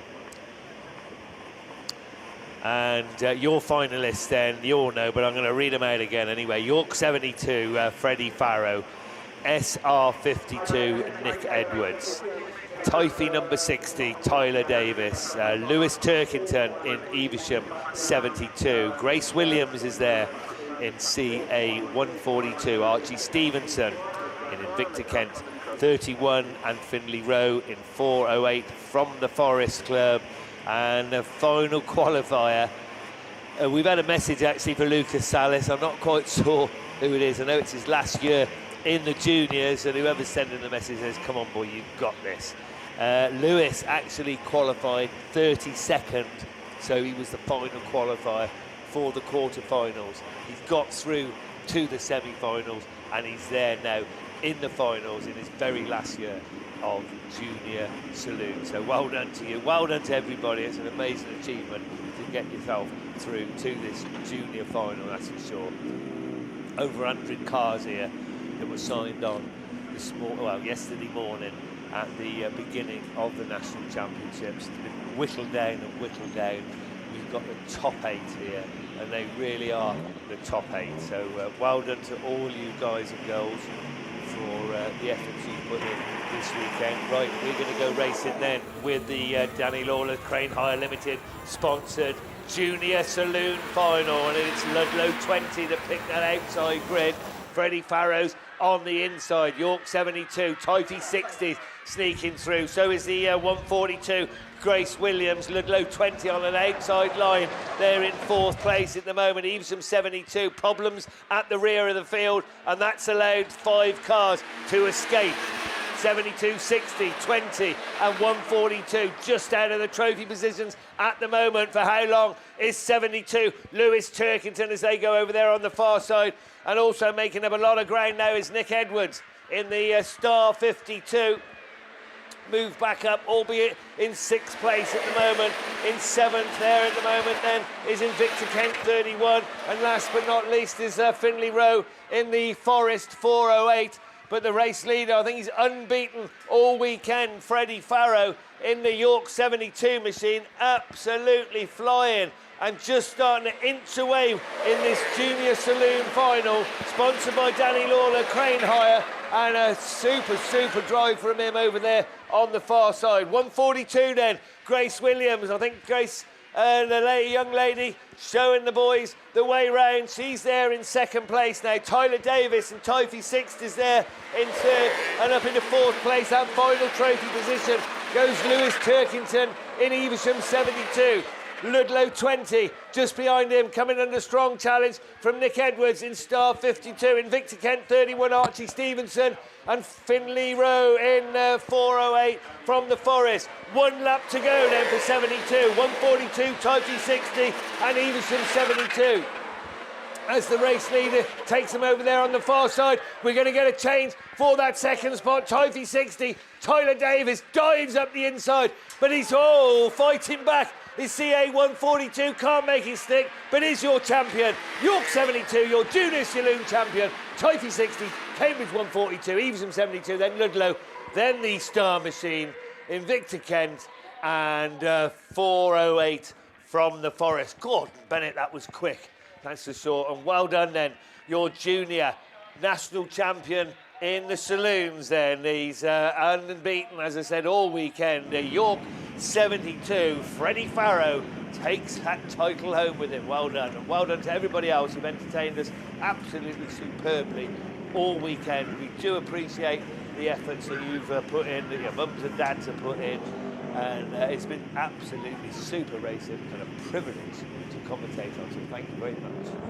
Right, what have we got on the line now then? Class 1s. Steve Langley, where are you, mate? Here he is, Mr. Langley, making his way on and off the line. Go to Class 1s, and Steve puts his headphones on. Right, so this is indeed the Class 1 final then, away from the line. ATD, Dyno and Rolling Road Services, your sponsors. We've got a change to the original lineup, and I suspect we might have a red flag, but we won't preempt anything as we look round. So, no, it looks like we are carrying on. No, we've got red flags. So we can tell you the change to the original lineup. Unfortunately, we've got no Maggie Webster in Invicta Kent 188. The car failed scrutineering after the semi-final. Don't ask me why I don't do technical. So she is replaced by Missy Fowler in North Shropshire 2. But that didn't get very far, so we'll find out what's happening, and obviously we will let you know. But in the meantime, on the line, are they Class 6s, Gareth? They are. So to my left, and to take you through all of that, it is Gareth Jones. Yeah, thanks very much then, Steve. The Class 6 final down there on the line. This one is sponsored as throughout the weekend by SITR Midlands. And down there, we've got Sophie Lewis in TA36. We've got Leanne Hushka in North Wales 220. Shamel Gadsby's there in a Pennine number 7. Also down there then, fellow Pennine club mate is Chloe Hampson in Pennine number 2. Hannah Thomas has jumped out of the Class 4. She's strapped into the Class 6 and she's down there in the Scarborough number 16 machine. Also down there, joint 6 qualifiers, Chelsea Jones in PAC 70 and Ellie Bailey in Scunthorpe 33. And scraping it into the Class 6 final then as your 8th qualifier, Maddie Tilson in St Neots 96. It looks like Sarah Meehan's driven back into the pits under her own steam, which is a good thing.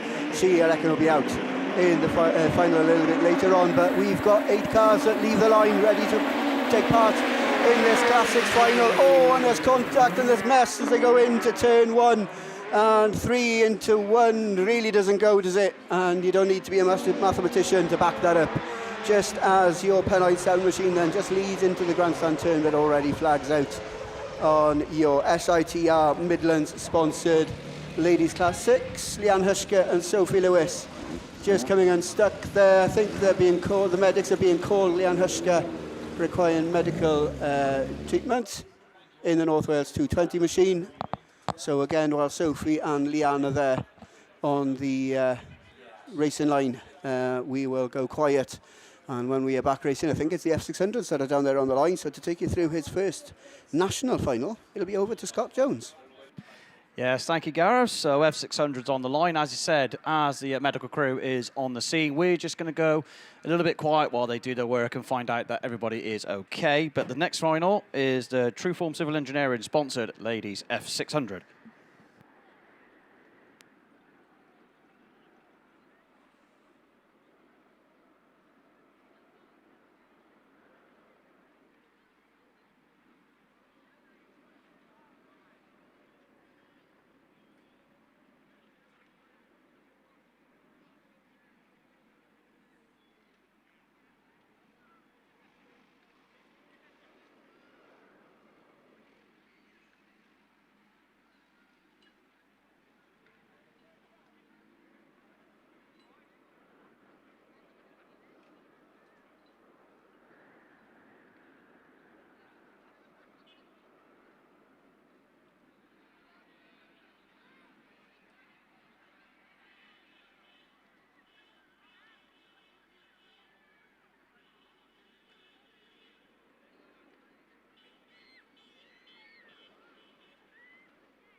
Good afternoon. Right, let's catch these as they go around then. So it looks like your ladies class 3 champions are on the, or your finalists, sorry, are on the truck there. On the first truck, it is your ladies class 3. And your junior specials, I think that is, on the back truck. Yes, it is. So your national champion in class 3. We thought Rossi would be doing this on the parade, but unfortunately he's not. But Becky Shaw sat on the back, PC 111. She's your 2025 national champion. And on the back there, Shawnee Bradford, the better looking Shawnee Bradford. Good afternoon, everyone. And welcome to the first trophy truck for the Ladies and Juniors Nationals hosted by Evesham for 2025.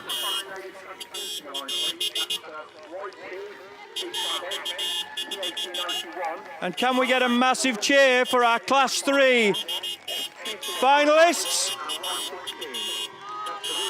And our Class 3 champion, the one and only Becky Shaw.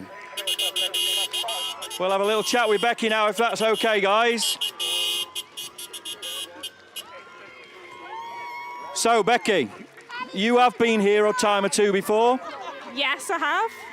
How many times is it now for you? This is the 5th time in Class 3. So, you're 5 times national champion, Becky Shaw. And the rest of the Class 3 finalists, one big cheer before I jump ship to the next truck. I'm going.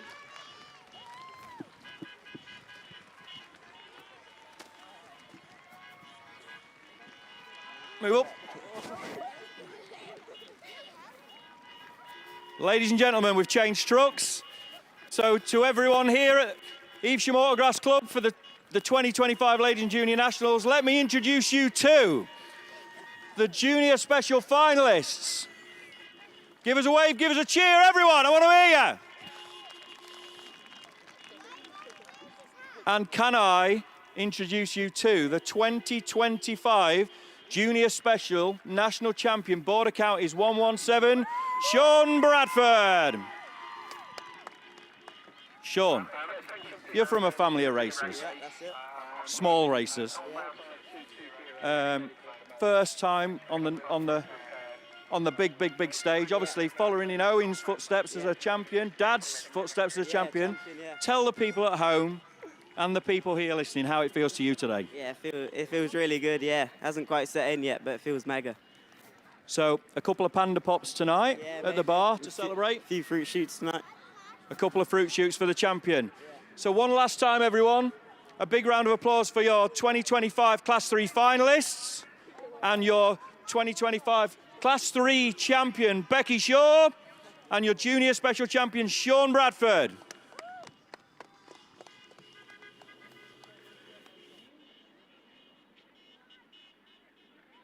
Right, so the parade trucks are off the track. Well done to all the competitors in those classes for getting on that truck. You fought hard all weekend, but the next final we're about to let loose is F600.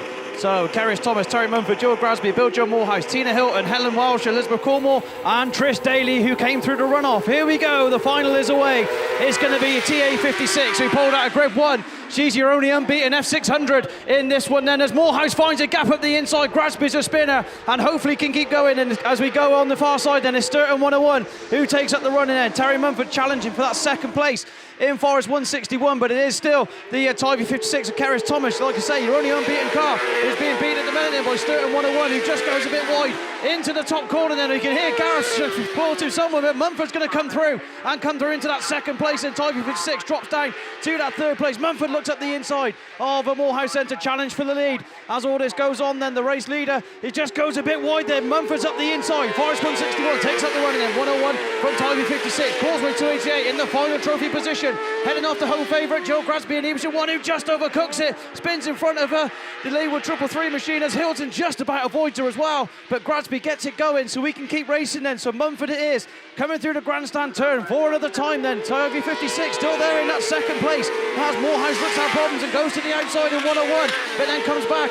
So Causeway 288 up the inside. As we can hear Garrow shouting then. So Tyre 56 is looking up the inside. Oh, but Terry Mumford in 161. As this is where the racing is. Causeway 288 closes up as well to make the challenge for that second place. But Mumford it is still holding on in 161, 56, 288. Sturton 101, Leeward third, 333 in that fifth place. Your defending champion in Sturton 4 way down the field then as a Tyre 56. Change for the lead then. She goes through on the inside. Mumford's on the outside. Causeway 288. Over Trish Daly, still right there, but the first two are broken away slightly then. So the last lap goes out then. 56, 161, 288 still there in third. We're going to keep our eye on the front because this is where the racing is. 56 then goes through turns 1 and 2 for the final time. She's got a 4-5 car lengths clear as they come into the grandstand turn. Slows it down as Mumford got an answer. 1 corner to go. She's been unbeaten through the heats. She's going to see the checker flag first and Tyre 56. Keris Thomas takes it. Mumford is second. Trish Daly's in third. Leeward third. 333 of Helen Walsh. Billy Joe Morehouse is fifth. Tina Hilton in Sturton 4 in that sixth place. Libby Cornwall in IK 777. And then last but certainly not least is Jill Gradsby in Evesham 1. So you heard what Gareth Jones thinks of that win then. Tyvie 56, Keris Thomas unbeaten in the heats, makes it 4 wins out of 4 and is your ladies F600 national champion. So very, very well done to all of the finalists in the ladies F600s. That looks like ladies class 8 machineries. And sat next to me is the man who's going to take you through, Mr. Liam Williams. I'm going to attempt to, Scott. I'm going to do my bit. I hope those girls on the line do theirs. Class 8 final is assembled. Jack Houlihan, Carpentry Construction, your sponsors. Jen Houlihan, Tia Reese, Katie Atkins, Claire Beresford, Shelley Smart, Shona Thomas, Ellie Hines and Beth Tompkinson. And Beth Tompkinson is the first one into turn 1 in Scuddy 51. Shelley Smart's at the inside in Cumdy 66 as Tia Reese looks to go through in 21. Katie Atkins on that outside line in Scarborough 46, but Shelley Smart in Cumdy 66 is leading them round.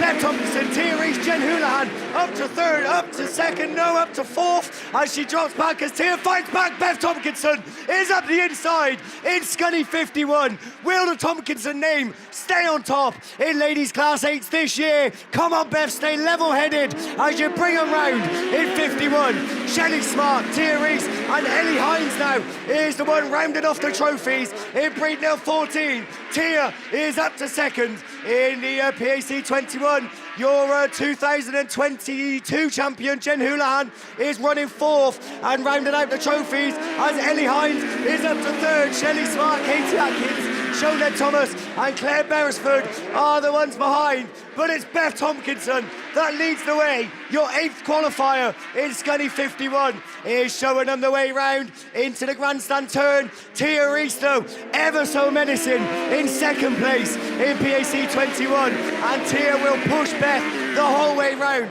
Beth got more experience.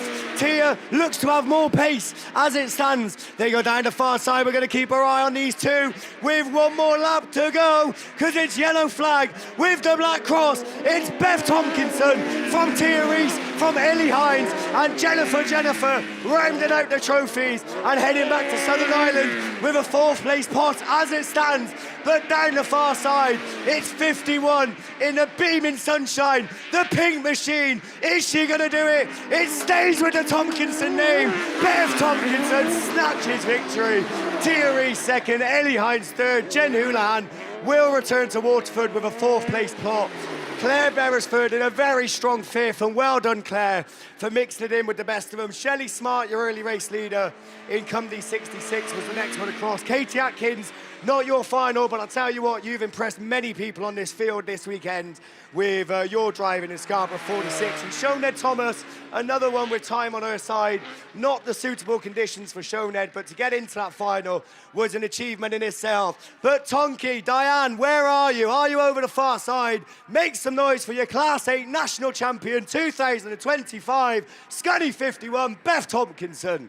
Right, I need to save my voice. There's Stockhatch's on the line. Ooh, this is going to be fun. Good luck, Scott. And he's going to take you through this Stockhatch final. Yes, thank you, Liam. So, who would have thought Class 8 final straight through with one race? So, well done, Beth Tompkinson, Scunthorpe 51. What a drive that was. So, Stockhatch down on the line. TG Bespoke Developments are your very kind sponsor then. So, Yorkshire Dales 2, Millie Byrne, Sophie Eggleton, Gracie Coles, Nicole Kingsley, Daisy Stevenson, Amy Holden, Tracy Lewis, and Jodie McConnell. Here we go then. It's going to be Yorkshire Dales 2. Here's your top qualifier. She goes into turn 1. Amy Holden is there in pen out 9. Gracie Coles up the inside in pen out 23. So, it's going to be Coles and Holden then. So, Chubbs, where are you? You're going to be cheering for your two cars in first and second at the minute then. Just hope they keep it clean as Coles is on the inside and leads them round. So, Holden slots into second. Your reigning champions there in third. From Yorkshire Dales number 2 from IK91 of Nicole Kingsley. She's driven well all weekend. She's trying to get up the inside and get into that final trophy position. Stevenson follows her in Evesham 98. So your top qualifier, Yorkshire Dales 2 of Millie Byrne. Back there in 6th place, Scarborough 333. Here's Josie McConnell and Hereford 61 at the rear end of the field then, but it's still Coles from Holden. Eggleton there in third. They're starting to get away from IK91, trying to hold off the challenge on Daisy Stevenson. Just goes a bit wide. Stevenson comes through on the inside, and Holden's under pressure now from Eggleton. She's through into second place. It's Coles too far in front to catch. We've still got a few laps to go, but Eggleton moves through into that second place. Amy Holden back to third. Stevenson's up to fourth. Nicole Kingsley's there in fifth from Millie Burns and Yorkshire Dales number 2. Scarborough 333, and then Hereford 61 at the rear of the field, but Gracie Coles getting away in pen out 23 from your champion. Can she close the gap in that Radford 247? And Amy Holden trying to hold off the challenge of Daisy Stevenson there in Evesham 98. Nicole Kingsley wants to fight back for that fourth and final trophy position, but 23 is away. 247, 9 from 98, 91 there in that fifth place. Holden's up the inside of Radford 247, and so there we go. She's trying to go through on the inside. Kingsley's going to follow and go up the inside of Stevenson up for that fourth place as two cars side by side, and she's through into second and into fourth. But last lap, Gracie Coles is away with it. One more circuit to go. Holden's through to second. Eggleton's back in third. Nicole Kingsley's there in fourth. Just goes a bit wide. Daisy Stevenson's up the inside. Little bit of contact, but they still run. But Stevenson gets her nose in front and is back into that fourth place. Yorkshire Dales 2, Scarborough 333, and Hereford 61. But it's time to meet and greet your Lady Stockhatch champion, Gracie Coles, pen out 23, takes the win then. Holden's in second. Chubbs will be delighted with that one. Radford 247's in third. Evesham 98, IK 91. Yorkshire Dales 2, Scarborough 333 of Jodie McConnell, and Hereford 61 of Tracy Lewis. Wow, that was exciting, wasn't it? So a good battling all the way down the field. But well done to your 2025 Ladies Stockhatch champion, Gracie Coles in the Penhow 23. Thoroughly deserved that win and made it stick. Got her nose in front of Amy Holden and drove a brilliant, brilliant race. So as I say, Chubbs and crew, where are you? Your two cars are first and second at the National Championship. So well done. Penhow 23, Gracie Coles, ladies class 10's on the line. I hope he's got his voice ready. It's Mr. Liam Williams. Yeah, cheers, Scott. So we are going to go racing then with your class 10 final, which is assembled down there on the line. Of course, we only started with 8 of them, but I'll tell you what, we got more of them than we did in the third heat. And the one lady to beat then, Claire Horner-Williams, 3 wins out of 3 throughout the heats, and already looking to pull a lead between herself and Nicole O'Brien in Scunny 31. As I said, Nicole is obviously guest driver in that machine, but she's driven it very well all weekend and running in a very strong second in the early stages. Jodie Pascal running third, and Ruby Atkins-Stott is the one hiding off the final trophy position. Problems for Elise Musto in Breeden Hill 63, and Kelsey Peters just in front of her in Leewood number 5, kicking up the dust down that far side. But Claire Horner-Williams, she's led many national finals in her time. She's won a lot of them and all in the mountain number 10, and looking to obviously add another title to still stay as the most successful lady racer in the history of the sport. And as she goes into that grandstand turn, you can see why, as she's a good quarter of a lap, I'd say, ahead now from Nicole O'Brien in Scunny 31. And Nicole's got her work cut out, because Jodie Pascal will push her the whole way in Hereford 250. Ruby Atkins-Stott looking safe in fourth, and going to take a pot back with her in the Atherstone 110. Kelsey Peters in number 5, running in that 5th place position. We've lost Elise Musto, who's unfortunately parked over towards the Armco on that far side. But as the laps count down, I think 1.5 still to go as your race leader then goes down that far side and into that grandstand and start gate turn for the penultimate time. Claire Horner it is, or Claire Horner-Williams in mountain number 10 with one more lap to go and looking to add another title onto her ever-growing list in mountain number 10.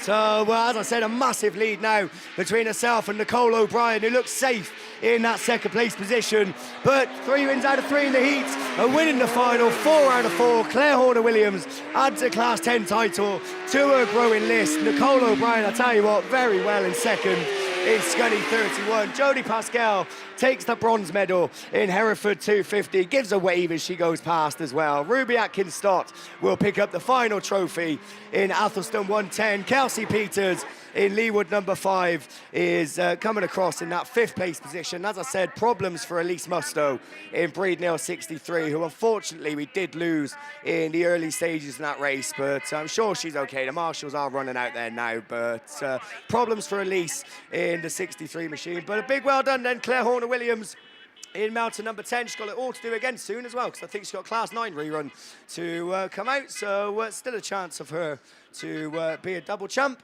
But that is the Class 10s done. We've got some of the finalists out there on track. So I don't know if Mr. Ross is talking. I can't hear him. That's something you don't say very often, isn't it? Your So, 2025 and over to you, mate. Junior Saloon national finalists. And please let me introduce you to your 2025 Junior Saloon national champion and the one and only Freddie Farrer. Big round of applause. So Fred, we've been mates a long time now. A long, long time. 2023, you actually took the checkered flag, and there was a little bit of heartbreak after. But today, Fred, you are the national champion. Dream come true. Didn't think it would come true, but here we go. We're here. Get back! Big up for Freddie Farrer, everyone! And your Junior Saloon national finalists.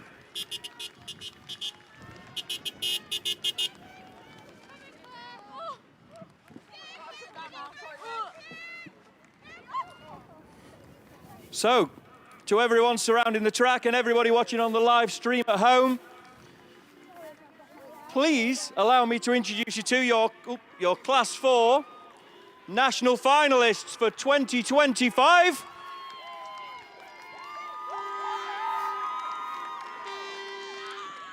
And albeit Claire has become one of the most decorated drivers in the sport already, this is her first ever national title. So a big up for your 2025 Class 4 national champion, Claire Compton.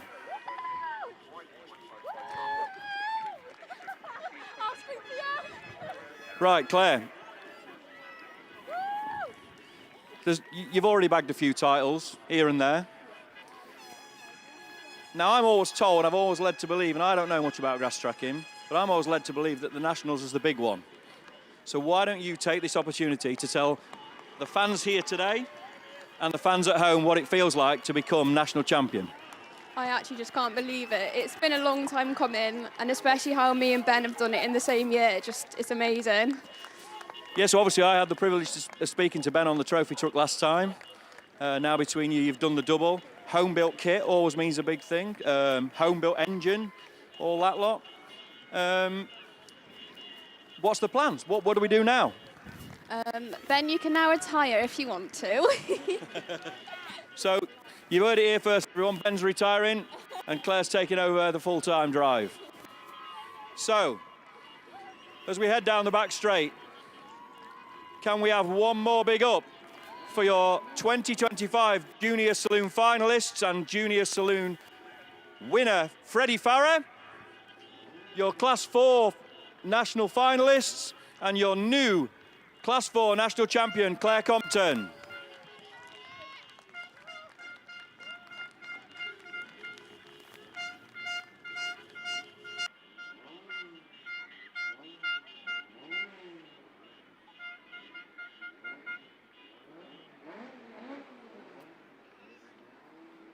Right then, ladies, Class 5 final time, sponsored by Silver Lake Automotive. Let's see if we can run this one through. Unfortunately, we've lost Jade Russell in IK64 in the exquisitely turned out Class 5 pickup. Right then, we've got yellows up. The trucks are just about off. That'll do close enough. Let's see what happens then. From the inside, Whitey 46, 2F. And then from the outside, Sandra Jones.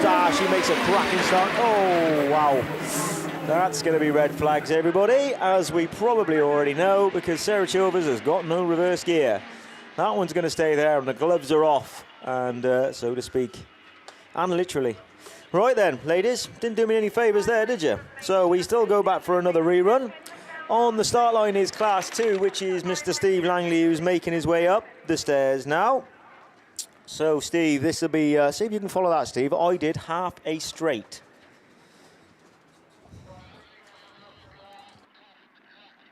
So if we get to the first corner, we'll call it the result. So, yes. So, there we go. No, happy to say it's finals, isn't it?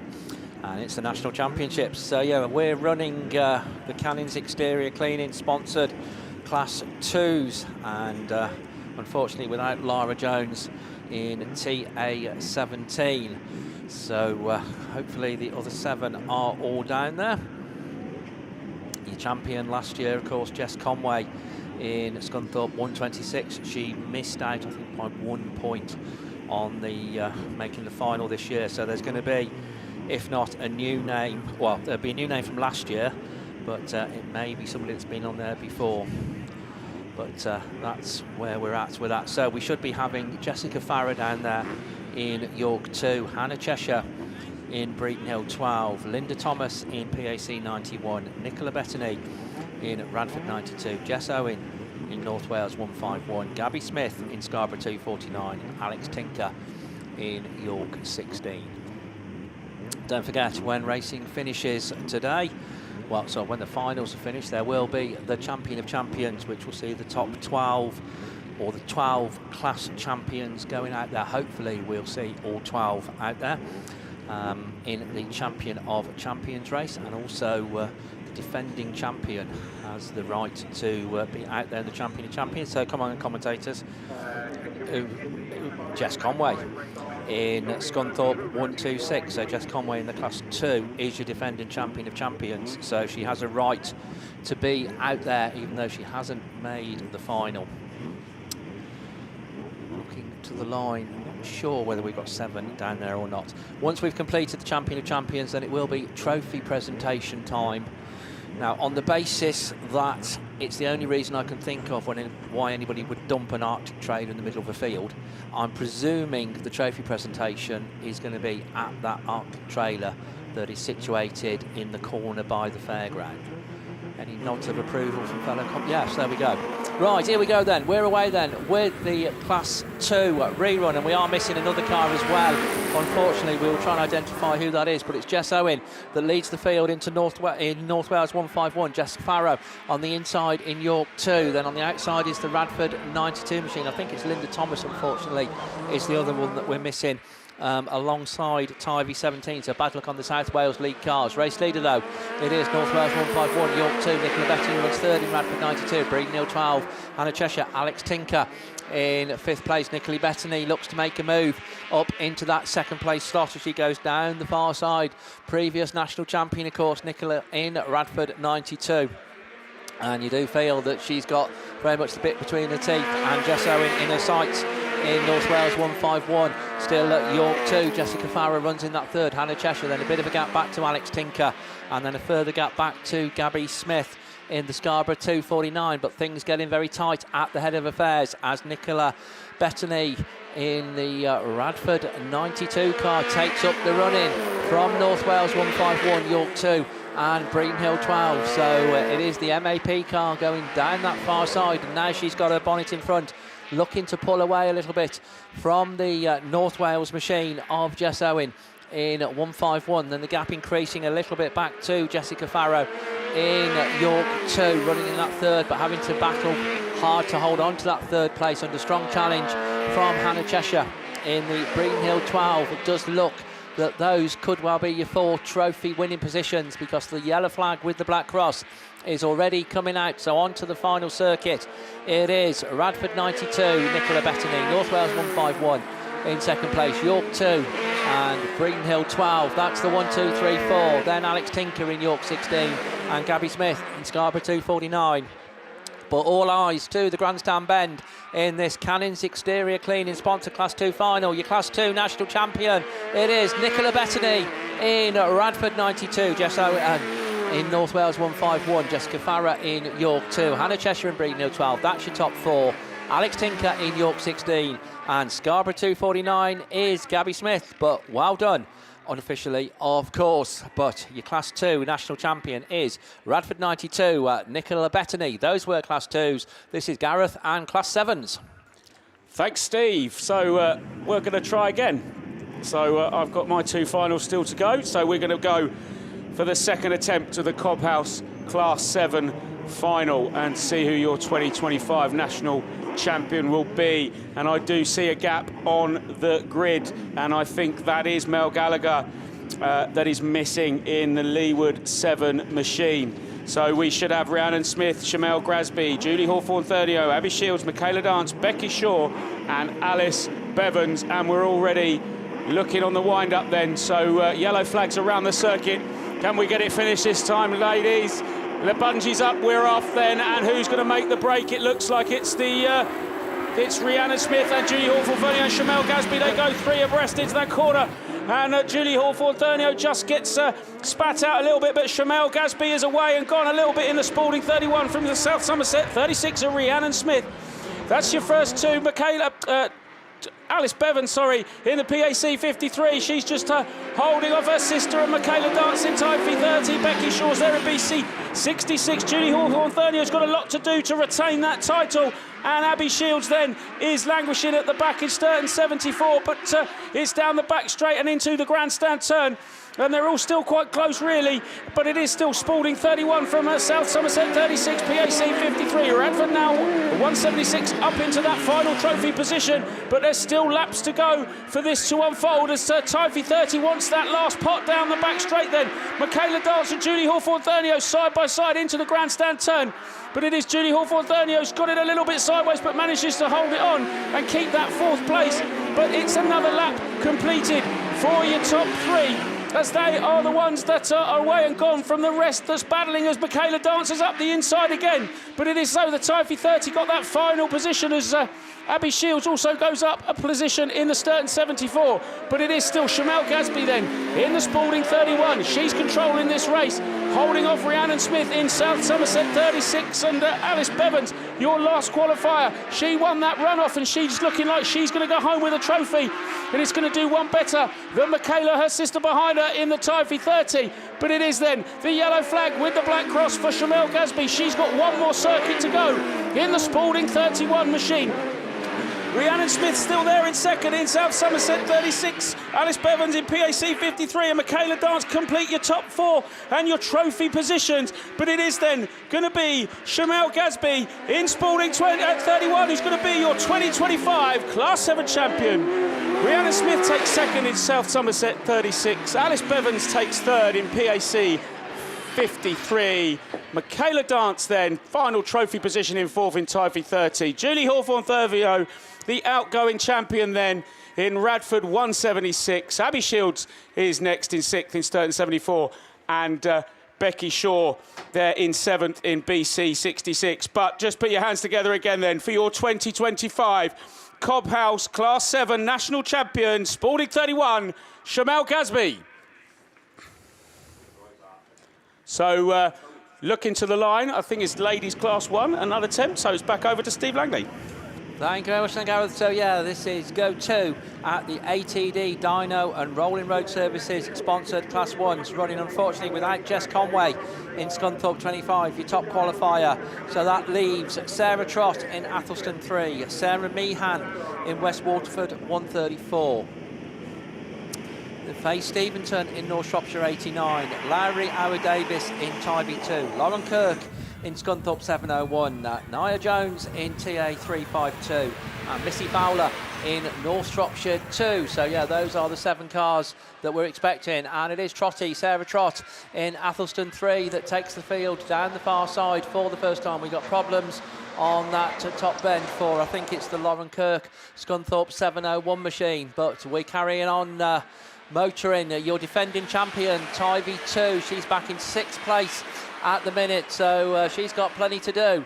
Sarah Trott goes down the far side in Athelston 3. Faye Stevenson runs 2nd in the North Shropshire 89. Sarah Meehan it is in 3rd in West Waterford at 134. Missy Fowler in North Shropshire 2 in that 4th place as they start to get a little bit more spread out. Having said that, Missy got desires on that 3rd place position. Tyre 352 runs in 5th. Tyre 2 then, if she's going to defend her title, she's got an awful lot to do at the moment. Sarah Trott just pulling away from the rest of the field. Athelston 3 coming round once again, another lap successfully completed. Faye Stevenson still runs 2nd in North Shropshire 89. West Waterford 134. Sarah Meehan in that 3rd place position.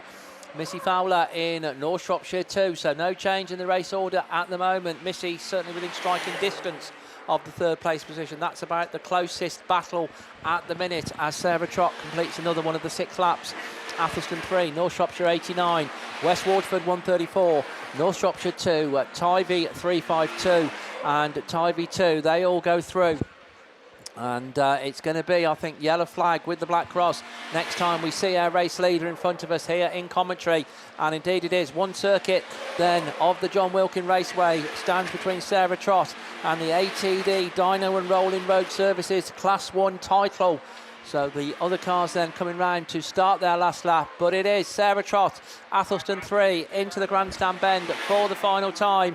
And when all said and done, fairly comfortable. Sarah Trott it is, Athelston 3, that takes the Class 1 final. North Shropshire 89, Faye Stevenson in 2nd. Sarah Meehan holds on to 3rd from Missy Fowler in North Shropshire 2. Tyre 352, Nia Jones. Larry Howard Davis in Tyre 2. And it just all went wrong for Lauren Kirk on turn 1 in Scunthorpe 701, but successfully completing. That's the Class 1s.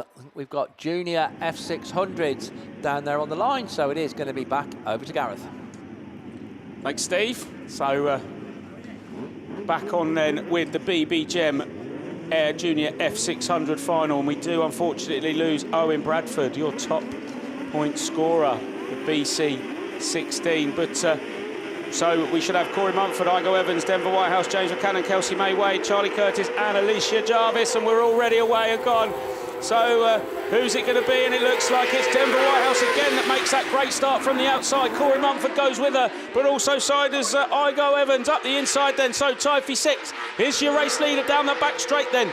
He's got a few lengths already on Corey Mumford in the Forest 161, and then Denver Whitehouse settles into that 3rd place in the White Rose 66, and we think we've lost the, I think it's the down Autograss car of James Buchanan on that bottom bend. Come on, James, get it going. But, I think we're going to, can he get it going? Oh, no. Oh, red flags. They've seen the red flags. They've put the red flags out over there, so they'll go back. They'll go back to the pits and we'll have to have another go. So, yeah. Just as Corey Mumford again got into the lead, the red flags have come out. So, I think just wait on, see what happens there. Yeah, I think it was the down 55, was it, of James McCann there that just got a little bit out of sideways and span down the bottom. But yeah, so I can see that there's some more trophy or finalists coming out. We'll obviously have your trophy winners on. Not sure on what classes yet, but they are on back of the 2 trucks. And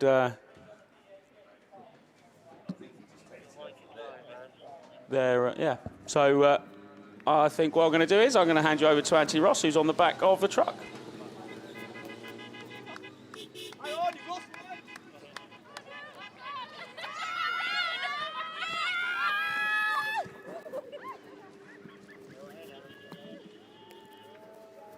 Ladies and gentlemen, welcome back.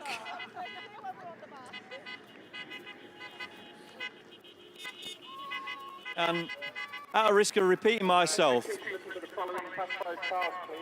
please let me introduce you to your 2025 Stock Hatch finalists.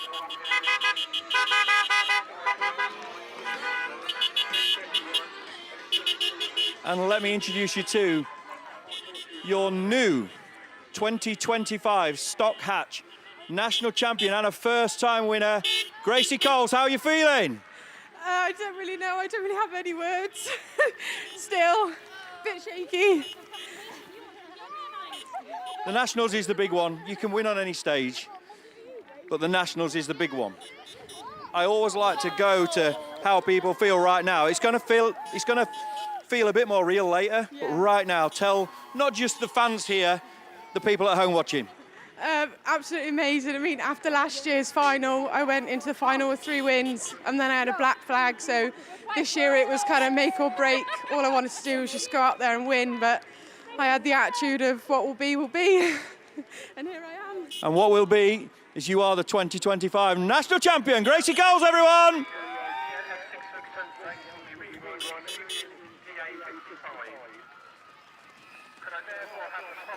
So as the celebrations go on one truck,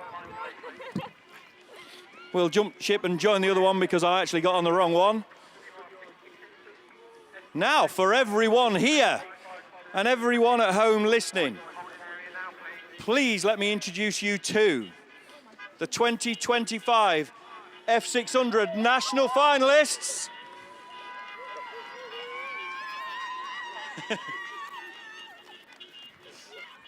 I think that was the mother-in-law. Yeah. And now, let me take the opportunity to introduce you to. And all the way from Wales, not in England, your 2025 F600 national champion, Caris Thomas. Caris, how are you feeling? Oh, I can't believe it. Oh, I'm such a melt. I'm crying. So, just for you guys who can't see close up, Caris was holding it all together until the Outlaws started shouting at her. Caris, this lap is all about reflection, about the year, about everything else, but it's about taking this moment to celebrate with everyone. Just tell everybody what led here. Oh, a lot of hard work. Jake and Sue, my dad, Andrew, James, all of it. It's a big team effort, isn't it, this sport? You think it's just the drivers, but it's not. It's family. It's mum making me a bacon roll. It's all of it, isn't it? And yeah, I just can't believe it. So a massive team effort, but at the end of it, it all comes down to the driver. So one last big congratulations to Caris Thomas.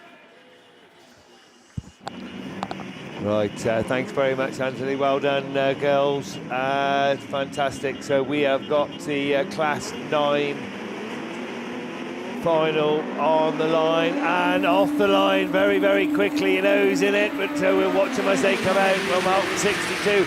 Claire Horner-Williams, your current champion.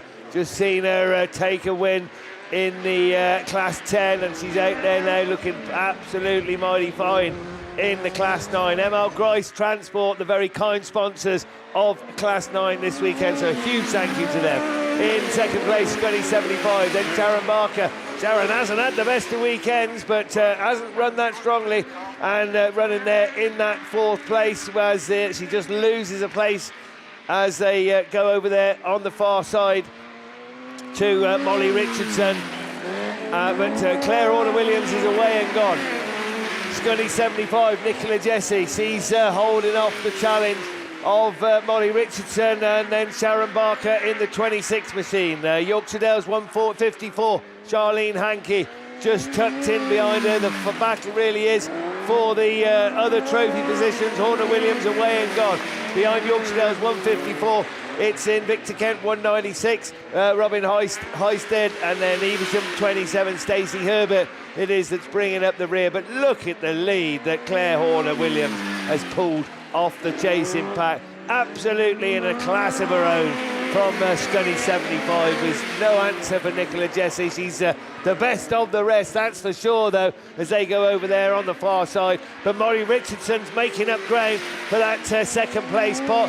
She's going to have to be quick. Horner Williams then on to her last lap in this Mal Grice Transport sponsored Class 9 final. Scunny 75, Nicola Jesse being chased hard by Molly Richardson. Sharon Barker pushing on. She's coming under danger of losing that spot as they go over there on the far side. But here's your Class 9 national champion, Claire Horner Williams, with an absolutely mighty fine drive. Nicola Jesse takes second. Molly Richardson takes third. And who's going to get fourth? It's IK 196 Robin Highstead, who takes the fourth and final trophy position. Well done to everybody. Well done to all these Class 9 ladies who have entertained us in some fine style this weekend. And a super well done then to Claire Horner Williams, your Class 9 ladies national champion. Yeah, to go with her Class 10 national championship this weekend as well. Before we move on to ladies Class 6, I got to send out a big apology. Apparently you might have heard me shouting for Caris when the F600 final was on. I did get a bit of a telling off, but we are not biased here in commentary, I promise. But ladies Class 6s are down there on the line, and I'm not sure whether we got many more reruns to go or whether this is going to be the last race of the weekend as far as finals are concerned. But down there certainly in grid number 1, Pennine number 7 then, Shamel Gadsby.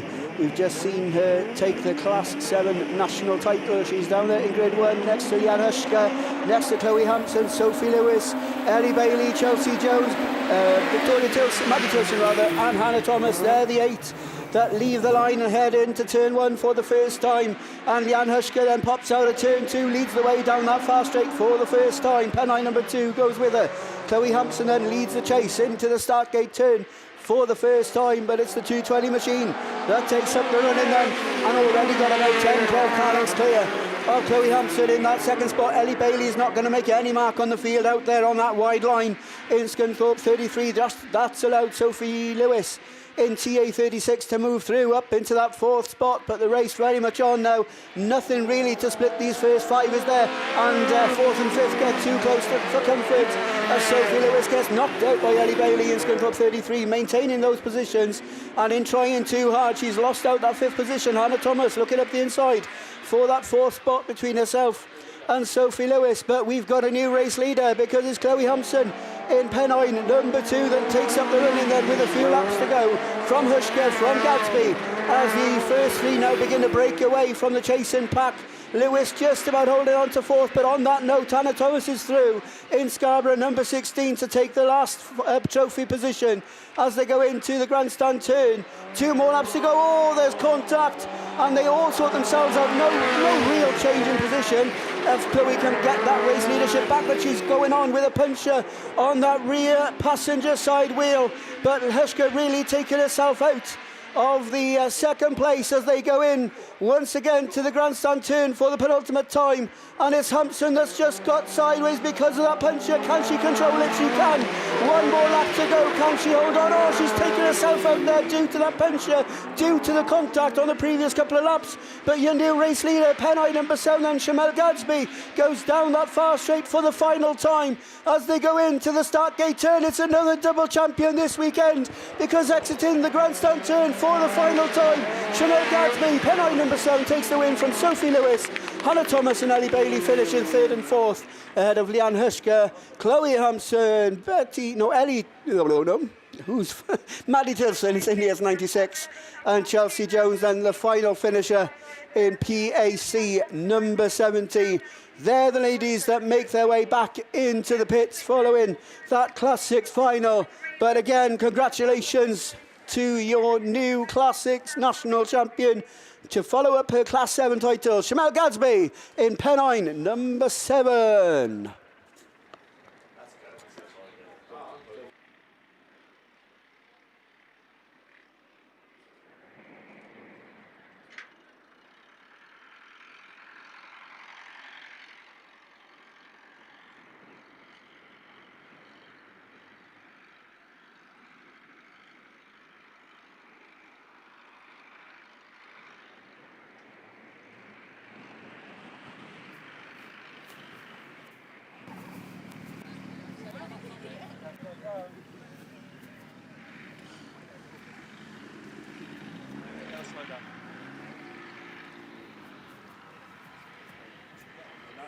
We're only a trundle once we get out.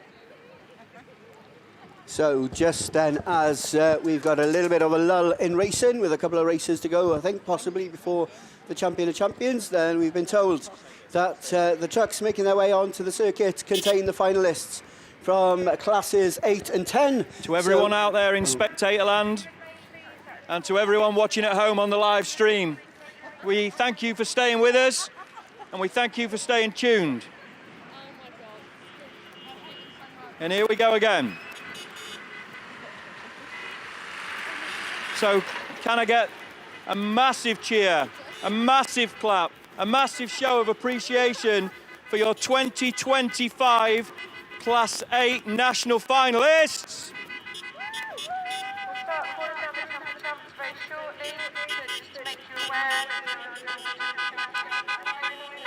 And it is my absolute pleasure to introduce you to your 2025 Ladies Class 8 National Champion, the one and only Beth Tonkinson. So, Beth, your sister's won a bit. Yeah. But guess whose turn it is now? Mine, baby! It's been a little while coming. You've showed so much promise for so long. Let's tell all the people here, let's tell the 7,000 people watching at home who are giving up their Sunday lunch to watch you how it feels right now. I don't know what to say. I think it's not going to sink in for a good long time. I can't even speak. Any thank yous? Oh, God, there's so many thank yous. But the biggest one is my mate, Jose. Josie, if I wouldn't even get to this point. She did my overalls, prepped the goggles, everything. Look at her. Everything. I wouldn't even be here if it weren't for her. So everyone, for one last time, your 2025 Class 8 finalists and your 2025 Class 8 champion, Beth Tonkinson. Woo!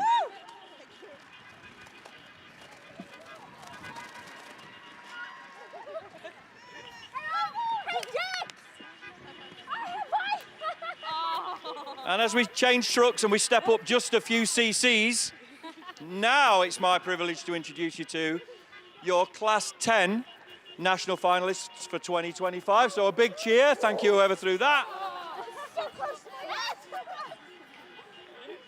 And a name that needs no introduction, but your new and 321-time national champion, the one and only Claire Horner. How are you feeling today? Absolutely knackered, but buzzing, and I've got a really sore throat with screaming. We can bleep out the other bit in a minute. So, Claire, how many titles does this make it? This one was number 16, but then I've just won Class 9, so that's 17. Well, I was coming to that in a minute. Well, as usual, you're a bit slow. So, you heard it here first, 17 times national champion, Claire Horner. Big it up, everyone, please. Right, well done, Ant. So, Class 5s have come back to the line then. We've only got a couple of races to go, as Gareth says, before we can get on to that Champion of Champions.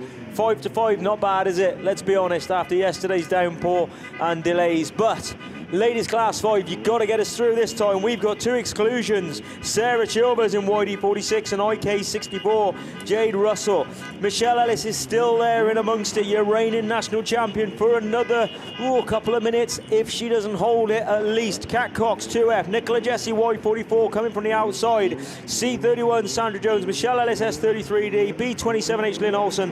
And Natalie Green in the Radford 420 car. So let's make this. There's not much grip down there, is there, as they get away. And I tell you what, who does make the start? Ken, 44 from that outside.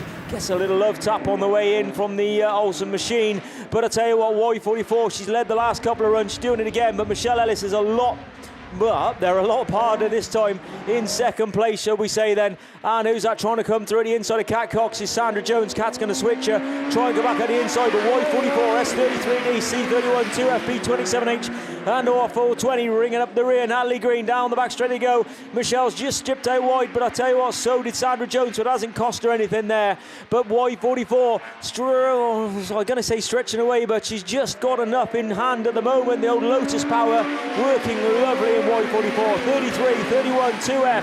That's your top four. 27 needs to move upward, and 420 down the back straight. Michelle's gone wide, allowed Sandra Jones or C31 to pull alongside her. But I tell you what, that 33 machine got some grip down there, and she managed to pull past her and get back in front and hold that second place. And not only that, I'll tell you whatever line she took, she needs to take it again, because she actually gained on 44 on that grip and pulled away from 31.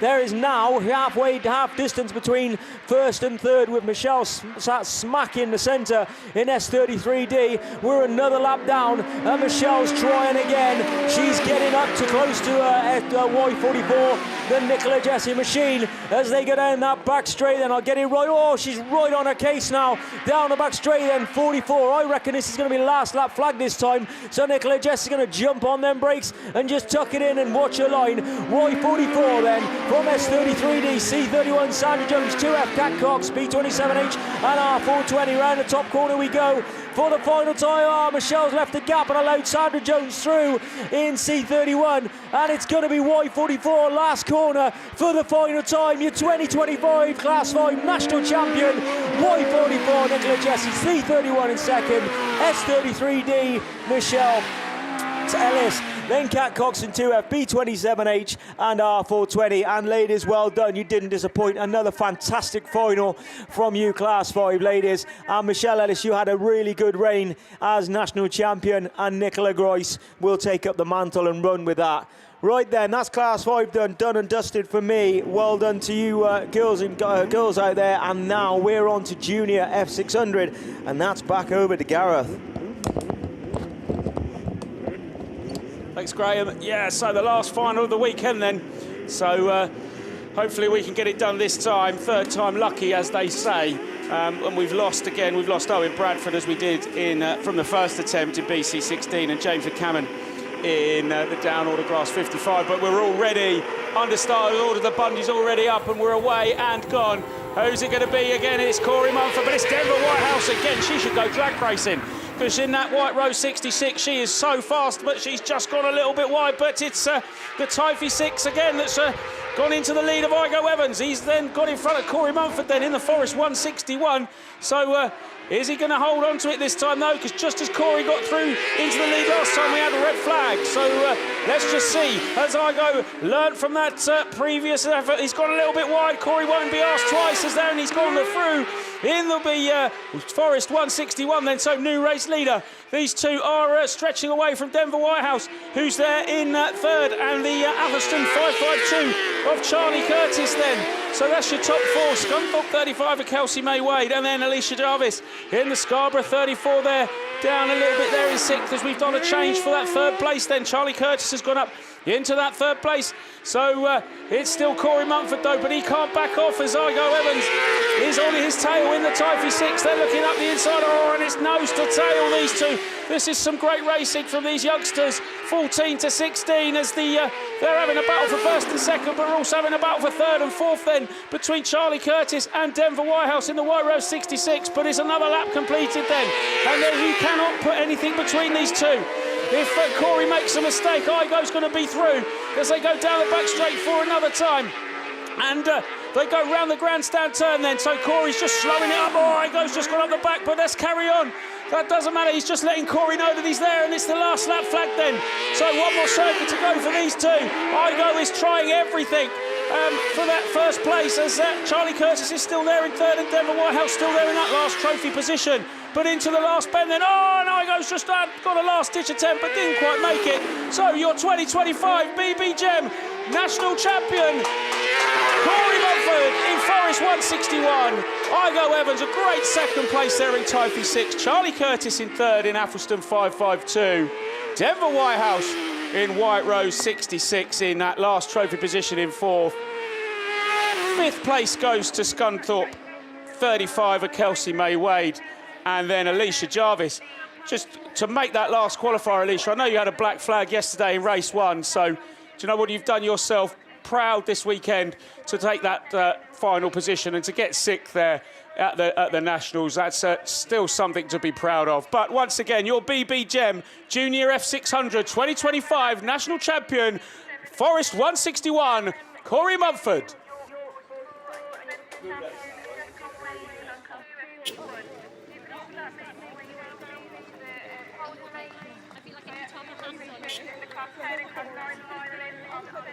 Ladies and gentlemen at Evesham Autograss and everyone watching on the live stream at home, welcome back to the trophy presentation trucks. Here's your mum.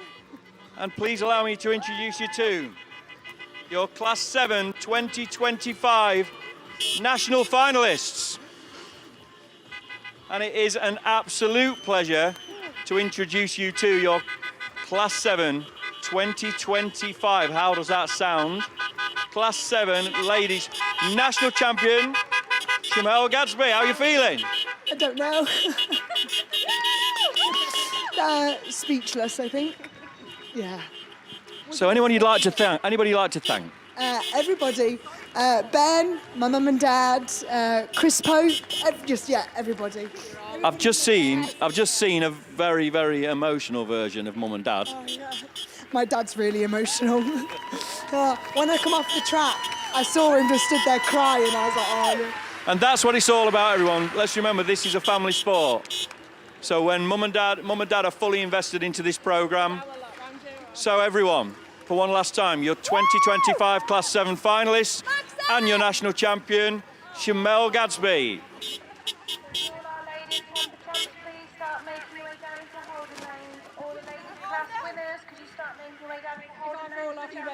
Hey!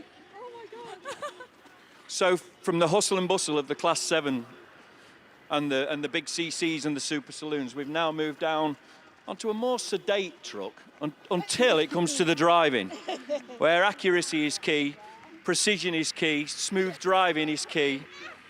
Let me introduce you to your 2025 Class 2 national finalists. Give us a wave, give us a cheer, give us a clap. And let me please introduce you to your Class 2 2025. Do you like the sound of it? Yeah. 2025 national champion, Nicola Bettany. How are you feeling right now? Absolutely ecstatic. I can't think what to say because I'm just so excited. Well, this is just the beginning. You've just crossed. Obviously, the emotions are running high. You've just crossed the finish line. You've won the race. This is the beginning. The roller coaster starts here, and you need to embrace every second. Yeah, definitely. I did it in 2021 and absolutely loved it, and always wanted to win again. And I have, and I'm just so happy that I've got such good family like Mark and Jamie who do my car for me. They're on it all the time, so I want to thank them. Well, that's absolutely brilliant. And as I've said already, it takes a great team to put this together. It takes a great team to win these titles, but it also takes a fantastic driver. Nicola's been at the top for quite a while now. Massive congratulations. Lovely, thank you very much. Right then, there you go. I think we'll still have a couple more laps of honour for finalists, and then we'll be moving on to the Champion of Champions, sponsored by A to B Car Transport. Many thanks to them. And then we'll have trophy presentation over there on the far side in the corner, the big blue wagon up by the fair for trophy presentation. So don't go away, guys.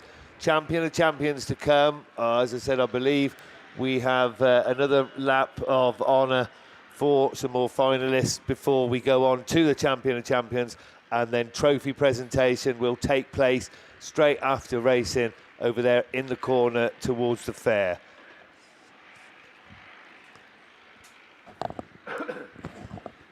So while we got everybody here, or most people here, as I said, just like to say a huge thank you on behalf of Evesham Autograss Club for everybody who's attended this weekend. You've been absolutely amazing, and we'd like to thank you all for coming, drivers and spectators and officials. Thank you so much. Just a quick one with the rubbish. It's the usual thing, but we have had people go round picking up rubbish. It hasn't been too bad, but please, please, please, just have a look round. You put your black bags in the skips. There's loads of skips in the camping area. Pick up any rubbish that's around you, because the last thing these guys want to be doing tonight is picking up rubbish. This is a working farm. There will be stock back in the field tomorrow lunchtime, and it's all got to be cleaned up by then. So if you can get that sorted for us, we'd be most obliged. So a little bit of work going down on the track to make ready for the Champion of Champions. We've got the list down here. If they all come out to what is a very prestigious trophy in Class 1, our champion will be Sarah Trott. Nicola Bettany, just seen Nicola go around in the truck in Class 2. Becky Shaw will feature for Class 3. Claire Compton in Class 4. In Class 5, Nicola Jesse, Shamil Gadsby, well, she can take her pick because she is Class 6, and Shamil Gadsby, Class 6 and Class 7 champion. Beth Tompkinson in Class 8. Claire Horner-Williams, again, 9 and 10 double champion in 9s and 10s. Caris Thomas in the F600s. Gracie Coles in the stock hatch. And, of course, our defending champion, then Jess Conway. Jess, of course, will be coming out if she comes out in Scunthorpe number 1. So Champion of Champions to come.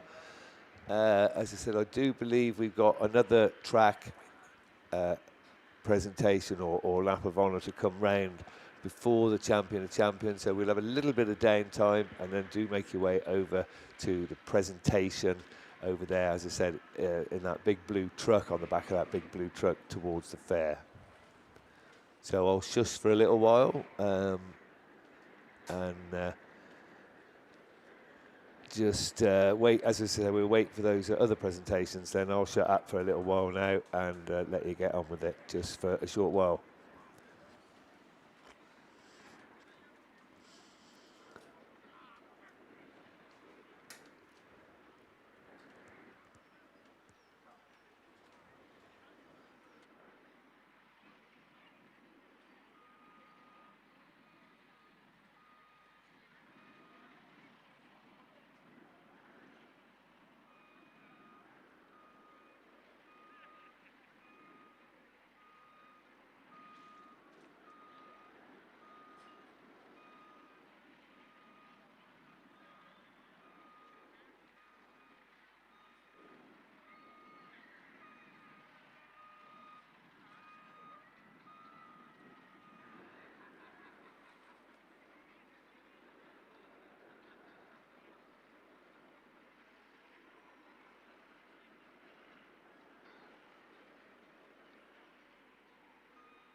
Hopefully they're all right.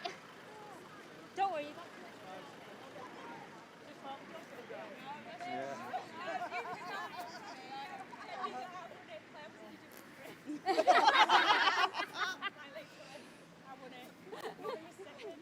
Here we go again, spectator land.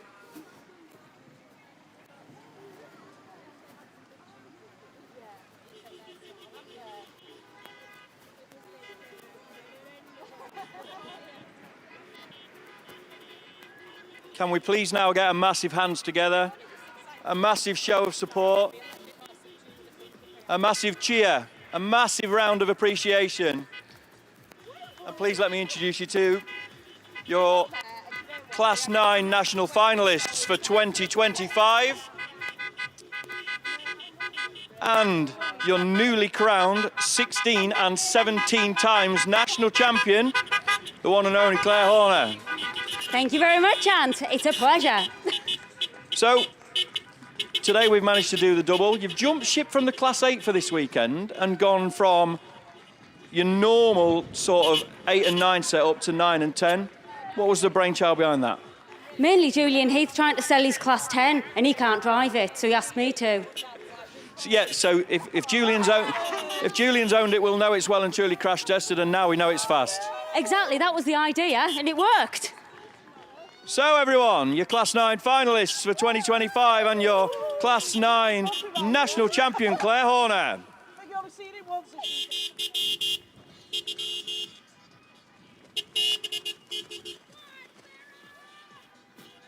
Oh, he's going to come and sit here now, isn't he? Oh, yes, guys. So we're coming down a few CCs, but we're not reducing the talent level. So let me introduce you to your Class 1 national finalists for 2025 and your newly crowned 2025 Class 1 national champion, Sarah Trott. How are you feeling? Feeling good, yeah. Really chilled. Yep, happy. You do actually look fairly relaxed. Very, very relaxed, yep. And as a newly crowned national champion, look out. Going into a Sunday evening as a newly crowned national champion, without swearing, what have you got planned? Go and strip the car, head home tonight, ready for work tomorrow. That's why you're so cool. No plans to go to the beer tent Well, might have a cheeky few, yeah.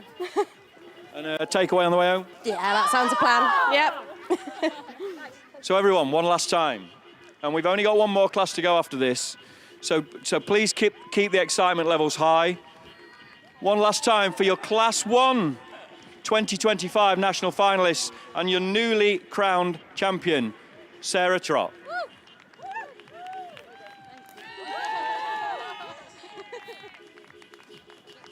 Thanks for staying. Okay, thanks, Ant. As he said, I think he's got one more circuit to do with another crowd of finalists, and then we'll move on to the champion of champions. But we'll let them make their way into the pits and swap over, and then Ant will be back out in not so long. So just what we got here, thank you very much. We got all our thank yous as usual. The medical crew have been amazing this weekend. All the marshals, the guys and girls in lap scoring. There's so much goes on behind the scenes. Every marshal, everybody down there in the holding lanes, even in hospitality. The guys that have been filming, Jeff up there on his platform, been out there in all weathers this weekend. The two guys downstairs that bring the TV on YouTube to you at home. And I'm bound to have missed somebody out, but marshals again, I think I've mentioned them once, but we'll mention them again because they don't half get some stick. But they have worked so hard this weekend, so a huge thank you on behalf of the club for everybody that's put in assistance throughout the weekend and for the 12 months that it takes to plan this beforehand. So from Evesham Autograss Club, a huge thank you to everyone that helps. So we are looking, for one more circuit. I think they're going to make their way back over, so I'll hand you back over to Ant Ross. The finalists are getting on them trucks, and then, as I said, we will go with the champion of champions.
So everyone, as we head out for our final victory lap, a massive thank you to Lister's Toyota in Stratford-on-Avon for providing these two fabulous vehicles. And a massive thank you to our Soul Energy drinks provider, Monster Energy, for leading us out and bringing the vibes. But please, and it is my pleasure to introduce you to your F600 Junior National finalists and your now 2 times, but in 2 classes, F600 Junior Champion Corey Mumford and the joint equal most successful Mumford in the world. How are you feeling, buddy? Oh, I don't even know. Fucking hell. You're sticking me on the spot now, fucking hell. Great. He's actually feeling great, everyone. He's just not very good at portraying his feelings. Corey, what does it take to become... You've won in junior specials. You know, when you was much younger, you've waited a couple of years to come back and now win in F600. What does it take to get here? I don't know. Fucking...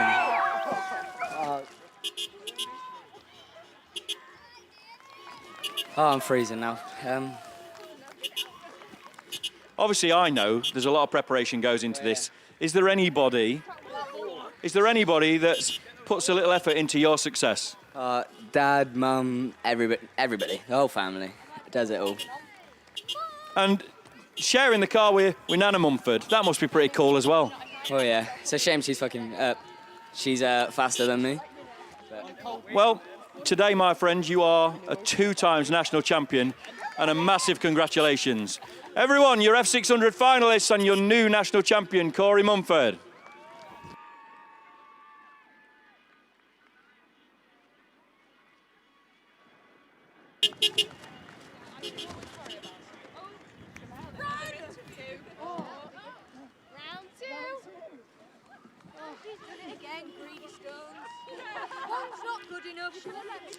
Right, so leaving the F600 guys behind and jumping on to truck number 2.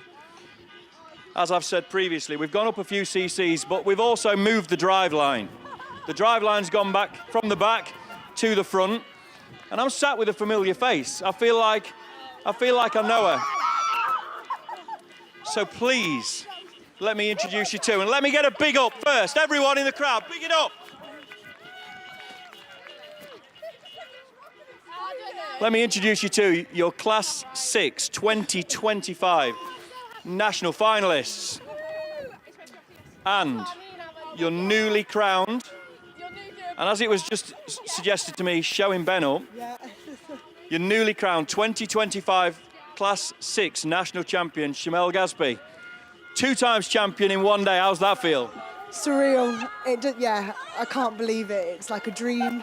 Yeah, I'm really happy and yeah. So I've already spoken to a couple of the other guys of what you would do on a normal Sunday evening after just becoming a 2 times national champion. And what's your plans? I'm not quite sure, depending on what Ben wants to do. Whether we'll stay, I'm not quite sure. But normally if we go home, we'll have a Sergio's, which is a takeaway. I would recommend half an hour in the beer tent before you leave. Yeah, possibly, yeah, and a nice cold cider. So guys, we've also got some decisions to make.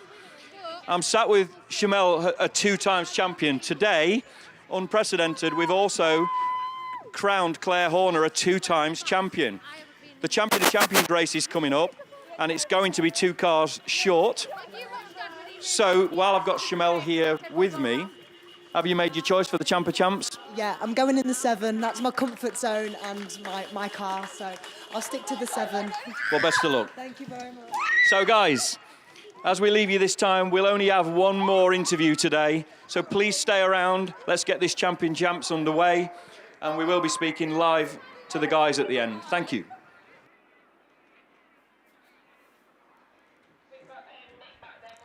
Okay, thanks, Ant. I think that's it for our laps of honour. So we'll now be waiting for the Champion of Champions to make their way out. A to B Transport, the very kind sponsors of the Champion of Champions. And it won't be long before we can get on with that. The final race of the weekend, and then trophy presentation will take place over, as I said, in the corner on the far side.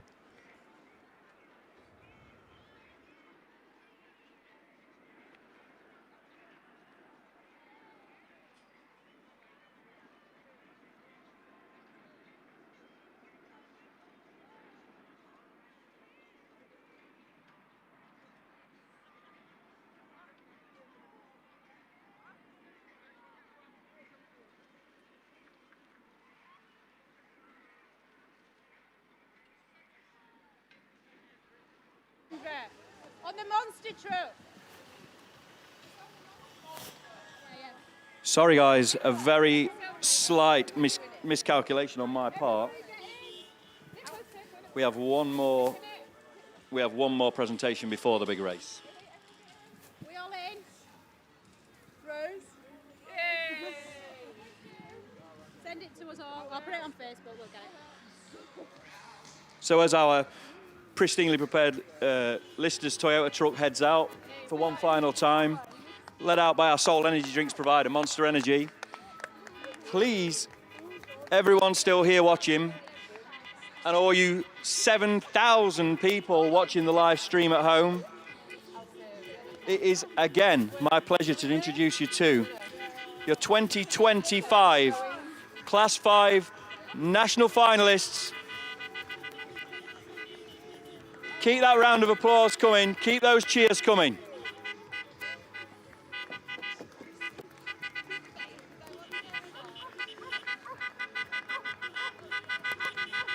And at this stage, it probably pays to introduce you to a name you may be familiar with. Your new 2025 Class 5 national champion, and the one and only Nicola Jesse. How are you feeling? I'm just over the moon, absolutely over the moon, yeah. So how many titles does this make it? I can't tell you without getting my phone out and checking my list. So last time you checked your list, how many was there? Because I just reckon there's one more than that. I don't know, ask Russ Thompson, something like 10 or something, maybe, I don't know. So we're going to take a guess at 10 times national champion Nicola Jesse. Nicola's shared kit with her dad Les now for many years, and with Jordan more recently, obviously since Shirley retired. A family of champions. Dad's a champion, Mum's a champion, brother Mark's a champion, Nicola's a multiple champion. This family's trophy collection is outrageous. So, Nicola, as we head around and we're going to start heading back down the hill, even though we're unsure on the number, but we reckon it's about 10 times, does it feel any different today? It almost feels even better. I was in floods of tears. You just reach a point where you think, can I still keep doing this? These young ones are coming through. I'm getting on a bit now. And it just feels all the more special that, yes, I can still do it. And it must be nice when the car and everything, I mean, obviously most of us prepare the cars at home and this, but it must be nice when you're sharing the car with family and Dad keeps putting the effort in to prepare the car for you. Yeah, some people know, but my dad's been quite poorly over the last couple of years. And the moment he comes out of hospital, he goes in that garage and he does absolutely everything on that car for me. So I owe it all to my dad. A very emotional Nicola Jesse, who's just got me welling up. And we wish Les all the best, of course, and keep prepping that car, Les. So, one last time, your 2025 Class 5 finalists. And we think about 10 times, national champion 2025, a very, very, very emotional Nicola Jesse.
Here we go then. So the champion of champions making their way out on to the field. The first one then is the stock hatch of Gracie Coles, pay 23. The defending champion is there, Jess Conway in the Scunthorpe number 1 machine. BC11 is the class 3 of Becky Shaw, so Becky making her way out as well.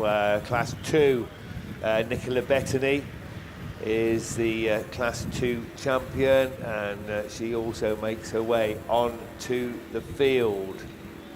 I know that the very emotional Nicola Jesse will be making her way out very shortly, as will Shamil Gasby. Shamil then opted to take the class 7.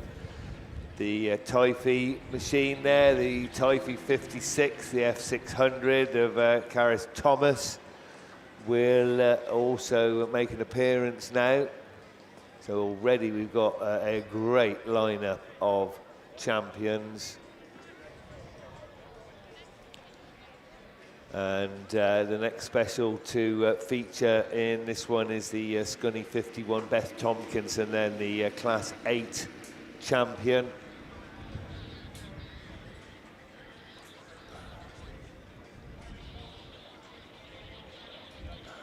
Nine and 10, well, Claire Horner-Williams is the 9 and 10 champion. So Claire, I'm not quite sure which one she's going to go for, but they'll be getting one of those cars ready, I'm sure, because she'll be looking to win that one, that's for sure. So at the moment, if we don't see a Class 1, it's the 2 Class 2s over there on the grandstand turn that will be the lead cars. Jess Conway, our reigning champion, and Nicola Bettany, the Class 2 champion. I'm pretty sure that Sarah Trott will be making her way out in the Class 1. And then here we go with Claire Horner, then the Malcolm 62. So Claire opting to come out in the Class 9.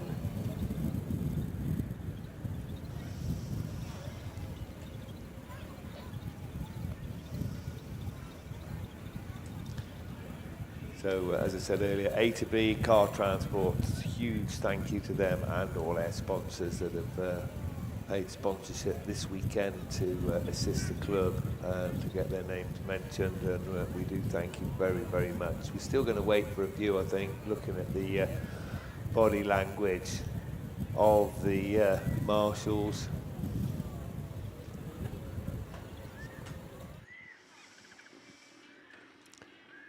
And the F600 being moved. Yeah, here we go.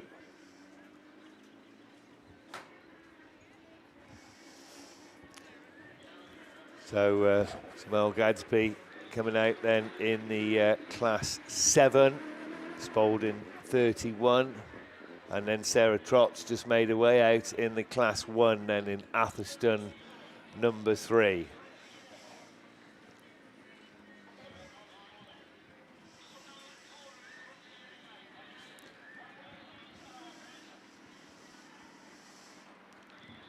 Just Beth Tompkinson just getting moved around. So Atherstone 3 will be the lead car. Sarah Trott in Atherstone 3, our Class 1 champion. That's the car that you've got to keep your eye on to see who's in the lead, as they say.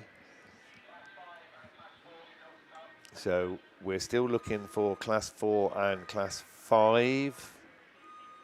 As I said, Shamel Gasby opted to race in the Class 7, our two-time champion 6s and 7. And Claire Horner-Williams are opting to race in the Class 9. Caris Thomas is there, Gracie Coles is there, so we're just waiting now for 4s and 5s. And I'm almost certain they'll be making the way out. Yeah, Class 4 I can see. Then making the way out onto the track.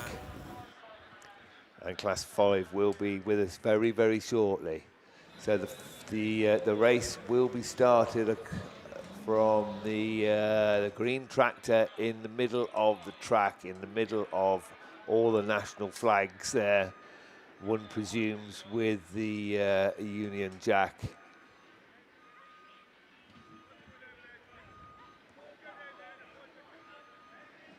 So here's the Class 5.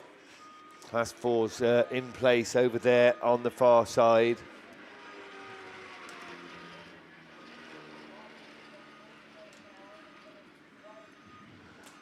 So we're somewhere near ready then. Marshall's making the way back into position.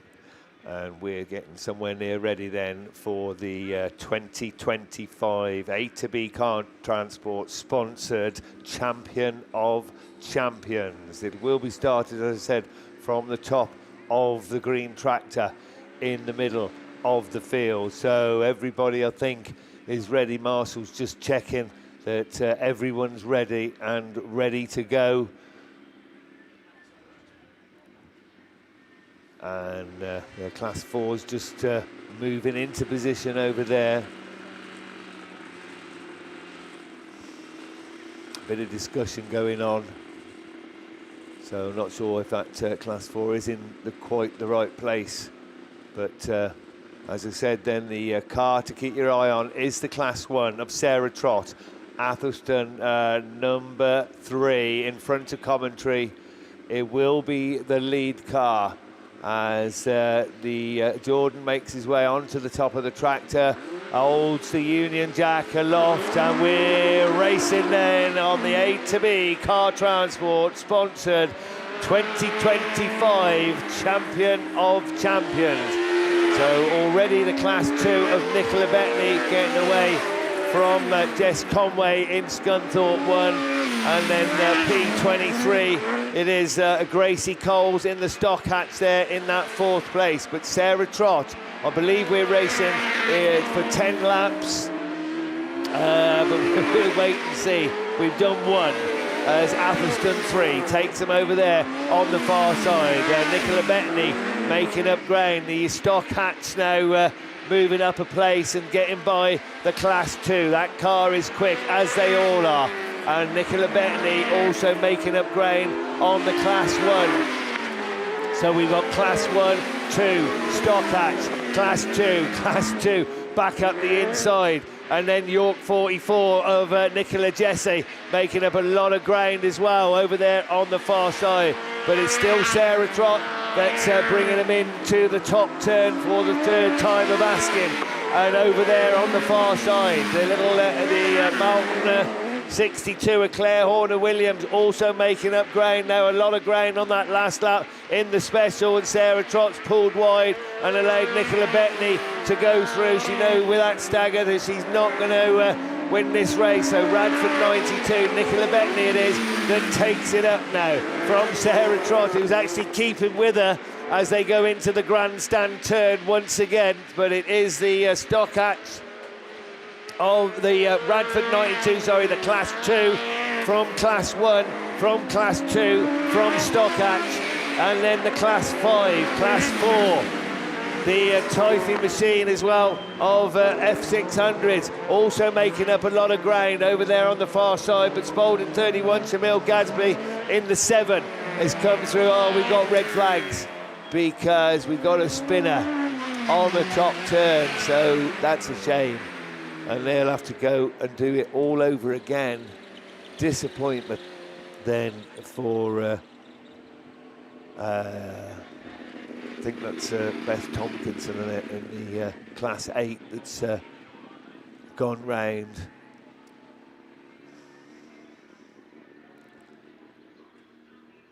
And so she'll be carted off, and the rest of the ladies will get back into their position. So Sarah Trott, if she chooses to, gets another chance at this. So yeah, she's coming round by the looks of it. And Gracie Cole still. So it looks like everybody's still staying in. And it's just the special there that's going to be taken away. And taken into the infield. So we'll get a reset on this race.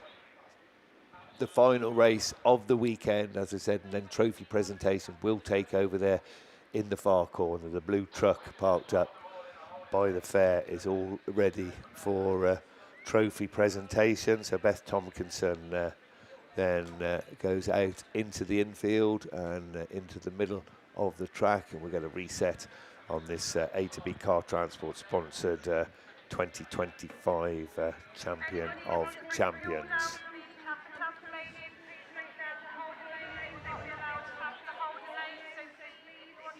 Looks like a couple of cars going back into the pits. They're probably going back to refuel, I would imagine, because with all the cars that are going back, I would imagine that they're going back to refuel. So we are going to get a tiny bit of downtime just while they rush in to get some more petrol in the car. And then yeah, it looks like they're all going back by the Class 1. So Sarah Trott obviously thinks he's got plenty in that tank. They're just going to check that, I think. And yeah, so we'll have just a little bit of downtime again, which is unfortunate, but these things do happen. And then we'll move on as soon as we can. Once these girls have been refueled, we'll get back on and they'll be back out on the track for a rerun of this Champion of Champions.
I did it in one, so I have more experience. Don't listen to me, mine was a fluke. I was still on steel. Ah, see, it was cheating. Oh, I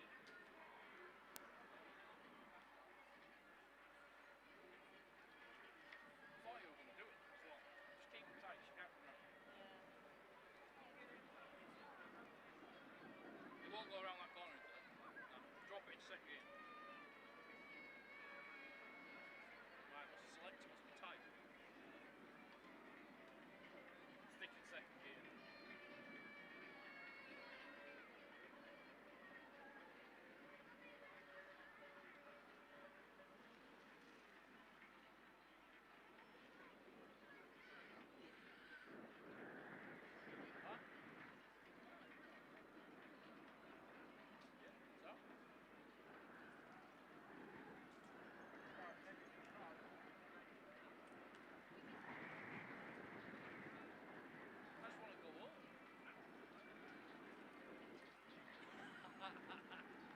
Do what we did was going to do with mine, mate. Just get gas bottles out so you block chain off. Serious. My engine was scrap. It was red rust.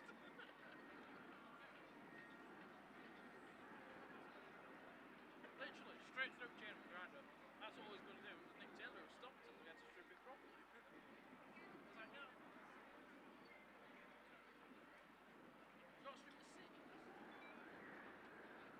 Oh, it's quarter six. Oh, you're not out there till midnight. Men's was it. I think it was 11 o'clock with men. We can't finish.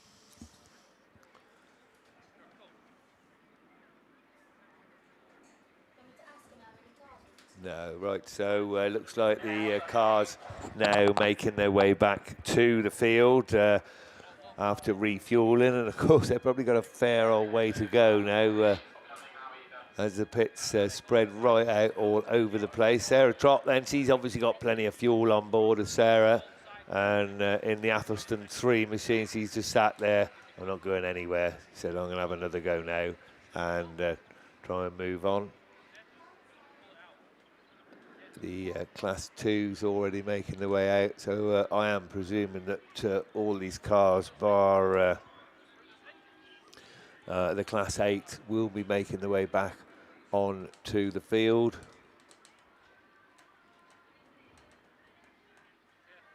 So thank you very much, all you diehards that have stopped here as well to watch the Champion of Champions, and one presumes you're all going to come down to the presentation as well.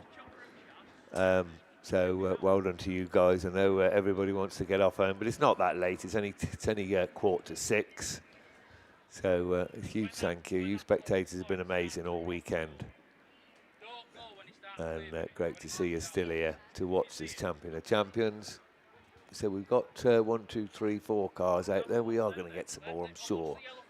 Just disappeared off. There you go, yeah. So Class 5 making their way back out then. Nicola Jesse, Jess Conway, Scunthorpe 1, our reigning champion. And then it's the Class 7 coming out, Jamal Gadsby in Spalding 31. Class 4's made their way back onto the field. And we've already got Karis Thomas in the F600. So we're just waiting now for see Gracie Coles, yeah, Jess Conway's there, Karis Thomas is there, Claire Warner-Williams is due back out. Shamel's here in the Class 7. Nicola Jess is there, Claire Compton's there. Can we see Becky Shaw yet? No. So waiting for Becky Shaw. And Becky Shaw and Claire Horner-Williams then, the Class 3 and the Class 9 are we're waiting for, but looks like that's it, that's everyone. So away they go once again then for the second time of asking. The A to B Car Transport sponsored 2025 Champion of Champions gets underway with Sarah Trott in the Class 1 Athelston 3 to be in the lead car around the grandstand turn for the very first time up the straight for the second. Sarah Trott it is, closely followed by the reigning national champion of champions, Jess Conway in Scunthorpe number 1, Nicola Bettany in the other Class 2, Radford 92. Then P23, the stock hatch driven by Gracie Coles. The Class 4 then just tucked in behind Claire Compton. Then Class 5, Nicola Jesse. The F600 is Typhy 66, Caris Thomas, and then behind Caris is Class 7 of Samel Gadsby, the Spalding number 31. But Class 1 slowly being reeled in now by the defending champion as they go over there on the far side, and Nicola Bettany not getting quite off so well this time into the Class 2. So it's still Class 1, Class 2, Class 2, then stock hatch. But for how long? Because Scunthorpe number 1, Jess Conway, then getting very close to the Class 1 as they go over there on the far side. 10 laps there is, so there's about 6 laps to go as Athelston 3 holds off the challenge of the defending champion as they come up the straight in front of commentary. Nicola Bettany's pulled off, so the third place car is the stock hatch there of Penno 23. But York 44 now, the Class 5, and Nicola Jesse has made an awful lot of ground up as they make the way over there on the far side, and still the Class 1 holds off the challenge of the defending champion. She's absolutely right up her chuff, and now she manages to get up the inside, and York 44 now has got to attack the stock hatch as they go around that top turn for I think the 5th or 6th time of asking, and she's not making it at the moment, and that's going to allow Jess Conway, a defending champion, to get away from the Class 1 as York 44 now makes a move, but again she just gets the door slammed in her face by the stock hatch, who actually starts to pull away over there on the far side from the Class 5. But also making up ground now is Samel Gadsby in the 7, Spalding 31. But the defending champion is away and gone, and she's going to take some catching. Class 4 have now pulled off as she moves on to her last lap. Jess Conway in Scunthorpe number 1, Class 2 from Class 1, from stock hatch, from Class 5, from Class 7, but it's only one winner in this one.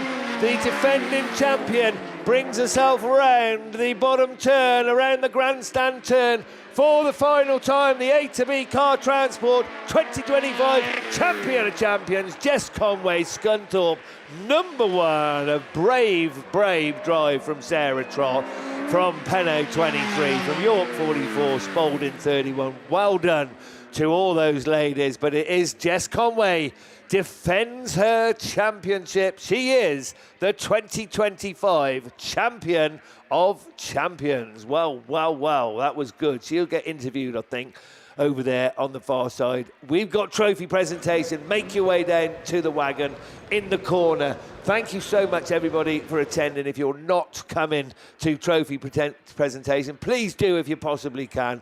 And another year, we'll see you next year at Radford Autograss Club. We're hosting the 2020-26 National Championship for the ladies and juniors. I'm going to look forward to that. That's it from me. I'm going to pop over to trophy presentation. Thank you so much, everybody, for attending, and we'll see you very soon. Thank you very much indeed. Bye-bye.